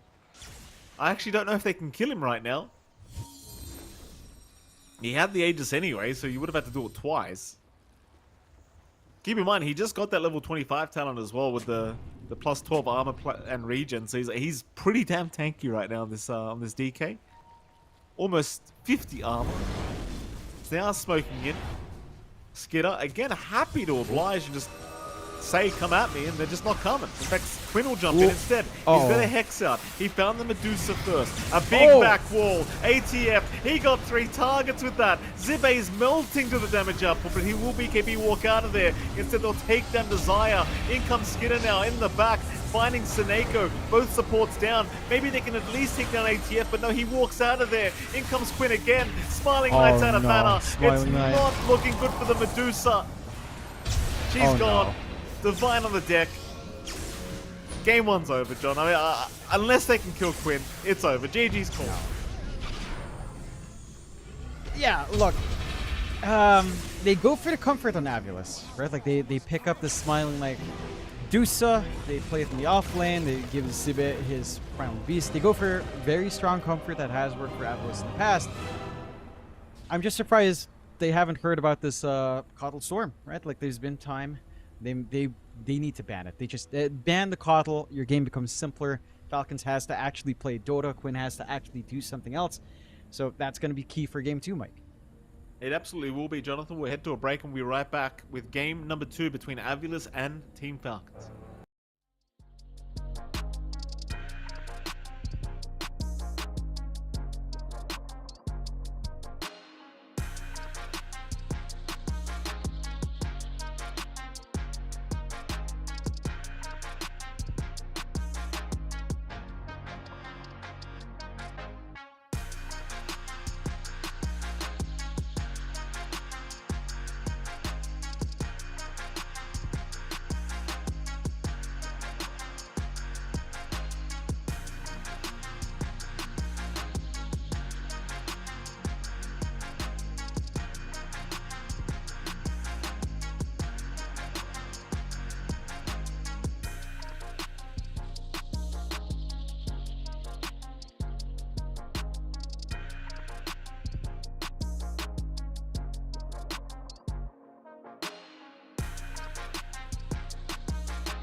sitting here and they're painting the town.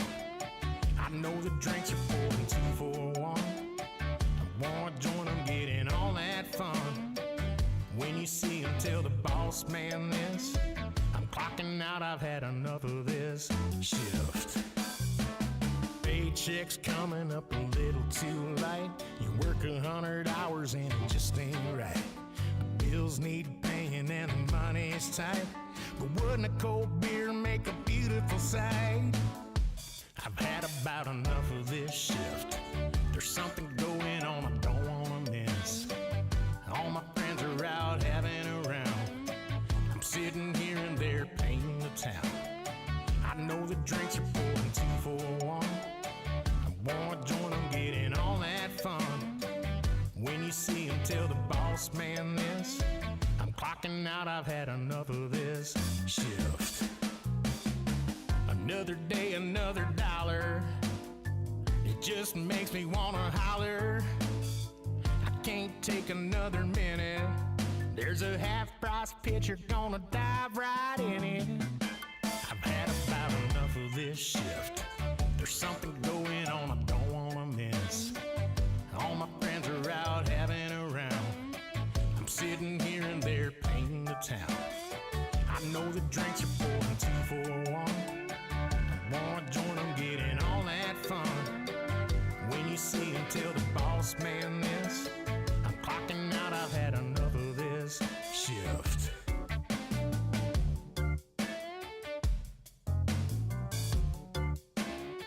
I'm clocking out, I've had enough of this shift.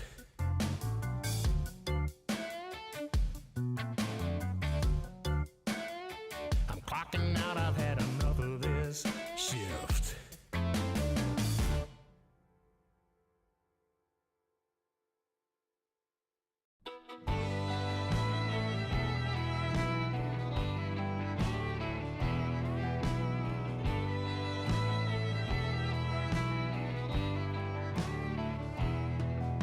Somewhere out in South Alabama, down at the end of an old dirt road, Mama's all alone and Daddy's in the slammer. Time took its toll and she's growing old.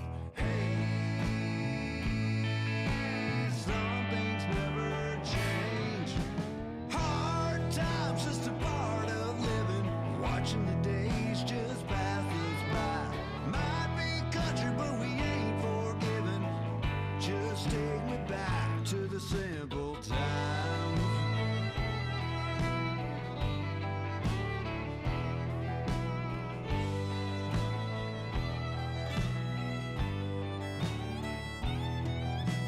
Live off the land and drink from the holler. Plow the fields, come rain or shine. Putting in the time, gotta make another dollar. May not be rich, but I'm doing fine. Hey, some things never change. Hard times just a part of living. Watching the days just pass us by. Might be country, but we ain't forgiven. Just take me back to the simple times.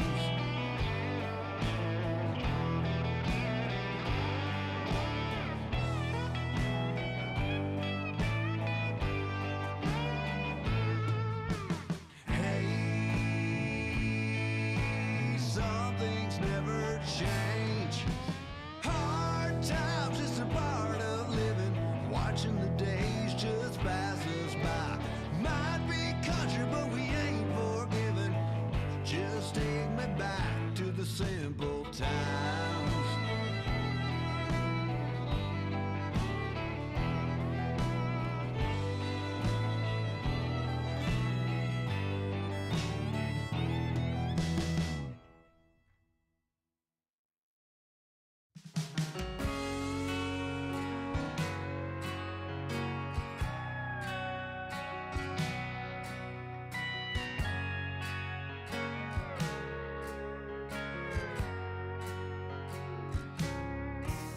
Gonna open a bottle of the finest champagne and drink every drop till it's gone.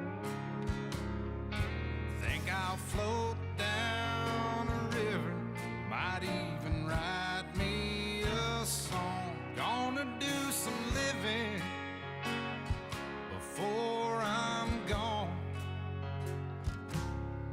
I'll be climbing the tallest mountains,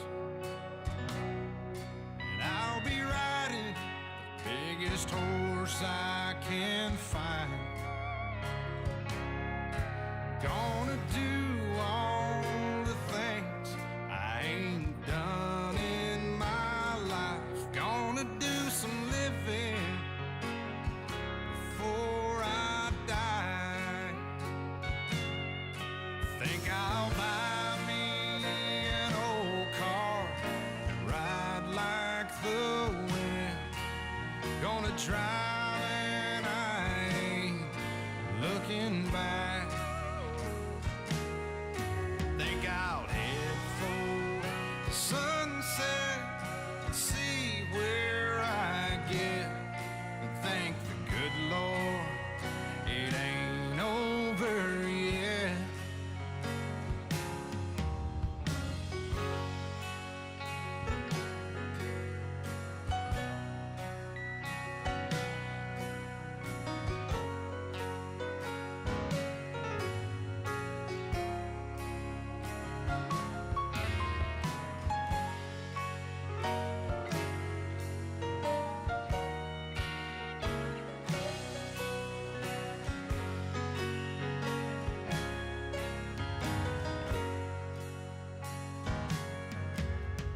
I'm really not sure what took me so long to do some living before I'm gone.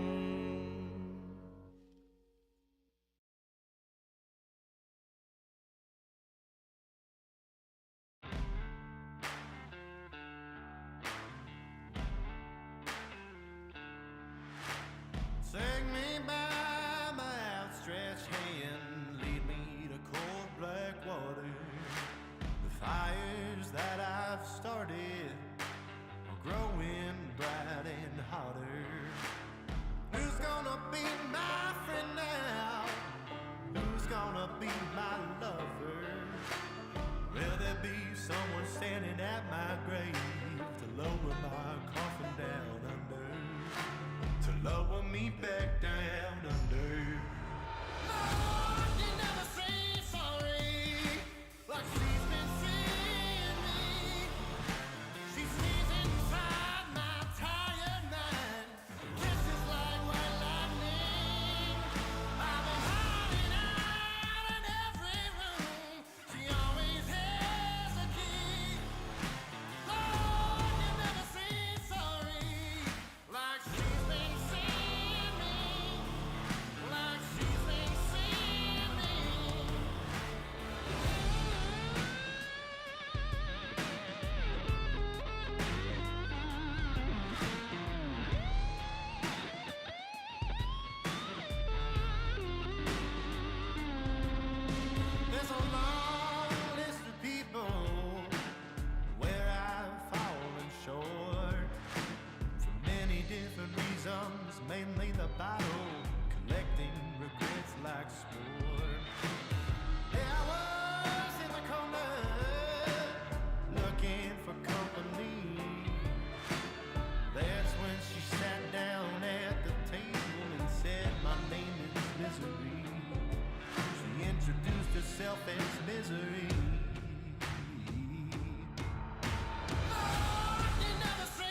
so right, it feels so wrong. Wishing I could let it go, but feels so right, it can't be wrong. Wishing I could let it go, but I've been losing my mind. I've been losing my mind.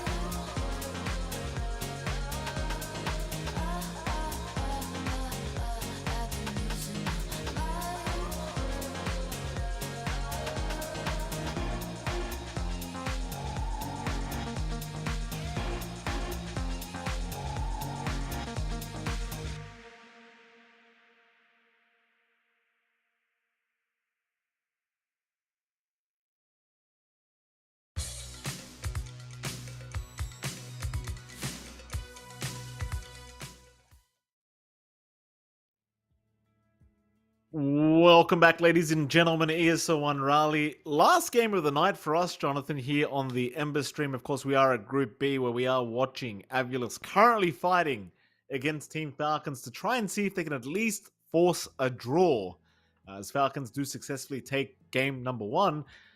Jonathan, we are having some lobby issues, as always. It's never easy with you and I, so how the hell are you doing? Doing great. A bit surprised again that Keeper for Light just is. Got to ban it. And yeah, you've got to take it out. It's a little bit too annoying. It does too much to the Storm, but I think even outside of the Storm, it's just you have so many combinations. There's Bristleback, there's Pangolier, there's Ember Spirit. You know, I don't you mean have to. to take Have care of you? it. Yeah, I see. it. I'm snitching on Quinn. Quinn said kick all the casters, thanks, because the I mean, lobby's not loading. I appreciate it. It's not our fault. It's not our fault, Quinn. Come on now. Or is it our fault? I don't think Why are so. you thumbs up? Why'd you give him a thumbs up, John? I think, all right, What- I get it, Quinn. I get it. Kick us. You're the boss, man. You're the man now, dog. Let's do it. You know, maybe Quinn. Quinn pulled off Amar's neck pillow. What are you doing with that? You know, think, well, what's this, Amar? What are you doing? You know, it's like, why are you playing like this? Take the neck pillow off. Just tosses it away, and Amar has another one ready. You know, Amar's like pumping it up, blowing it open, and then just has another one ready when Quinn tosses one away. I think that's the cycle we're having there. You know, while we're talking about neck pillow, John, the blow up ones are the absolute worst. yeah, they really, are actually the worst. like I have some pity for the guys that go for the cushioned ones, because I just think to myself, okay, they've just been scammed. They just don't get it yet. They'll learn in 5 minutes when they're on the plane and it does nothing. But the blow up ones is like, oh, you're actually like, you know, there's some intellectual difficulties going on there. Is what I'm trying to say. That's the nicest way I can say it, John X5. The nicest way. Look, like some people find them comfy. I'm with you. I don't personally find them comfy, but some people legitimately do. I have people I know that, you know, just use them and like traveling with them. I'm like, all right, and they actually do fall asleep. You know, I don't know why you have to make everything about mental competence, Michael Phoenix. Everything has to relate to something that makes someone worse than you. You know, this is like a psychology session, Mike. It feels like as the years go on, you've grown into a more bitter man. As the draft comes up, but who cares? We're here for therapy, Mike. You and the rest of the Dota community, by extension. You know, everyone needs therapy. You know, it's not just you. You're not wrong. Honestly, you're not wrong, John. I probably do need a bit. I need someone to talk to. Look at it, John. Look at it. It's not even. It's angled awkwardly. Look at his head. Look how red his head is. Look at that. There's no blood flow, John. Like, to be fair, everyone's looking a little bit red. You know, could be just a little bit. I mean, ATF look like a tomato, John. Come on but now. look at Avulus. Oh, Don't tell me. Okay, this angle's a little bit better in the webcam. Yeah, so, not too oversaturated. No neck pillow. Yeah, but the last shot of Avulus was super. Look, it's tinted slightly red. You know, it's called color balance, Mike. It's called white balance. Okay, I can make myself red. I'm gonna make myself red and go back in camera just to have some fun with it. I don't know how to get that, as right now I am pale as the draft go on. We did get the coddle ban, by the way. Red. Yes, and we got an Earthshaker, Jonathan. Exciting times for Avulus. Team Falcons continue to go back towards his Dark Series. Quinn's having a great old time, apparently. remaining. Yeah, I wonder what they're Full talking about. Well, Quinn's the only one laughing. Everyone else is just straight faced. Yeah. Snaking looks like he just wants to turn off the headset. Skid is scared. Skid looks Skid has got that fine. nervous smile on. Oh, he's nervous. He's doing the fake laugh. He gave a fake laugh for sure, Quinn, right there. More so serious. maybe that's Yeah. ATF's like, I don't understand. I haven't slept in days. I've got this stupid pillow. I thought it was going to help. I mean, to give Amar credit, if it was uncomfy, he would take it off. Now you're implying he's just a dummy. He's like, I'll stick with a pillow. I bought the pillow. Amar doesn't care. He's not the type to care. It's like, it's garbage. He'll throw it away, you know? Is he though? You're How do we know implying that, certain things about... We've talked to the guy. He's no nonsense, you know? I don't know, dude. I don't know. What's... Okay, Final I get banner. worried when Aoi is having a laugh. Something's Yeah. happening. Something's happening. Something What's cheeky's going to coming. happen? Well, Ah. Quinn's laughed. Aoi's laughed. Hopefully, we'll be laughing soon, John. I mean, I guess we Hopefully, could, I mean, you know, we could probably just turn the cameras on and start laughing again. That's for sure. Knowing how you and I how we look. My goodness, so if there's anyone to laugh at, it's just us. My God, it was pretty horrible. much. You see, John, I don't Yeah, it hate is. anyone more than I hate myself. That's the God honest truth. You see, I Yeah. might pick on everyone, but God knows I don't pick on anyone more than I pick on me. Yeah, that's held steady, Mikey. That's held steady. You're, in general, though, that does make you extremely misanthropic and just very extremely self-loading. Like, Yes. absolutely. If there was a word for even more self-loading than self-loading, I would use it. I'm just not familiar. But you are certainly okay. that. I think. Do you know the film? What's that? I don't even know anymore. I don't know if it was a Nick Cage film either. There's a film of some loading in Las Vegas or something. I'm like, Never heard. yeah, that sounds like Michael Phoenix's life. Abaddon banned out. Jakira picked up by Avulus. So we see that support sliding through once more. It is impactful. Again, you can't discount Macropyre. You can't discount its facet. The right-click damage is pretty annoying to deal with in lane. And once you get like a free shard, it can be even more annoying to kind of contend with. So I do like this from Avulus. Just nice and stable. Having Shaker into Darkseer's one way. Whoa, we're going through eye scratching cams. Outstanding. Not be good for your careful eye about health, that. guys. I was told by my my ophthalmologist. I'm not sure if that's a right term, but you should You mean never scratch your optometrist, eyes. John? No, an optometrist is the guy who just takes the grade. An ophthalmologist is an actual doctor. He's the eye doctor, Mikey. He's the guy who did Well, my surgery, right? So Don't So say he's- it like you're an ophthalmologist, Jonathan. You don't not have an any medicine degree. ophthalmologist. You're saying it very confidently as if you've got one.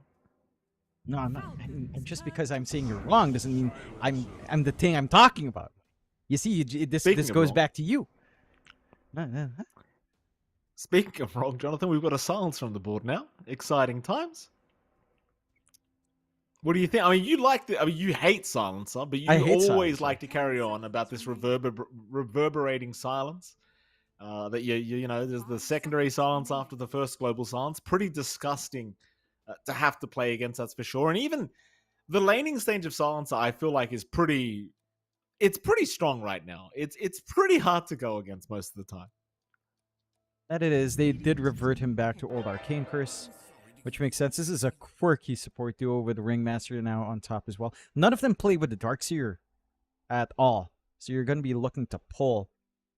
And there is a very, very, very, very weird off chance that you run Silencer Core, but I doubt it. Mind you, maybe into a Shaker lane, it's not bad. Can't believe I'm saying that. If it's a mid Silencer versus mid Shaker, you Arcane Curse, he's not going to be spamming Enchant Totem. You have a range advantage, so it kind of makes sense. Maybe that's why they were having a giggle, and then you go for the unsilenceable facet, whatever its name is, if it's unsilenceable or whatever. Irrepressible, right? Irrepressible. You go Mask of Madness, I guess. Could be something, but I doubt they're cooking that hard in Falcons. Avulus will just go for the good old Sven. Laning the Sven into the Darkseer is pretty fine. We've seen this before, and it's kind of similar to some drafts we saw earlier in the day, just lacking some like the Magnus. So you end up with Sven Jakiro potentially coming out. You can kind of deal with Darkseid, you're fine. You can trade some blows. Quite fine there as well. I do like this from Avulus. Pretty tanky. These heroes don't necessarily care too much about Global Silence. The Shaker is the one that cares the most for sure. But it is still somewhat manageable for the most part, especially as BKBs come on. Even if you use the BKB to dispel the first silence, it's fine. It's like a 2-second window at max where you're silenced further, which is fine. It's playable enough for these kind of heroes. Go with a Chen pickup now as well on Avulus, so they have fun with some summons, maybe going for their own Satyr Convert now as well. So a lot of good poke. And a lot of ways of making the lane hellish for Falcons. Like, this is a good shake-up in Avulus, stronger lanes coming out overall, and some pretty good tempo. Like, the push with Chen plus Jakiro is pretty damn high. I'd like to see Avulus be able to kind of play around this 15-minute timing. Like, just have some more impact in the early to mid-game, as it really wasn't there in Game 1. It certainly wasn't. I don't know how much I like Chen. I might add, Jonathan. I realize we've seen 2 Chens today, and they've both won, but they were both snaking, right? I feel like every time we see Chen in other games, it always ends up feeling a little bit lackluster in my eyes. We'll see what Avulus get done. You know, I don't want to judge too quickly. Obviously, they're feeling confident with it. For now, Team Falcons are the ones that need to make a pickup. Would you rather a carry or a mid? I wonder. I imagine probably better off just going for the position 1 right now, because you can see what you're up against. Yeah. I mean, if you lock in your mid, again, it's probably a Shaker mid anyhow. So you can just kind of take a Quinn here at this point. Storm's there, but, you know, without the Kotl, it's still good. It's just not as insane. You're not hitting that insane tempo that you were seeing from Quinn the past few games. But yeah, just go for Storm. Again, you're up against the Earthshaker mid. It's a fine lane for Storm Spirit. You've got the threat of double overload at level 3. Static Slide saves you for the most part from right-click harass. It's kind of annoying for Shaker to try to run up and enchant Totem you away. So it's more about lane management for the Shaker, for Mobe. And you're relatively happy as Quinn. All the stuns here are pretty dodgeable. Stormhammer is dodgeable. Your most instantaneous stun is like Blink Slam, which is not the easiest to find here on a Storm. You have to really take an angle. They are still banning out some favorable mid matchups, just in case there's this flex to, I don't know, Shaker off lane, potentially for Sibe. So just ensuring Quinn's not going to have to worry about anything else, which I do appreciate here on Falcons. Absolutely. 5 seconds remaining. It shouldn't be anywhere near as dominant of a game on the Storm Spirit this time, at least without the Keeper of the Light. So you've got that going for you as Avulus. Of course, they are still looking for their own. Well, I say they're looking for a mid pickup. It should be the ES mid, so probably just an off lane to be picked up here for Avulus. But we'll see. Still the flex is there, as we are going to see the Lifestealer ban out from Avulus.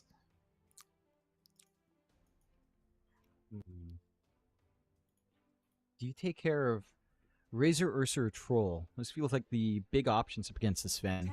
Maybe even a TA wouldn't be too bad, although that was banned out by Falcons. Yeah, I'd say Razor, Ursa, or Troll. Maybe even a Slark could be a consideration, depending on what your offlane matchup is. All of it feels pretty good. Double melee on the course. Static link up the Shaker. He's not going to feel great without Enchant to play with. They ban out the DK to be safe. The stable safe lane for Skittergon.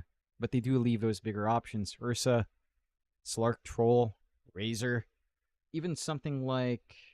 Nah, Drought's a little bit more left field. Probably not something you want to gun for. We've seen a little bit more Luna out of all the range cores. And Terrorblade, of course. Terrorblade could be fine. High armor here up against a high armor here. There is decent magic damage from Avulus, though. So there is some good punish. They ban out AM, and so it's to protect the Storm. More, but they will go Dusa as well. So they double down on that. Dusa Storm. AM would have been a wonderful pick into these two. It's going to be, yeah, just a straightforward Skitter Dusa. I do not want to see Undulation. I don't think it is the best facet for a carry Dusa. It feels like you kind of want more laning presence instead of the 310 move speed. So outside of that, I think that's the one thing for Smiling Knight as well. Like, he didn't have like this chase potential. He had move speed, but you didn't have that additional slow from the venomous volley. You didn't have the additional damage from the Mystic Snake, which probably is the less popular facet, but can give you a big damage boost if you kind of have this right positioning going for you. So I'm curious to see which one Skitter goes for. Well, there it is. Ooh. The laner will be picked up. Fair enough. Who's laning where? Smiling Knight on the Sven. It's going to be a support Earthshaker we're looking at. Zibe on the Jakiro. That's How spicy. they lane? Is this okay? So it's a core Jakiro we're looking at. Where do they lane it, John? I mean, this is Offlane. something you and I have been wanting to see for quite a bit. Yes, it's what you run into in your pubs. And look, this is the kind of hero that works in like a turbo match. I think the timings don't work in a normal game. You know, you only see this crap in turbo, of course, where they go like, what is it? Witchblade, Phylactery, go right click, go for Maelstrom. I don't think you can afford to do that. Mind you, there's a good utility build on Jakiro that you can still gun for.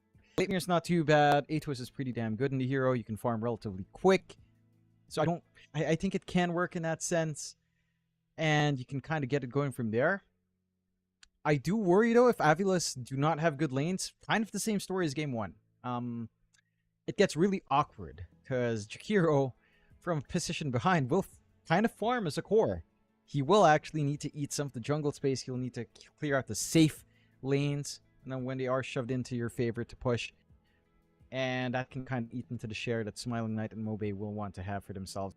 I'd say Avilas have some tempo they have to bring out here, because they do have this burst window to play with into this Dusa. Like, they have enough damage to eat through the mana shield. They just have to play early, because eventually this Dusa will be an issue. Like, you don't have like natural mana burn here. You don't have the best like diffusal builders in the game as well. So Skitter is going to be free to just stand his ground, get some damage going.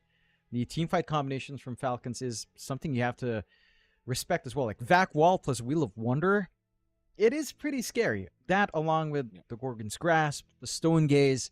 I do like how all these parts of the Falcons connect together, even though it's not the most straightforward to play.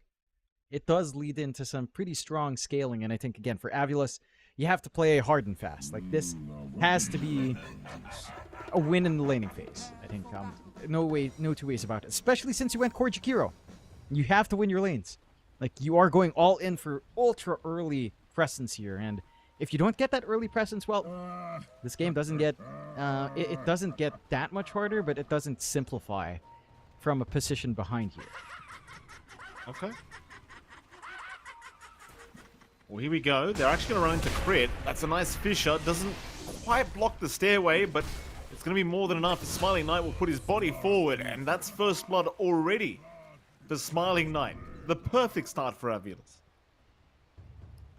And that's what you want to see. Oh, wait. Even a D-Ward. Oh, no. Unfortunate. Mabe ends up hitting Quinn instead of the D-Ward. Yeah. Puts his body right on top of it. Makes it a little bit harder. I mean, you're still happy, right? Like, yeah, the D-Ward comes out. You still take out the Vision. You force the Vision away. You'll get the Sentry in to counteract, but the Sentry also gets taken away first. Good block. It is a good block indeed. Snaking in trouble, is going to go down. They'll still try to chase down Desire, but Desire will make it out. My goodness, so hey, setting up 2 kills now off the back of these fishes. And it should be, at the very least, an even start for the bounties, but it looks like they're going to find a bit more on top as well. 3 for 1. So really, Avilas off to the perfect start here in this game number 2. You really couldn't have asked for much more. Maybe that one ward getting killed off and being denied by Quinn was the one missing piece of the puzzle, John. If you want to be specific. Yeah, but again, you're more than happy here on the side of you're getting off these Fissure blocks as well with Desire. That is a benefit of when you do manage to focus in on Fissure level 1. You're not focusing on the farm.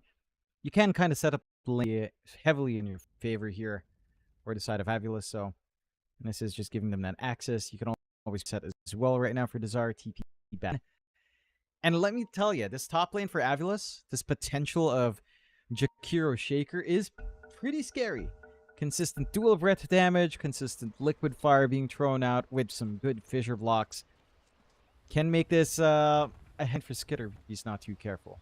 And Snaking as well. Like, he did go Glaives of Wisdom level 1. He's looked like a harass.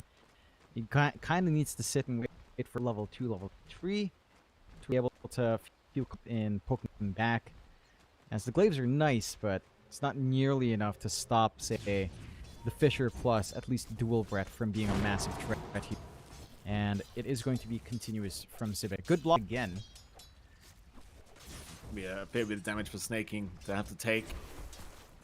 But it'll be okay. Certainly wants to ensure Sibe does not have a nice easy time. And indeed, those glaives are going to be very, very annoying for him to have to try and deal with. I wonder if they're going to be able to make this core Jakiro work. Like, I want to see it work, John. You know, I really do want to see a stupid game of Jakiro just going absolutely wild on the core roll, but it is like you said, that the timings can be somewhat challenging to meet in a proper game. The problem is, though, we don't get to see if this has been done in scrims and stuff, John, so we have no idea. Maybe this is the way to play it. It's Quinn, mid lane, dropping low. Mobay almost finding a kill on Quinn. Quinn trying to return the favor. Quinn seems like has to play very carefully now as Mobay really trying to give it to him. He is still hanging on with a Fairy Fire, but Quinn just wanting to greed out a little bit longer. Does have the bottle coming in. Fairy Fire barely. And that is the one big thing. You've got the range advantage on this Lina. Right? Technically, Storm shouldn't get bullied out this hard, but Mobay has been landing all of his hits with the dragons, and it just makes it really tough. You can't right-click trade back onto the Lina here as a Storm. Static Slide allows you to play the lane still, but you know, still, again, complete control. A big shift up for Quinn as Storm matchups turn out well. This time the Storm lagging a little bit behind. No combo runes at least, so Water Rune goes to both sides. Bot lane, kind of the same story for Amar from the past few games on his Darkseer, as he is just being zoned out. And they do manage to find punishment for Desire. Snaking is going to drop at the very least, so a bit of a trade here for Zibe, but he's still taking a fair bit off Skitter. Skitter dropping extremely low on mana though, does not want to stick around as Zibe will just not leave him alone. But eventually he will be okay. Some stick charges will give him the mana he needs to sustain himself in the lane. So 1 for 1, certainly in the favor this time of Falcons. They do get that trade they'd want. I mean, I think for Sibe, just getting that solo XP is pretty big by itself. Alright, Snaking getting a free Brain Drain stack going. Mind you, it's 1 int per kill now until you get your shard. Not the most amazing feeling until that timing spike.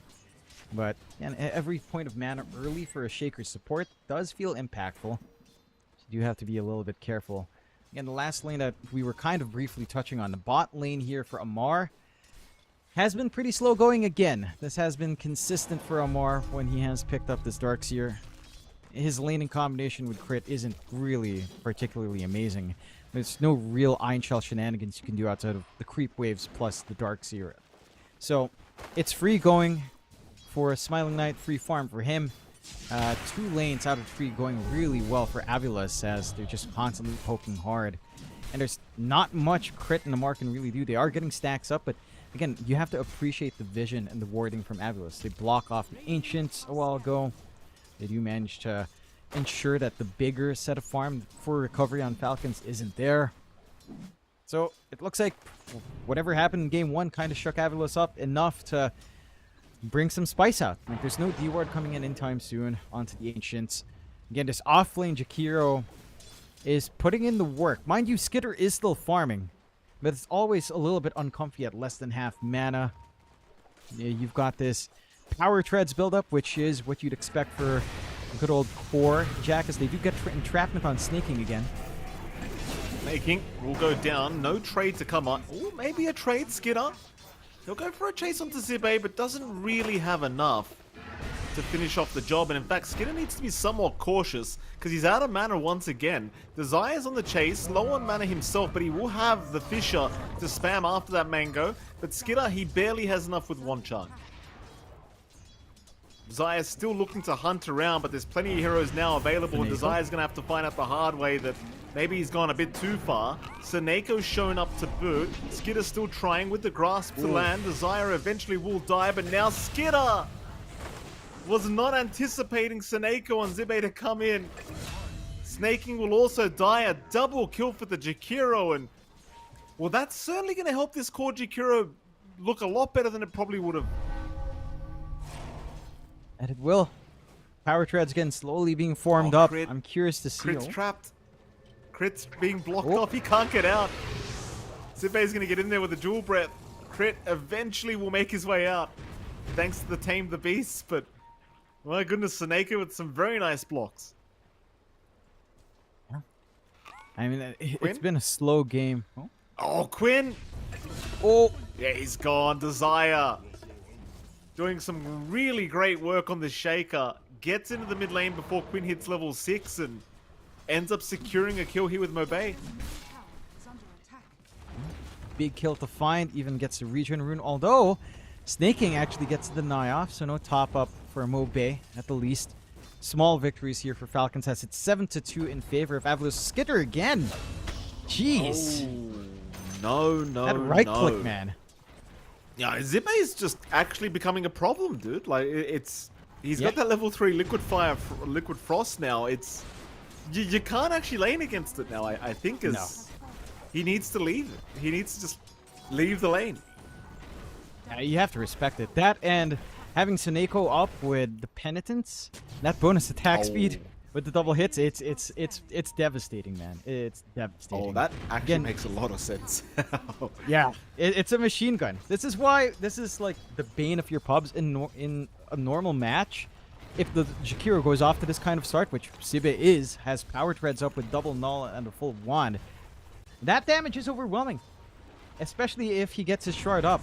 And you get either this hold utility with Atos or a little bit memeier to say out loud, but like Maelstrom Mjolnir, Witchblade, it gets wild when you reach that point. Even just the Witchblade alone is just like a stupid amount of damage. So it's something to consider. The fact that, again, the Jakiro in terms of CS might not be up there, in terms of actual net worth, way up there. All the heroes on Avalos, all the cores have gone off to a fantastic start. 4K advantage already, only at 7 minutes in. And Falcons, it kind of stems back to the support duo. We were talking about it when they picked this back-to-back. Ringmaster Silencer has not had the best of times. Like, Silencer is fine by itself. I think the fact that you have 2 supports with no hard control is really the big issue. Outside of, like, global silence, like, you don't have a way of holding these heroes in. You're not expecting Skitter to join in with Gorgon's Grasp early on. We know Amar will try to farm up a couple of items first before coming in as the Darkseer as well. So that leaves you with Quinn to zip in with Vortex if he had it skilled up. And Skitter again. Oh, that's very problematic here for Falcons. Skitter's died a 3rd time, and well, yeah, props to Avulus, John. They're looking fantastic in this game too. So far, so good. This core Jakiro is looking amazing. Got himself a nice Orb of Destruction as well, so a bit of minus armor to boot. I mean, I like what I see so far. We'll see if Falcons can start to slowly pull back this game, but right now, very dominant start. 3K advantage from Avulus. The one saving... I want to say saving grace, John. I don't think there is one. There's still... All their cores are still relatively farmed on Falcons, but they're all about 1K behind the cores of Avulus. And they're losing a lot of map space early. Like, they're already getting shoved a little bit into the tier 2s. All of these cores just have to hit the jungle. There's only so much jungle space for you to scale up fast here. It's not going to be enough to really sustain some tight timings across the board. And it just gets mildly concerning, right? Like, we've been focusing on Civic quite a fair bit because, again, this is the interesting hero of the game. But even just Mobe having a strong start on the Lina, having this build up into eventually the right-click hybrid build, going for power treads first. You can maybe consider a little bit more to come in later on. You've got the Dragon Lance up on Cibe. You've got free farm for Smiling Knight, just playing in that bot area by himself. Mask of Madness up into Harpoon, BKB Blink. Nothing to really stop that Sven, really durable, even with just the level 1 Warcry at this point. And for Falcons, even if you could kill, how do you kill when you've got Silencer, Ringmaster to connect with? None of these cores can kind of set up outside of Quinn.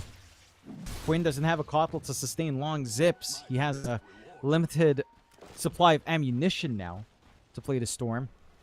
Again, you're not expecting Skitter to come in with Gorgon's Grasp to set up for you, and Vac Wall isn't even up yet for Amar. He's just going full farm, holding the skill point. See how far away he can get with the Breed.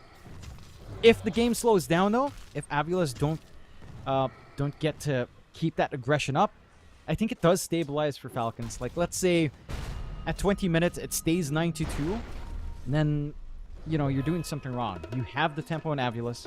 You can't afford to just play completely passively either. They are waiting for maybe some more leveled stuff, like Desire's working to level 6, trying to get Blink on that support Shaker. You're working into at least the 4-staff for Sibe to jump on top of people. And that does that should be the point where things start to get going. So do get a pause out from Smiling Knight. Maybe, again, a couple of connection issues here and there. Instant Nice and go easy. ahead. I will tell you, though, Mike. You know, this Jakiro, it reminds me of when we started seeing Core Dark Will come out. And it's like, you know, this is something you only see in Turbo. And then became legitimate for like 1-2 months. If this works for Sive, if this works, you know, people will start talking about it, man, and it could become a thing, which I hate. Because let me tell you, I hate playing against the core Jakiro when it takes off. It's a nightmare. The start is there. I'm not saying it's going to keep up, but it's there. It's starting.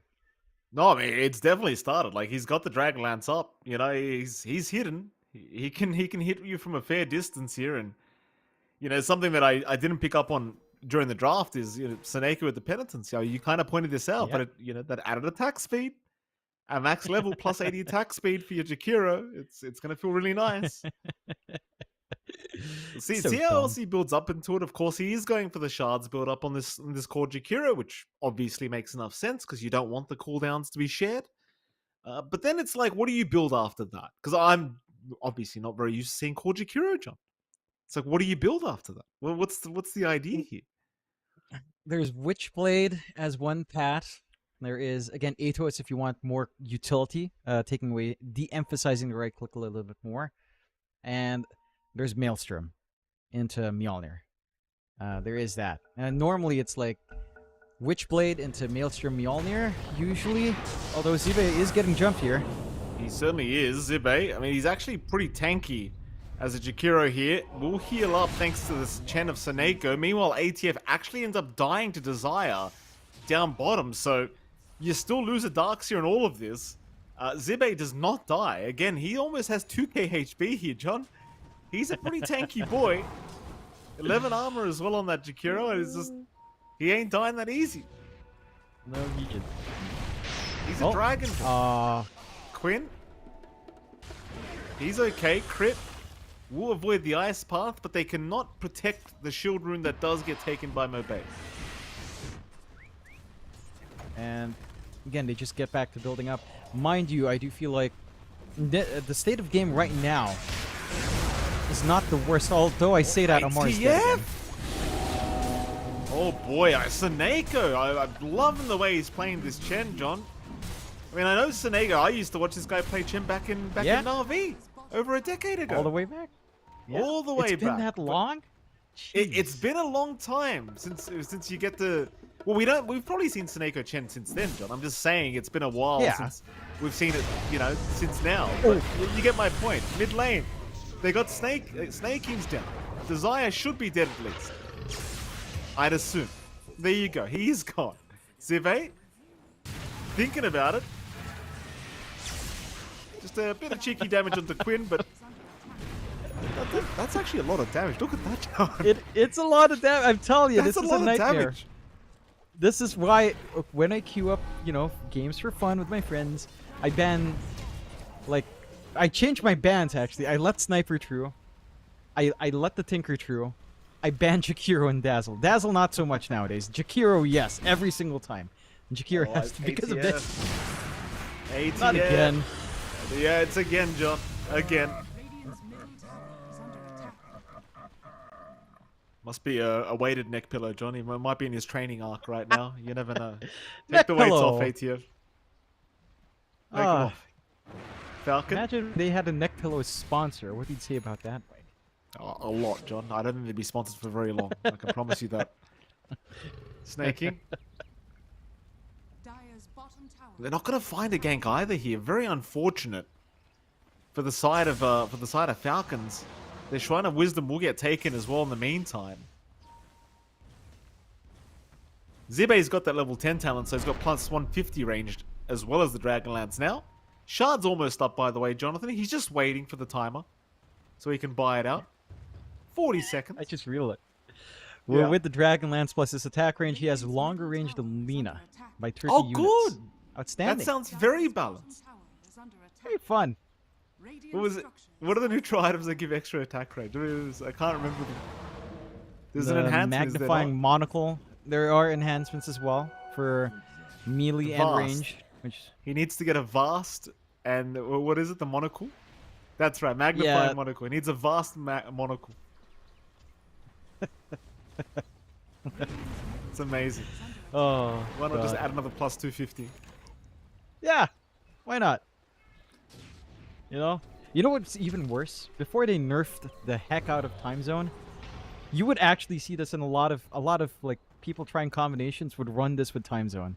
I cannot tell you how much of a nightmare that is until you get your drum boots up. Good lord, the projectile speed, the lower cooldown on liquid fire, good lord. Thankfully, that's not in this game, but I can use this opportunity to talk about the collective trauma I have encountered, as they did clear Tormentor. Desire gets a freebie, which is massive with Fissure being prioritized here. So you have the constant chain stunts here. They know the storm's there, Johnny. Ward is down. I don't believe it spotted Quinn. Oh, it spotted Quinn. Never mind. Fisher will land. Quinn, can he get out? Silence is there at least, but Quinn is slowly burning. He'll TP away. He's okay. He's alright. It's scary, John. The damage output is scary. It's such a bait as well when you mouse over and see the attack speed. You can't tell me that's 0.98 seconds of an attack. Yeah, with it the does two not attacks. look- It does doesn't not look feel Zibe. Here we go. They've at least got an illusion of him now. Zibe's in trouble. Heals come in from Seneko. He's still a bit too tanky though. They'll drag him back through the wall. No but it way, won't matter. what? He's not gonna die. Huh? He's not gonna die. Hello? What? What is this? He's too tanky, Joe. Oh. He's a dragon, Joe. You can't kill dragons that quickly. Come on now. He's a dragon. A twin-headed one, in fact. You know, I think the worst part is when you do Vac Wall, which here it's not like the illusions are popping liquid fire and frost. I don't know. They should be using the double trouble, to be fair, but without the liquid fire frost, again, it's not as exciting. You don't have that debuff to play with until Siva decides to go crazy and maybe buys damage items, but that's we're still a ways off from that. You know, at that point, maybe these hero illusions can be worth still. Quinn? Quinn, that's a big jump in. He's hoping for an easy one. He does get Desire. Any kill's a good kill right now for Falcons. Crit now. Also in danger. Jeez. He'll make it out. Barely, but he's made it. So they are finding. Yeah. They are finding kills. It's just a very challenging time for Falcons right now. In fact, they're even just walking around with salves. Just Crits had like 3 salves on him just there. Just so they can reset and go again. Yeah, I think it's fair. I think, again, this is kind of a mirror of the last match in the other way, that Falcons kind of need to hit and run. You know, they need to find some punish when maybe the side of Avilis is a little bit more scattered, just building up, trying to work this map advantage and being efficient on the map. That's their window to punish. Quinn's just hanging around in the triangle. They set up some pretty good forward wards here in Falcons to punish. Right, like behind the tier 1 and that bot jungle, although it is dewarded by Desire now. Again, still maintaining vision triangle, playing in this area for Quinn, trying to stay forward for his team. 15-4, 8k lead still standing for Avilis. The same points do still stand, that if you do sit back and relax too long, you do run the risk of allowing a path back in for Falcons. Like almost the same as Avulus last time. This is a Dusa. It is almost the same build as well coming in. Quinn. Boy, Quinn. He's zipped out for now. Global Silence does kick in once again. He's still burning, but he will make it. Well, the Global Silence, every time we see it committed right now by snaking, it is just to save the life of Quinn. So Quinn not having a smooth sailing kind of game like last time around. In fact, today, Jonathan, I should add, yep, this is the only game he's died on Storm Spirit. He was like 35-0 before this game on Storm. Now he's 0-1-0. Or 0-1-1. Crit. Drops the wheel. Gets the escape back off just in the nick of time, but it doesn't matter. They're everywhere. They are. Mind you, Falcons are only losing their supports, which is honestly good news. Right? Like, again, you're free farming on this Dusa. Quinn is taking some much more aggressive farm than a Storm should be able to get away with the coverage that Snaking's providing. Amar, he's working out. He's working up to a point where he's going to be relevant. He does have the Heaven's Halberd up. So at least the disarm is there for the Sven, which is massive to kind of counteract what Smiling Knight has as the top net worth. They're looking to apply some pressure onto the tier 2s. Bot tier 2 just kind of being shoved in by Smiling Knight. Fortify popped up early. No room coming out there for Desire.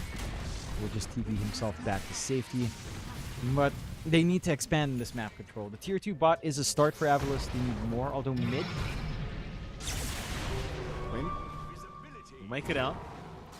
Chase is on though. 3-man smoke from Avulus, still trying to catch out this Storm, but he's gone invis now.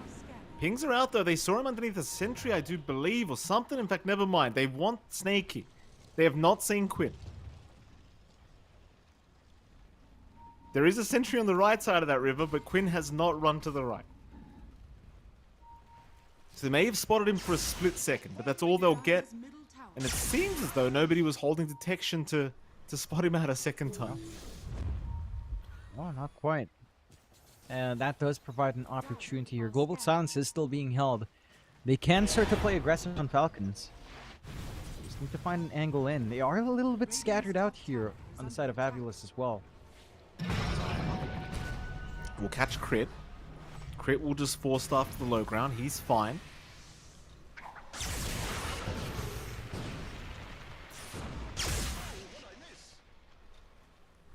Falcons still just getting back towards their side of the map.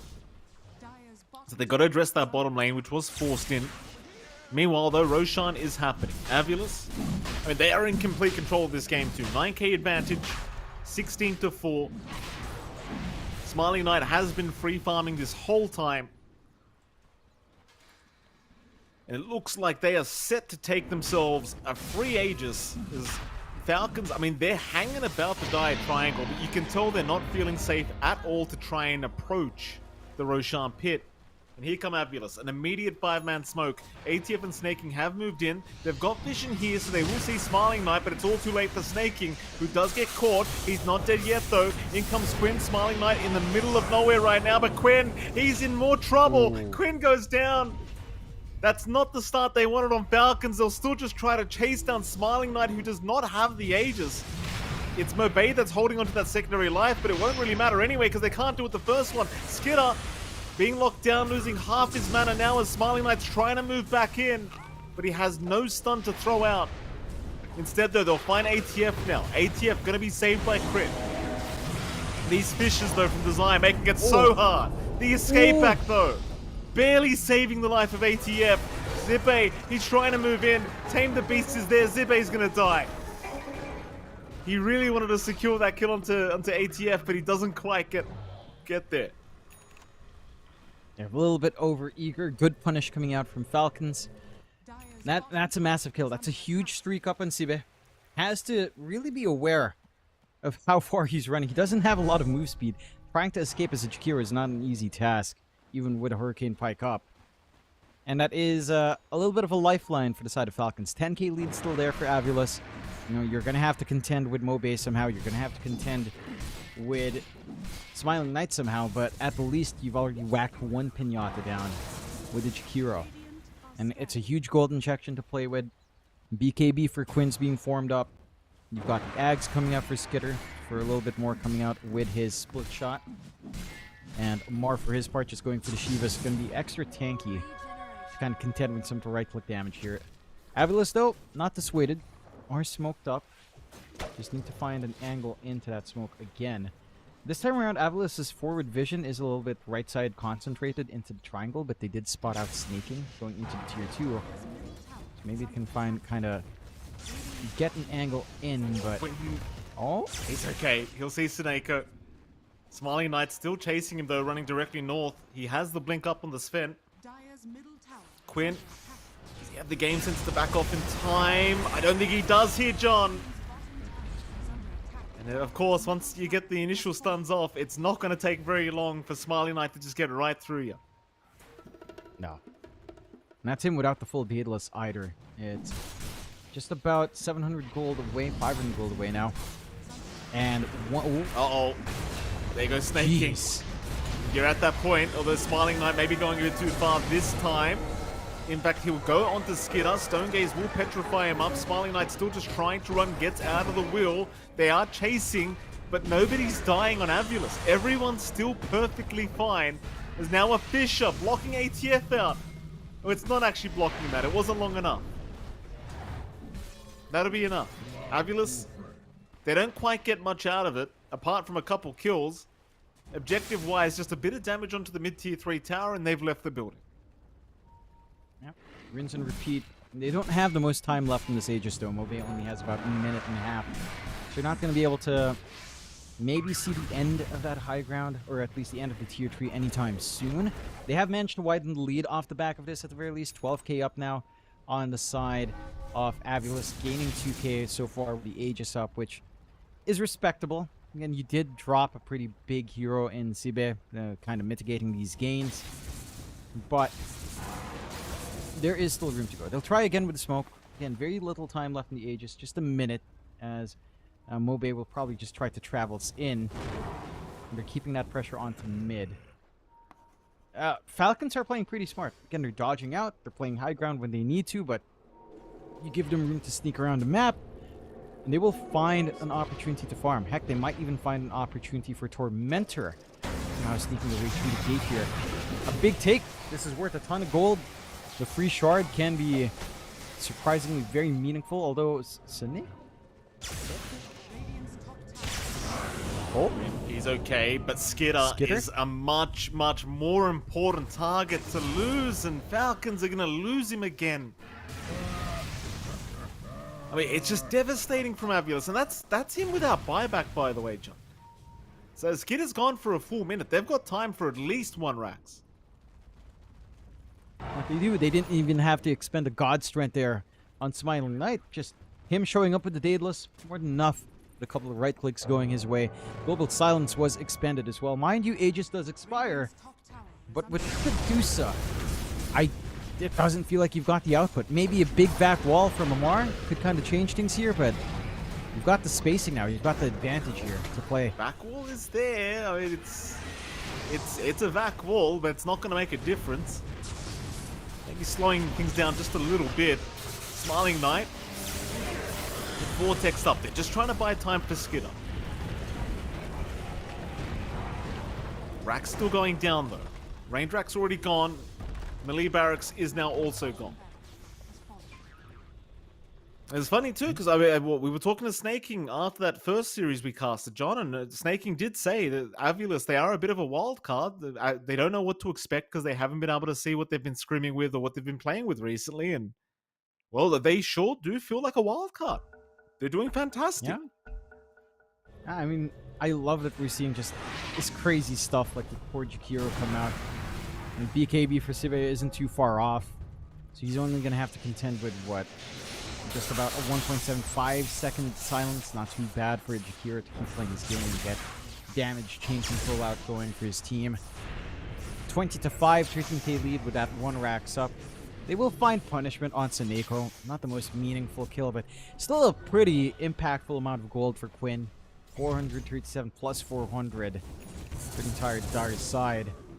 An important find for sure, but you need several more of that to feel steady You do get that full BKB we're talking about on the Seabay up. He does have a vast Whisper of the Dread.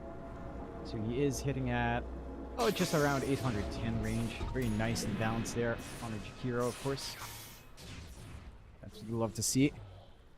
I wonder where he goes after this BKB. Like, I would love to see more damage or just more attack speed, because that's really the dumber part. It just feels like you're a machine gun. It's kind of funny. Smoke out from Falcons, this could be less funny, as they have that Ags again on Skitter. They get a flank out into Seabay somehow. It'd be a nice impactful kill, but they're going for the gate play. Oh, they are. Falcons up towards the top lane. They did see. Good scan. No Bay clearing out the creep wave, but indeed a good scan is going to catch the smoke rotation through the twin gate. Avulus really on their game in this game too. Not handing any openings over to Falcon. And now the group up. I think Avulus, they might just want to smoke again here, John. I mean, you've already got you're already 1 racks up. You're still 14k ahead. Smiling Knight's just getting stronger and stronger as time goes on. And ultimately, I think they just don't want to give too much time away to this Storm Medusa to get to a point where they can actually start to fight back. Here they come. Smoke is almost at Falcons. They kind of miss out on the 3. Skitter, that's the big target if they could get him. Oh. Radiant's top Wait. tower is But they miss out. They wrap back into close to their triangle. So they're playing extra safe as well on Avulus. Maybe expecting a rear flank to come in. No such thing coming out. And again, Falcons get away with a little bit more farm in their belly. Skitter maintaining number 2 in net worth. Going for the Kaya. For a little bit of our mana efficiency coming out there. And for Quinn, again, he has his fresh BKB, 9 seconds up. Going to be a lot harder to pin him down now. Need to get that jump in first. Very important to land the chain stuns before that debuff immunity can kick in. Because if this storm is allowed to zip around, again, it's not the storm game where you're going to be unconstrained by mana. Certainly Quinn has to kind of juggle that around a lot more in comparison to the last game, the last few games when he's had a Kotl. But there are some nice angles he can take as they re-smoke now on Falcons. This time around, they could land into some big, nasty targets here. They're coming. Smiling Knight. That's a big boy. The further stun out onto Quinn. Pops the God Strength, but Quinn is going to be able to get away. Can they find somebody else? Not quite yet. Falcon seeing the God Strength being committed. It seems like they're more than happy to just wait it out. Not to mention they did use their own Global Silence to try and disengage away from the Sven. But knowing the God Strength BKB is down, it might be worth trying to give this a crack again. Would be. One less concern. Still have Stone Gaze anyhow, and the Vac Wall, Wheel of Wonder team fight in terms of setup and control. Roshan is back up as well, so kind of want to take this fight into Roche. Mobe. BKB in time. Quinn could not catch him quick enough. That's another BKB usage down the drain for Avulus.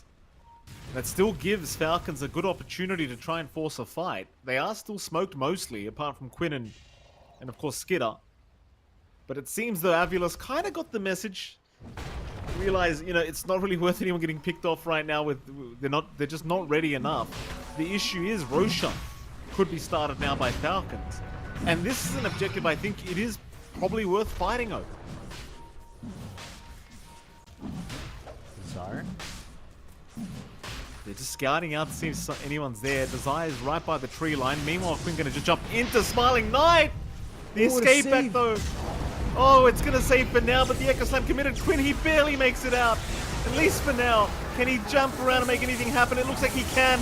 They're on to Desire. The Shaker's down. Smiling Knight. He'll turn on to ATF. He'll get rid of the Darkster at least. Meanwhile, Skitter trying to move forward, but he's almost out of mana. He's got to be real careful. Skitter's down. Oh, Lord. Quinn TP's away. Snake King cannot. Crit is trying, and he will make it out as well. It felt like a really nice start to the fight for Falcons, but they just could not quite make it work. No. Now Roshan's open for the side. Avulus, they've got the damage to flow out here. Love this build-up on Siba. He is going for the Witchblade that you tend to see when you do run into this core Jakiro. Such a big nuisance now. With all of that damage coming in, 23-7, 17k lead for Avulus. And for Falcons, again, they had the right ideas. They're trying to play this game slow. They're trying to just look for opportunities, look for single target pickoffs. It's just, that was not a single target pickoff. It was off the back of Desire, spotting out Crit, walking them back. They managed to get that position locked in for themselves. And now, another high ground begins. Another secondary life for Mobe. Mid for a set of racks exposed. Top tier 2 protects from mega creeps at the very least. So that is something to kind of stall progress here, but full Satanic coming through for Smiling Knight. More durability, a life steal to kind of turn the tides is, again, massive here. You've got the full Parasma for Sibe coming out next. The damage on this Jakiro is just, it's disgusting.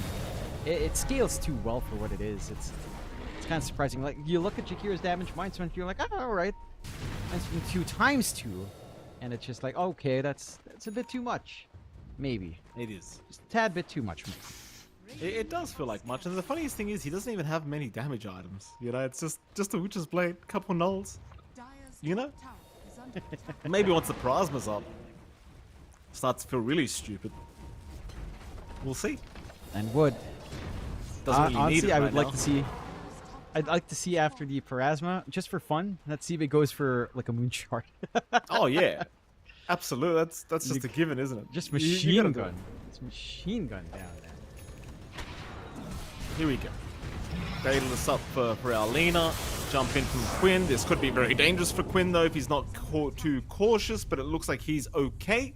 The Global Silence will protect him. Problem is now that's down. So no Global to worry about here for Avulus. You've still got a Medusa you have to try and claim high ground against. Not going to be the most fun. But they're waiting. Mobe again jumped here with the Vortex. Smiling Knight trying to jump in, but a big back wall out from ATF. Smiling Knight, what do you do? They're looking to retreat. At least wait out the stone gates. And they will. The wall could cause some complications as well.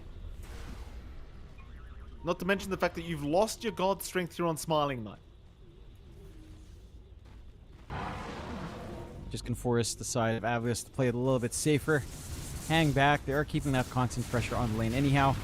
And with all of these spells down, they should be fairly confident to siege back in. Again, no God Strength is pretty big, but you still do a decent chucking damage here on Smiling Knight in a prolonged fight. You're really trying to get Desire on that Shaker. You don't want that counter initiation with the Echo. Quinn still trying for Mobe. Fish is going to land onto Quinn. They've locked him down for a bit, but not long enough. Look at that. Ugh. It's disgusting though. It's just like Quinn loses half his HP from basically nothing. Yeah, just 3 hits from Sibe. He's not even going for further right clicks. He's just applying Liquid Frost, Liquid Fire, and not even bothering, which is free auto attacks. And that's the result. Like, again, tier 3 down to 416 HP. Quinn still trying. God Strength popped again. This time they want to try and go after Skidder, but the Escape Act will buy Skidder the escape route. Do they want to keep going? They do. Smoke is up. Mobe's very low though. Still has a minute 20 on the Aegis. A big wrap around now from Avulus through the mid lane. And Skidder, he's walking right directly towards them, but they'll go after Crit first. Since all the save is not there, now they can go on to Skidder on that Medusa. Mobe going to get jumped here by Quinn, but again, he has a secondary life. He won't mind. Meanwhile, Skidder, he's out of mana. Skidder. Oh, that happened a bit too quick. Quinn. And Quinn's gone a boot. Gem on the deck. They'll be able to at least take that back. But these walls aren't doing enough. And now the Echo. Oh, Desire. Oh, and Amar calls it. Yeah, Amar immediately calls it once the Echo's committed. He's had enough. Skidder buys back, but the game's been called. Whew. My God, that's one way to put an end to this game. Jesus. Avulus. You love to see it, Jonathan. They take down Falcons in game 2, they'll force a draw. I mean, again, we were talking about it. We heard Snaking himself say it. They're not quite sure how to take on Avulus. They didn't scrim them. You know, while you're in the middle of playing your matches, you know, you're in the same group. You're not able to really watch it live. You're reviewing your own games before anything else, right? A lot of random factors. And again, it goes back to just not being able to access the API for high immortal games. You don't have that data point. You don't know that Cive is doing this dumb stuff with Jakiro offlane. He's one of those maniacs that's doing it. And it's, everyone can see how terrifying it is. Even in a normal match, you get the levels up, you get a couple of items up, and goodness gracious, the damage is just insane. Yeah. I want to see more teams pick it up. I want to see more of this as we go into playoffs, Mike. Oh, I mean, he went 10-1-9. He actually had the most kills on the board, and yeah, it did look pretty stupid. It did look pretty damn dumb. Nevertheless, that is it for us here on the Ember stream, Jonathan. I believe the other streams are still live if you want to go check out some more Dota 2 action here at ESL One Raleigh. But for the Ember stream, that is it for today. We'll see you all again tomorrow for day number 3 of ESL One Raleigh. We'll see you then. Bye-bye.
The finest champagne and drink every drop till it's gone.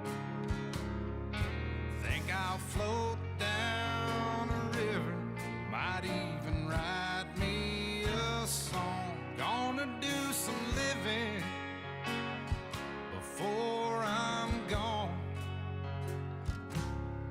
I'll be climbing tallest mountains,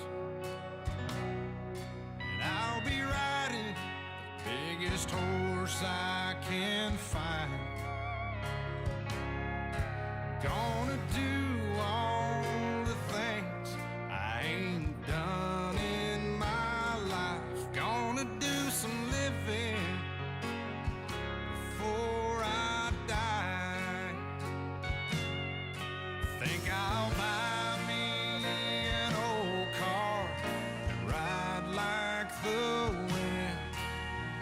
drive and I ain't looking back. Think I'll head for the sunset, see where I get, and thank the good Lord it ain't over yet.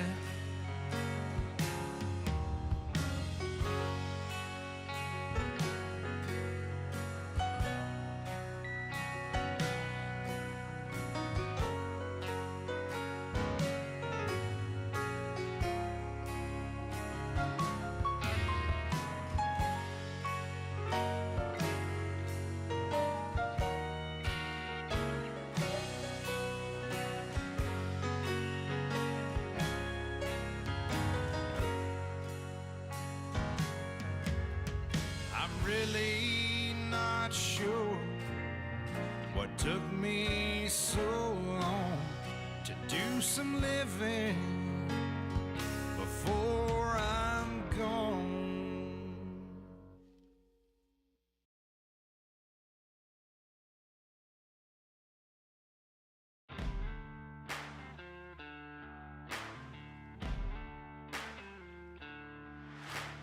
Take me by my outstretched hand, lead me to cold black water. The fires that I've started are growing bright and hotter. Who's gonna be my friend now? Who's gonna be my lover? Will there be someone standing at my grave to lower my coffin down under? To lower me back down under. Lord, you never say sorry, like she's been seeing me. She sees inside my tired mind, kisses like white lightning. I've been hiding out in every room. She always has a key. Lord, you never say sorry, like she's been seeing me, like she's been seeing me.